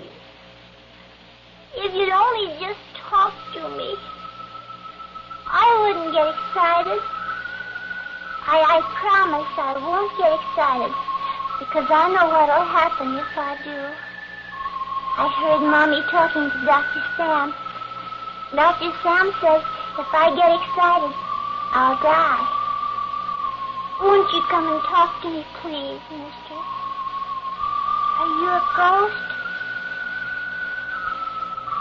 I don't think you're a ghost, because I'm not afraid of you. Please come and talk to me. Please. Carol Sue.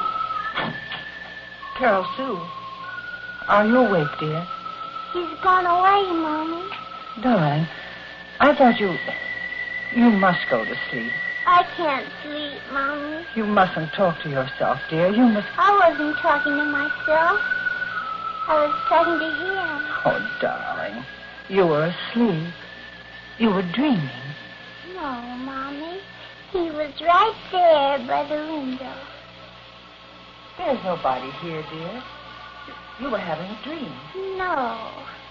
Honey, there couldn't be. Carol Sue? Yes, Mommy? Carol Sue, have you been over here by the window? No, Mommy. Are you sure, honey? Are you sure? No, Mommy. I've been right here in bed all the time. Why, Mommy? Somebody's been there by the window, dear. Mommy, I told you. He stands there by the window.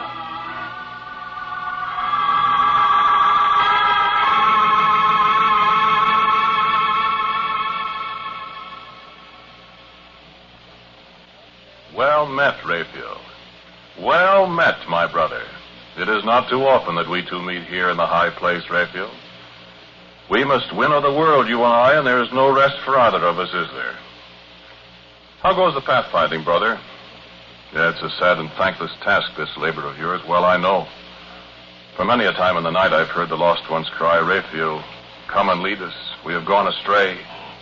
Then sometime I have answered their pleas in your behalf. And little enough thanks do I get when I take their hands, saying, come with me. Yeah, no.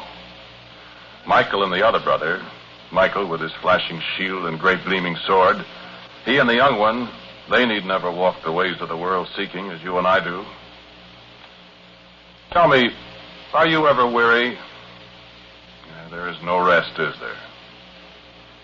Well then, good speed, Raphael. Go about your wayfaring. I return to mine.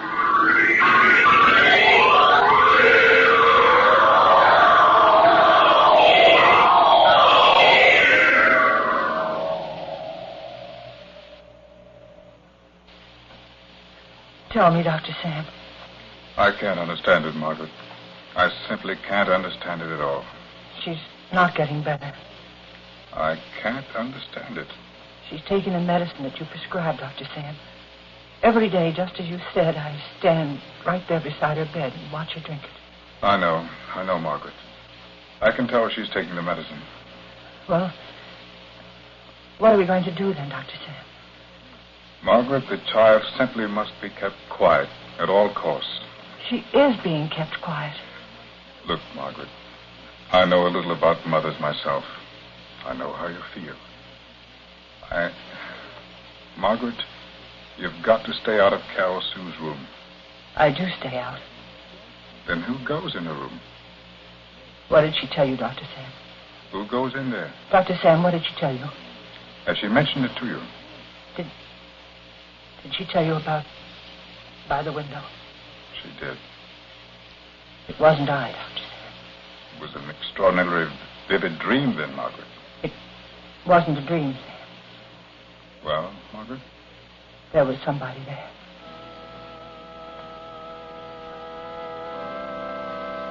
I know there was, Margaret. Who? You don't know? I don't know. Cross your heart, Margaret? I don't know, Sam. Maybe. Well? Maybe it was death.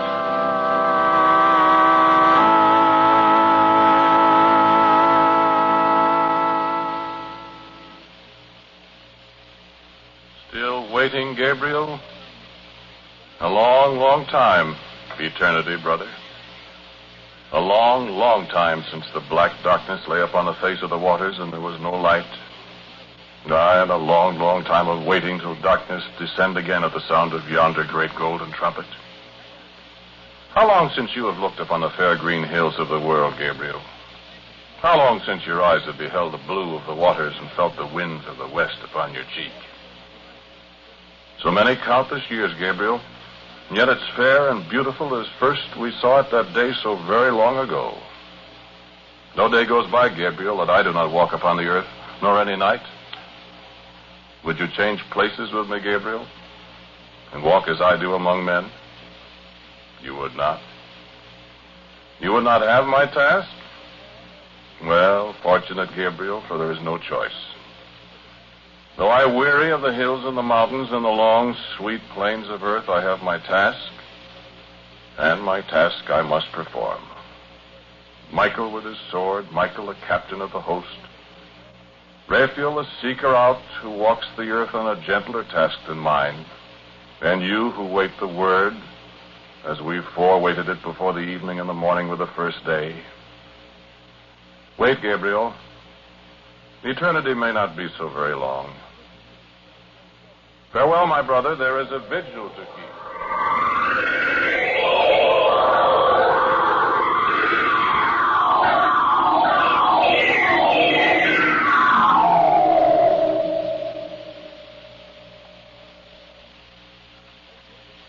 I will go in.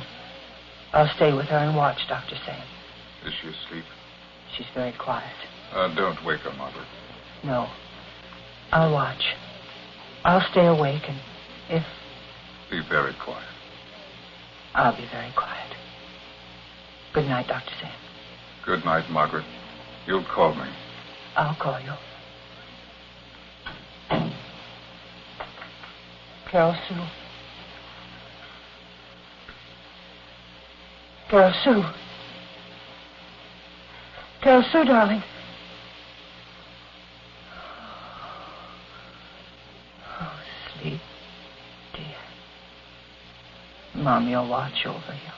I'm not asleep, Mommy. Oh. Dear, did I wake you? No, I was awake, Mommy. So Mommy give you the medicine? No, Mommy, I don't hurt much.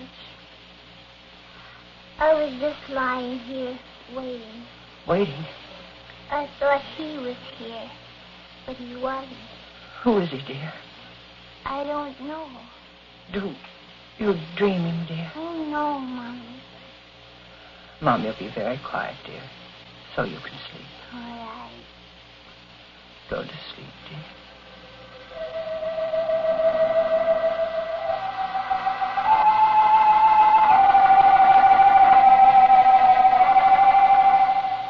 Mommy. Mommy. Mommy. Mommy is asleep, Carol Sue. Why, you're talking to me. I cannot forever keep silent, child. I can't see you. And yet I am with thee. You talk strange. Well, Won't you come over here where I can see you? perhaps you would not like what you would see, Carol Sue. Why? Are you ugly? No man has ever seen my face Why? and lived. I can see your shadow on the floor. Yes. It looks as if you have wings. Do you have wings? Yes, Carol Sue. Tell me about them. What's your name? Great dark wings that cast a shadow when there is no light. Great black wings, Carol Sue. The color of the deepest midnight. Are you an angel? Come sit by me, angel. I have been at your side, little Carol Sue, for all your life. You're my guardian angel, then. I knew you couldn't be a ghost because I wasn't afraid of you. You do not fear me then, Carol Sue? Why, no. Of course not. Come and sit by me. Be careful. Don't wake Mommy. No. Mommy's tired. She takes such good care of me. She and Dr. Sam. I know, little Carol Sue. Will you tell me a story? I will tell you a story of a little girl who lies in a great bed in a room by herself and dreams while she is awake. Oh.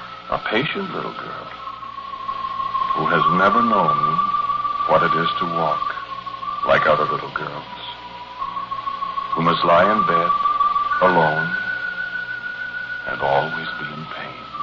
I am always in pain, but I've learned not to mind it. Who has learned many, many things in the great white bed, in the lonely room. I have learned many, many things. A little girl who knows that death will come for her very soon. Who knows and does not fear. What's the little girl's name? You know her name. Carol Sue.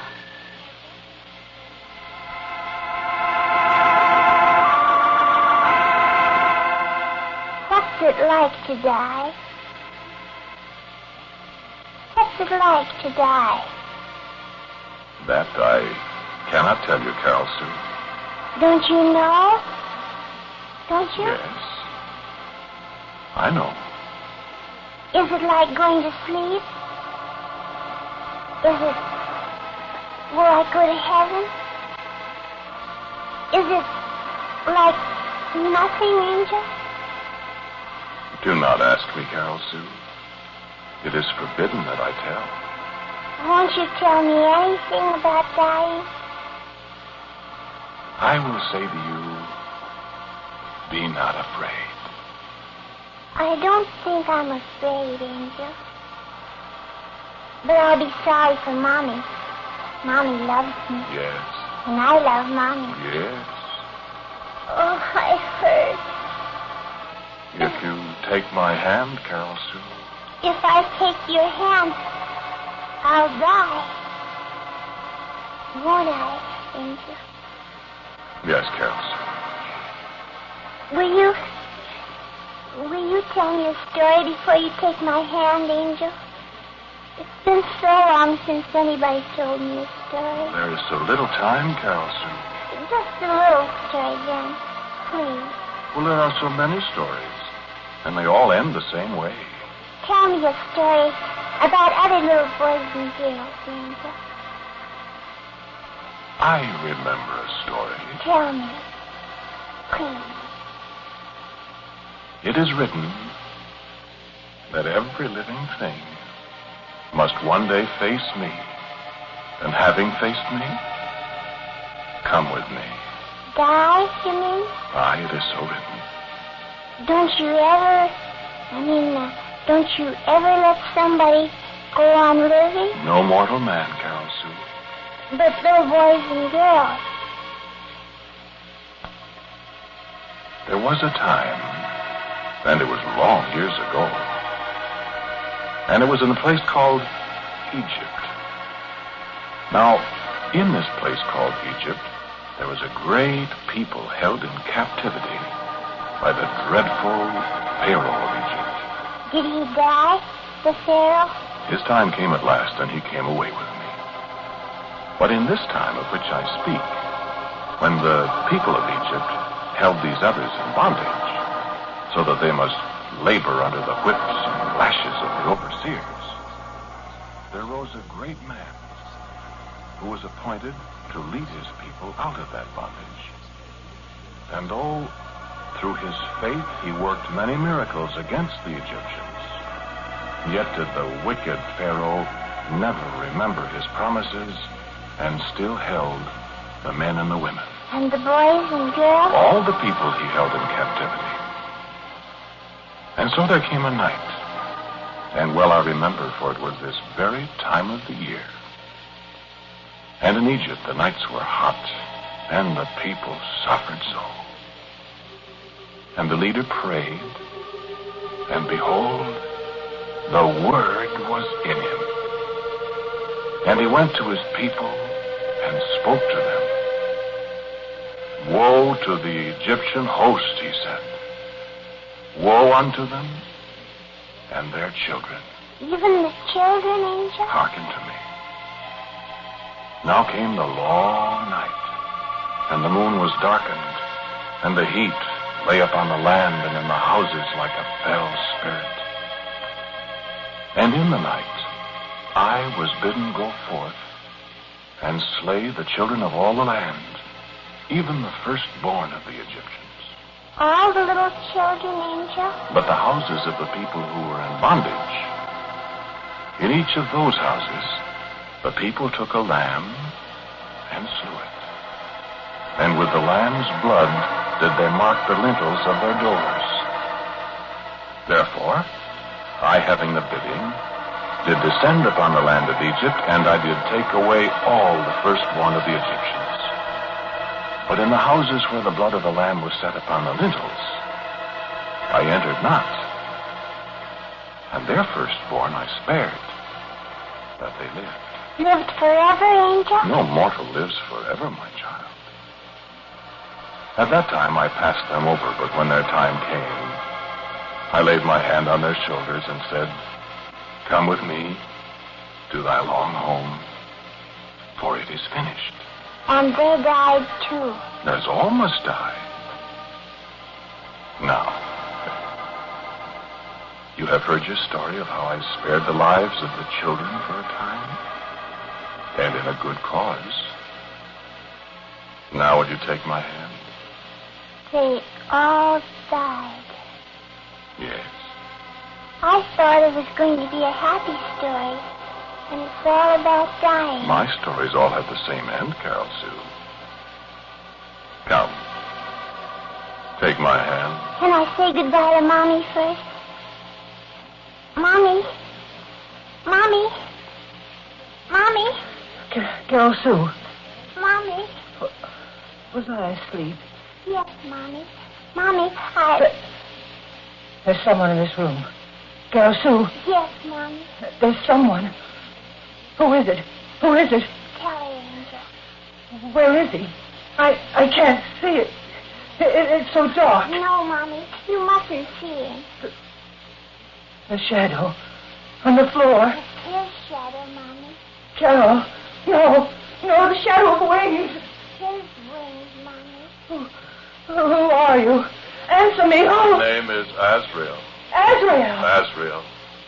The black winged of the archangels. Azrael of the veiled face. I am Azrael. The angel of death. No. Where are you? Where? Carol Sue, where? I am here. You'll not take her. I will take You her. can't, you won't. She cannot stop me. I am Azrael. Oh, no, Azrael. Not my child. Not my own Carol Sue, no. I have stood at her bedside for these many nights, and she has known I was here. The time of waiting is over. Come, child, take my hand. Mommy. No. Give her back to me. Give her back. No. I'll fight you. Dr. Sam, help. Dr. Sam. He knows it is useless to call him. He has done his best, and he did not prevail over me. Oh, where are you? I'll fight you. I'll stop you. Look not on me, mortal. I'll fight. You fight me to no avail, woman. For I am always the winner. I am the unconquerable. Carol Sue. No, Mommy. It's too late. I've seen his face. Azrael, have mercy. I'm not afraid, Mommy. Where are you, Carol Sue? Where are you? She has taken my hand. Say your goodbyes, Mother. Azrael, have pity on me. Have mercy. It may not be. Take me. No. Take me and spare her, Azrael. No, Mommy. Have you no pity? Must you snatch her away from Mommy, I love you. Azrael. I have my duty. I may not falter. Come, child. We must go. Azrael, listen to me. I dare not. Haven't you ever spared a child? Haven't you? He told me about the children in Egypt, Mother. Dead, Sam. Yes, Azrael. You spared the children of Passover. Spare my daughter. But they all died, Mother, when their time came. It is time. Have you always been so merciless? Can no one escape your hand and your black wings? Azrael. Hearken to me, woman. Will you? Hearken. Not one has ever escaped my hand. Haste, woman. Azrael. I may not let her stay. Never have I. Remember. Remember? Remember.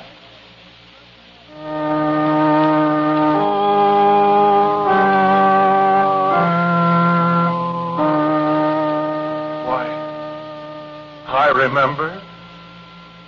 Why, well, I remember. Azrael. A certain high hill, shaped like to a man's skull, and a great clamorous crowd and the Roman soldiers casting dice for a cloak, and 3 tall crosses high above the heads of the multitude. 2 thieves in agony crying out for my hand and the shadow of my dark wings, and a voice saying, "Today thou shalt be with me in paradise." And so they came away with me. And the other. And his torments were 1,000-fold what they had suffered. And I shall never in all eternity forget the look on his face, so that I turned my face away from his. And I, the angel of death, knew pity. I, the very angel of death. And the lightnings flashed, and the very earth was rent asunder, and I could not. And I, the merciless messenger, I, Azrael, I but laid the tip of my finger upon his shoulder.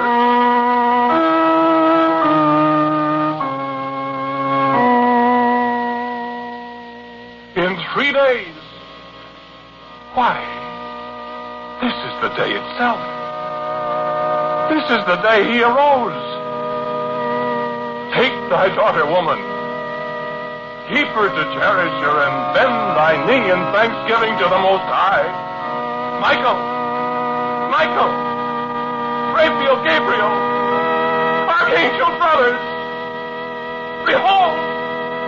Death himself is conquered!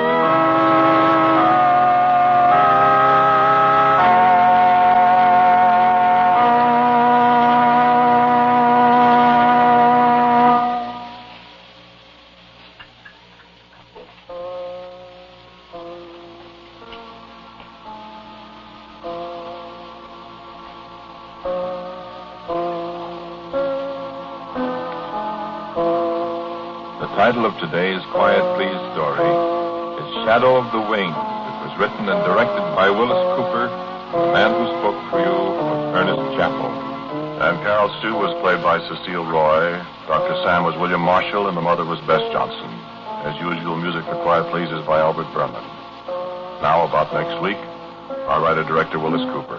Thank you for listening to Quiet Please. Next week, I have a Scottish story for you called The Vale of Glen Cove. And so, until next week at this same time, I am quietly yours, Ernest Chappell.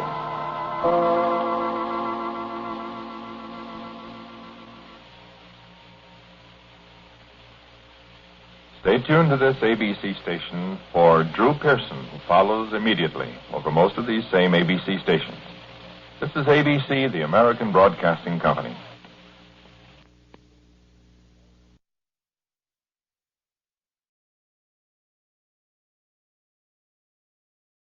This is the BBC Home Service and the British Forces Broadcasting Service.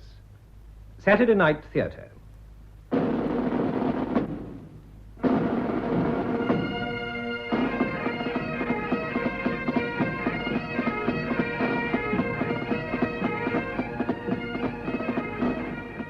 We present David March, Rona Anderson, and Gudrun Ure in Shadow of Murder, adapted from her novel by Charity Blackstock.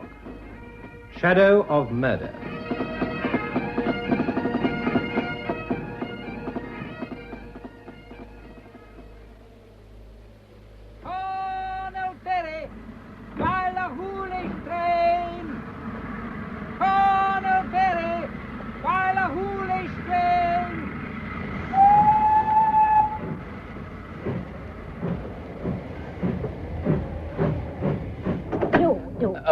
Sorry. Oh, do come in. I was just saying to my little daughter how nice it would be to have someone to talk to, wasn't I, Kate? Yes. Oh, I assure you I wouldn't dream of disturbing you. I expect there are empty carriages. There's a corner seat for you.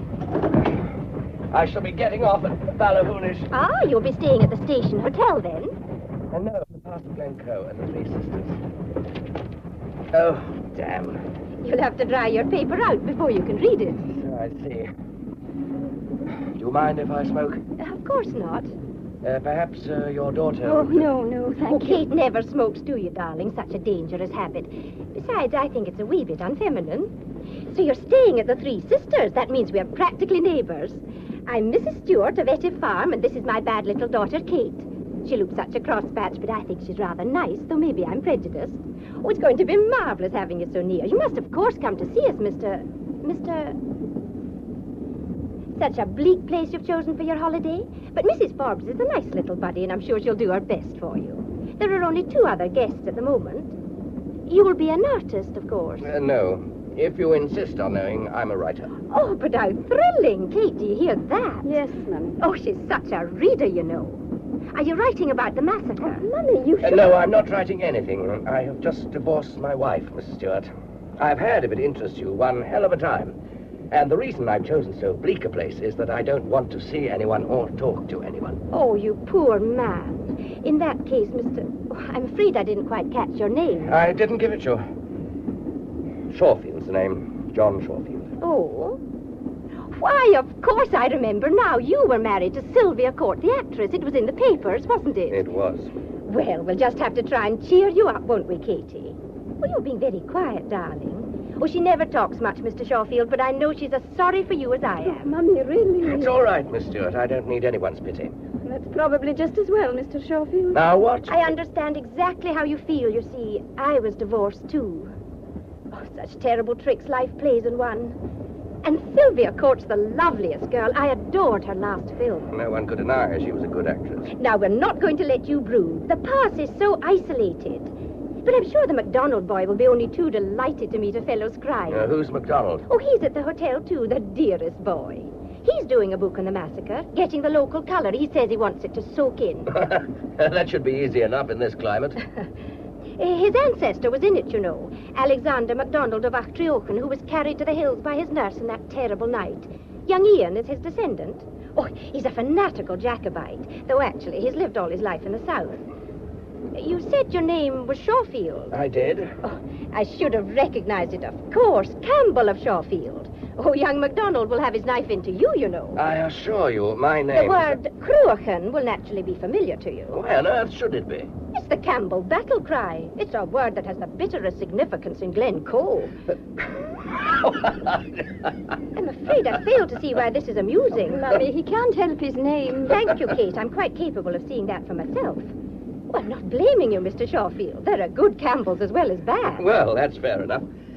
Who, by the way, is my other fellow guest? You did say there were 2 of them. Oh, Mr. Curtis. Such a dear wee man. Is he a clansman, too? Oh, dear me, no. He's very English. A retired bank manager. I believe he's had a nervous breakdown and is here on doctor's orders. Oh, he's very quiet. Only goes out occasionally for a wee spin in his car. He's so devoted to Huey, it's quite touching. So devoted to Huey? Oh, yes. He even buys apples for him. Huey is a horse, Mr. Shawfield. Oh, a Jacobite horse, I presume. Oh, that's just silly. No sillier than the rest of it. Oh, Huey's a darling. Mrs. Forbes adores him. We call him the Lord Provost of Glencoe. Well, now, we've told him everything, haven't we, Kate? I do hope you'll not be bored with us, Mr. Shawfield. I don't see how I could possibly be. Well, if you are, you must come and see us. But don't walk alone in the pass at night, will you? Not with that murderer around. Murderer? What murderer? Oh, Mummy, please don't. Oh, don't be so silly, darling. You're not a baby. Of course Mr. Shawfield must be told about it. Didn't you read about that dreadful man who killed his wife and buried her under the floorboards? Oh, now you come to mention it, I did. We shared headlines, as it were. But I'd no idea we were also sharing a holiday. It was really shocking. Of course, Kate is so sensitive. She takes after me, and I don't want to frighten her, but... He cut her up into little bits, Mr. Shawfield, and they seemed such a devoted couple. Nobody knew about it at first. He said she'd gone away to stay with her sister, and then he went away himself, but of course... Well, I mean, he put disinfectant down, but Anyway, they dug her up in pieces. In tiny pieces, Mr. Schofield. Can you imagine it? Yes.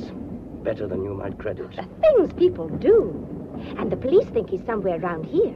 The local people are convinced he's actually hiding in Ossian's cave on the cliffs of Hanochdu. Though how he could ever climb up there. We're all so scared we might suddenly meet him. He cut her up into little bits. His own wife. What gets into people, Mr. Schofield, that they do such awful things? Perhaps you can only take so much for so long. It might happen to any of us, Mrs. Stewart. It might so easily have happened to me. To you? But you're not a murderer. Oh, aren't we all? But you've no need to be afraid of him. His state is far worse than yours could ever be. If you met him, he'd do the running away. I'm sure we're here. There's a halt here and we can get a lift the whole way home. Oh, if you just help me down with my baggage. Oh, yes, of course. That's it, thank you. Oh, goodbye, Mr. Campbell. We'll be seeing each other very soon, and then you can tell me all about your book. Oh, Kate, hold this for goodness sake. You know they don't stop here for more than a minute. Mummy, his name is known. Don't forget to call on us. Goodbye just now.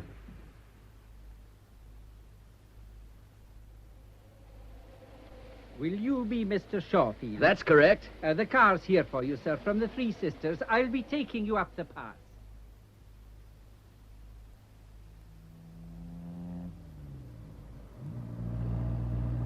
How far's the hotel now? Oh, it'll be half a mile. A mile, perhaps. Then stop, please. I'm going to walk it. Walk? It's a terrible night. Well, never mind. It suits my mood.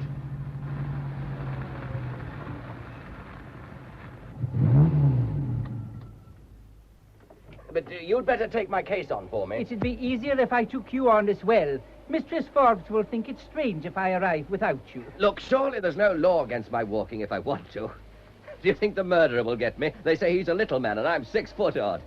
I expect he's asleep now anyway. Tucked up cozily in Ossian's cave. Poor devil. I hope he's got a hot water bottle. I don't know what Mistress Forbes will say. After all, I was supposed to fetch you, and she'll not be too pleased to think I've left you in the middle of the pass. It seems daft to me.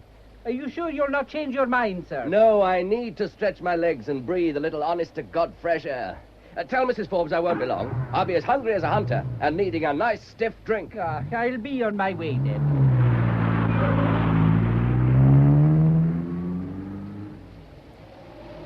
What a night for a massacre. What the devil's that? Who's there? Are you by any chance a Campbell? Cruachan! Oh, why? It's Huey. Oh, my boy, Huey. I'm afraid I've nothing for you, old boy. Hey, leave my raincoat alone, will you fat clot? You're bulging it up without my buttons. Oh, off you go, friend. It's too damn cold to stay gossiping here, and I haven't got as much flesh on me as you have. Next time, Huey, I'll have an apple for you. Good night, old boy. I've no doubt we'll be seeing a lot of each other.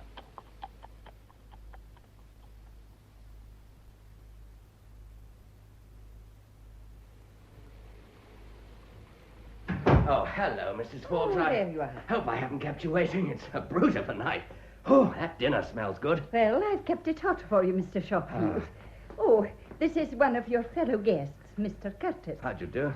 Pleased to meet you. And this is Mr. MacDonald. How'd you do? Well, there are just the three of you. We are never full in the winter. Now, would you like a drink? Oh, very much indeed. Yes. Large whiskey, please. Perhaps you two gentlemen care to join me? Well, that's most kind. I don't usually indulge just after a meal, but a small port would be very enjoyable. Good. And you, sir? I haven't got the money to drink. I understand you write books, too. How does she do it? Oh, thank you, Mrs. Forbes. I need that. Cheers. Yes, Mr. MacDonald, I write books, too. I gather you're writing on the massacre. It's only fair to tell you my book has been commissioned and is due to come out soon. You've no need to worry. I'm no more interested in massacres than I am in murderers. I'm here for a rest. Not interested. But of course you would say that with your ancestry. Such a nice port. I do like a sweet port. Your very good health, Mr. Schofield. Schofield. As you say, Schofield. Cheers, Mr. Curtis. Are you sure you won't drink, Mr. MacDonald? I do not drink with Campbells. Oh, one should drink with everyone, even if one dirks them afterwards. Well, I gather my dinner's ready, and after that I'm going straight to bed. Should I perhaps say good night to the murderer? Why do you say that? Well, isn't the poor beggar supposed to be hiding out there? I don't envy him. I think I'd rather be in prison. Do we have to endure this gale? We'll all get our death of cold. There are worse deaths. And it's he who's cold. Fancy lying out there with a ghost of a disintegrated wife. Oh, do please shut that window. My chest is not... Sorry, Mr. Curtis. I'm a selfish devil. There are no ghosts. Only the old mate Hewitt patrolling the old military road. There. Well, I'll be off to my dinner now. Good night. I'll see you in the morning.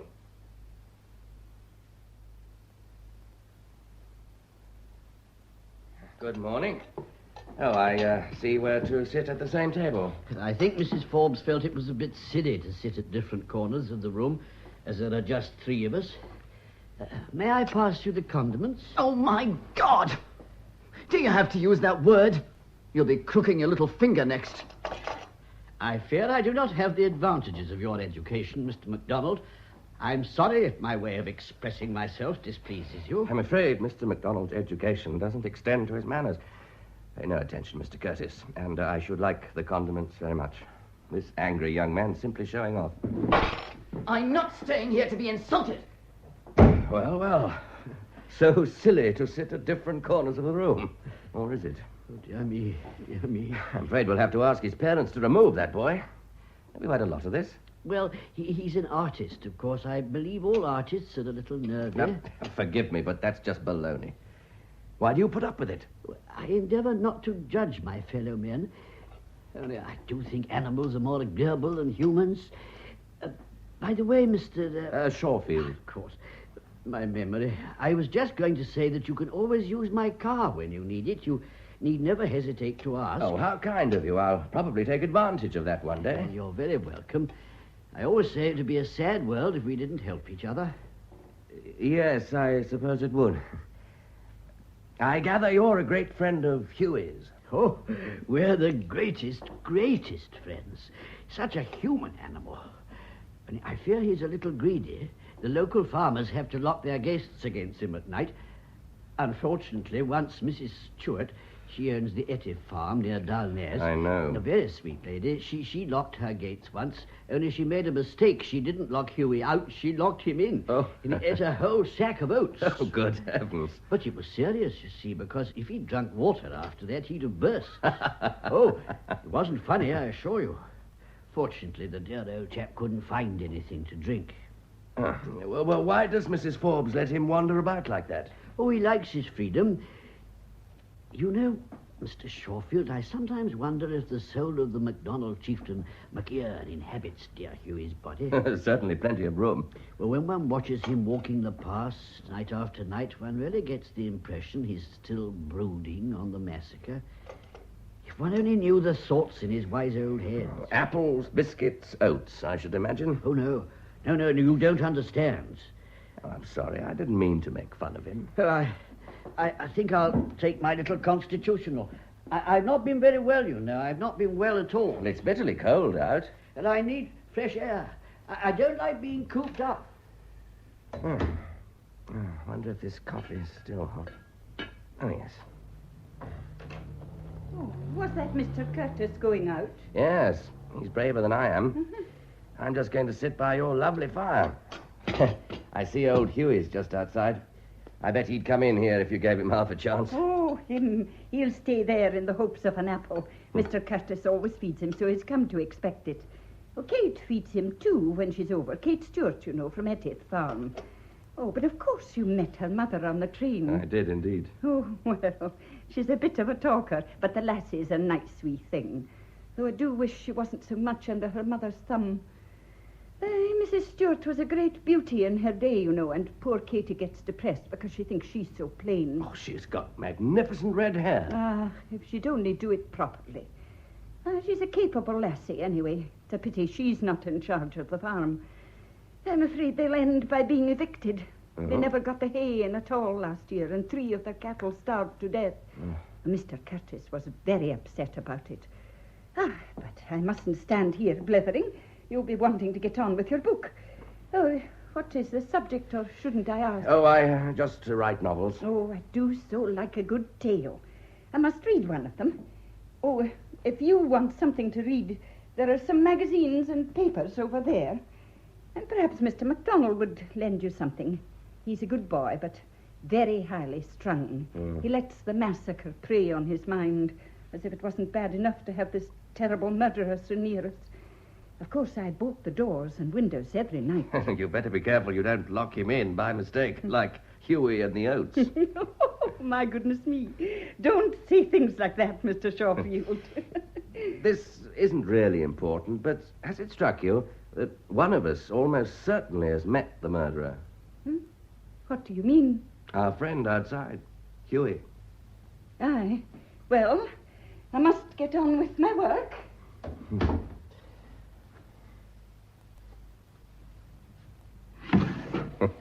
Old hopeful, aren't you, Huey? I've still nothing for you. What's the murderer like? Did he ever tell you why he murdered? So that's your considerable big visit. But I'll tell you something you don't know. I nearly killed my own wife once. Only somehow I didn't quite make it. But he did. Lionel Merritt. That's his name. Married to Violet Merritt. They seemed a happy couple. They even had a cat. But no children. We had no children either. Sylvia wouldn't. Oh, am I boring you, Huey? This isn't really the stuff for a nice, respectable horse. You go for your walk. I think I'll do the same. Oh, I'm glad I've caught you. I want to apologize. Apologize for what? To think that I tried to shut the poor creature up. What on earth are you talking about? Tell me, how are you describing him? Who? The little man from Surbiton. Oh, I can just see it. And to think that I, a fellow writer, did my best to spoil it for you. What a good thing Mrs. Forbes told me you write novels. I don't know if I'm following all this, but I gather I'm supposed to be putting Mr. Curtis in a book. Pass the condiments. Marvelous, marvelous. You seem to think my manners are worse than your own. Do you imagine I pull the strings to make a person dance for me? How dare you? You better get back to your thieving Highland reavers. Though God knows they'd probably chuck you into Loch Etty for the lousy little Southron that you are. I'm a Scot! Where were you cradled, Sandy? In the corridors of the Charing Cross Road? Of course, with your name, you don't dare believe I'm descended from MacDonald of Artrioch. The only pity is you ever descended at all. Oh, I'm going out for a walk. And I warn you, if you make fun of Mr. Curtis again, I'll throw the condiments in your face.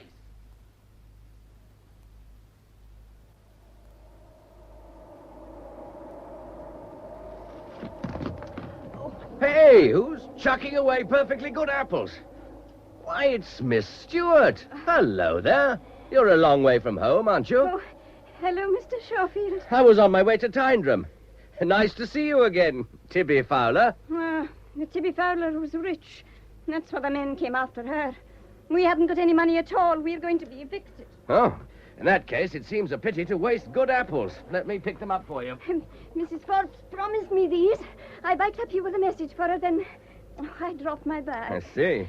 Well, I suppose I'd better be getting along. Oh, why? I should be glad to talk to a civilized person. Since I've been here, nobody mentions anything but murder and the devil. Oh, when I was a little girl, I had to read the Bible to my grandfather, and he'd never allow me to mention the devil. So I had to read out things like the world, the flesh, and the word I'm not supposed to say. I should imagine there are a great many words that you're not supposed to say. Well, I don't know why you should think that. Why don't you sit down? Oh, is it too cold? We could go back to the hotel if you'd rather and have a drink. Oh, no. Why not? Well, Mummy wouldn't like it. Oh, I hadn't realized I was making an immoral proposition. Well, in Scotland, ladies don't go into public houses. Of course, it's different in your part of the world. Ladies there can go wherever they like. So you, too, read your papers? Well, I must be getting along. Mummy... I should never have come here. So you've read all about me, Miss Stewart. It must have greatly improved your knowledge of all the words you're not supposed to say. Why are you talking to me like this? Well, of course I read the papers. And, of course, I recognized you. You were front-page news, and you were very good-looking. Thank you. Oh, I'm sorry. I didn't mean to be impertinent. When you see... Well, I'd read all your books, and I liked them. And they're not the kind to go with all that sort of beastliness. Your last one was wonderful. Oh, wouldn't you like an autograph copy? Straight, as it were, from Gehenna? Oh, no, thank you. I get them from the library, where you don't want to go squandering your royalties on me. Good heavens. And besides, you're so angry with me. I'm afraid I'm a clumsy person. I biked out specially to meet you. You know, before my mummy arrived. I dropped the apples on purpose. Expecting you're finding this funny. You could put it into a book sometime. Would you, like a cigarette, Kate? No. Why not? After all, Mummy can't smell it from here. Oh, come on. Let me light it for you. I'm sorry I jumped down your throat like that. Of course you read the newspapers. And I'm an odd face and an odd name, too. It's a Campbell name. So everybody makes a point of telling me. Oh, never mind. What about our contemporary murderer? What's the latest news? Oh, he shot you off the front pages, Mr. Shawfield. You impertinent baggage. If you're going to be so cheeky, you better call me John, or even, as my friends do, Johnny. I'm beginning to feel pushed into the elderly gentleman class. Of course. John? It comes easier after the first 10 years. So our murderer has replaced me, has he? Oh, Mr. Shawfield. John, the poor creature. They're so certain he's here. Do you think he can really be hiding in these hills? God help him if he is. Oh, to be on the run like that, I don't know how he can endure it. The pass of Glencoe is no place for a lonely, frightened man. Girl, I think you'd better come and have that drink with me. But what sort of a person can he be? A person like you and me, neither better nor worse, Kate. The human mind is like metal, you know. There's always a breaking point. Some of us murder, some of us mop and mow, some of us simply go to the devil. He chopped his wife up. That's just how it took him. You're being awfully nasty. Only because I'm afraid. Nothing makes people nastier. That's why I was so rude to you just now. Oh, well, let's walk back. We'll freeze if we don't. I'll wheel your bike for you. Oh, and you better give me your bag, too. I can't have you dropping it again. Oh, I can manage. Don't be silly. I wanted to talk to you, too. Why don't you have lunch with me? Well, there's nothing even John Knox could say against that. You'll be superbly chaperoned, with Mr. Curtis passing the condiments on one side and Mr. MacDonald having a tantrum on the other. Oh, I can't. How cold it is. I'm sure it's going to snow. Why can't you? Mummy expects me to be back at the farm. Well, can't you ring somebody? Oh, there's no telephone around here. Mrs. Forbes has been trying to get one for ages. But it's so difficult to lay down the wires, or whatever it is one does. Oh, that must be awkward when it snows. Oh, if it snows, you probably won't get out at all. Very jolly. What does one do about food? I hope we don't have to add an outbreak of cannibalism to everything else. You really have a horrid mind. Oh, don't worry. Mrs. Forbes stocks up for emergencies. There'll be plenty to drink anyway. Well, that's all right, then. So you're definitely not lunching with me? No. You know, you're... How old are you? I'm 25. What do you think your mother has the right to run your life for you? I'm not, after all... Forgive my crudity, suggesting we go to bed together. All I want is for you to share with me the midday roast and 2 veg. Well, you're only asking me out of kindness. Oh. I hate people being kind to me. Oh, if you're going to talk like that, I've nothing more to say to you. Go back to Mummy, Kate, and tell her from me she's made a shocking mess of your upbringing. She was so lovely when she was young. Was she? I was engaged once. Congratulations. I brought him home. There is an old song now, isn't there? Now I have to call him father. You mean to say she married him? Oh, no. But he fell in love with her. And that was that. Oh, there are other kinds of murder, you know, Mr. Shawfield, than chopping people up. Oh, I simply can't call you John. I don't know why. Mummy will be calling you by your first name in 5 minutes. Oh, call me what you like. There's the hotel. You might remember, Kate, that Mummy isn't as young as she was. and that young men with Oedipus complexes don't make the best husbands. So I'll be meeting your mother again soon, will I? Yes? And she'll be turning on all her charm for me. Before I go in, just tell me this. Has she read all my books? Well, she borrowed them from the librarian last night. She was busy on them the whole evening. Do you know, I think there's hope for you yet, Kate. I'm looking forward to meeting your mother again, and I don't mean that quite as you may imagine.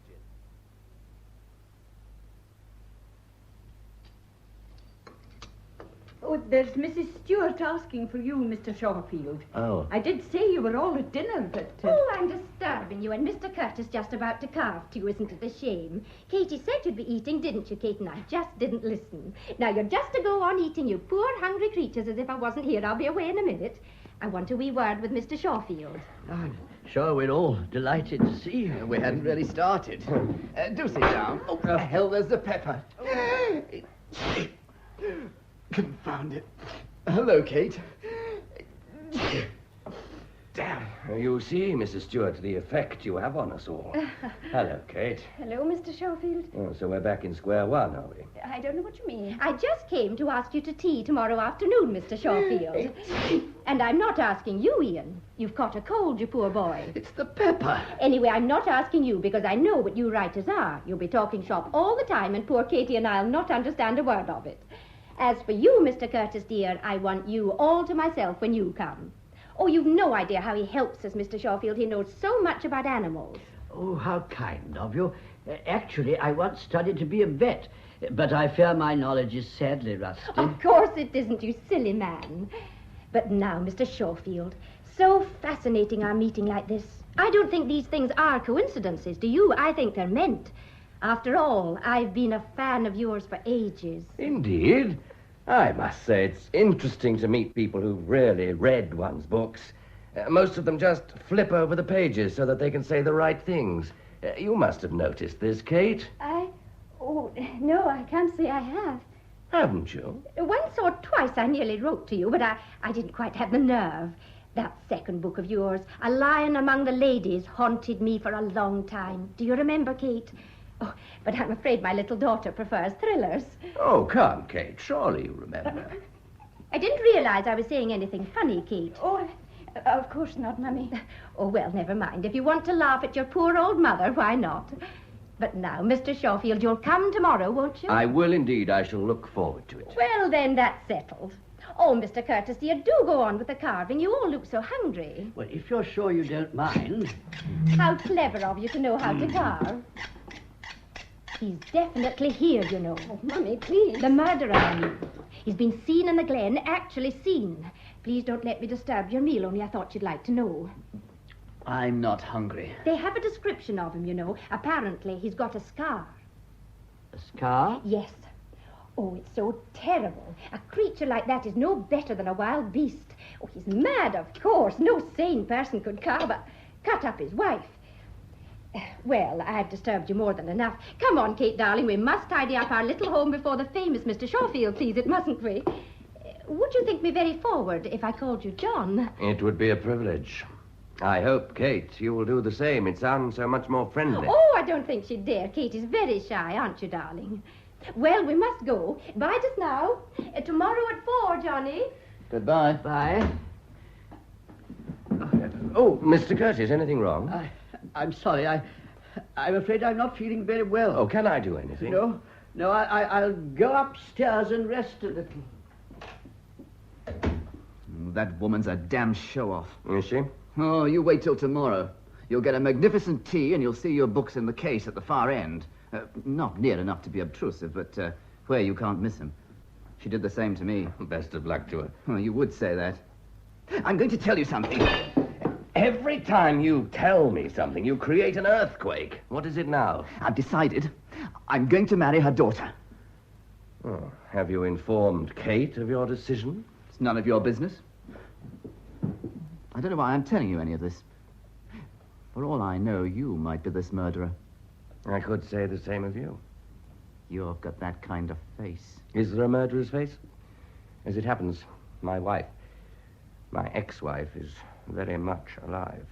If you knew what you looked like when you said that. One day you'll do a murder yourself. Perhaps I will. You better be careful, MacDonald. There are other victims than wives. What was this you were saying about marrying the girl? Oh, Kate. I think it's time she settled down. I need someone to look after me. She'll never have a name in lights, but she's a good girl. I fancy she'd marry anyone to get away from that mother of hers. I don't think she'd be any better off with you. What the hell do you mean by that? I'd give her my name and a home. She'd have married status. That's all women ever want. She'd be very well off with me. After all, let's face it, she's pretty plain. We can't all look like Sylvia Court, can we? I warn you, if you hit me, I'll summons you. Oh, for pity's sake, I was merely going to light a cigarette. But I do find it a bit distasteful that you should speak like this of your prospective wife. After all, she's a person in her own right. I'll tell you something. I'll hold on to the tablecloth. We're all together, aren't we? Getting on each other's nerves like fun. And now it's going to snow. So your intended warned me. And when it does, anything might happen. Anything. How jolly. The murderer will have to come out for one thing. He'd freeze to death in Orsion's cave. And the Glen's a queer place, you know. Ghosts aren't the only kind of haunting. And you, being what you are... What the hell am I? I'm going to show you something. Wait a minute. Oh, what now? Look. How do you like that, Mr. Shawfield? What's the point of all this drama? All right, it's a pistol. Am I to take this as a challenge to a duel or something? I see you handle it as to the manner born. It looks very old. 300 years old. A real Highland pistol. They call it over and under because one barrel is laid over the other. There's only one lock and hammer required because the second barrel can be turned round by hand. Here, after the first has been fired. It's a nice job. I should go easy with it if I were you. It's loaded, both barrels. Do you mean to tell me that you leave a loaded weapon lying around like that in a drawer which isn't even locked? This thing would go off at the slightest pressure. You must be out of your mind. It's mine. I do what I like with it. I'm not being dictated to by you. For all you write bestsellers. Oh, damn my bestsellers. Anyone would think they were a crime. Mr. Curtis, are you feeling better? What's that? Oh, it's all right. We've decided to use swords instead. This is something that has killed. It has indeed. Ask Mr. Shawfield. Oh, do please put it away. I can't bear to look at it. It's wicked. It's done murder. Put it away, you imbecile. Oh, all right. Nowadays, they laugh at killing. I fear we've lost all sense of decency. We even sacrifice animals in the name of science. I don't like having a weapon lying about the house. It puts ideas into people's heads. It's all right, sir. Don't distress yourself. MacDonald isn't going to leave it here. I am. Why shouldn't I? I tell you what we're going to do, MacDonald. We're going to take a nice walk together. I think we both need some fresh air. I don't need any fresh air. Oh, yes, you do, before it snows. We're going to leave you in peace, Mr. Curtis. You can take a nice little nap.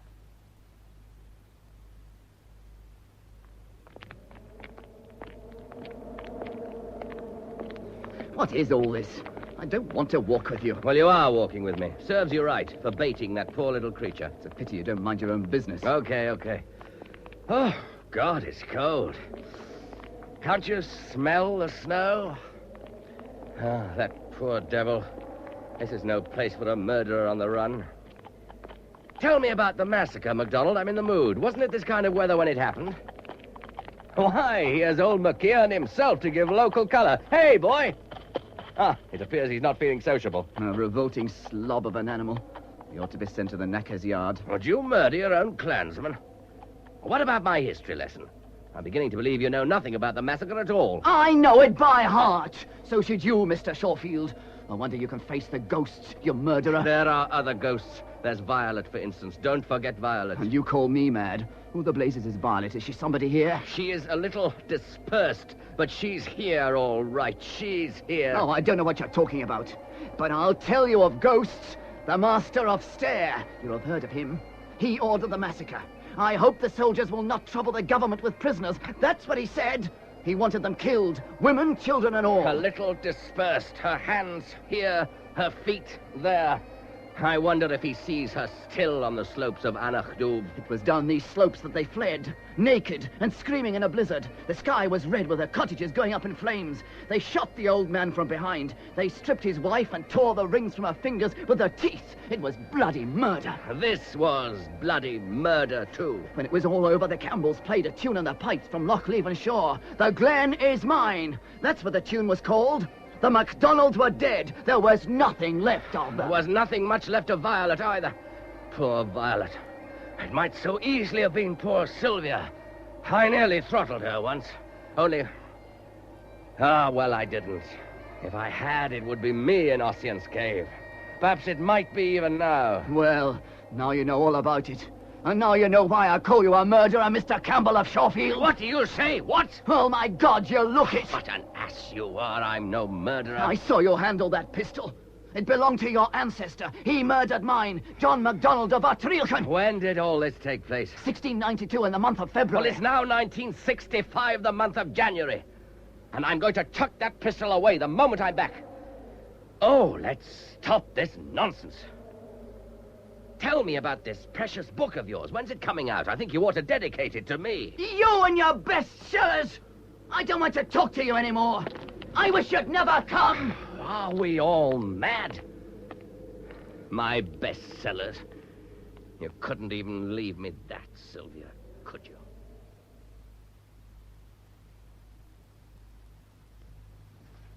Well, now, I hope you had a nice walk, Mr. Shawfield.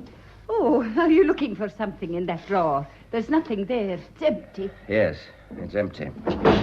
Oh, is anything wrong? You look quite strange. No, nothing's wrong.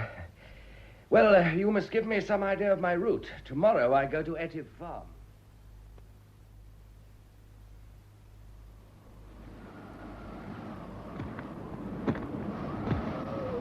Kate!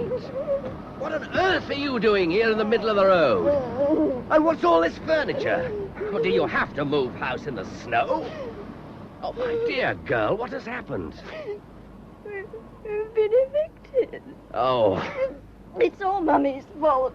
Oh, what am I to do? What am I to do? I don't know what the hell this is all about, but I do know it's pretty well a blizzard and cold as charity. You can't stay here. You'll freeze to death. You're coming straight back to the hotel with me, so that you can get those sopping clothes off.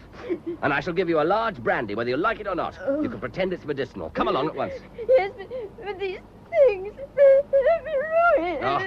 My piano. A piano in the pass of Glencoe. Does it still play?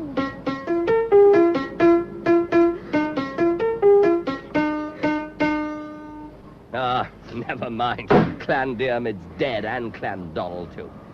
Girl, are you coming or aren't you? I can't just leave everything here. You can and you will. Mummy won't be dreadfully upset. Well, I'm dreadfully upset, too. There was I, dreaming of hot scones and a blazing fire. The next time you ask a poor London chap to tea, you might plan the weather better. Oh, Kate, come on, for pity's sake. You're the most idiotic, pig-headed girl I've ever met. I trouble you not to speak to me like that, Mr. Shawfield. Bah! Oh, really? Mr. Shawfield! Mr. Shawfield! Put me down this instant! I won't be casted around like a baby! In a moment, I'll sling you over my shoulders like a sack of potatoes. In fact, if you go on like this, Miss Stewart, I shall smack you, which will be very undignified, and create a certain amount of tension at our future meetings. There is not the least need to shout at me, Mr. Shawfield. I do not like it. I am quite prepared to go to the hotel if you kindly put me down like this instant. It's a pleasure, Miss Stewart. Do ask me again, won't you? You must both have tea with me sometime in Ossian's cave. Oh, that's better. Here, I'll take that case. Now, for God's sake, walk as fast as you can. This is as bad as the night of the massacre. Oh, it was worse than this. Anyway, the massacre is something I should prefer to forget. It's nothing to do with me. Only I must admit, MacDonald has quite a gift for evoking the past. His book should be really impressive. Oh, he doesn't really write at all, you know. What? Oh. Now, look, I'm not being familiar. I'm only holding you to warm you a little. Oh, I don't mind. My poor lamb, you're frozen. Oh, perhaps I should have slapped you after all, as a remedial measure. Oh, well, I don't think that you should speak to me like that.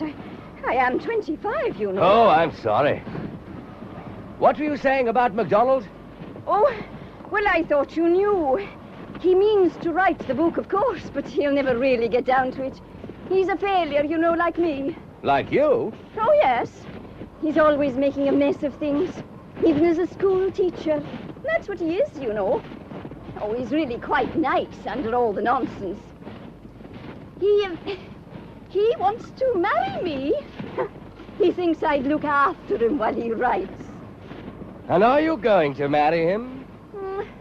I don't think so. Oh, it will be such a responsibility. I'm not sure if you should let yourself be so devoured by passion, Kate. Why are you laughing at me? Have I said something funny? No, of course not. Well, I did consider it, of course. I've always been scared of not marrying. There's no earthly reason why you shouldn't get married. Now, marriage isn't all it's cracked up to be. But if you're so frightened about it, you can always take up a cause. You do it very well, red hair flying and all. In fact, I think you'd be quite terrifying. Oh, do you think so? And what cause would you suggest, Mr. Shawfield? Oh, I wouldn't dare commit myself. Oh, we're nearly home. Shall I pick you up and run for it? My legs are much longer than yours. No, thank you. I do hope you won't catch cold, Mr. Shawfield. You must take a good tot of whiskey when you go to bed and get Mrs. Forbes to give you a hot water bottle. You are the most extraordinary girl. You know, you haven't told me what all this is about yet. And where's your mother? Did she forget she'd asked me round? Well, you see, we knew they were going to evict us. They said we didn't manage the farm properly. Mummy's never taken it seriously, but when the final note came, she got frightened and went out, thinking that they couldn't do anything if she wasn't there. Only, didn't make any difference. They just took everything out and dumped it by the roadside. And what about your mother? Oh, I expect she's gone to Edinburgh. What the blazes do you mean? We have cousins there. I don't find that an adequate answer. Well, what was there for her to do? She doesn't get on very well with Mrs. Forbes, you know. She probably parked her bicycle somewhere and got a lift to Oban. Oh, I'll hear from her in a day or so. You tell me your mother leaves you to cope and waltzes off to Edinburgh? I hope she sinks in a 10-foot drift and freezes stiff. She should be shot. Really, Mr. Shawfield? I am quite capable of coping with the situation. Oh, sure. When I saw you this afternoon, I was amazed by the way you had everything under control, down to the bottom C of the piano. Oh, shut up. Oh. Oh, there was such a lovely tea for you two. Beautiful cake. I made it myself, Mr. Shawfield. Oh, Mr. Shawfield, put me down. Put me, I won't have it. I'm not putting you down. I'm getting you back as soon as I can.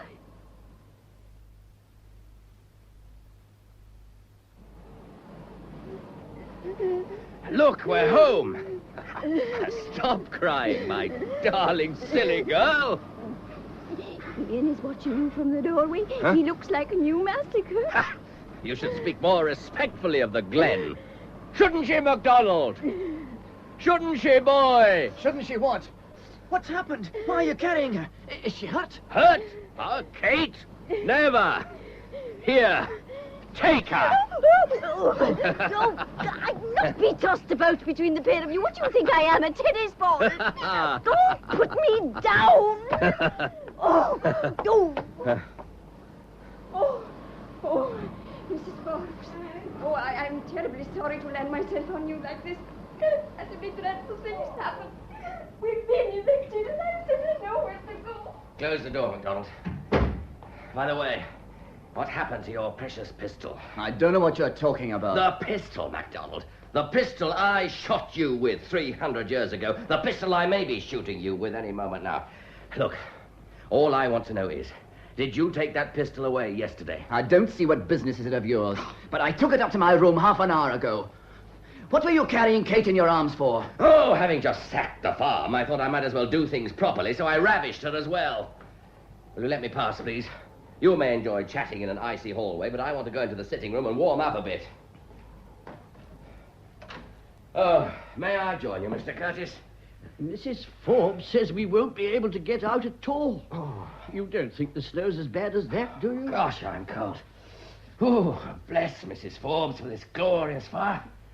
What? Oh, I don't know. It's really coming down with a vengeance now. But I must get out tomorrow. I simply can't stay in all day. It's bad for me. I've not been well, you know. The doctor said it was essential I should have fresh air. Oh, Lord knows it's fresh enough. My dear chap, I don't like being cooped up any more than you do. In any case, I want to get down to Ballachulish tomorrow, see about Kate's belongings. She's been evicted into the snow, you know.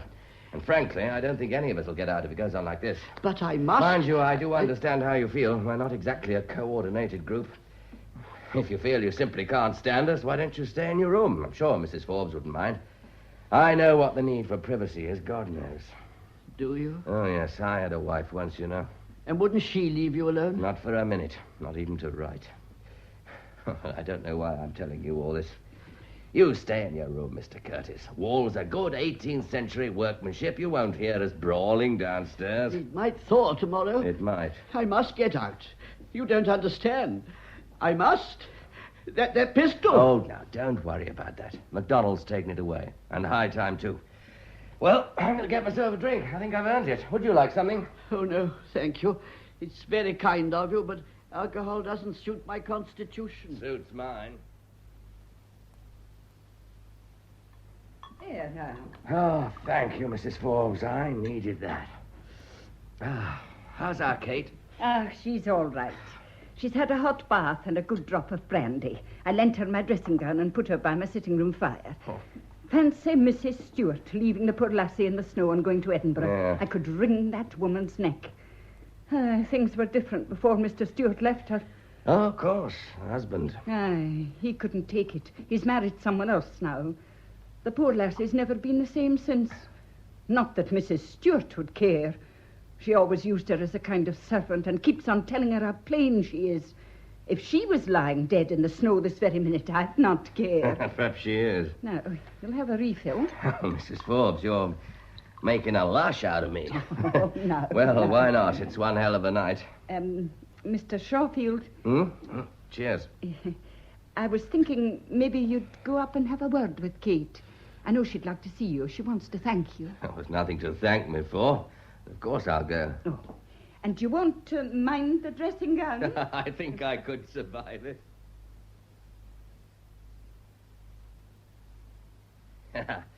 I was warned about your dressing gown, Kate. You look rather sweet in it, actually. Well, it is a bit on the large side. How are you feeling? I made a horrid scene, didn't I? Oh, poor Mr. Shawfield. Have you had a drink? Yeah, I have indeed. I believe I'm a little drunk. It'll do you good. Oh, Kate, I don't think you should look after everyone like this. Simply means that people take advantage of you. I take advantage of you myself. Yes. You ravish me, don't you? I heard you say that. Oh, Kate, I'm most sincerely sorry. I think MacDonald brings out the worst in me. Well, that doesn't make it any better. Please, try to forgive me. Oh, I don't really mind. I was a little surprised, that's all. Oh, what a nice girl you are. Thank God you're here.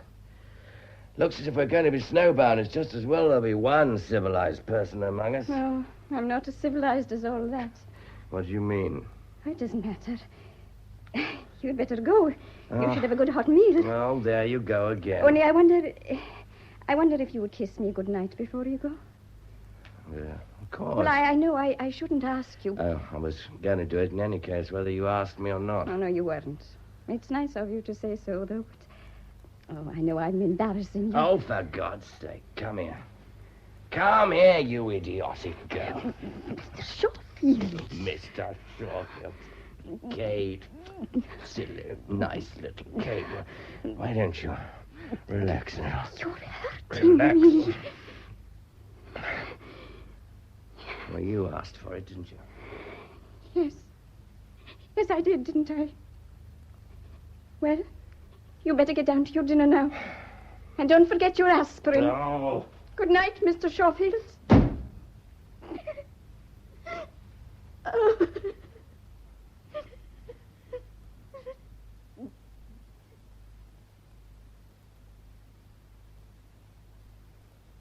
Well, you'll not be going far this morning, gentlemen. There are 6-foot drifts outside. Hughie's just sunk in one up to his ears, the daft creature. Well, I do hope it clears by tomorrow, because if it does, there's a little treat for you. Oh, and what's that, Mrs. Forbes? Oh, there's the cinema at Kinlochleven. It comes round to all the villages once a fortnight. Oh, perhaps you could drive them down, Mr. Curtis. Oh, I fear I'm not one for the films. But, of course, my car is entirely at the disposal of anyone who wants to go. Ah, well, then, Mr. Shawfield and Mr. MacDonald can take Miss Stewart down. Oh, Kate, we were just talking about you. I was saying you must all go to the cinema tomorrow. Good morning. Well, yes, I should like that. No, I've no time for such things. I've my book to get on with. Besides, I don't want to be intruding. Oh? And what makes you say that, Ian? Yes, what makes you say that, Ian? It's a very interesting remark. We should all be delighted to hear your explanation. It's falling very heavily. It's really quite blinding. One can only hope, can't one? Well, just clear away the breakfast things. I'll help you, Mrs. No, Fox. no, dear. No, you just rest a while. Well, one can only hope, can't one? I wouldn't want to spoil your fun. It's a case of two's company, no doubt. I don't like playing gooseberry. Perhaps you would care to enlarge on these odd statements. I really believe it's not quite so heavy. I know your kind. I've read the newspapers, too. I know all about you and your precious wife. And now you honor us with your presence, the dashing Mr. Shawfield. And naturally you make a pass at any girl you see. Your sword would seduce your own grandmother given half an opportunity. Right. Please, Mr. Shawfield. I'll deal with this. Now, what is the matter with you, Ian? Mr. Shawfield's never made a pass at me. He was going to hit me. Well, I'm not surprised. I think you ought to apologize. You better hold your hand out, MacDonald. Or should I call you Ian? You are being silly too, Mr. Shawfield. Really, I've no patience with either of you. Oh, I can see when I'm not wanted. Looks as if you and I'll be going to the cinema alone. Well, that'll be very nice. Ian is very highly strung. He'll be strung a good deal higher if he goes on like this. Oh, surely you're big enough not to mind what he says. He's so unhappy and mixed up. But anyway, knocking people down doesn't do any good. Thanks for the sermon. I didn't mean to... Well, I must go and help Mrs. Forbes. She said she didn't need it. Talk to me instead. Well, I don't see what there is to talk about. Kate. What is it? Don't look so frightened. I'm not. I'm not going to say anything rude or unpleasant. I know I've been both to you. I'm sorry. And MacDonald was perfectly right. I'm just the mess he said I am. I'm not sure if I'll ever be anything else. Not as long as my wife sticks in my memory. And then I meet someone like you. And you're sweet, Kate. Oh. But you are. Only I'm not the sort of person for you. When I kissed you last night. I asked you to kiss me. Don't you remember, Mr. Shawfield? Oh, damn your eyes for an exact and pedantic little prig. All right, then. Now, I am asking you to kiss me. No. Have it your own way. I'm just nothing now. You mustn't bother about me anymore. Shall I tell you what I think? If you must. I think you're lying. Oh, you do you? Yes. Oh, I knew exactly why you walked out on me like that last night. You thought, oh, dear, now she's going to hang around my neck. She seems such a nice, sensible girl, and now she's just going to be a nuisance. You didn't find me really attractive, you see. Men never have scruples about attractive women. But I knew you'd say something dramatic like this.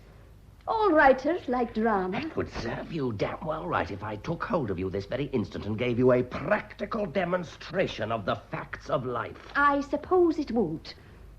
But it would be rather awkward for you, now wouldn't it, if I fell into your arms? Would you care to try? Anyway, I'm not as ignorant as you always seem to think. Would you like to come here a moment? No, I wouldn't. Oh, I'm sorry. I've spoiled all your grand scene. Only... Oh, I wish I hadn't come here. I wish I'd never met you. Never mind, Kate. Tomorrow evening we'll go to the cinema and behave like civilized human beings. I think it'll do us both a lot of good.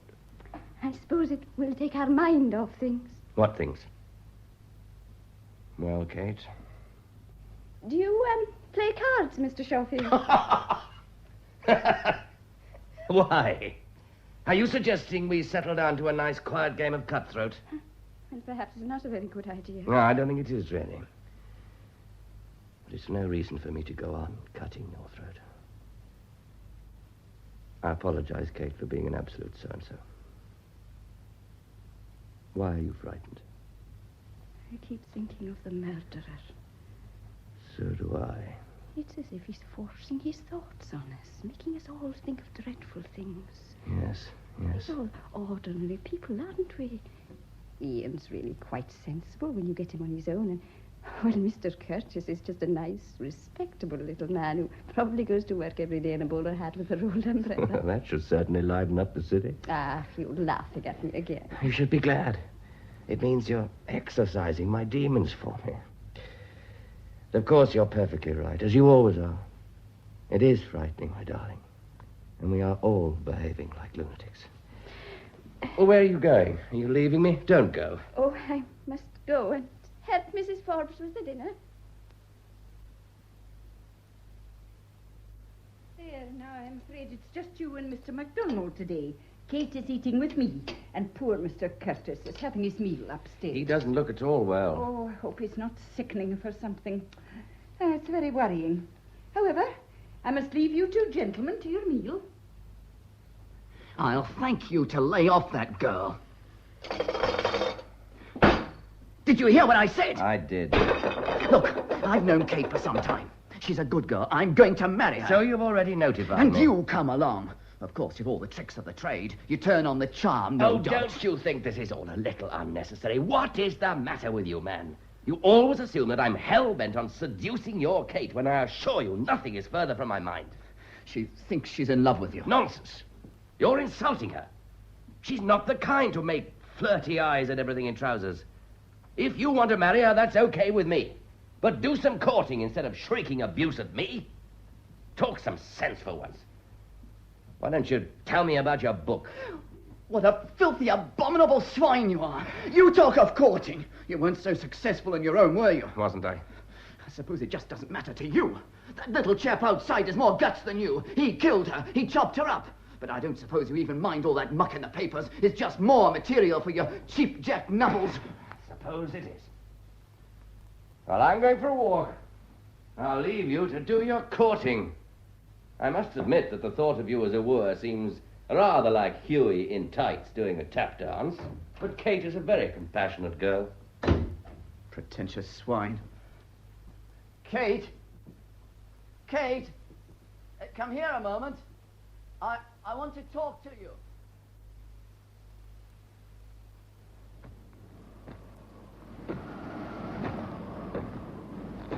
I thought you were up in your room, Mr. Curtis. I really don't think you ought to be out in this weather. I know it's stopped snowing, but it's bitterly cold. Yes, I'm well wrapped up. Are you looking for something, sir? Why should I be? Oh, I'm sorry. I thought you were ferreting around with your stick. But of course, it's a damn silly question. You couldn't find a house in all this snow. I'm just taking a little constitutional. Hardly the weather for it. I wonder if they've caught the murderer yet. Well, of course not. Of course? With half the Shire looking for him? Actually, I've developed a theory about him. And what is that? I don't think he's shut out at all. I think he's shut in. And the best of luck to him, poor devil. Oh, was that Huey over there? No. You looked over your shoulder. I saw him wandering about a few minutes ago. I wish you wouldn't keep on asking me questions. I beg your pardon. I didn't mean to... Well, it's really very irritating. It worries me. I don't like silly questions. I do hope it's a nice, jolly film tomorrow. I'm sure Miss Stewart will enjoy it. She's such a charming lady, I always think. Yes, she is, isn't she? She's kind. It's a quality one doesn't often meet in the modern generation. I've often watched her with Huey. I always feel the way people behave with animals is very revealing. I can't abide cruelty to animals. Shouldn't you come in now, sir? I'm sure Mrs. Forbes has a good fire waiting for Oh, us. do stop bothering me. I like the fresh air, I tell you. All right. I don't. Not when it's as fresh as this. I'm going back to the lounge.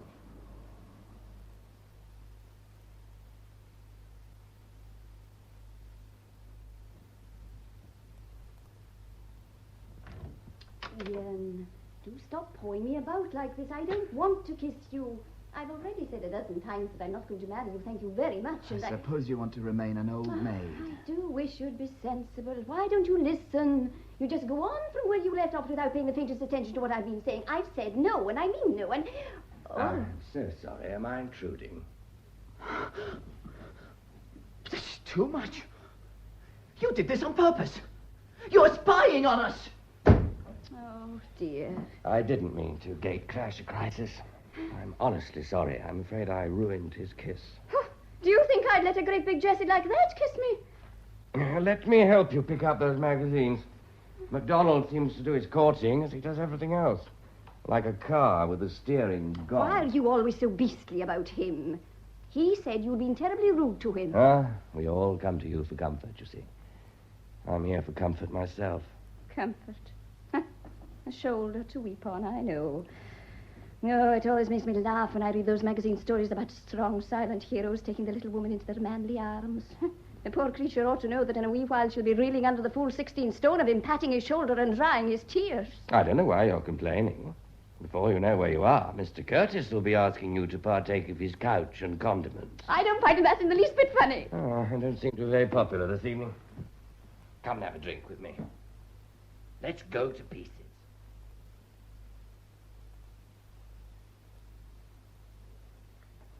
Well, Tippy, see you drink your whiskey like a good Scots girl. After all, Mr. Shawfield, I am precisely that. I want to talk to you. And I should like to listen. Shoulder to weep on. Though I don't weigh 16 stone. I want to kiss you. No. Why not? Just no. Tell me about it instead. Oh, I suspect you're well used to people telling you things. Oh, I always give excellent advice. But only for others, not for myself. It's your wife, isn't it?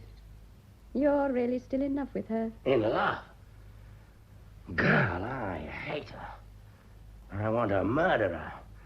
I want to cut her into tiny pieces so that nothing remains. Do you think that would lay her ghost? You're a clever girl. I don't know. Only Lionel could answer that. Lionel? Murderer. Oh, I forgot that was his name. I've been thinking about him so much. I don't know him, but I do know that by destroying her, he's destroyed himself. Do you mean that? I'm sure of it. I think murder leaves a shadow. It's like this glen where murder has sunk deep into the soil. Ah, that's the voice of whiskey, my love. Perhaps it's the voice of Lionel? Don't add yours to it. Was your wife so terrible? She had to destroy, too. Even my part to write. And if I can't write Kate, I'm lost and damned. But you, my darling, you'd never understand this. I don't suppose you've ever hated in your kind little life. Oh, yes, I have. I love my father very much, Mr. Shawfield. She drove him away. No man could endure the life she led him. I think if he'd stayed, I should be different. I shouldn't be such a thrawn, cravat-old mate. Oh, I'm talking too much. I'm being silly again. You're all right, girl. Oh, don't go away. Let me hold you. I really must go up to bed. I do believe I'm a little tipsy. Whatever will Mrs. Forbes think? Kate. Oh, I've bothered you quite enough for one night. You needn't worry. I won't hang about your neck, I promise. Good night, Mr. Shawfield. Kate. Oh.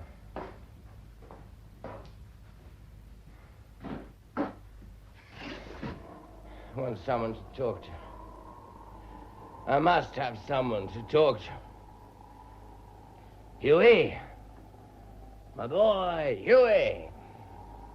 Where are you, huh? Ah, damn the horse. He's never there when he's wanted. My God, what's that? Lionel. It's all right, man. She's dead, isn't she? Come in and talk to me. After all, we're all of us murderers. Lionel! Lionel! Lionel!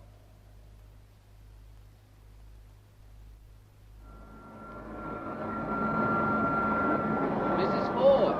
Oh, I can't hear a thing through this.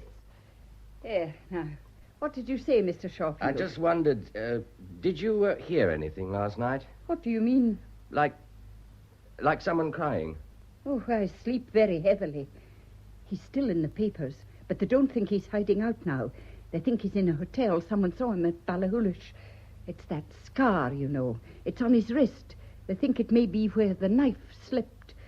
They never found the weapon, you know. London has a deep and wide river, Mrs. Forbes. Oh, well, it's nothing to do with us, is it? Oh, I hear Mr. Curtis is lending you his car. Mm. Oh, what a blessing it is it's thawing. You'll need to start about 6 tonight.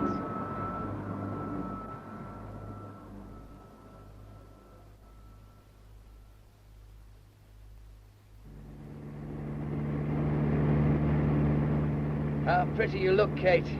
You should always use lipstick. Mrs. Forbes lent it to me. I hope I've not put on too much. Mummy would be very cross with me. No comment. Let the old lady enjoy herself in Edinburgh. We're going to enjoy our cinema. Ah, you look really nice. I like the hairstyle, too. Thank you, Mr. Shawfield. Kate. Yes, Mr. Shawfield. I thought as much. This is deliberate impertinence. All right, my girl. Either you call me by my proper name, or I turn this car around, go back to the hotel, carry you up to bed, and go to the pictures on my own. Well, would you like to put it to the test? No, John. I should think so. What's happened? I just want to celebrate this unprecedented occasion. John, please. You're not being fair. Now, why must you spoil a nice evening? For pity's sake, I was only going to give you a nice, friendly kiss. Kate. Oh! Damn! Oh, now, what is it? Oh, you've hurt yourself. Your wrist's bleeding. What the hell does he keep down the car seat? Looks like a razor blade. Oh, now, I'll bind it for you. It's not a deep cut. It'll stop bleeding in a moment. No, it's nothing. Don't fuss me. I'm sorry I made such an ass of myself. Will you just try to forget it? Your guardian angel is obviously trained in commando tactics. Accept my apologies, please. Are you sure you feel all right? I'm fine. Why not? After all, I now share the same distinguishing mark as the murderer. Well, where do we go from here? I don't know the way to Kinlochleven. Straight on, and then to the right.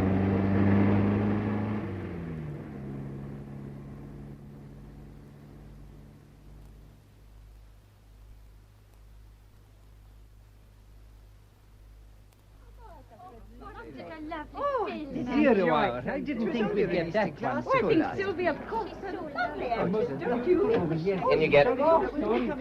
Quite a coincidence, wasn't it? That it should have been one of Sylvia's films. Did you enjoy it, darling? It was very nice. Should we drive somewhere and get a drink? No, thank you. You sure? Yes, thanks. Oh, all right, then I'll drive you home. What did you think of my wife? Oh, she's very lovely. It's all rather amusing, actually. Well, it is funny, don't you think so? Oh, for God's sake, I must say you're not the most enlivening of companions. You better have the radio on. Perhaps it'll wake you up a bit. What the hell do you think you're doing? Did Mummy never tell you not to grab at a driver's arm, especially on a slippery mountain road? You might have killed the pair of us.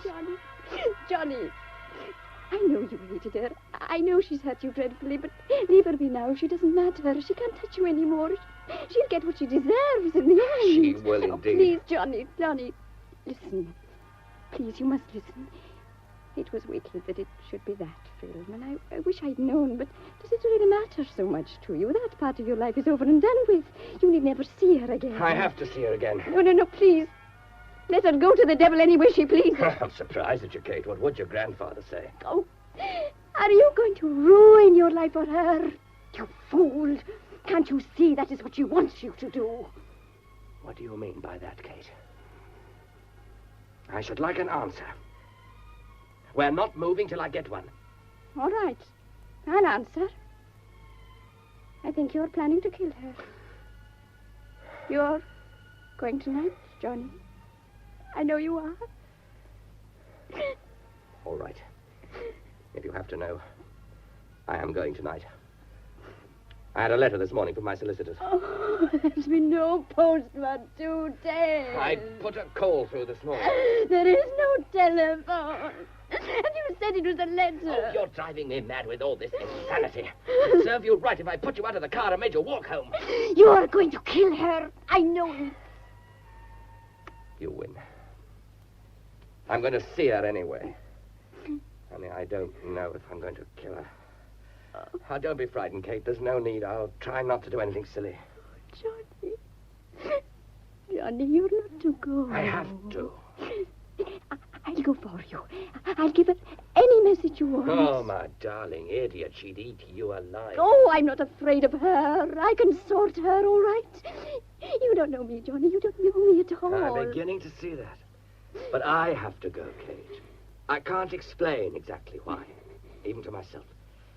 It's as if there's something in this confounded glen that's pushing me on. If it's your novels, Johnny, I know you'll write again. I'll make you write again. Oh, Johnny, if it would help you, I'll do anything you want, Johnny. Anything. I love you. I'd give up the whole wide world to stop you going.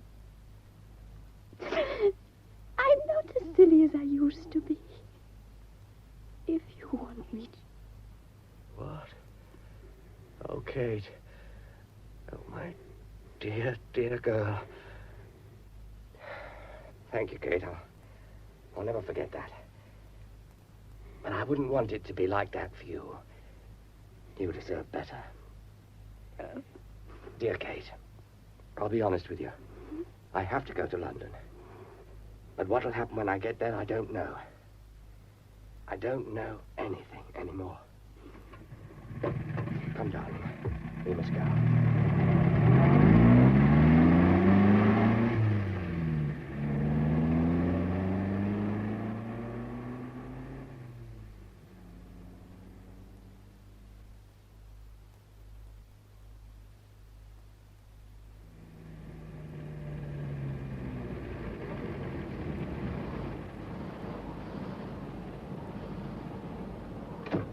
Long after midnight, we'll have the elders of the kirk talking. What a good thing Hugh is here to chaperone you. He's away to the village. Goodbye, Kate. I'll leave Mr. Curtis's car out for the night. Snow's melting fast. It won't come to any harm. Johnny! Johnny, there must be an end to it. Even here in Glencoe. I could do far more for you than she could. She can only destroy. Stay with me. Why won't you trust me? Oh, not that. I do trust you. And it's not that. Goodbye, Kate. I'll be waiting for you when you come back.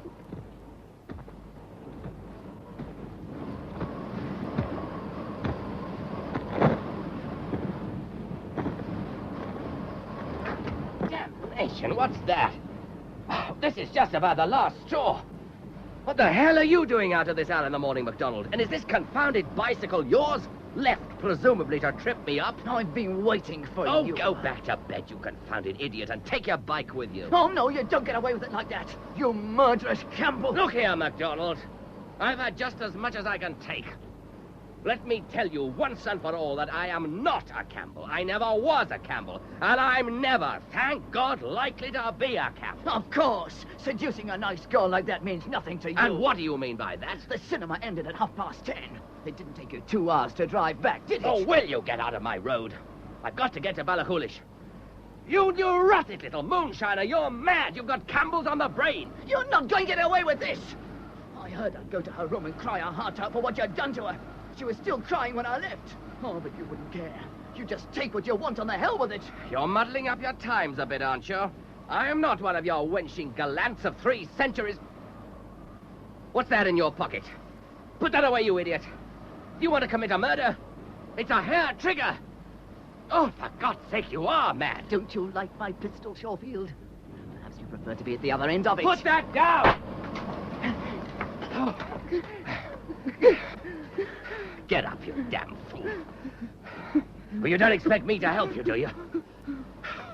I must say, I never thought I'd owe my life to a bicycle. I'll take that pistol from you, thank you very much. So both barrels have been fired. Oh, stop that stupid noise, you infernal lunatic. Whose bicycle is this? Mrs. Stewart's. I might have guessed. So the murderer was locked in after all. Come on. Get up, you nutcase. You're going to help me. I want to shove away some of this snow. I can't. If you don't, I'll bury you in it, so help me. Oh, come on, man. Pull yourself together.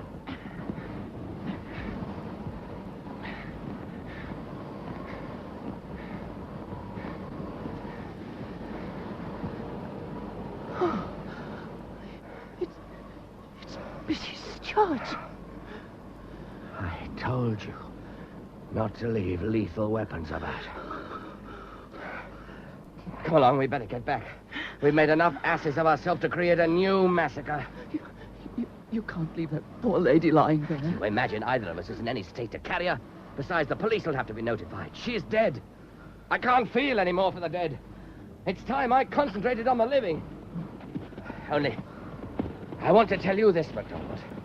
You keep on calling me Campbell of Shorefield. Well, as it happens, my grandfather was a Jew. He came from Hamburg, and his name was Schoenfeld. He changed it to Shorefield.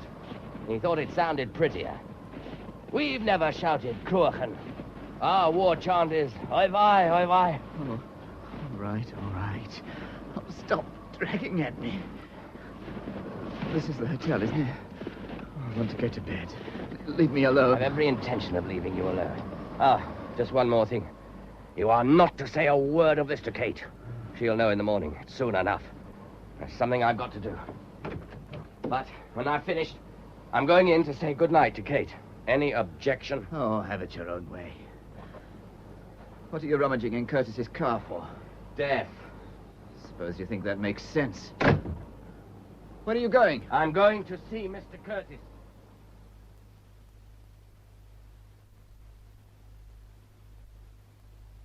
What you want? I have 2 things to show you, Mr. Curtis. One, a 17th century pistol. And this. That's my surgical knife. Yes. I don't like lethal weapons. Why do you bring these horrid things into my room? Take them away at once. One is lethal no longer. Both barrels have been fired. Why did you have to kill Mrs. Stewart? I suppose you couldn't find her body in the snow. I wondered what you were looking for all the time.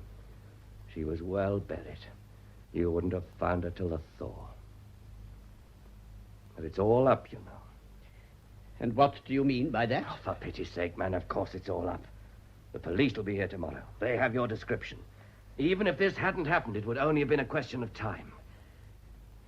They got your scar wrong, sir, didn't they? I see it's on the pad of your thumb, not on your wrist at all. I suppose the knife slipped. I don't care for these personal remarks. You talk as if nothing had happened.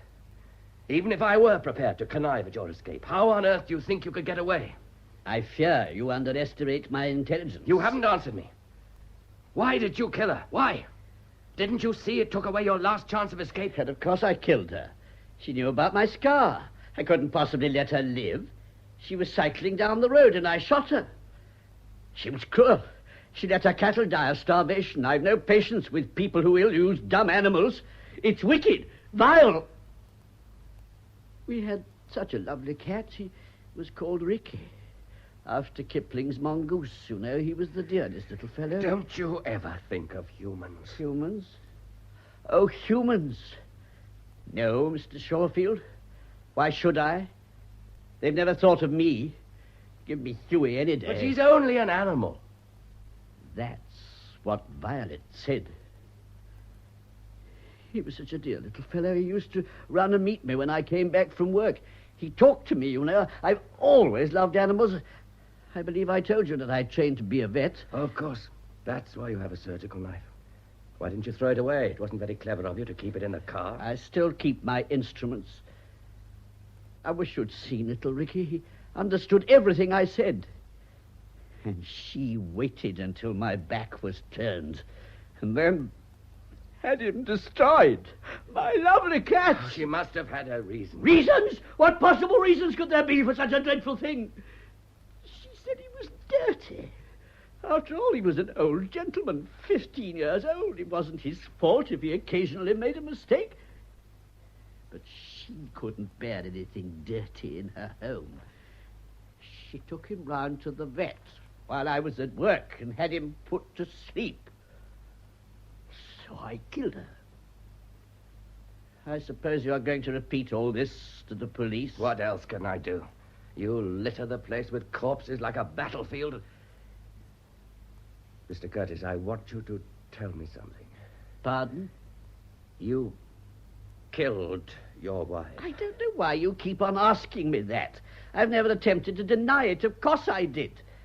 I was very clever about it. All right, you were clever. But tell me this.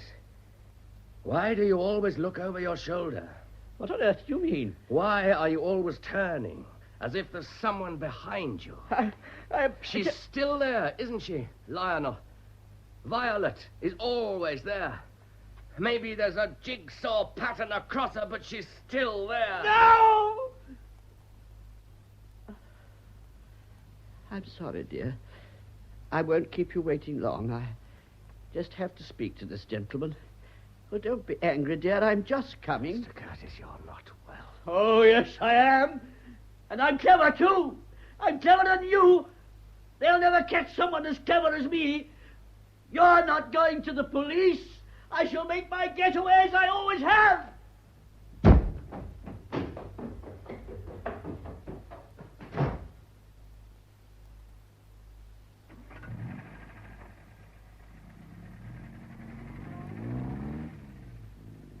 I suppose you're going to see Kate now. Yes.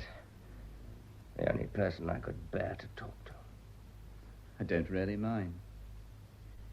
I'm leaving here. I'm going back to teaching. That sounds about the most sensible thing I've ever heard you say. I can do my book in my spare time. Yeah, expect you can. What's the matter with Curtis? I saw him tearing down the stairs just now, as if all the devils in hell were after him. I imagine they were. I'm not driving fast, dear.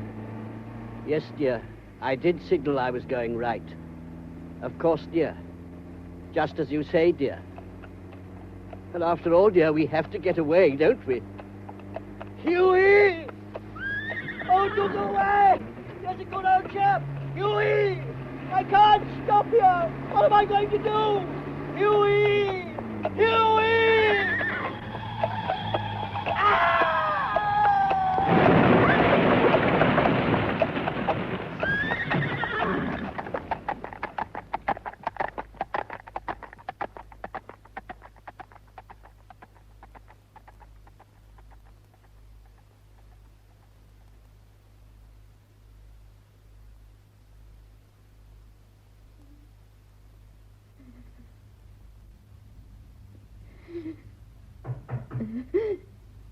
Who's that? Charlie? I just thought you might like to know I'm back. I'm not going out again.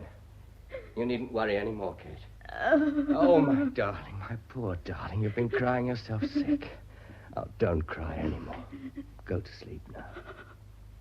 Oh, you look terribly white. What's happened? Are you really not going back to Sylvia? Sylvia? Oh, she's in the past, Kate. She's nothing to do with me anymore. I should have had the sense to know it a long time ago. Oh, my dear darling, you're worth a dozen of her. And I'm sorry I frightened you so. Listen to me, Kate.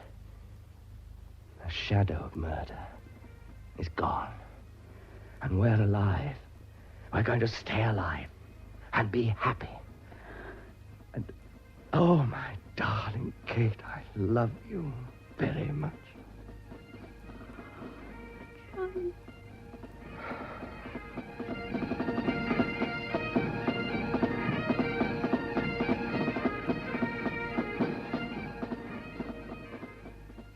That was David March as John Shawfield, Rena Anderson as Mrs. Stewart, and Gudrun Ure as Kate Stewart in Shadow of Murder by Charity Blackstock, with Eric Anderson as Curtis, Fraser Carr as MacDonald, Molly Rankin as Mrs. Forbes, Arthur Lawrence as the taxi driver.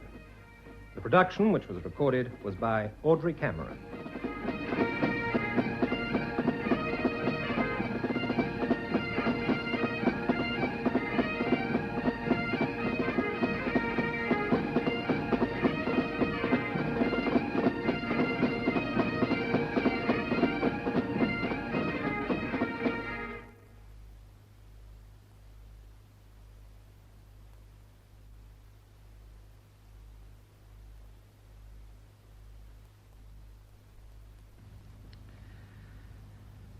After the 11 o'clock news summary, Music at Night is a program of British chamber music, a piano recital given by Alan Rowlands. And he'll be playing work by E.J. Moran and Arnold Bax, and the main work is the sonata by John Ireland. That's Music at Night at approximately 2 minutes past 11 in the home service. Now, in just a few seconds, the chimes of Big Ben and the 10 o'clock news.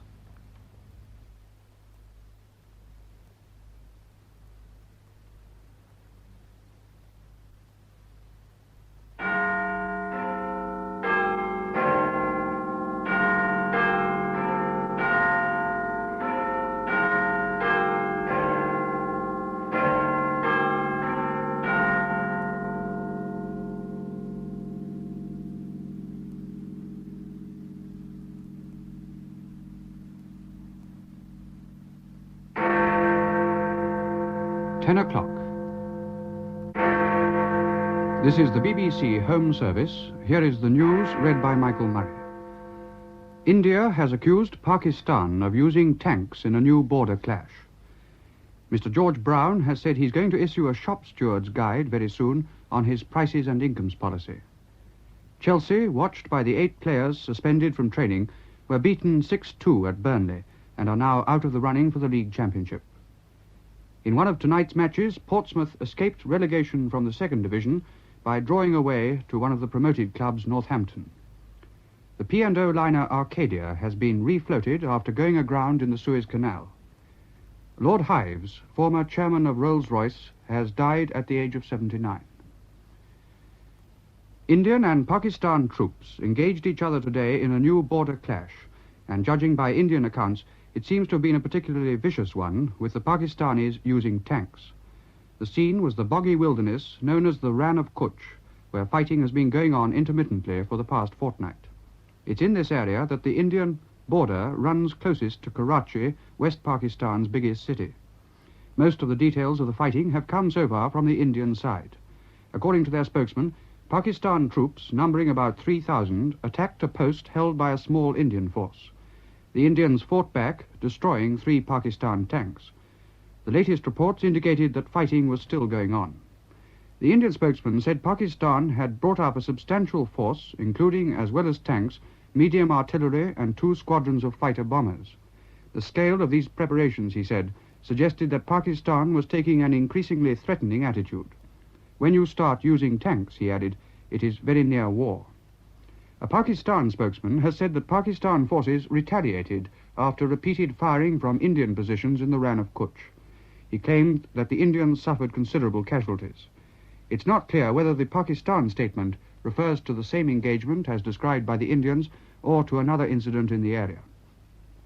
Our Commonwealth correspondent says the tone of the Indian spokesman's remarks is unusually tough, and if indeed Pakistan has been using tanks, then the situation will undoubtedly cause international concern. The British government is keeping a close watch on developments. Mr. George Brown has said he hopes to get out very soon a layman's guide, or shop steward's guide, to his new prices and incomes policy. At a union conference in Manchester, he said there would be a temptation to applaud the policy, but but then to act as though it applied to the other fellow. There would be battles to fight within the unions over this. The policy was not one of restraint. It was a policy for more rapid expansion of income in real terms than we'd ever achieved before. It could mean that a man earning £16 a week last year would be able to earn £20 a week in 1970. Not simply a paper increase, but a rise of 25% in his real spending power. Mr. Brown referred to groups such as teachers and nurses whose pay had fallen seriously out of line with the level for similar work, and added, I could mention others much in the public eye at the moment. He'd seen people interviewed on television who still thought that so long as you cracked down on teachers or nurses or railwaymen, you were running an incomes policy. This was absolute rubbish, and it was time we stood out for a sensible and intelligent approach to this problem. Before the meeting, Mr. Brown said he was feeling much better after his 10 days' rest.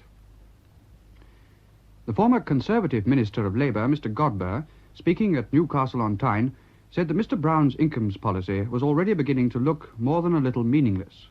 Over the last 6 months, wages had been rising at an average rate of more than 8% a year. This, said Mr. Godber, would be good if everyone didn't know that it must mean a big rise in the cost of living. The 8 Chelsea players who were suspended from training earlier this week were spectators today when a makeshift side, which included 4 18-year-olds, lost their game at Burnley 6-2, and with it Chelsea's remaining chance of the league championship. Lockhead scored 5 times for Burnley. Afterwards, in an interview in the BBC's Sports Report, the Chelsea manager Tommy Docherty said the 8 players hadn't been banned, they'd merely been sent home for staying out late. They would definitely go on to the club's coming tour of Australia. The league championship now rests between Leeds and Manchester United, who both won. Portsmouth, by drawing their match this evening at Northampton, escaped relegation to the 3rd Division by 1 point. They were helped by Jimmy Dickinson playing his last game for the club on his 40th birthday. Swindon and Swansea go down. In this afternoon's soccer, the Scottish Cup was won by Celtic, who beat Dunfermline 3-2 at Hampden Park, equalling Rangers' record of 18 wins. The Scottish First Division champions are Kilmarnock, after winning 2-0 away to Hearts, who are runners-up. At Wembley, Hendon won the FA Amateur Cup, beating Whitby Town 3-1. In the 3rd Division, Bristol City won promotion with Carlisle, and Luton, beaten 8-1 at Scunthorpe, will go down. The 30,000-ton P&O liner Arcadia went aground today in the Suez Canal, but has since been refloated and has anchored in Port Said. It's not thought that the ship has been damaged.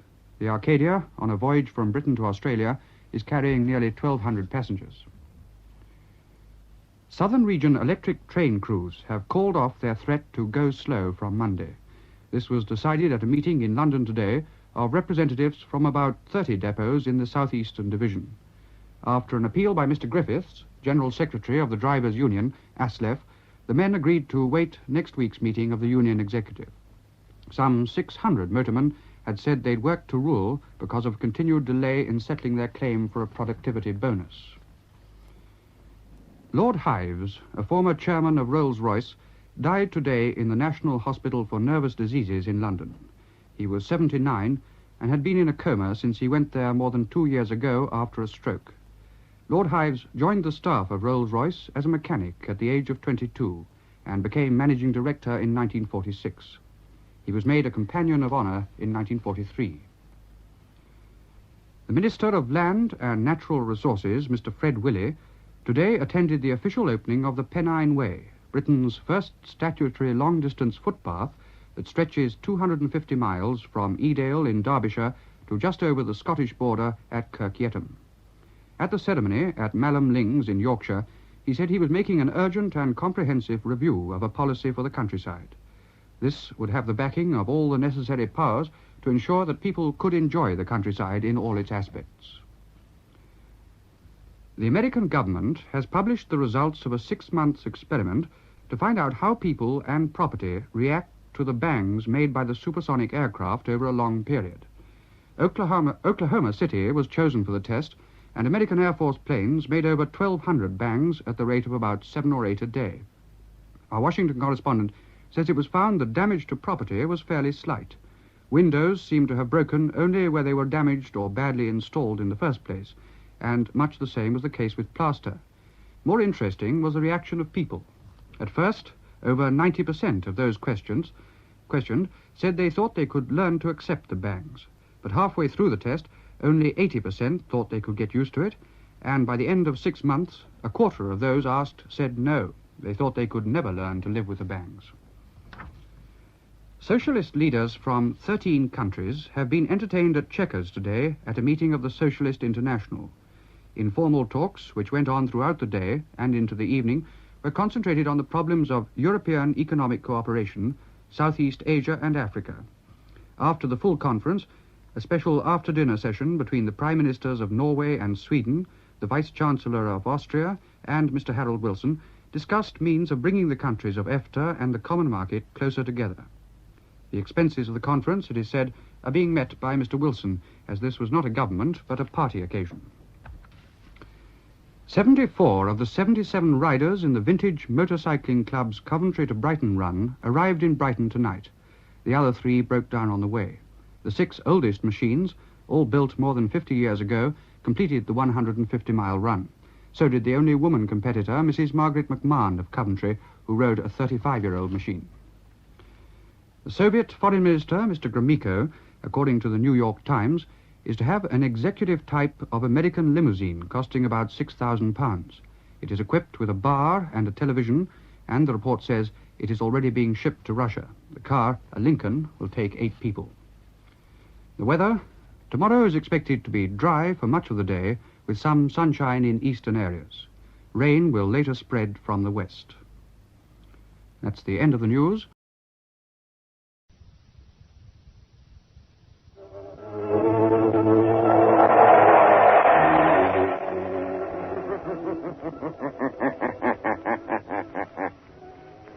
The shadow knows.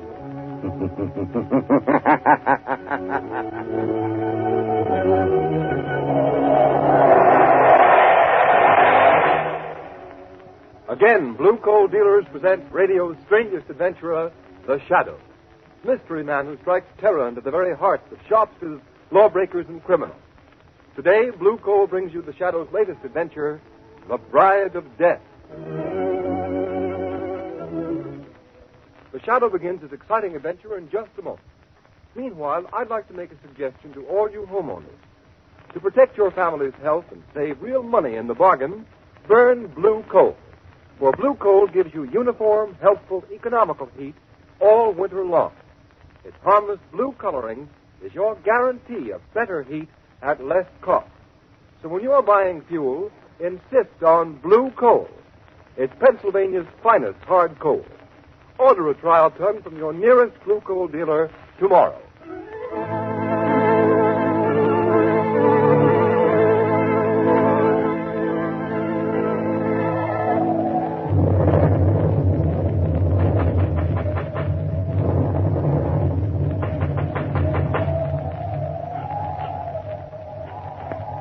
Who are you? What do you want to Castle Money at this hour of the night? May I come in? Oh, all right. I'm the Reverend Colby from the fishing village below. I want to see Mrs. Ackley. She has retired. Come tomorrow. I must see her tonight. Why? My daughter Isabel is here. She's Mrs. Ackley's companion, but I've come to take her home. Ah, because Isabel, she does not wish to leave. I've come to fetch her. I'm a man of the cloth, a man of peace, but I will not leave without her. Let me by. Parker, Matar, visitor, stop him. Yes, master, as you command. Let go of me. Take your hands off me, you heathen devils. Put him out. Keep him out. Wait. Mrs. Ackley. I will see him. How dare you break into my house this way, Reverend Colby? Because I will not have my daughter stay in a house that harbors evildoers, Mrs. Ackley. There's talk in the village of heathen rites performed by this man who calls himself Prophet of the Ancient One. This man you've brought to a Christian place from some Asiatic sinkhole of the godless. Be careful how you speak in the presence of the prophet. You mean that man there? Yes, Minister. I am the prophet. Prophet? Where is my daughter Isabel? She is leaving this house on the cliff tonight. Tell Reverend Colby she does not wish to go. I... Tell him, Mrs. Ackley. Your daughter Isabel does not wish to go. Good night, Reverend Colby. I do not believe you. Let me see her. Let her tell me herself. She does not wish to see you. Get beyond the iron gates quickly, for in 5 minutes my servants will release my trained guardians. I'm not afraid of that unholy pack of Black Panthers of yours. They are dangerous, Minister. Trained in my native land. Trained to hunt and kill animals or men. Go now. Very well. I'm going, but I'll be back. I'll be back. Prophet, why do the panthers scream? It is an omen of death. Whose death? Tell me. The future is so plain to you. Tell me who is going to die. I see the minister, Reverend Colby, standing in the pulpit of his church, turning the simple fishing folks against you, Mrs. Ackley. Reverend Colby is going to die. But how? The wrath of the Ancient One will strike him down with the voice of thunder and the tongue of fire.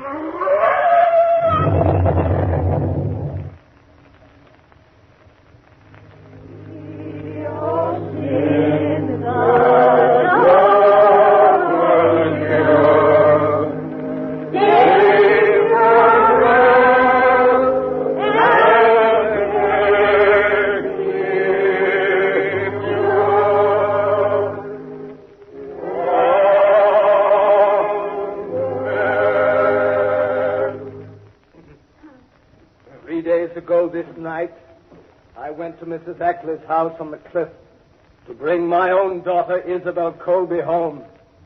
But I could not see her, could not speak to her. She is lost to me, and therefore let my own sorrow be a warning to those of you in this village whose sons and daughters may go to that house of the devil, to this man who dares desecrate the name of prophet. Now, let us offer a prayer for the mistress of Casamane, so rich in worldly goods and worldly knowledge, and so long one of us, kindly and generous until of late, and now ailing in mind and spirit, who hath turned from God to follow the pathway of a disciple of Satan. Let us pray. We beseech thee, have mercy on this poor lost one who has strayed from the fold.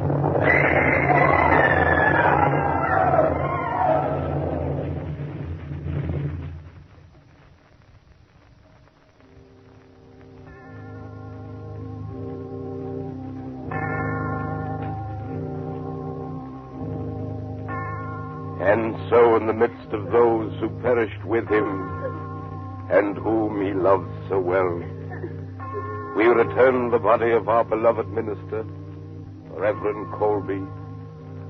Return him to the earth, ashes unto ashes, dust unto dust.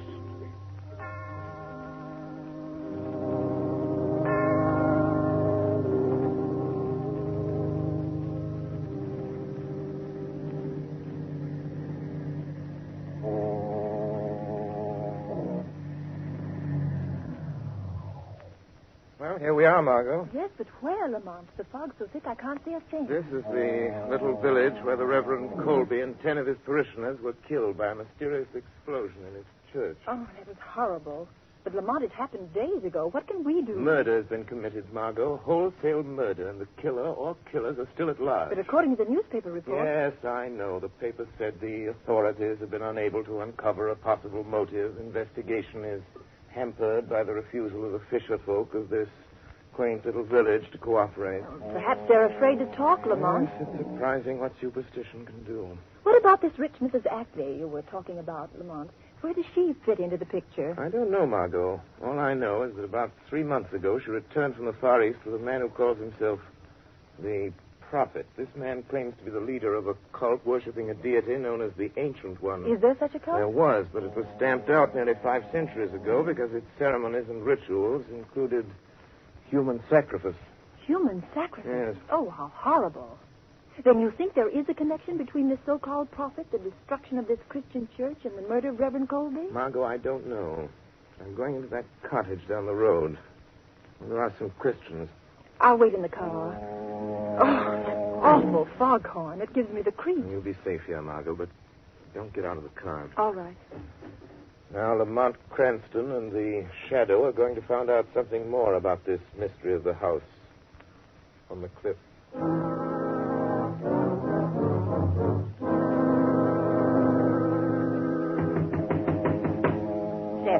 Yeah? Someone's at the door. Don't answer. And why not, Martha? You think it's a ghost from the marshes or that devil from the cliff house?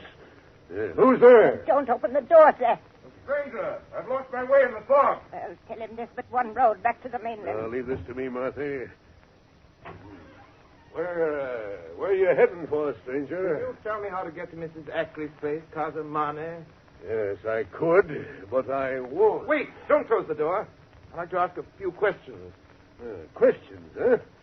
Well, ask them, but I'll not warrant an answer to anybody going to that house. You needn't be afraid of me. I'm Captain Seth. 50 years I've sailed before the mast, and I'm not afeard of man, devil of the sea. Who be you? I'll tell you this much, Captain Seth. I'm here to put an end to the thing that made your wife afraid to let you open this door. I can't see you out there in the dark, but... Seth. Huh? Those panthers. They've come down the village again. What? Panthers? Whose are they? The prophets. Step into the house, stranger. They'll tear a man to pieces. Well, what ails you, Martha? The blue light. It's him coming in the gate. He always carries... Well, let him come. Get in the house, stranger. Well, Martha, there's nobody here. Where's that fellow gone? He was here a second ago. Oh, I don't know. Maybe he run for it. Seth, what do you suppose that prophet fellow wants of us? Get away from the door, Martha. I'll deal with him. Good evening, my good captain. Stop where you be. I'll not have the likes of you in my house. A stranger came here. His car is down the road. The spirit of the Ancient One told me of his coming. Who was the stranger? Where has he gone? To all your questions, I'll give you one answer. Get your howling beasts and your heathen godless self back to the house on the cliff, or I'll blow you to the very door of Hades.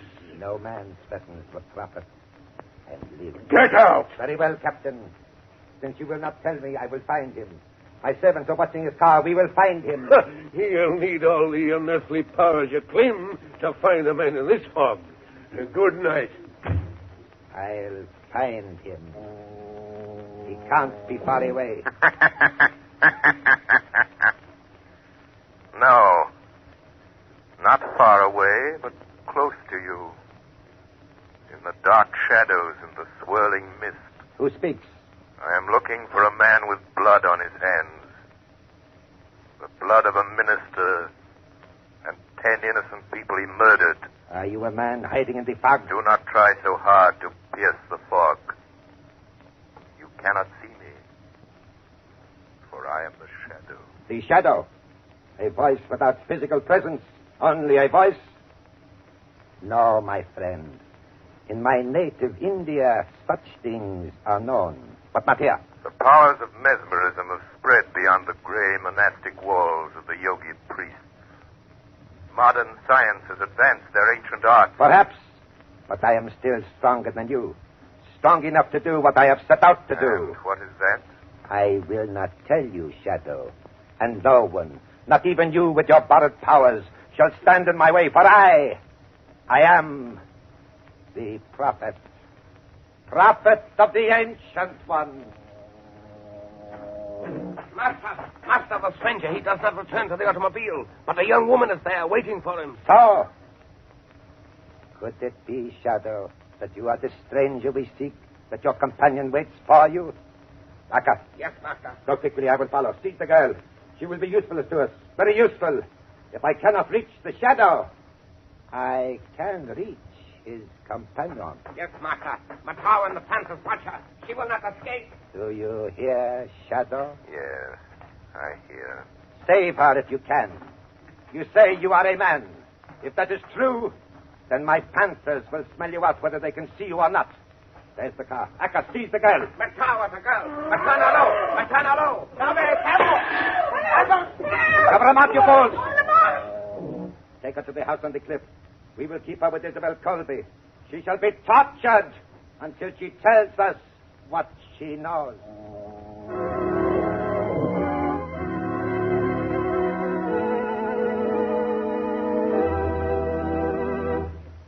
At the beginning of this program, I made you a suggestion. To protect your family's health and save real money in the bargain, burn blue coal. Now, here's the reason for blue coal's superiority. This fine home fuel is selected Pennsylvania anthracite, an American product mined by the Glen Alden Coal Company. And anthracite supplies clean, uniform, healthful heat from cellar to attic, burned steadily, completely, down to a fine, powdery ash. So you see, anthracite combines all of the essentials necessary for perfect heating results. What's more, anthracite is the fuel that furnaces, parlor stoves, and cooking ranges in this part of the country were especially designed to burn. And the cream of all anthracite is blue coal. No wonder it is the largest selling brand of solid fuel in America. No wonder blue coal sales in Auburn, New York this winter show a 15% increase over sales for the same period a year ago. Blue coal is especially prepared for home use. Every carload is laboratory tested for purity and uniform size before shipment from the mine. And every piece of blue coal is trademarked with an unmistakable blue tint so that you can identify it at a glance. So when you're buying from Auburn, New York homeowners, ask for blue coal by name. You can get it in 4 popular home sizes: egg, stove, chestnut, and pea. Order a trial ton from your nearest blue coal dealer tomorrow. You'll find him listed in the Where to Buy It section of your classified telephone directory under the name Blue Coal.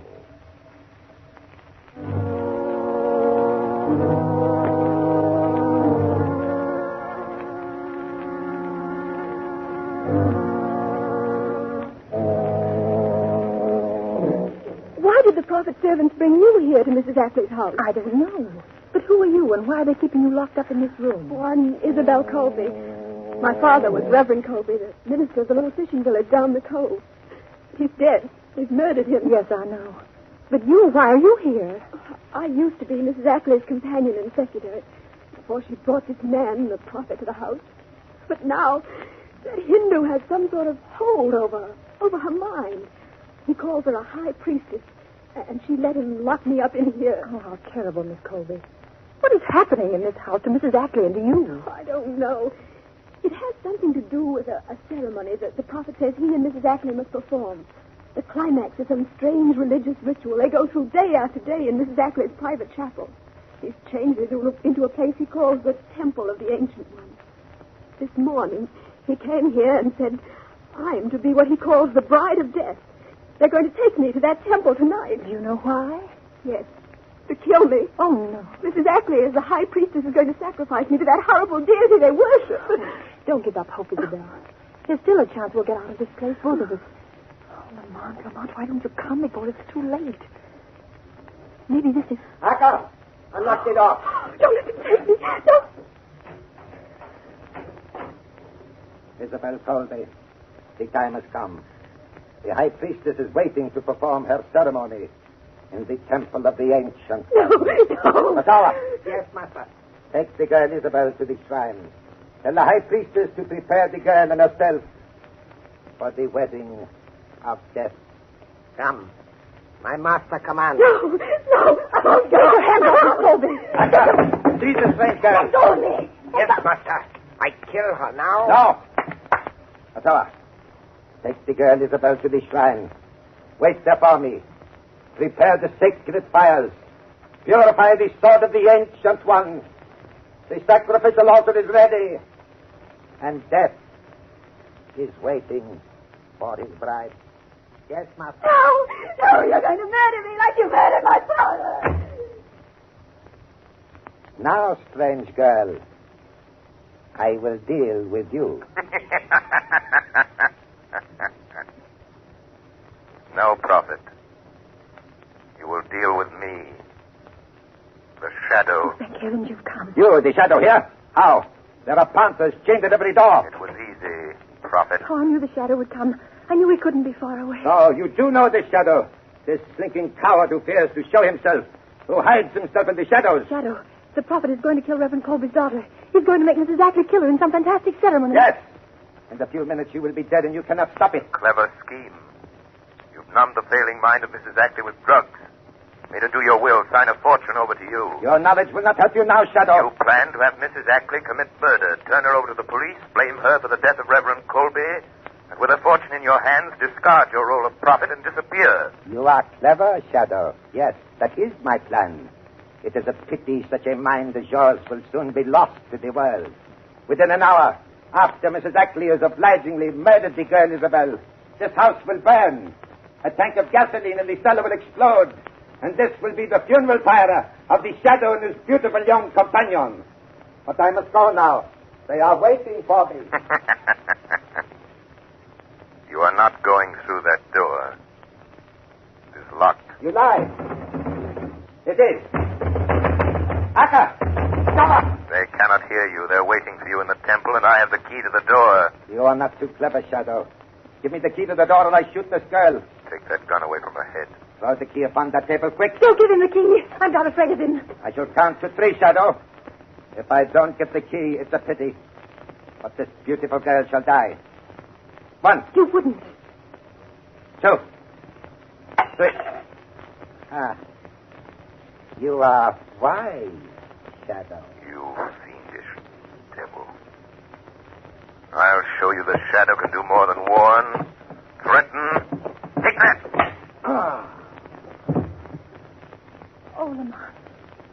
Oh, Lamont, are you all right? Yes, but I'm afraid I knocked the prophet out cold. Margot, take that key. Get out of here. Down the hall. There's a door. Take the prophet's gun. Drive to that cottage I visited tonight. Get Captain Zest to call the villagers. Tell them they can help to avenge the murder of their friend. What are you going to do? They may kill Isabel before I can get help. Never mind. You hurry and get help. All right, I'll go.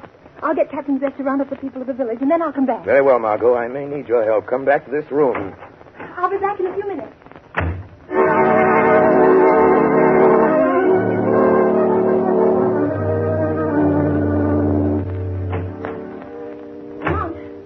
Lamont. Yes, Margot? I saw Captain Zest.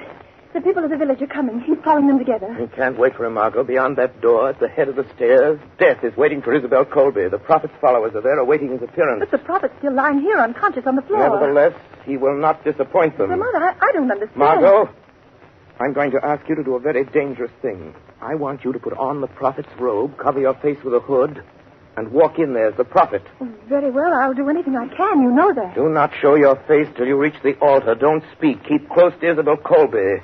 Watch Mrs. Ackley and leave the rest to me. Yes, Lamont, I understand. I'm ready.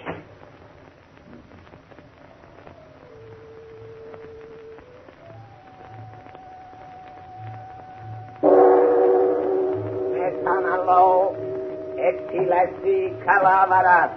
Calavera, metanalo, sadamos.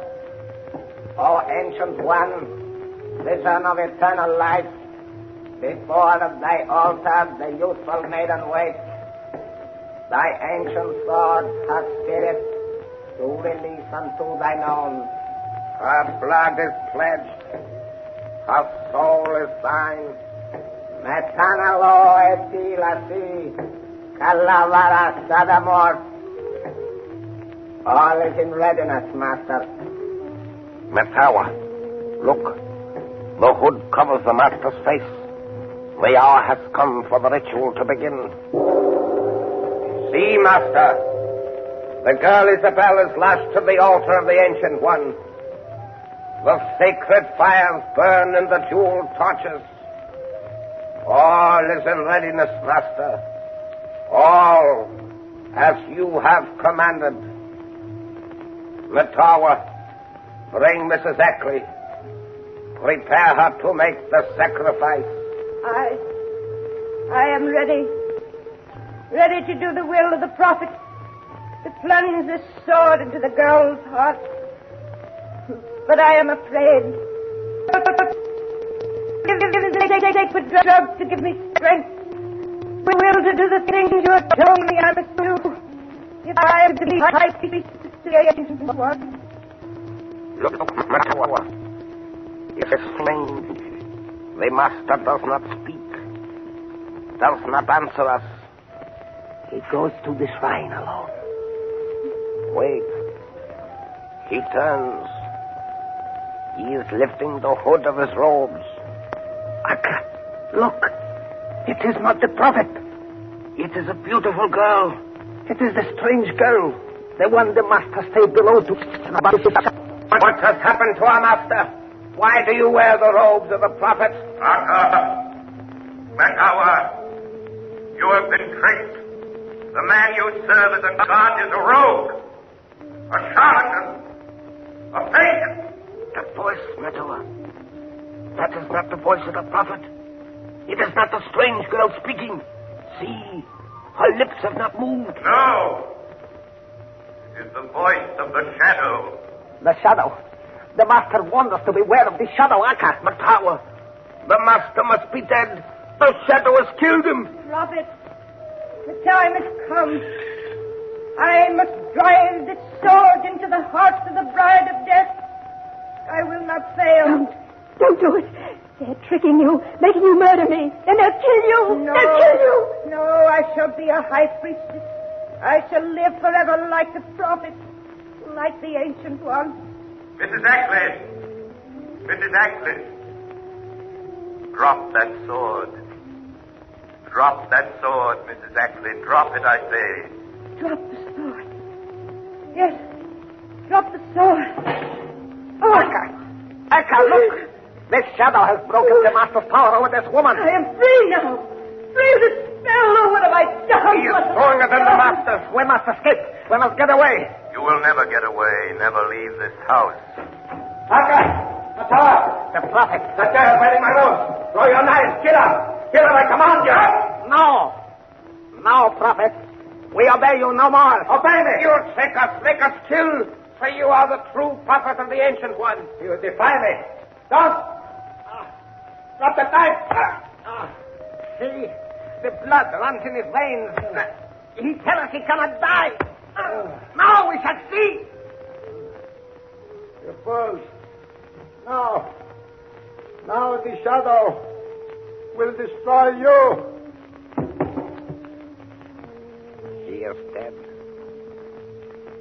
The shadow spoke the truth in the tower. He was not the true prophet. The true prophet of the Ancient One was blessed with life. Everlasting. You are right, Akka. Quick, we must get away. Away from this shadow. You cannot escape for long. Your sins will find you out. Oh, yes. Isabel! Oh, Will be your you're safe. safe. Oh, thank you. But won't you tell me who you are? I'm sorry, but I'm afraid I must remain anonymous until my work is finished. I will have to continue being known only as the shadow.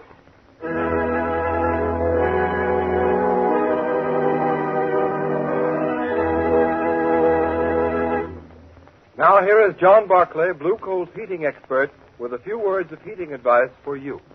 Thank you, Ken Roberts. Good evening, friends. During the month of March, when the weather is very changeable, a cold spell and a warm spell, some homeowners get the impression that they're economizing on fuel by putting only a little coal on the furnace fire during milder days. As a matter of fact, that is one of the surest ways to actually waste fuel. Shallow fires burn coal quickly, have a tendency to go out easily, can't deliver sufficient heat, and make repeated refueling necessary. The truly economical way to fire a furnace is to keep a deep fire bed at all times. It should always be up to a level with the bottom of the fire door. In mild weather, if you like, you can leave a little heavier layer of ash on the grates. This will keep the fire burning very slowly, yet keep enough coal burning to provide sufficient heat should the outside temperature drop suddenly. Let me impress you with this important point. After putting fresh coal on the fire, be sure to leave an exposed spot of live coals directly in front of your fire door.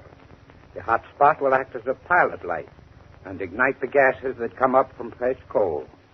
Allow these gases to become ignited before checking the fire.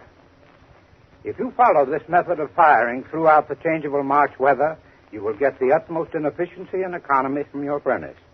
However, if you still have difficulty in properly heating your home, call your nearest blue coal dealer and ask him to send a John Barclay serviceman to inspect your furnace. This service is free to blue coal customers. I thank you. Thank you, Mr. Barclay. And friends, don't fail to take advantage of the free John Barclay service. Phone your nearest blue coal dealer tomorrow. You have just heard a dramatized version of one of the many copyrighted stories which appear in the Shadow magazine. All the characters and all the places named are fictitious, and their similarity to persons living or dead is purely coincidental.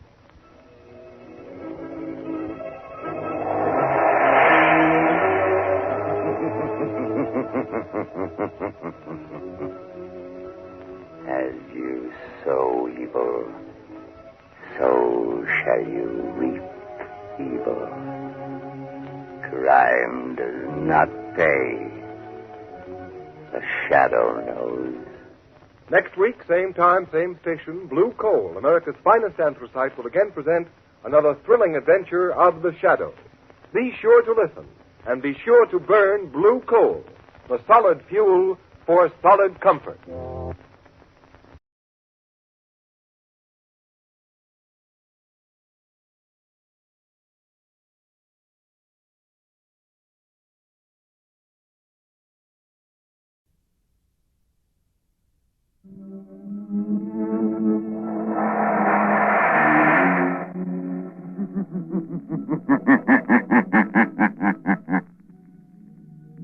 Shadow knows.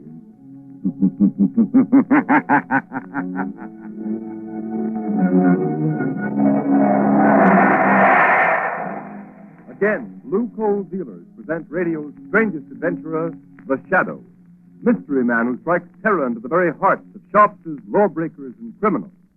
Today, Blue Coal brings you the Shadow's latest adventure, The Plot Murder. In just a moment, the Shadow's exciting adventure will begin. Meanwhile, I have something important to tell all you homeowners.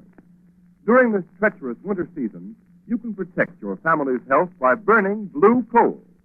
For blue coal's harmless blue coloring is your guarantee of clean, uniform, healthful heat all winter long.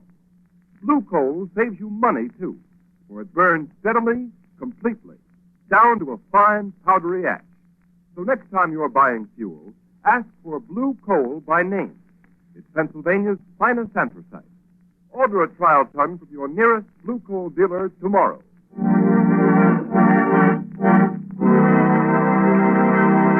An important announcement. Just before going on the air with today's adventure of the Shadow, we received a telegram from the American Police Review, presenting the Shadow with a special award. Be sure to hear this official presentation at the close of this program. And now, Blue Coal presents The Shadow in The Plot Murder.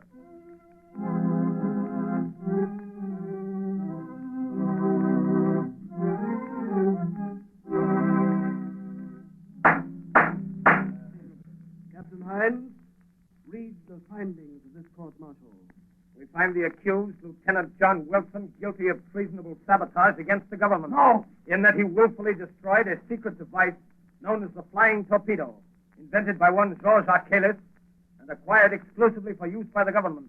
Has the prisoner anything to say before sentence is pronounced? Yes. Yes, but what can he say? He admits he broke the mechanism on the demonstration torpedo. Quiet, please, Professor Achilles. As the inventor, we understand your concern in this matter. But please don't interrupt. Well, Lieutenant Wilson? I don't know, sir. I can hear all that's going on, but I went into the... It's obvious, General Levitt, that Lieutenant Wilson is not mentally accountable. He was sufficiently accountable to enter the testing shed by virtue of his authority as an Army lieutenant and to tamper with the flying torpedo and render it useless the very day it was to be demonstrated to the government. Read the sentence of the court.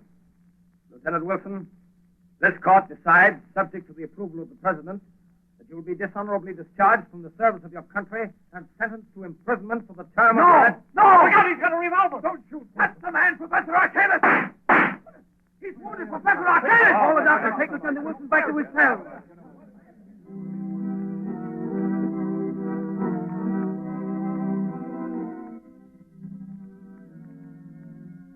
Lamont Cranston, I tell you, John Wilson can't be guilty. He just can't. Why not, Margot? After all, traitorous army officers are not unknown to history. Yes, but the peculiar way John Wilson talked on the stand makes me think there's something strange about the whole thing.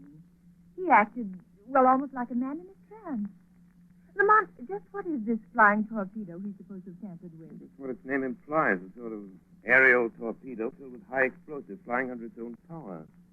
Once it's launched into the air, instead of flying a predetermined course, its direction can be guided by radio beams from an observation plane flying high above it. Oh, I see. Imagine its tremendous effectiveness in warfare, deadly accuracy in hitting even a fast-moving target like a troop train or a supply ship. Sounds tremendously important. Who invented it? This man Arcane, who was to demonstrate it last week at the proving grounds before a large delegation from the capital.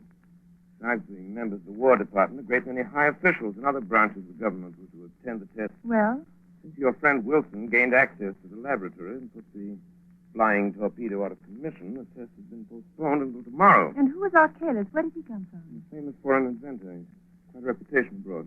Lamont, you don't suppose it's possible Arcane has the boy under some strong mental influence? Possible. They've got Wilson temporarily in the city jail. Won't you call on him as the shadow? Margaret, do you honestly think that this case warrants my attention as a shadow? Lamont, I don't ask many favors, but I have the feeling John Wilson is innocent. All right, Margot. You're really serious. The shadow will pay a call on John Wilson in the city jail.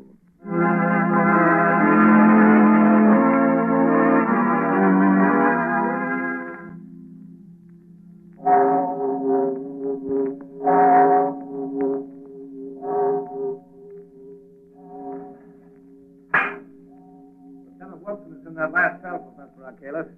Thank you, God. This pass that General Levitt gave me. Do you take it or do I keep it? And you better keep it, sir, in case you want to use it again. Yes, that's right. You'll have to talk to Wilson through the bars. No one's allowed in his cell. Thank you. I have no desire to go in. I already have one arm in a sling due to the young man's temper. There's only one or two questions I want to ask him, then I'll leave. Very well.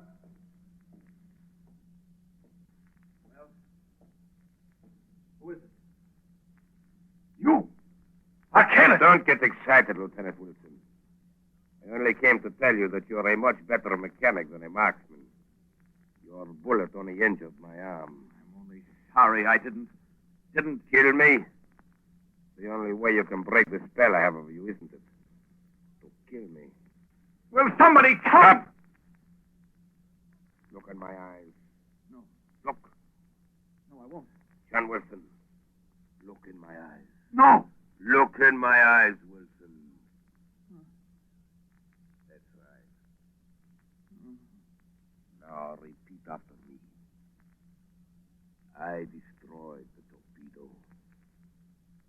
I destroyed the torpedo. Say it. I destroyed the torpedo. Sabotage against my country. Sabotage against my country. I am guilty. I am guilty. And that is all you remember.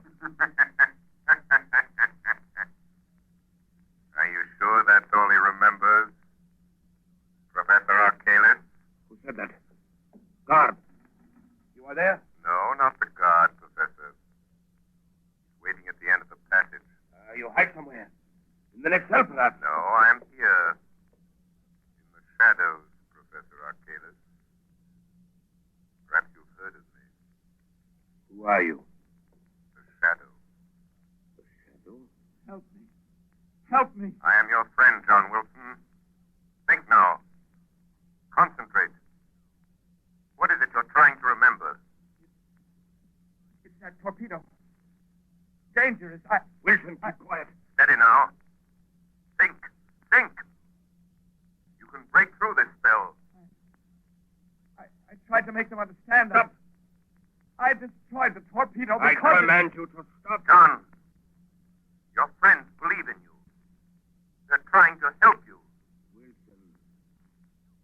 What have you committed?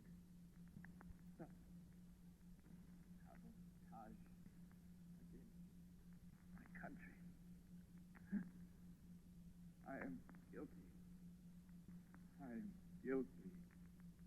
So, Mr. Shadow, whoever you are, you see, You have a powerful spell over the boy, Professor.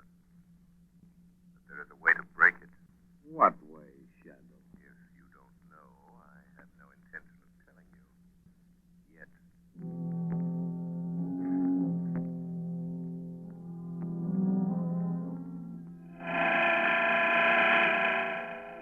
Margot Lane. Margot Lane, stand by. Arcalis has put Wilson under some strong mental influence, a sort of hypnotic telepathy. The boy's subconscious is dominated by the thoughts Arcalis plants there. We must weaken Arcalis' hold on Wilson's mind so we can find out if he's guilty or not. Stand ready for another call. Tonight I'm going to pay a surprise visit to Professor Arcalis at his hotel. I have a feeling that if we're not successful in getting Wilson to talk, this country of ours may suffer a terrible disaster.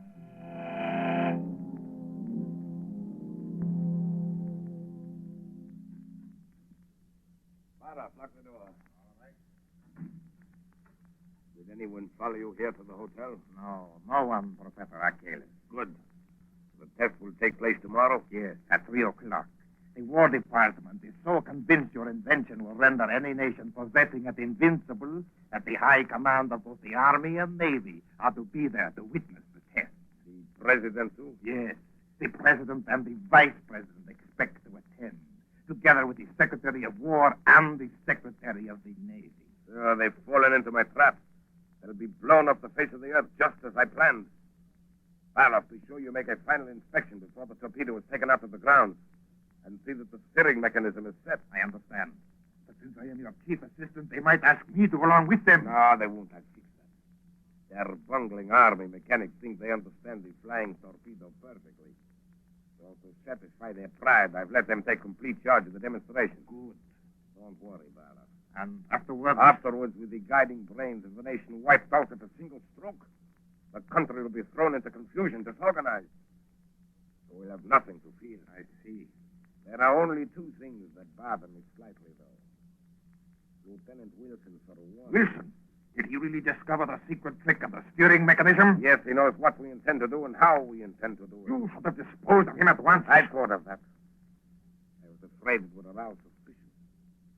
But I'm keeping Wilson under mental hypnotic control until it's too late for him to stop us. Would it be better if he were dead? Perhaps. I can still visit him at the prison. And what is the other thing that bothers you, Professor? Only a shadow, Barloff.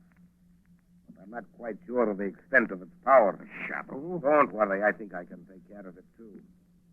Listen. What is it? I thought I heard footsteps outside in the hall. Go and look. There's no one here. All is empty. Must be my nerves. I'll be glad when this is all over. Our escape is taken care of? Yes, the freighter will be waiting for us at South Pier. But go now, Carl. And success to you. Good night, Professor. Good night, Barloff.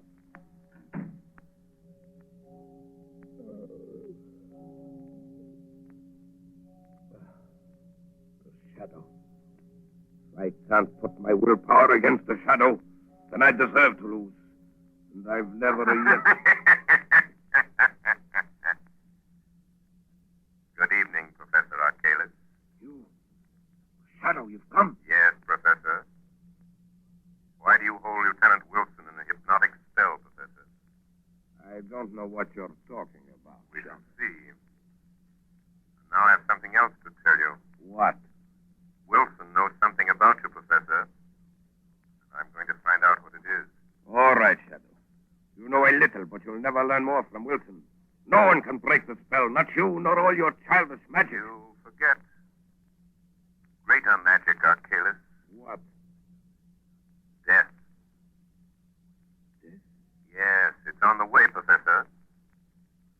I can promise you this. If any blood is shed, it will be yours, not the shadow's.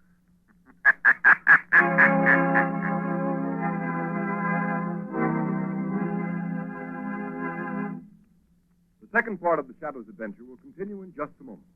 Meanwhile, here's some interesting information. Every day, more and more families throughout this area are saving money on their heating and cooking bills. These families are getting better and more economical heat than ever before with blue coal. Blue coal is anthracite. It is an American product mined by the Glen Alden Coal Company, who are deeply grateful for the purchases of blue coal by families throughout this area. Today, blue coal is the largest selling brand of home fuel in America because it is the only fuel that so satisfactorily combines all of the essentials necessary for perfect heating results. It is superior in quality, cleaner than most fuels, and economical because it burns long and steadily down to a fine powdery ash. Furthermore, there can be no substitution when ordering blue coal because it is the only solid fuel actually trademarked with a blue tint so that you can identify it at a glance. These are a few reasons why in Watertown, New York, blue coal sales this winter show a 29% increase over the same period a year ago. So take a tip from Watertown, New York family. Order blue coal by name. You will find the name of your nearest blue coal dealer listed in the Where to Buy It section of your classified telephone directory under the name Blue Coal.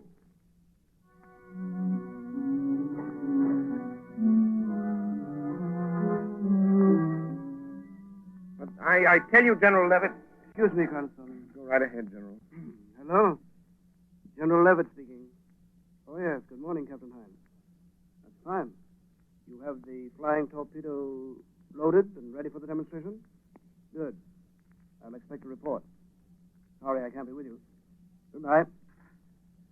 Now, Cranston, to get back to this Lieutenant Wilson, I don't see what I can do. But there may be some desperate plot at the bottom of this. Wilson acts as if he'd been put under some powerful hypnotic spell. He might know something about this flying torpedo that you ought to know. For heaven's sake, Cranston, I haven't time to listen to any sort of drivel.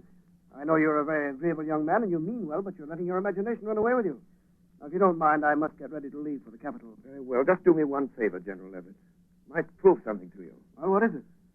Suggest to Professor Archalis that he be present with the other official visitors at the proving ground. The demonstration starts. Of course, Professor Archalis will be there. Why shouldn't he be? That's what I'd like to know.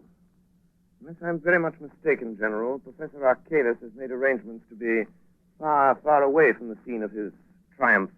George Cranston, I believe you know something. Excuse me, sir. Yeah, well? There are two gentlemen here to see you, sir. Professor Archalis and another man. Oh, all right, show them in. General Levitt will see you, General. Thank you. I'm sorry to interrupt you, General Levitt. That's all right. This is Mr. Cranston, Professor Archalis, and Mr. Barlow. How do you do? How do you do? If you don't mind, Mr. Cranston, I'd like to speak to General Levitt alone. Not at all. I'm sure you have weighty matters to discuss. Good day, gentlemen. Thanks, Cranston. Goodbye. Oh, orderly. Yes, General Levitt. Is my luggage ready? Yes, sir. Fine. Then take the next train.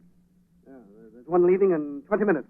Can you make it? Yes, sir, if I go now, sir. Go ahead, then. I'll close the office. I'll meet you in the capital tomorrow. Yes. Well, what brings you here, Professor? Sit down, Mr. Barlow. Thank you, sir. Barlow here has just returned from the proving ground, General. He supervised the loading of the torpedo early this morning. Everything was all right, I hope? Perfect. Your Army mechanics seem very proud they're going to handle the torpedo by themselves. Of course, we'll be anxious to know how it comes out. Oh, aren't you going to be at the demonstration, Professor Archalis? I'm afraid not, sir. Another engagement, unfortunately, prevents my attendance. Oh, yes, I see. But I can't understand how anything could be more important to you than seeing your own invention demonstrated before the highest officials of our government. I admit I'm terribly disappointed, General. However, I've left instructions for a telephone message to be sent to me at my hotel the minute the demonstration is over. Professor, I'm not sure that this test should be made without your being there. What do you mean? Suppose I order you to go. But no, that's impossible. Why impossible, Mr. Barlow? You must excuse Barlow, General Levitt. He is a little excited. Excited? What about? Look here, Professor Archalis. Why don't you want to go to the proving ground? Must I repeat my previous statement? This stalling and hedging is very suspicious. By George, you'll go whether you want to or not. Don't touch that phone. Barlow, be careful. You can't give me orders in my own office. You hit him too hard, Barlow. His head was bleeding. He struck the desk when he fell. Yeah, drag him in his closet and lock the door. He knows something, Professor. Yes, he's full will suspect something, but how? And we've got to act quickly. I wonder if Lieutenant Wilson has talked. But you said he's still under your hypnotic spell. Perhaps it would be better if Lieutenant Wilson died. Yes. We're going to murder him? No, I merely suggest that he kill himself. So, Blyth, if you'll tie up the general... Professor, look at him. What? General Levitt is dead.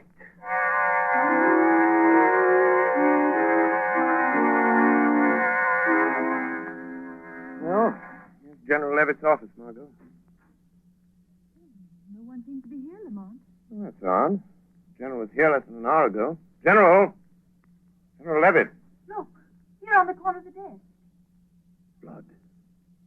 Word to Commissioner Weston at once. Tell him something has happened to General Levitt. Yes, anything else? Yes, tell him to send a squad of men to South Pier. I overheard Professor Arkalis and Blyth talking about meeting on a freighter there. Where are you going? I'm going to the jail. I'm going to make one more desperate attempt to get John Wilson to talk. We've got to find out what this is all about before it's too late.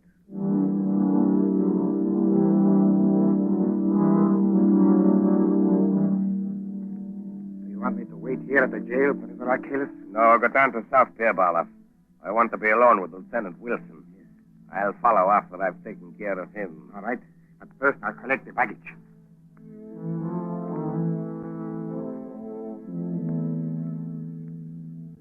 But you remember only this, Lieutenant Wilson. See always my eyes in front of you. Yes. You will forever do what I tell you to. Stop! Leave me alone. No, never. Look, Wilson. See what I have? A knife. Here. Take it. Now listen to me. You are disgraced. Your family disgraced. You have nothing more to live for. Say it. I have nothing more to live for. I have nothing more to live for. Then draw the knife across your wrists. It's easy. Try. Stop, John. Don't do it. Shut him. He's trying to make me... Keep away from me, Wilson. I've got you Let by go the of me, arm, Wilson. Arkalis. Did you feel the knife yourself? Yes, you cut me, you fool. Your blood is being shed, Professor. Remember what I told you? Let me out of here. Let me out. He's gone, John. Something's happened to me. I feel that I can talk now. Then talk. Tell me what you know. Arkalis' spell is weakened. I can't see you. I don't know who you are, but you've got to help me. I first suspected Arkalis and his crowd when I saw that the steering mechanism of the flying torpedo had an extra attachment. An extra attachment? Yes, you see, the flying torpedo is supposed to be steered by radio beams from an accompanying plane. But this extra attachment I'm talking about would render the radio beams ineffective. In other words, the rudder is set so the torpedo will fly in a complete circle and come back and strike the point from which it was sent, like a boomerang. If it does that in the demonstrations today, it will wipe out all the important government officials. Yes, that's their plan. Just as I made the discovery, Arkalis came into the workshop. I accused him, and he put me under this spell. I tried to talk, but I couldn't. Never mind that. I'll get in touch with Commissioner Weston, have him go to the proving grounds. He can stop the test flight of this flying torpedo if he gets there soon enough.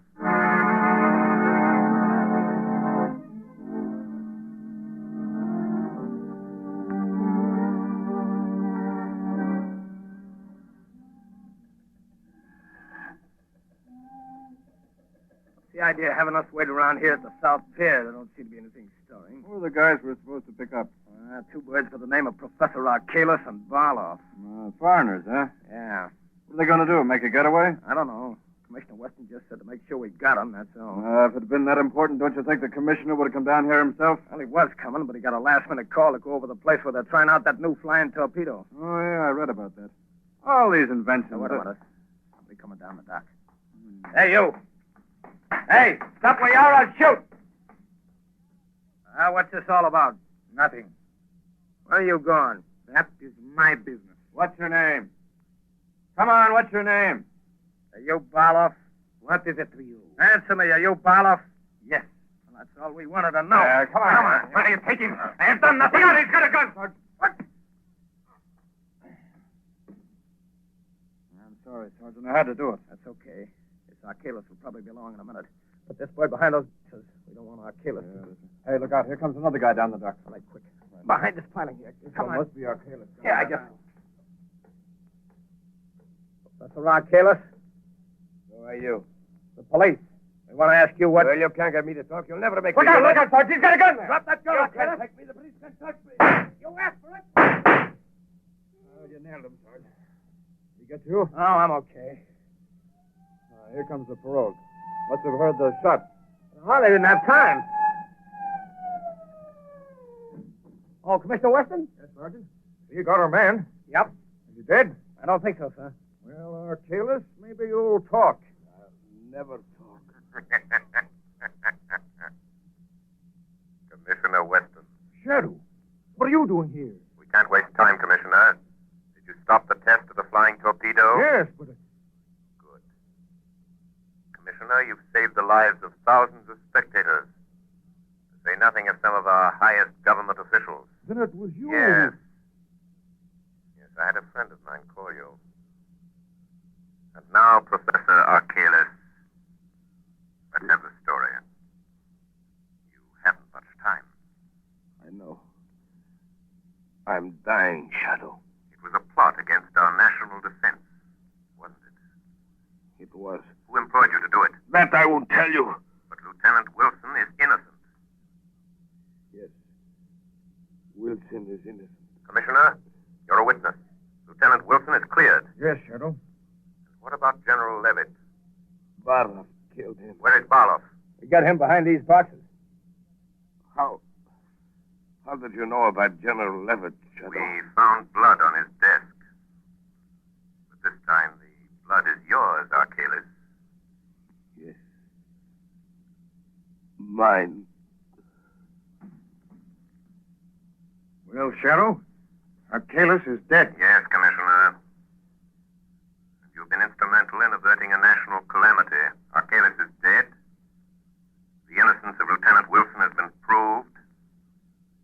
And the integrity of the men who protect our liberty is again vindicated.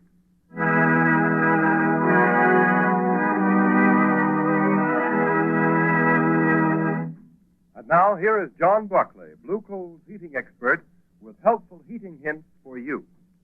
Thank you, Ken Roberts. Good evening, friends. I've received numerous letters from homeowners asking what they can do to prevent chimney loss, wasted heat that goes up the chimney instead of through the pipes of your heating system. It's really a simple matter to prevent this, and you will save money on your fuel bills, too. The next time you refuel the fire, move the handle of the turn damper, that plate-like damper inside the smoke pipe, 1/16 of an inch toward the closed upright position. Then, if the fire still burns too freely, close the turn damper another 1/16 of an inch. Repeat this operation until you've found the correct adjustment. Once you've found this ideal adjustment of the turn damper, mark the position on the smoke pipe with a piece of chalk or something that can be plainly seen. Then leave the damper set at that mark. Remember, the nearer the turn damper is set to a closed position, the smaller the chimney loss and the greater the volume of useful heat. If you follow the suggestions that I give you every Sunday on this program, they should enable you to heat your home with the utmost efficiency and economy. However, if you're experiencing trouble with your heating plant, call your nearest Blue Coal dealer and ask him to send a John Barclay trained serviceman to your home to inspect your furnace. This service is free to all Blue Coal customers. I thank you. Thank you, Mr. Barclay. And here's the official telegram advising of the award the American Police Review has made to the Shadow program. Quote, the American Police Review salutes the producers and sponsors of the Shadow for their contribution to the cause of better law enforcement. 13,000 police executives throughout the United States read the review. So our purpose is to help them find the best tools and methods to combat crime. The editors of the review have turned a critical ear toward the Shadow program for some time and are gratified to note that your presentation of police roles truly reflects the intelligence and character of the high type of police officer now found throughout the land. We therefore take pleasure in presenting to you the American Police Review Certificate of Award for distinguished service to the cause of better law enforcement. Signed, J. Norval Birch, editor of the American Police Review, Chicago, Illinois.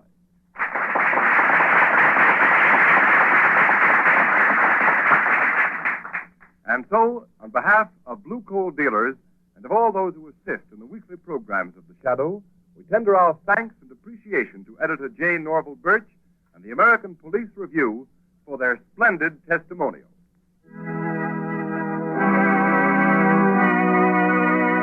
You have just heard a dramatized version of one of the many copyrighted stories which appear in The Shadow magazine. All the characters and all the places named are fictitious. Any similarity to persons living or dead is purely coincidental.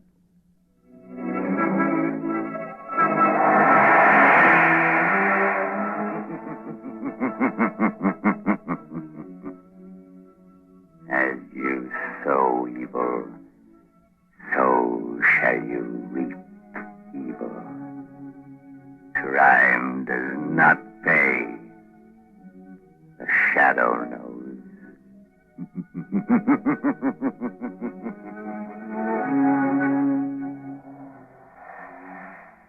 Next week, same time, same station, Blue Coal, America's finest anthracite, will again present another thrilling adventure of The Shadow. Be sure to listen, and be sure to burn blue coal, the solid fuel for solid comfort. This is the Mutual Broadcasting.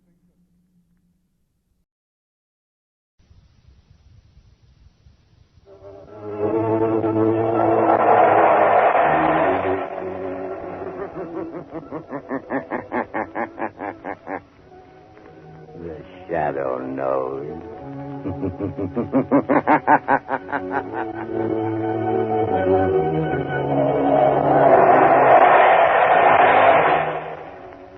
Again, Blue Coal Dealers present radio's strangest adventurer, The Shadow. Mystery man who strikes terror into the very hearts of shopsters, lawbreakers, and criminals. Today, Blue Coal brings you The Shadow's latest adventure, The Bride of Death. The Shadow begins his exciting adventure in just a moment. Meanwhile, I'd like to make a suggestion to all you homeowners. To protect your family's health and save real money in the bargain, burn blue coal. For blue coal gives you uniform, helpful, economical heat all winter long. Its harmless blue coloring is your guarantee of better heat at less cost. So when you're buying fuel, insist on blue coal. It's Pennsylvania's finest hard coal. Order a trial ton from your nearest blue coal dealer tomorrow.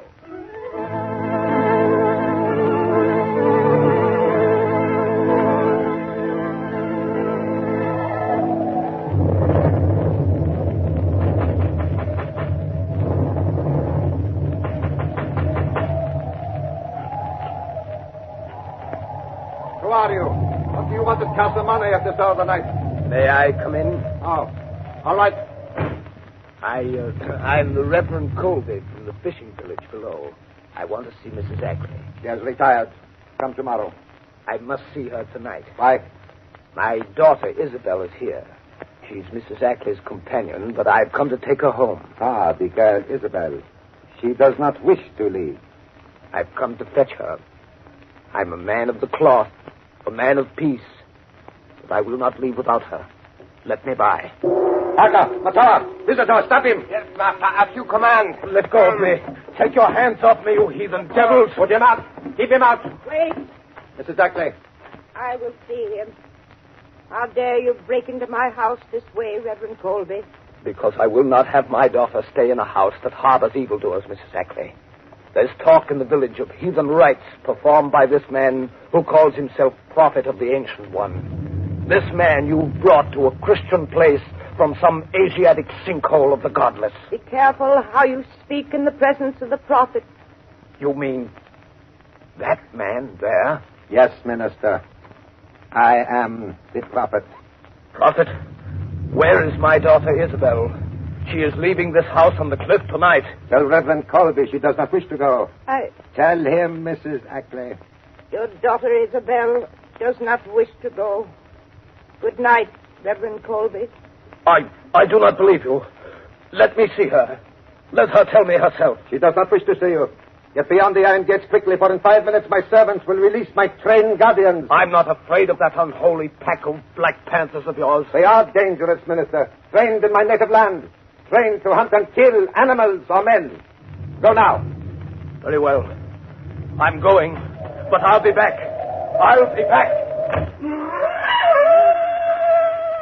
Prophet, why do the panthers scream? It is an omen of death. Whose death? Tell me. The future is so plain to you. Tell me who is going to die. I see the minister, Reverend Colby, standing in the pulpit of his church, turning the simple fishing folks against you, Mrs. Ackley. Reverend Colby is going to die. But how? The wrath of the Ancient One will strike him down with the voice of thunder and the tongue of fire.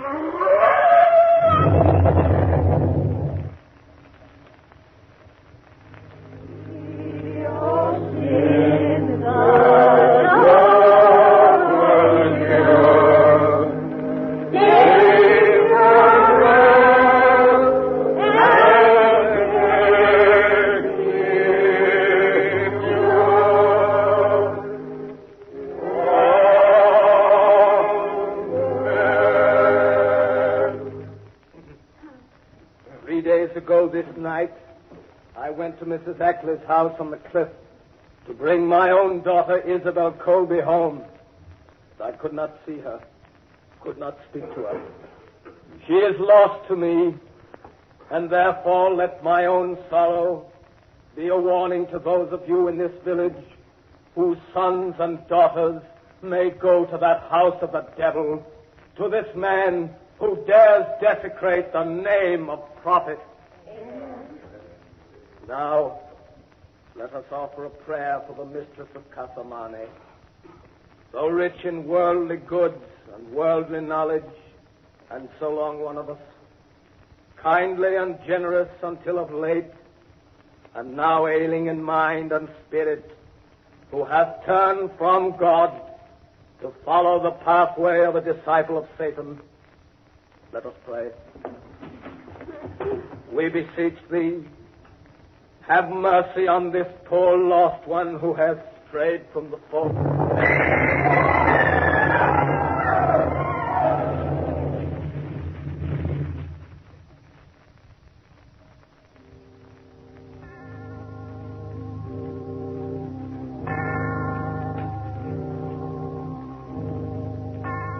And so in the midst of those who perished with him, and whom he loved so well, we return the body of our beloved minister, Reverend Colby. Return him to the earth, ashes unto ashes, dust unto dust.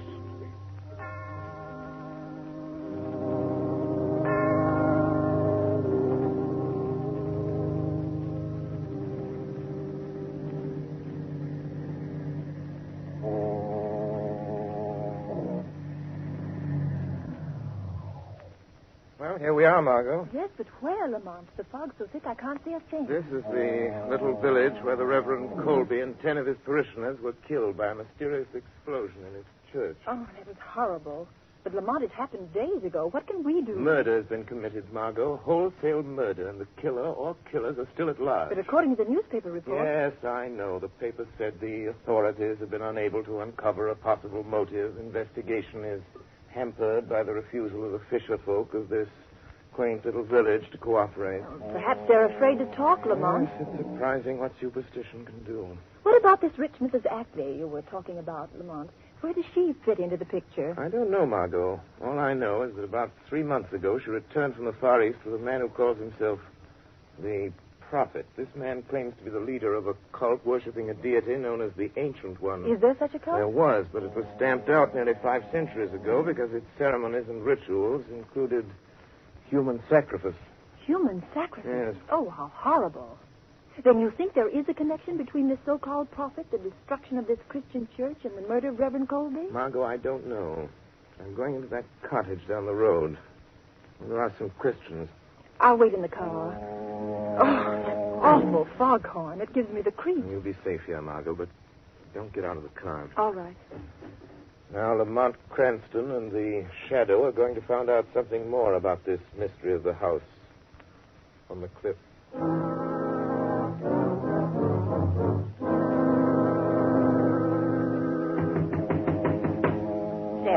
Yeah? Someone's at the door. Don't answer. And why not, Marthy? You think it's a ghost from the marshes or that devil from the cliff house? Who's there? Don't open the door, Seth.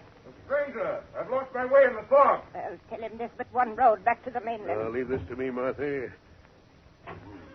Where are you heading for, stranger? Can you tell me how to get to Mrs. Ackley's place, Casamane? Yes, I could, but I won't. Wait, don't close the door. I'd like to ask a few questions. Questions, huh?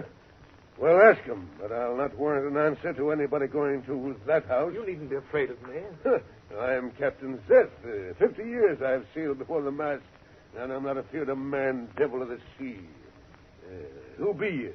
I'll tell you this much, Captain Zeth. I'm here to put an end to the thing that made your wife afraid to let you open this door. I can't see you out there in the dark, but... Seth. Huh? Those panthers. They've come down the village again. What? Panthers? Whose are they? The prophets. Step into the house, stranger. They'll tear a man to pieces. Well, what ails you, Marthy? The blue light. It's him coming in the gate. He always carries... Well, let him come. Get in the house, stranger. Well, Marthy, there's nobody here. Where is that fellow gone? He was here a second ago. Oh, I don't know. Maybe he run for it. Seth, what do you suppose that prophet fella wants of us? Get away from the door, Marthy. I'll deal with him. Good evening, my good captain. Stop where you be. I'll not have the likes of you in my house. A stranger came here. His car is down the road. The spirit of the Ancient One told me of his coming. Who was the stranger? Where has he gone? To all your questions, I'll give you one answer. Get your howling beasts and your heathen godless self back to the house on the cliff, or I'll blow you to the very door of Hades. No man threatens the prophet and lives. Get out! Very well, Captain. Since you will not tell me, I will find him. My servants are watching his car. We will find him. He'll need all the unearthly powers you claim to find a man in this fog. Good night. I'll find him. He can't be far away. No. Not far away, but close to you. In the dark shadows and the swirling mist. Who speaks? I am looking for a man with blood on his hands. The blood of a minister and 10 innocent people he murdered.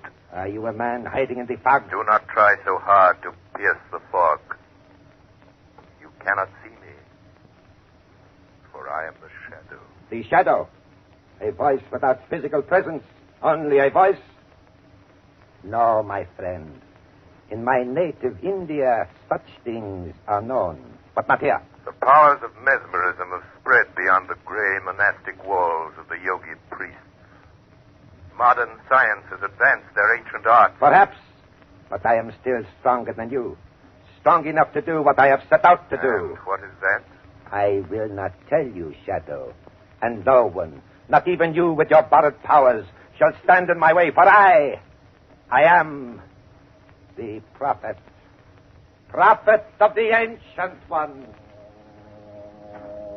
Master, the stranger, he does not return to the automobile, but a young woman is there waiting for him. So, could it be, Shadow, that you are the stranger we seek, that your companion waits for you? Aka. Yes, Master. Go quickly, I will follow. Seize the girl. She will be useful to us. Very useful. If I cannot reach the Shadow, I can reach his companion. Yes, Master. Matau and the Panthers watch her. She will not escape. Do you hear, Shadow? Yes, I hear. Save her if you can. You say you are a man. If that is true, then my Panthers will smell you out whether they can see you or not. There's the car. Aka, seize the girl. Matau and the girl. Matana low. Now very careful. Cover him up, you fools. Take her to the house on the cliff. We will keep her with Isabel Colby. She shall be tortured until she tells us what she knows.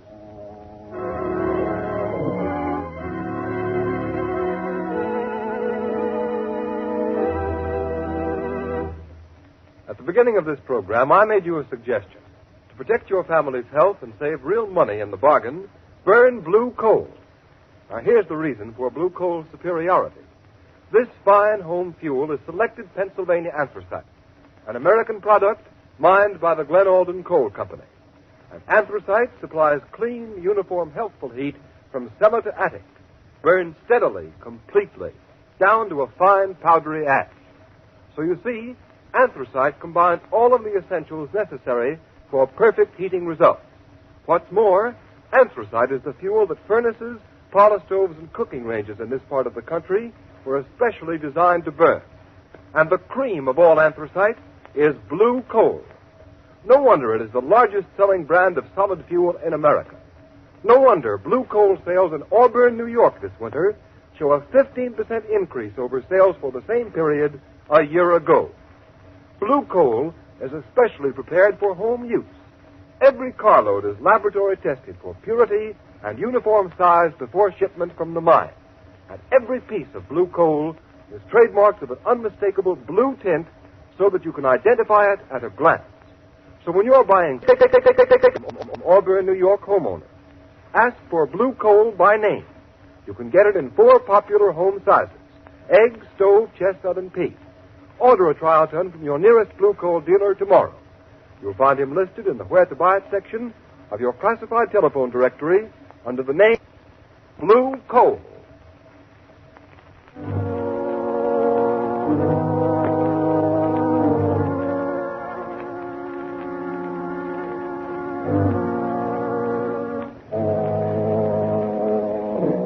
Why did the prophet's servants bring you here to Mrs. Ackley's house? I don't know. But who are you, and why are they keeping you locked up in this room? Oh, I'm Isabel Colby. My father was Reverend Colby, the minister of the little fishing village down the cove. He's dead. They've murdered him. Yes, I know. But why are you here? I used to be Mrs. Ackley's companion and secretary before she brought this man, the prophet, to the house. But now, that Hindu has some sort of hold over her mind. He calls her a high priestess, and she let him lock me up in here. Oh, how terrible, Miss Colby. What is happening in this house to Mrs. Ackley and to you? I don't know. It has something to do with a ceremony that the prophet says he and Mrs. Ackley must perform. The climax of some strange religious ritual they go through day after day in Mrs. Ackley's private chapel. He's changed it into a place he calls the Temple of the Ancient One. This morning, he came here and said, I'm to be what he calls the bride of death. They're going to take me to that temple tonight. Do you know why? Yes. To kill me. Oh, no. Mrs. Ackley, as the high priestess, is going to sacrifice me to that horrible deity they worship. Don't give up hope, Isabel. There's still a chance we'll get out of this place, both of us. Oh, Lamont, why don't you come before it's too late? Maybe this is... Aka, unlock the door. Don't let them take me. Don't. Isabel Colby, the time has come. The high priestess is waiting to perform her ceremony in the temple of the ancient. No. Masawa. Yes, master. Take the girl Isabel to the shrine. Tell the high priestess to prepare the girl and herself for the wedding of death. Come. My master commands. No. I won't get your hands off me, Colby. Seize the strange girl. Don't me. Yes, master. I kill her now. No. Masawa. Take the girl Isabel to the shrine. Wait there for me. Prepare the sacred fires. Purify the sword of the Ancient One. The sacrificial altar is ready. And death is waiting for his bride. Yes, master. No, you're going to murder me like you murdered my father. Now, strange girl, I will deal with you. No, Prophet. You will deal with me. The Shadow. Thank heaven you've come. You, the Shadow here? How? There are panthers chained at every door. It was easy, Prophet. Oh, I knew the Shadow would come. I knew he couldn't be far away. Oh, you do know the Shadow. This slinking coward who fears to show himself, who hides himself in the shadows. Shadow? The prophet is going to kill Reverend Colby's daughter. He's going to make Mrs. Ackley kill her in some fantastic ceremony. Yes. In a few minutes, she will be dead, and you cannot stop it. Clever scheme. You've numbed the failing mind of Mrs. Ackley with drugs. Made her do your will, sign a fortune over to you. Your knowledge will not help you now, Shadow. You plan to have Mrs. Ackley commit murder, turn her over to the police, blame her for the death of Reverend Colby, and with a fortune in your hands, discard your role of prophet and disappear. You are clever, Shadow. Yes, that is my plan. It is a pity such a mind as yours will soon be lost to the world. Within an hour, after Mrs. Ackley has obligingly murdered the girl Isabel, this house will burn. A tank of gasoline in the cellar will explode. And this will be the funeral pyre of the Shadow and his beautiful young companion. But I must go now. They are waiting for me. You are not going through that door. It is locked. You lie. It is. Akka! Stop! They cannot hear you. They're waiting for you in the temple, and I have the key to the door. You are not too clever, Shadow. Give me the key to the door, and I shoot this girl. Take that gun away from her head. Throw the key upon that table, quick. Don't give him the key. I'm not afraid of him. I shall count to 3, Shadow. If I don't get the key, it's a pity. But this beautiful girl shall die. 1. You wouldn't. 2. 3. Ah. You are wise, Shadow. You fiendish devil. I'll show you the Shadow can do more than warn, threaten. Take that! Oh, Lamont. Oh, Lamont, are you all right? Yes, but I'm afraid I knocked the prophet out cold. Margot, take that key. Get out of here. Down the hall. There's a door. Take the prophet's gun. Drive to that cottage I visited tonight. Get Captain Zest to call the villagers. Tell them they can help to avenge the murder of their friend. What are you going to do? They may kill Isabel before I can get help. Never mind. You hurry and get help. All right, I'll go. I'll get Captain Zest to round up the people of the village, and then I'll come back. Very well, Margot. I may need your help. Come back to this room. I'll be back in a few minutes.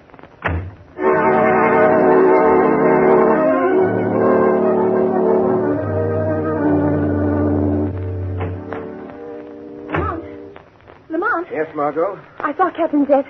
The people of the village are coming. He's calling them together. You can't wait for him, Margot. Beyond that door, at the head of the stairs, Death is waiting for Isabel Colby. The prophet's followers are there awaiting his appearance. But the prophet's still lying here unconscious on the floor. Nevertheless, he will not disappoint them. Lamont, I don't understand. Margot, I'm going to ask you to do a very dangerous thing. I want you to put on the prophet's robe, cover your face with a hood, and walk in there as the prophet. Oh, very well. I'll do anything I can. You know that. Do not show your face till you reach the altar. Don't speak. Keep close to Isabel Colby. Watch Mrs. Ackley and leave the rest to me. Yes, Lamont, I understand. I'm ready.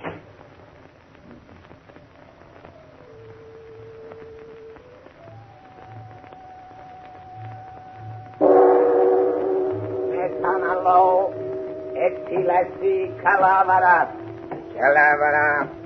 metanalo, sadamos. O ancient one, vision of eternal life, before thy altar the youthful maiden waits. Thy ancient sword hath spirit to release unto thine own. Her blood is pledged, her soul is thine. Metanalo etilasi, calavara sadamor. All is in readiness, master.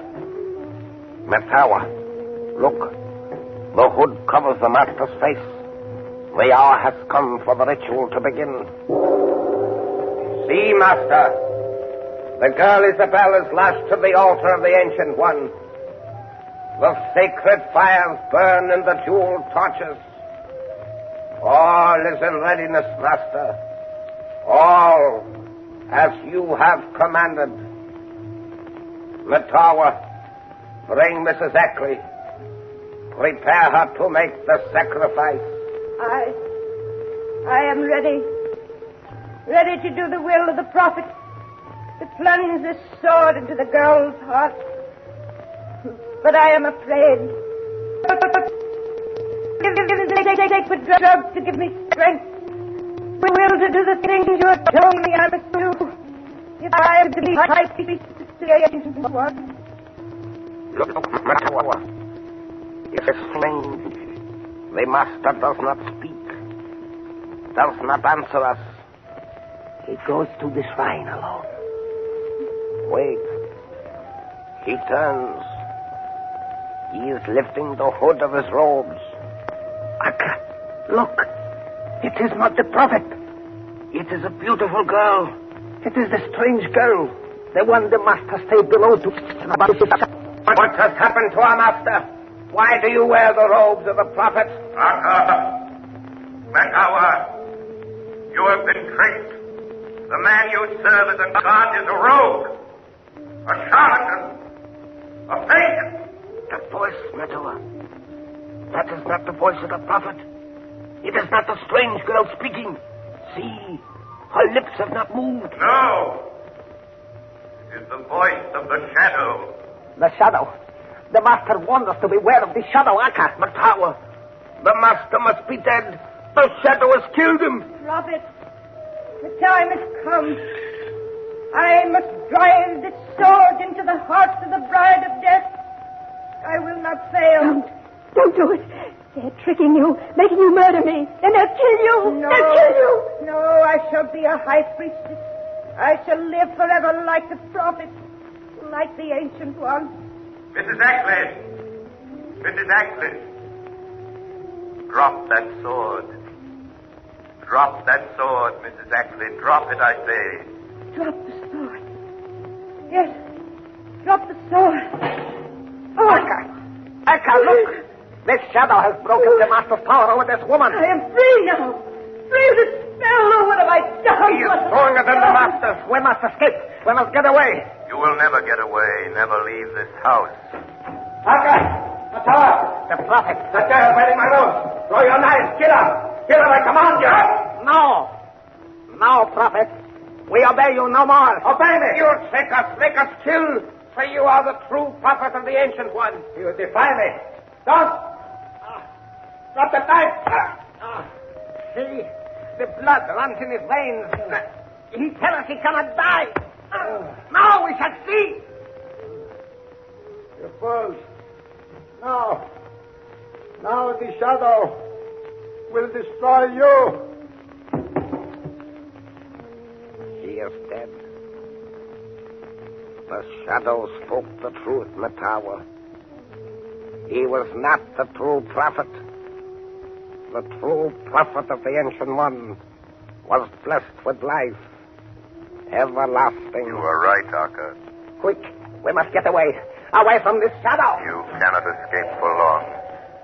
Your sins will find you out. Oh, Isabel! Oh, will be your You're safe. safe. Oh, thank you. But won't you tell me who you are? I'm sorry, but I'm afraid I must remain anonymous until my work is finished. I will have to continue being known only as the shadow.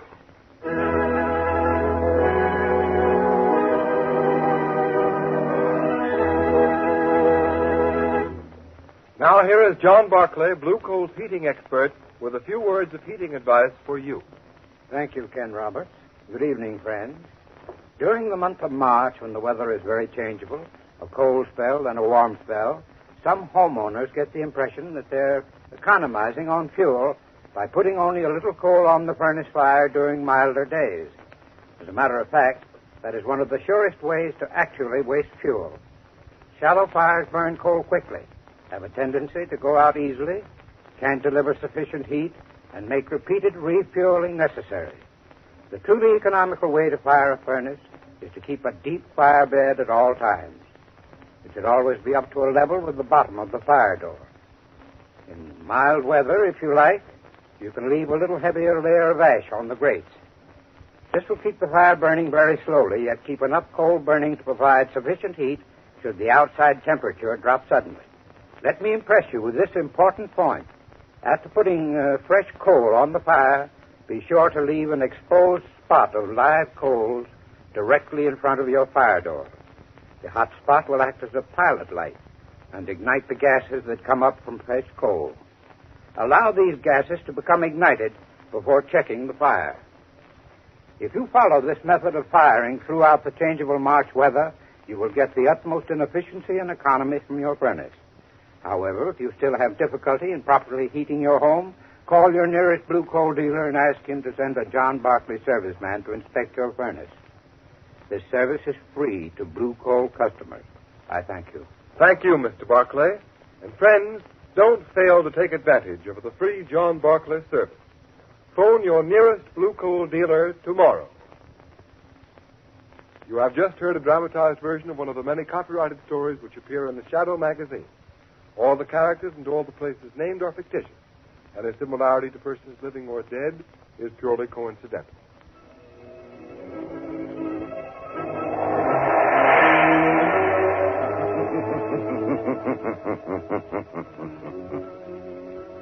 As you sow evil, so shall you reap evil. Crime does not pay. The Shadow knows. Next week, same time, same station, Blue Coal, America's finest anthracite, will again present another thrilling adventure of the Shadow. Be sure to listen, and be sure to burn Blue Coal, the solid fuel for solid comfort.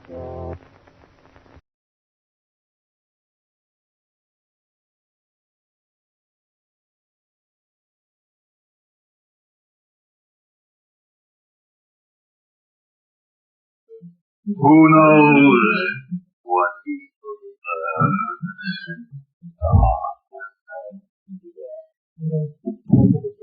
Shadow knows.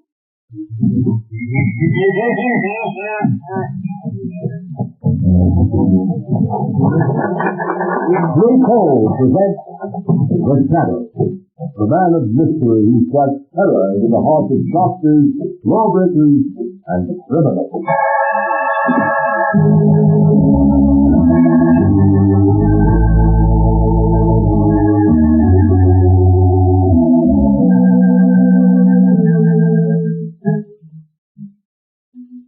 If you haven't yet tried Blue Coal, by all means order your first ton tomorrow. You'll like this excellent Pennsylvania hard coal. It's America's finest anthracite and can be depended upon to keep your home comfortable and healthfully warm all winter long. But be sure you get this finest anthracite. Ask for it by name. Ask for Blue Coal, the coal that is colored a harmless blue at the mines for your protection.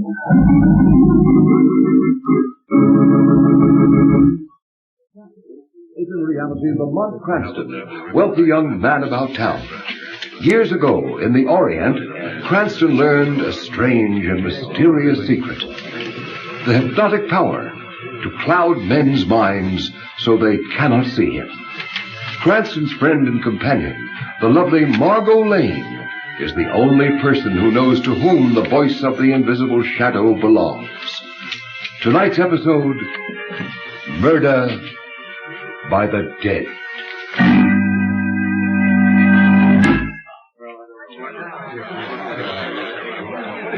The court will come to order. The court will come to order. The prisoner will stand. Peter Swift, you've been found guilty of willful and deliberate murder after a fair and impartial trial. Have you anything to say before sentence is pronounced upon you? Yeah. I got something to say. Very well, be brief. Oh, I'll be brief, all right. You think you're gonna kill me, but you ain't. I'll get you, yes, you, up on the bench there, and I'll get that district attorney, too. And just for good luck, I'll get the foreman of that crooked jury that railroaded me. Do you understand? Perfectly. Your threats against the district attorney and the foreman of the jury will, I am sure, go as unnoticed as your threat against myself. Peter Swift, I hereby sentence you to be taken from here to the place from whence you came, and that there you be executed in the manner provided by the law. And may God have mercy on your soul. You will hang me, will you, you old fool? I'll get you, all three. And if I can't get you living, I'll get you dead. Take him away.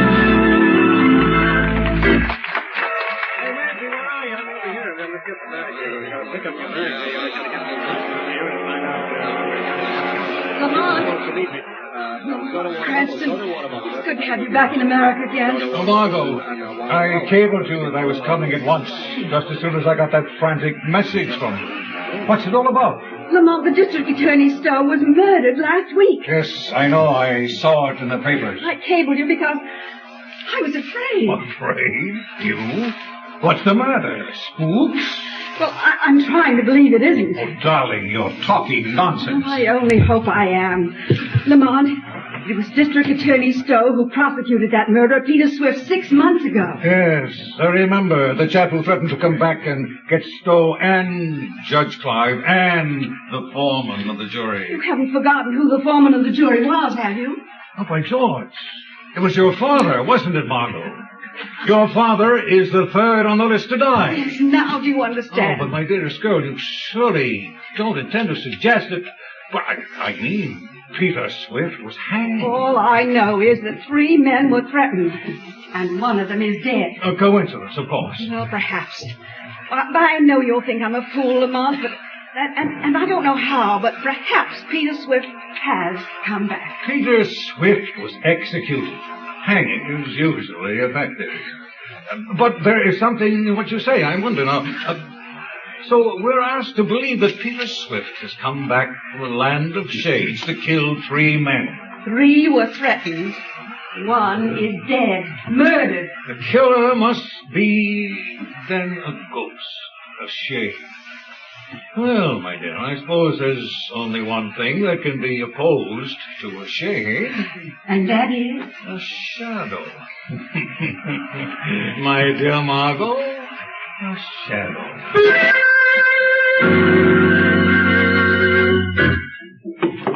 Will there be anything else, Judge Clive? No, that's all, Taylor. You might as well go to bed. I've got some work to do here in the library. They keep me up for quite a while. Yes, sir. Good night, sir. Poor Stowe. I wish I could forget him. What's that? What's that? Who opened that window? You! Oh, yes. You see me, Judge? Peter Swift? But this is impossible. Oh, the dead has come back to keep my promise. You're mad. Or I am. Ghosts ain't never mad, Your Honor. Ghosts? But that can't be. Don't say it, Bill. Would you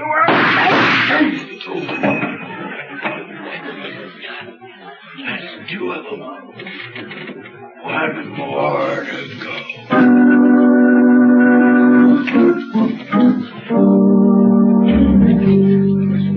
Cardona, you got that Clive housekeeper outside? Yes, Commissioner. Well, shoot her in. I'll get to the bottom of Judge Clive's murder. It was the last thing I ever do. Come in, Taylor. Commissioner Wilson wants to talk to you. Oh, yes, sir? Mrs. Taylor? Yes, sir. I want to check your story. You told Sergeant Riley you left Judge Clive in his library about 11 o'clock? Yes, that's right, sir. Then what did you do? I locked the front door, and then I started to go up to bed. Go on. As I was passing the library door, I heard voices inside, so I listened. You see, I had let no one in, as I was surprised. Don't apologize. What did you hear? I heard a hushed voice, and then there were 2 shots, and the bell jangled. You tried the door. It was locked. So you ran around outside the house to the window, which you found open, right? That's right, sir. What kind of a voice was it you heard? Well, it was a kind of a hoarse, whispering voice. I couldn't make out what it said. I see. All right, Mrs. Taylor, that'll be all for the present. Oh, yes, sir. Commissioner Weston. Yeah. You think the shadow murdered Judge Clive? I don't know. Commissioner Weston speaking. You. So, you recognize my voice, don't you? I'm flattered. I wish wish I could get my hands on you. All right, Shadow. Come, Commissioner. What do you want? As usual, just to be helpful. I can do without your help. I wonder. However, I've got a little suggestion for you. Have you ever thought of exhuming the body of Peter Swift? Peter Swift has been dead for 6 months. What do you want me to do? Get you a lock of his hair? Trace this conker. Don't bother. I'm walking from a booth at Union Station, and I'll be gone before you can get anyone here. No, Commissioner, I don't want a lock of Peter Swift's hair. Even if I did, I suspect you couldn't get it for me. I imagine he's still wearing it. Yeah, maybe. In his car. I wonder. District Attorney Stowe and Judge Clive have been murdered. There's only Mr. Lane left. I don't believe in ghosts. No. But you believe in Shadow, don't you? Hello. He's hung up. What was that all about? Cardona, get an order for the exhumation of Peter Swift's body.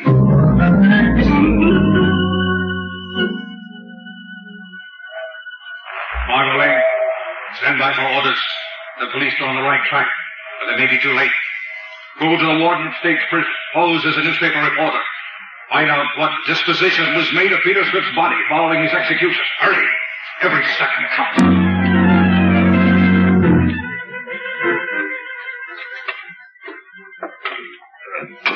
Sure planted him deep, didn't they, Commissioner? I don't want any cracks on it, Colonel. Haven't they gotten down to that coffin yet? How you coming, boys? Just hit the coffin, sir. We'll have it out soon now. Well, snap into it and get the ropes on. I don't care much about this job, Cardona. Digging up murderers in the middle of the night isn't my style. I'll have to take charge, sir. I know. But this is more or less of a personal matter between myself and that fiend who calls himself the Shadow. Get on those ropes. All right, boys. Pull those ropes. All right, hold that rope short. We don't want it slipping back on us. Now pull. Here she comes, sir. All right. Get busy with those screwdrivers and get the lid off. It's just nailed on, Commissioner. Then pry it off. That does it. She's open, Commissioner. Well, let me look. Now we'll know. What's this? Looks to me like bricks. The coffin's filled with bricks. But where's the body? Where's Peter Swift? Ask the Shadow. No.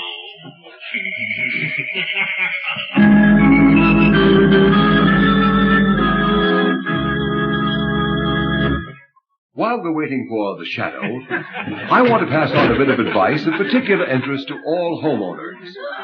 If you're anxious to cut down your doctor's bills this winter, to keep your family free from a lot of sniffles and colds, then by all means burn anthracite or hard coal, because anthracite is the healthful fuel. It gives steady, even, helpful heat, in contrast to the flashy kind of heat you get from the on and off types of quick-burning fuels. And friend, don't forget this point. Furnaces, cook stoves, and space heaters in this section of the country were especially designed to burn anthracite. And to get America's finest anthracite, ask for blue coal. Blue coal burns long and evenly, with the furnace dampers practically closed. There's no waste up the chimney. It gives economical as well as healthful heat. Blue coal is mined by the Glen Alden Coal Company, the world's largest producers of Pennsylvania anthracite. It is laboratory tested at the mines for purity and for uniformity of size. If you have never tried blue coal, place a trial order tomorrow. You'll find the name of your nearest blue coal dealer listed in the Where to Buy It section of your classified telephone directory under the name Blue Coal.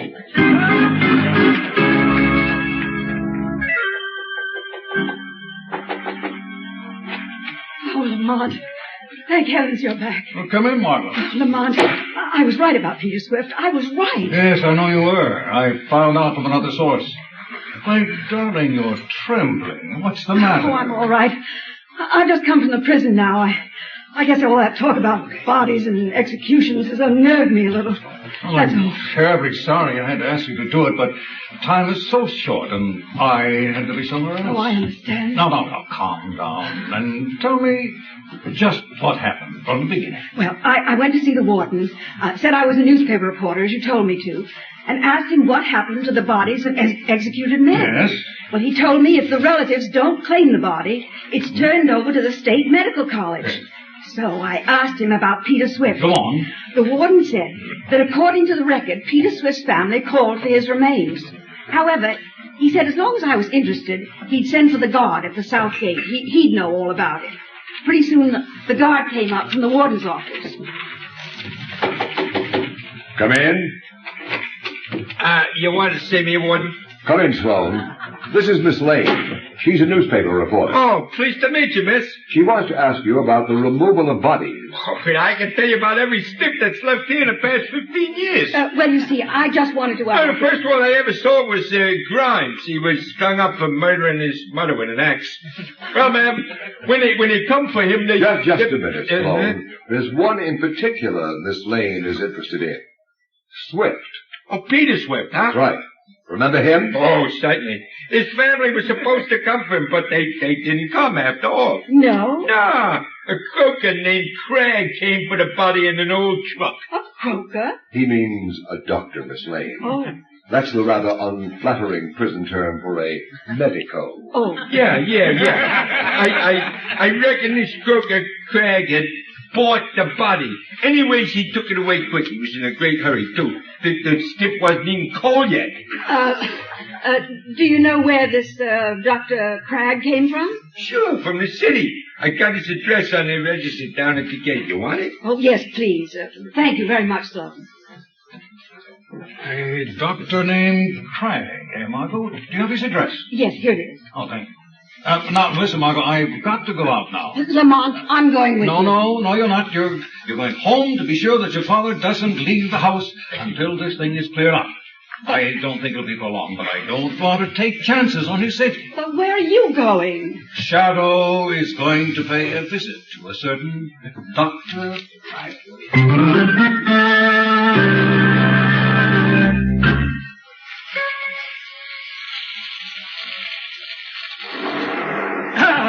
The solvent! At last! I've got it! Dr. Cragg? Huh? Who was that? Who spoke? Does it matter? I'm right here. I told Aldo. You lie. I'm the only person in the room. Oh, no, you're not, Doctor. But I wouldn't turn around to find out if I were you. Where are you? Where's that voice coming from? I can swear there's no one else here. Then you must be having hallucinations, Doctor. I'm sane. Sane. I'm sure you are, but you can't see me, that's all. What do you want? Just a favor at a price. A good price. How much? $20,000. Yes, a good price. Well, I've got a friend booked to hang on the 23rd of this month. What's that got to do with me? My guess. 20 grand. Who's your friend? His name is Louis. Three-fingered Louis. Well, what am I supposed to do about it? Perhaps you could keep him alive. So, why come to me? Drop that gun, Doctor. I've got you covered. You dirty... You can't shoot the shadow. Shadow? You don't mean... Yes, I mean the shadow, Doctor. The shadow just wants a little information. You won't get it. Little information as to how you resuscitated Peter Swift. Brought him back from the dead, if you prefer the term. I won't tell you. And restored his broken neck. I did it. I've proved I can do it. But it's my secret. I don't care if you are a shadow or the shadow. You can't have my secret. No one can have it. It's mine. You'll have to trade your secret for mine. My secret of blinding eyes to the obvious. I can teach it to you in a few minutes. The shadow's secret of invisibility. Well, I'm not interested in your secret, some psychological touch. What's the power of making oneself invisible compared to the secret of making the dead live? Perhaps you're right. Perhaps there is no comparison. Where'd you learn that secret, Crag? Tibet or an African jungle? I won't tell you. I won't tell you. It's mine. How long will it be yours? For as long as I want it to be. Forever and for all eternity. Because only I know the secret, and I shall never reveal it. No? No! They called me a madman. They threatened to put me in an institution. You're a mad, Crag. No. I am a genius. You benefited by an exceedingly rare coincidence. No. A coincidence that might happen one time in a billion, one time in a trillion. It was no coincidence, I tell you. It was my genius. And I shall hold my secret. I shall continue to make the dead live. You're making Peter Swift live has caused two other men to die. To die at the hands of Peter Swift. And what interest is that to me? I am not interested in that. I'm interested in the fact that the third man may die tonight. A man named Ross Lane. What do I care about Ross Lane alive or dead? It is nothing to me. Will you bring Ross Lane back to life? Oh, I could. I can bring anyone back from the dead. I tell you, I have found the secret of life over death. I can prove it again and again. I can prove it on myself. I can die and bring myself back to life. You are mad, Crag. Oh, am I mad? Crag. Yeah, I'm only putting my gun on the table. Very well, then. I'm not afraid of you, even though I can't see you, you see? Yes, Crag. And I will prove to you what I just said. I am not mad. I am a genius. I have found the secret. What was that? Why did you put that fountain pen in your mouth? Oh, so that's it. Potassium cyanide in that pen, huh? And you think you'll bring yourself back to life, huh? Craig, you were a fool. You were a madman. So now, it's the shadow against the ghost. The ghost of Peter Swift. But never the ghost of Dr. Craig.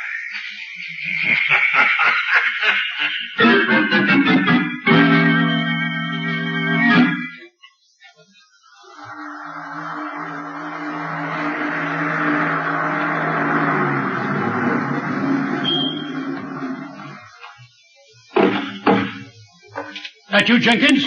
Good. I'll be right out. But Mr. Lane, sir, Miss Margot left strict instructions that you were not to go out of the house. Oh, she did. Well, when she comes back, you tell her I went out. I'm not going to be ordered around by my own daughter as if I were a child of 3. Ridiculous. I can take care of myself. Open the car, Jenkins. But Mr. Lane, the danger my eye. I'm going straight to my own club. It's my own car with my own chauffeur. The club, Jenkins. Yes, sir.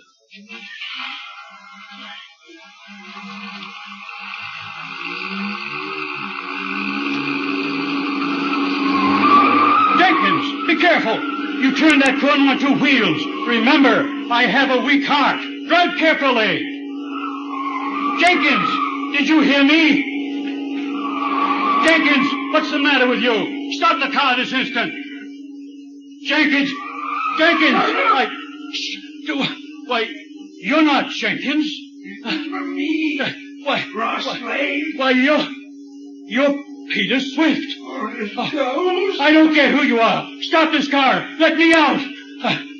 Let me out.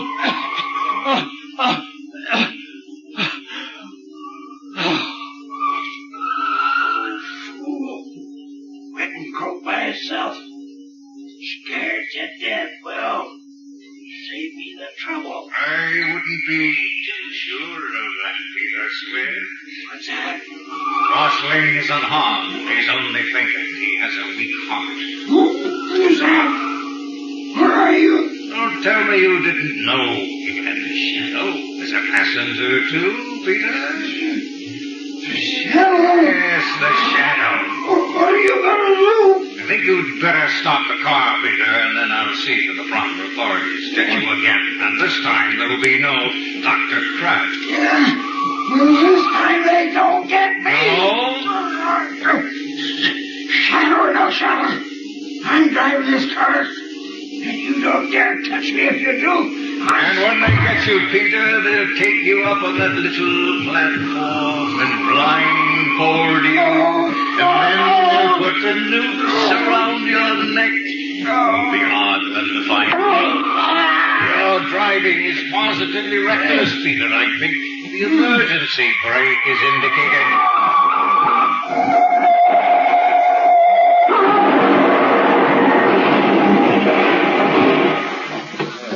Did you see that crash? That drunken driver! That car's a total wreck. We have got 3 head-ons. Please let me in. I'm a doctor. How about it, Doc? The old man on the back is all right. He's just fainted. Shock probably. And the other? Well, I'm afraid the short ears not for broken neck. No, this is funny. What's that, Doc? The sofa has a metal brace on his neck now. He must have broken it once before.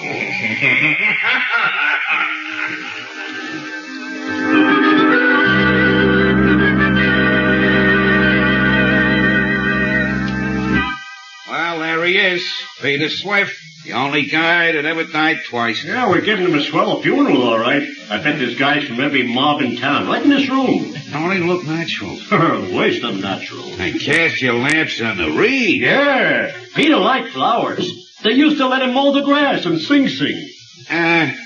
Who sent this little bunch of funny blue flowers? Huh? Oh, them is, forget-me-nots. Well, ain't there no card? I guess there is at that. My gosh. Look here. Huh? What does it say? The shadow.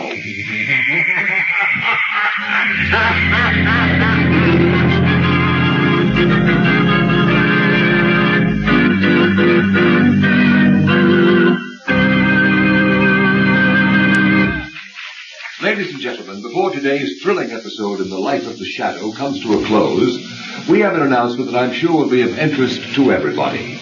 Beginning today, Mr. John Barclay, our blue coal heating expert, will give a series of practical talks on the subject of automatic heating. Ladies and gentlemen, Mr. Barclay. Good evening, friends. Today, more than ever before, we realize the need for absolutely uniform heat in order to enjoy really healthful living conditions. However, many people are under the impression that it is necessary to spend huge sums of money and install elaborate equipment in order to have this uniform heat. In other years, that was true. But today, you can have uniform heat 24 hours a day for as little as $18.95. That's the price of a blue coal automatic heat regulator. Is this a simple device which can be installed on any kind of heating equipment? Oh, yes. It works equally well. Hot air, hot water, steam or vapor, heating plants, even on space heaters, which you probably know of as parlor stoves. Not only is the blue coal heat regulator so inexpensive that anyone can afford one, but its operation is simplicity itself. It consists of a thermostat located right upstairs where it's always handy, or you can have it in your living room, your dining room, your kitchen, anywhere at all. This thermostat is then installed to connected to a silent motor located in the basement near the furnace. Is it easy to install? Why, yes. Yes, the installation of the blue coal heat regulator is such a simple matter that it requires but an hour or two. In fact, you don't even have to let the fire in your furnace go out. And the charge for installation is very low, averaging around $5. Why not drop in to see your nearest blue coal dealer and let him tell you more about this remarkable new heat regulator? You'll find he's the outstanding heating authority in your community. And take advantage of his John Barclay trained serviceman, who is qualified to give you expert counsel on any heating problem at no charge whatever. I thank you.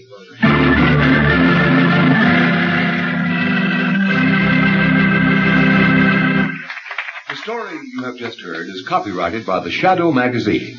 Any similarity to persons living or dead is purely coincidental. Weed of crime bears bitter fruit. Crime does not pay. The Shadow knows.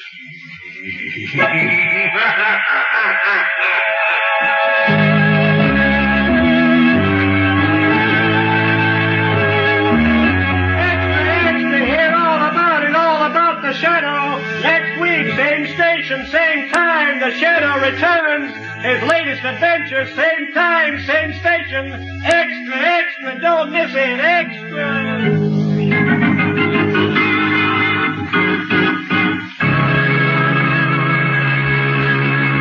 Our cast tonight has included Dwight Waste, Margot Stevenson, Parley Bear, Jackson Beck, Arnold Moss, Sidney Sloan, Trudy Warner, Arthur Anderson, Dick Osgood, John Nanovic, organist Rosa Rio, and Terry and Ken Ross on sound effects. Is there another name I should mention? And of course, Carl Weber as John Barclay. This is your announcer, Ken Roberts, who joins with the cast in extending our appreciation to the creator of the Shadow, Mr. Walter Gibson.